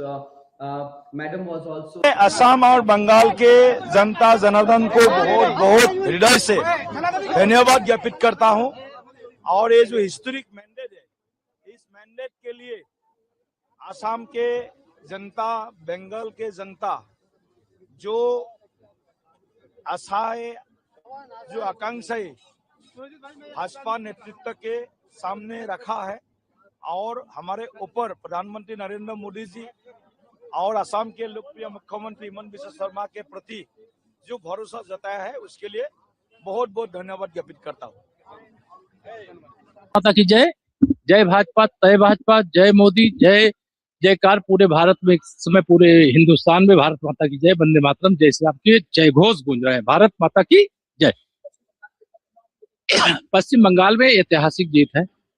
ममता का कुशासन हार गया, भाजपा का सुशासन जीत गया, माननीय मोदी जी पर भरोसा जीत गया और ममता दीदी का भय हार गया। और श्री अखिलेश यादव जी जो कुतूहरी बजा रहे थे रोजाने, आज वो कहाँ है, उनको खोजना चाहिए आप लोग। जब हारेंगे ईवीएम खराब, जब जीतेंगे ईवीएम अच्छी। As a lot of people in Tamil Nadu has voted for Mr. Vijay Thalapathy to be the Chief Minister of Tamil Nadu. How excited you are? You are blowing the whistle here.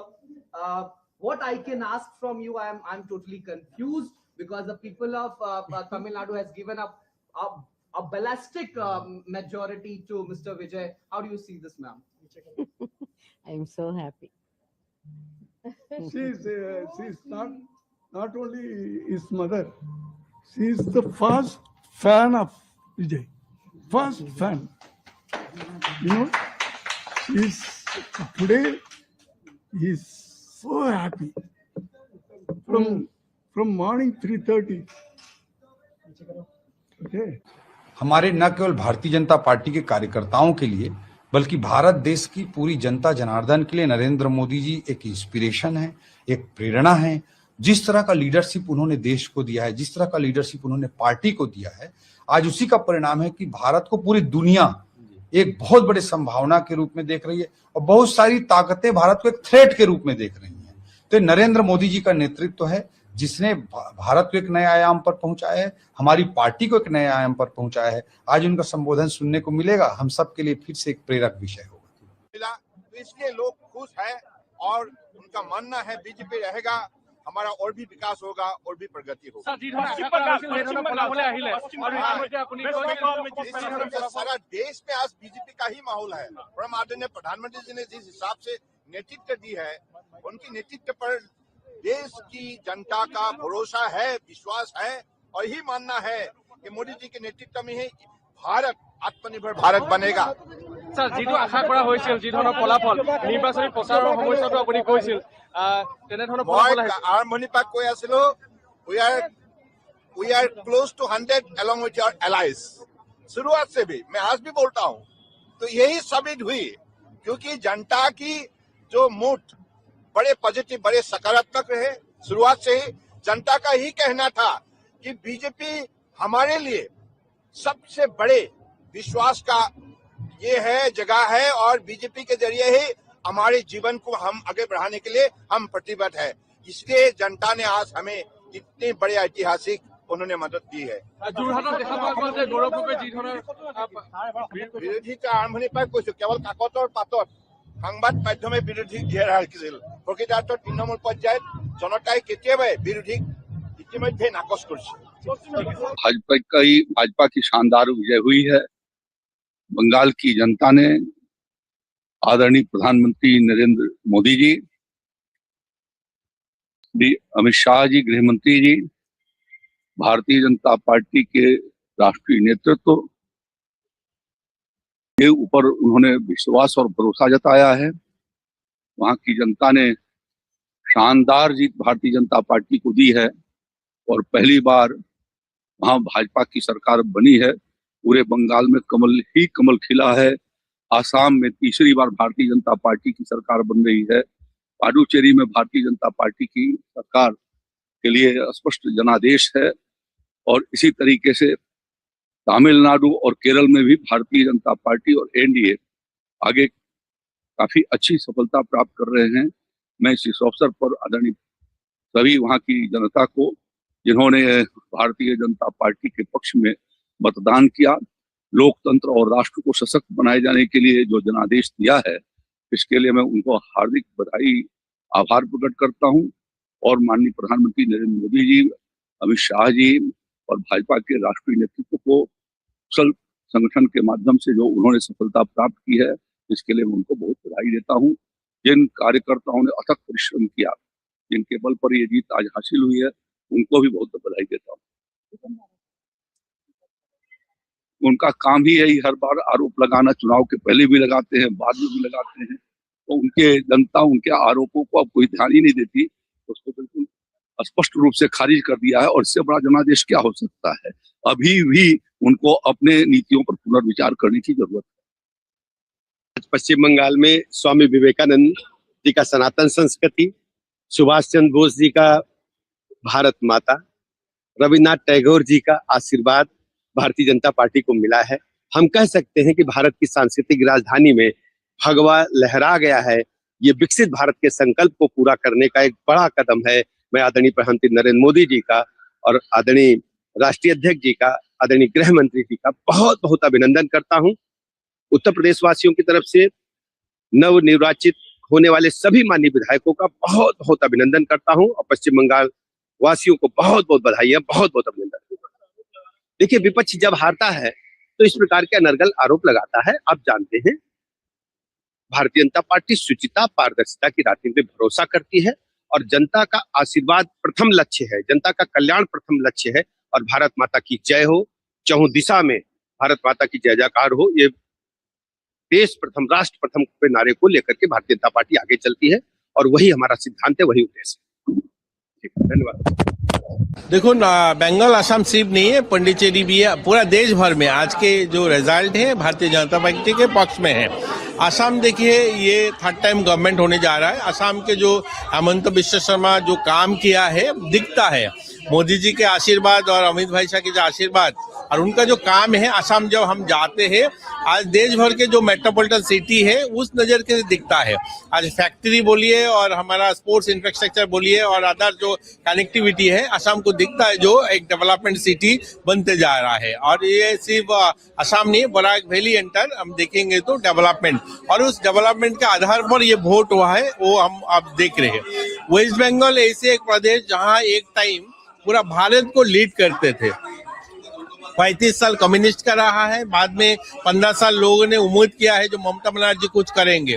पहले ही सारे factory बंद होके चला गया था। बाद में ममता बनर्जी आने के बाद लोगों का उम्मीद था कुछ फैक्ट्री वहाँ पे होगा, रोजगार की व्यवस्था होगा, लेकिन 15 साल में करीब 50,000 फैक्ट्री आज गाजियाबाद, नोएडा, फरीदाबाद, ये जो इंडस्ट्रियल स्टेट बना है ये सब बंगाल के फैक्ट्री जाके है। और उस बंगाल में क्या होगा, लोगों का रोजगार के लिए बाहर जाना पड़ रहा है। तो ये वहाँ के जो यूथ है और जो एलिट लोग हैं और जो पढ़े लिखे लोग हैं, बंगाल के जो इंटेलेक्चुअल बोला जाता है, उनको सबके मन में आया जब ममता बनर्जी से और होगा नहीं है। तो उसका जो एक रिएक्शन और मोदी जी का जो डेवलपमेंट है पूरा देश का, उसके आधार पर वोट हुआ है। तो अभी तक का जो रुझान हम देख रहे हैं, जो वहाँ पे सरकार बनना सुनिश्चित है बीजेपी का है। तो हम बधाई देते हैं बंगाल के जो भारतीय जनता पार्टी के कार्यकर्ता है और मोदी जी, अमित शाह जी को जिस तरीके से उन्होंने मेहनत किया है, और त्रिपुरा के भी हमारा बहुत सारे कार्यकर्ता वहाँ पे मेहनत किया है, उनको भी बधाई देता हूँ आज के दिन में। और पूरा देश भर में बहुत अच्छा रिजल्ट बीजेपी के। आज पौंडीचेरी में भी अच्छा हुआ है, हमने देखा, केरल में भी, और धर्मनगर जो है हमारा 8 साल की सरकार है और 8 साल के सरकार के जो काम है धर्मनगर में काम हुआ। मैं नॉर्थ से आता हूँ, आपको पता है, मैं नॉर्थ में पहले मेरे को जाने में धर्मनगर 8 घंटा लगता था, 6 घंटा लगता था, आज 2-2.5 घंटा में जाता हूँ। वो डेवलपमेंट के आधार पर वोट हुआ है और उस डेवलपमेंट के आधार पर हम देखे हैं करीब 18,000 वोटों में हमारा वहाँ पे कैंडिडेट जीते हैं।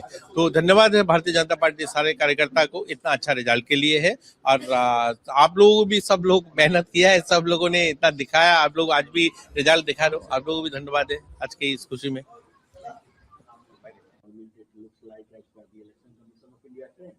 Yes, not only in Assam, because everyone knows the Chief Minister of Assam has been taking such an aggressive, divisive, provocative positions and polarizing the people of Assam.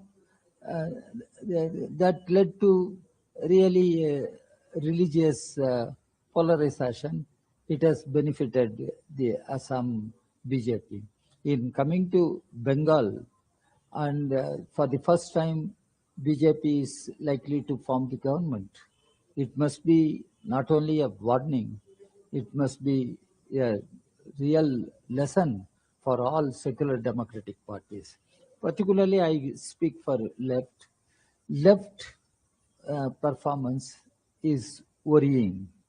Unless we revive the left in Bengal, it will be a big challenge for entire left all over the country. Now, if we lose Kerala, then what is the future of Indian left? How to consolidate the Indian left, how to strengthen Indian left, how to move forward, winning the confidence of the people across the country. Unless left emerges a strong force shaping the political course of the country, there won't be any solace for the toiling masses, people. That's what left also should understand. ऐतिहासिक हो गया। यशस्वी प्रधानमंत्री मोदी जी पर विश्वास, पूरे बंगाली समाज को, गृह मंत्री अमित शाह जी की रणनीति और उनका वहां बैठना, सेना बल को लगाना, और बंगाली हिंदू, बंगाली सनातनी, बंगाली हर व्यक्ति अपने आप को आजाद कराना चाहता था उस भय की दुनिया से, वो माफिया और गुंडों से, उस बम के आतंक से, उन हत्याओं से। बंगाल एक सुनार बंगला हुआ करता था, एक लिटरेचर, एक अध्यात्म की जगह। माँ दुर्गा की शक्ति आज दोबारा बंगाल अपने अस्तित्व को पा लिया, अपनी पहचान को दोबारा पा लिया। दोबारा बंगाल अपने कदमों पे, अपने अध्यात्म, अपनी शक्तियों के साथ आगे बढ़ेगा। समस्त भारत को इस बधाई देना चाहता हूँ। पूरे भारत की जीत हुई, भारत के विचारों की जीत हुई कि भारत में एक अलग राज्य बना के ये लोग रह रहे थे। वो ऐसा राज्य जहां पर बांग्लादेशी घुसपैठियों का पूरा आतंक मचा हुआ था, उससे आज हम लोग मुक्त हुए, हमारा भारत मुक्त हुआ। 2047 के सपनों में अब बंगाल इकोनॉमी में आगे बढ़कर हम लोगों की रीढ़ की हड्डी बनेगा इस भारत की। मैं धन्यवाद देता हूं मोदी जी को, दिल से धन्यवाद अमित शाह जी को और सभी नेतागण को जो गिलहरी के रूप में आए और प्रचार किया, और सभी कार्यकर्ताओं को जय। आज का दिन ये बहुत बड़ा दिन, यही इन्होंने पूरे ये लोग हिंदुओं के इलाके में बम मारना, हत्या करना, इसी पे तो जीतते थे। ये मार काट के बाद बम फेंक के हत्या करने की ही जीत थी। अभी भी इन लोग कह रहे थे 4 तारीख के बाद रुक के बताए तो मार देंगे, तो हमको भी हमारी सभाओं में हमको मारने आ गए थे। मैं खुद मैं उस पूरे न्यूज चैनल में देखा, सब आए थे वहां आतंक मचाने, तो वो मैंने भय अंधेरे में खिड़कियों में से लोगों को डरते हुए डर के अंधेरा करके लोग हाथ दिखा रहे थे, रवि किशन जा रहे हैं, भाजपा का प्रचार हो रहा है।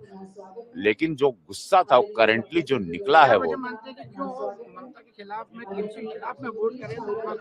आतंक भय से, विकास से, बेटियों की सुरक्षा से। अब सब लोग चाहते थे, अपने बच्चों का भविष्य चाहते थे। बंगाल ने अपने लिए वोट किया, अपनी अस्मिता को बचाने के लिए, अपने हिंदुत्व को बचाने, अपनी सनातन विचारधारा को, अपनी पूजा पाठ और अपने हर चीज को। नहीं तो बंगाल खत्म हो जाता। बंगाल को बता दे, ये चुनाव अगर हार जाते तो बंगाल हमेशा के लिए खत्म हो जाता। अब वो छाती पीटे जो भी बंगालियों ने जिताया है, एक एक बंगाली निकला है, वोट किया है मोदी जी, एक एक बंगाली ने वोट किया, एक एक महिलाओं ने वोट किया। उनमें आक्रोश था, ये आक्रोश से निकला हुआ वोट। और मोदी जी की जय हो, उन्होंने विश्वास दिलवाया, भाजपा ने विश्वास दिलाया उन बंगाली समाज को। And from the very beginning, the Congress High Command, led by Sri Rahul Gandhi and Congress President Kharge ji, were keen to get a victory in Kerala.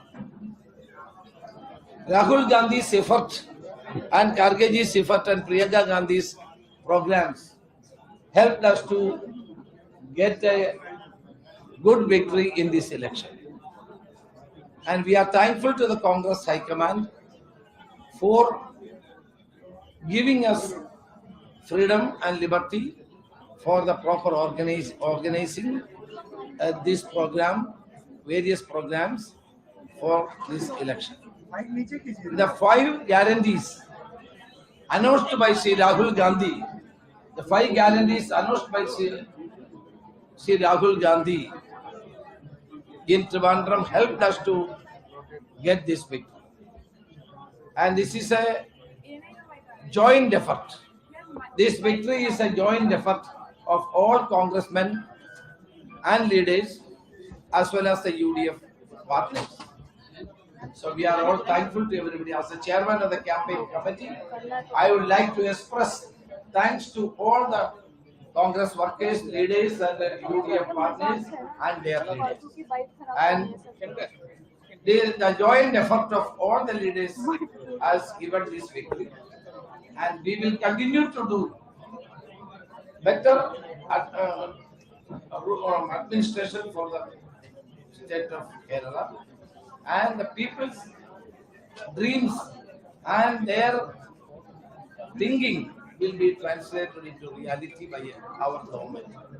And once again I express deep gratitude to the people of Kerala for giving this kind of a victory for us.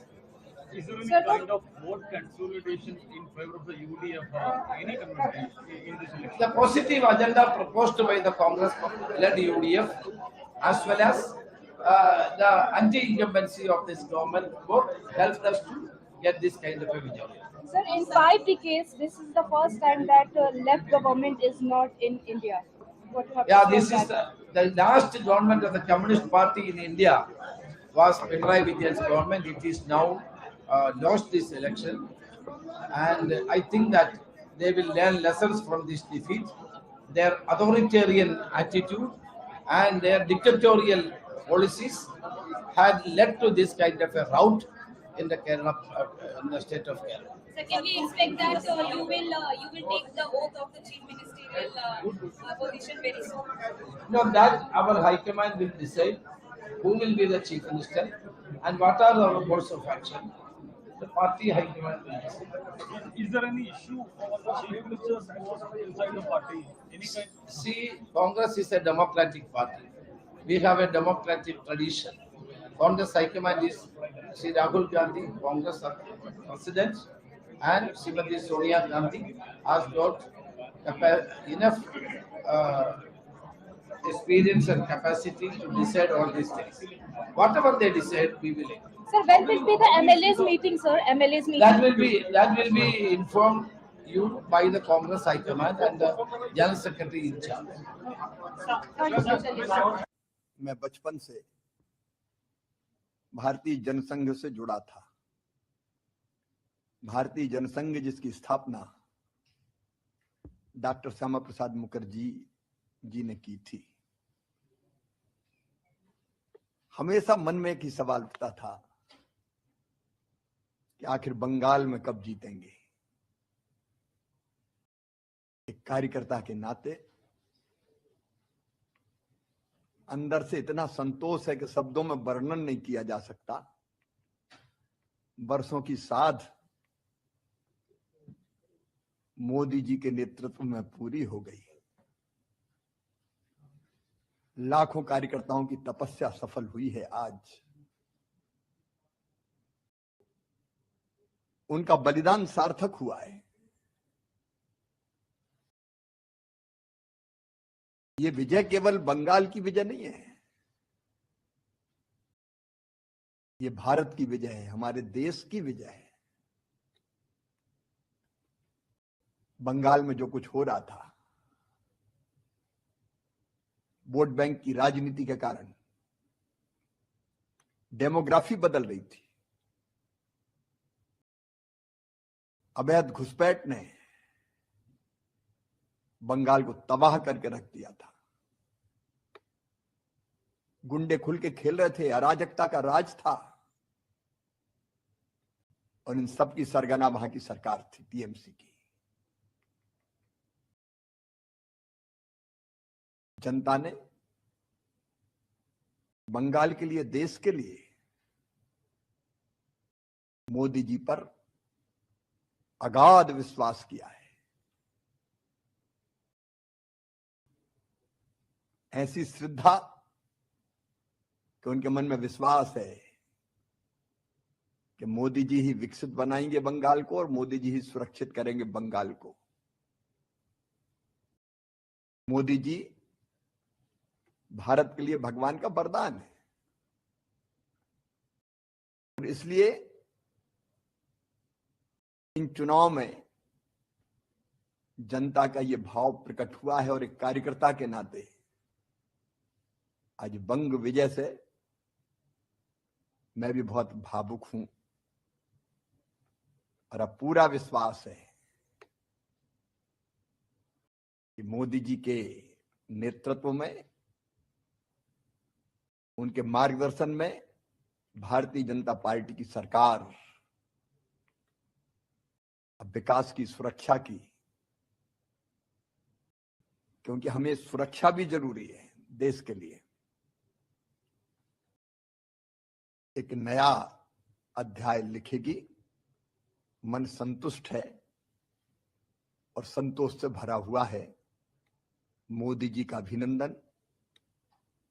Amit Shah ji ने जबरदस्त परिश्रम किया, रणनीति बनाई और लाखों लाख कार्यकर्ता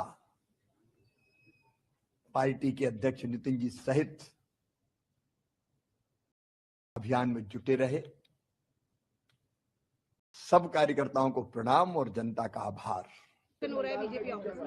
देखिए, जो रुझान राष्ट्रवाद की तरंग को बंग भूमि में उठते हुए दिखा रहे थे, वो अब ज्वार से तब्दील होकर सुनामी में जा रहे हैं। मैं कह सकता हूं प्रधानमंत्री ने जो झाल मुड़ी का झार दिखाया था, वो अब ज्वार बनकर बंगाल में राष्ट्रवाद का नया सूर्य और नया कमल खिलाने के लिए आगे बढ़ रहा है। ये वही झालमुड़ी है जिसके लिए ममता बनर्जी ने बोला था कि ये पॉलिटिक्स कर रहे हैं, पीएम मोदी ने जानबूझ के जो है। देखिए, प्रधानमंत्री जी का एक आत्मीय संबंध रहा है पश्चिम बंगाल से और उन्होंने जन जन के साथ जुड़े रहते हैं, उसका उन्होंने एक स्वाभाविक सहज अभिव्यक्ति की थी। और वहां तो बेलूर मठ के साथ उनका आध्यात्मिक संबंध भी रहा है। मुझे लगता है उसे न समझने के कारण यह स्थिति होती है। भारत और भारतीयता के तत्व को समझना चाहिए और क्षेत्र, भाषा, वर्ग, जाति में लड़ाने के अपनी टेम्पलेट से विपक्ष को बाज आने का प्रयास करना चाहिए। अब ये बहुत सारे फैक्टर्स हैं और 10 साल के जो ये सरकार की कमियां थी नेचुरली उसके खिलाफ एक एंटी इनकम्बेंसी वोट भी थे, लेकिन मेरे ख्याल में अब तो अभी आगे देखने का वक्त आ गया है। अभी केरल के भविष्य अब देखिए कि केरल में क्या हो रहा है। आप अगर देखेंगे हमारे युवा मलयाली सब इस राज्य को छोड़ के दूसरे राज्यों दूसरे देश जा रहे हैं क्योंकि यहाँ उनको अवसर नहीं मिल रहा है काम के लिए, दूसरी चीजों करने के लिए। तो अच्छी बात होगी कि अगर हम इस राज्य में इन्वेस्टमेंट दोबारा ले आ सके कि हम इस स्टेट को जैसे मोदी जी कहते हैं फॉलो कर रहे हैं। आपके साथ एक नारा था केरलम जयकोर यूडीएफ नहीं, तो क्या लगता है कि वो नारा यहाँ की जनता के घर कर गया तो जो इतना बेहतर जो रिजल्ट लग रहा है कि नारा से ज्यादा हमारे संदेश सुने हैं। वो लोग चाहते थे कि एक परिवर्तन आ जाए केरला में, क्योंकि 10 साल जिस किस्म की बुरी तरह की राजनीति इस सरकार की तरफ से मिली है, मेरे ख्याल में लोग को ऐसा स्पष्ट आया उनके मन में कि अभी बदलना चाहिए। और जब कांग्रेस आए, यूडीएफ का संदेश इतना अच्छा था कि हम इस देश की भलाई के लिए, इस प्रदेश के भलाई के लिए हम सारे जो कुछ जरूरी हम करने के लिए तैयार हैं और हम ईमानदारी से जनता के साथ संपर्क करते हुए हम काम करेंगे। मेरे ख्याल में इस संदेश वो लोग स्वीकार करने के लिए तैयार हैं। आप लोगों ने जो इंदिरा गारंटीज रही हो या जो तमाम आपके कैंपेन्स हैं, ये सारी चीजें आज काम कर गई हैं, तो जनता का जो विश्वास अब यूडीएफ को लंबे समय के बाद मिला है में देखा जाए कि बीजेपी का एक अच्छा जो देखने को मिला है। तमिलनाडु में कहाँ है बीजेपी? आपको पता है कि वो टीवी के विजय का आश्चर्यजनक रिजल्ट था। बंगाल में भी मेरे ख्याल में भाजपा का रिजल्ट तो काफी अजीब है। हम सारे इम्प्रेस्ड हैं कि ये सब हुआ है। मेरे ख्याल में इस सबको बैठ के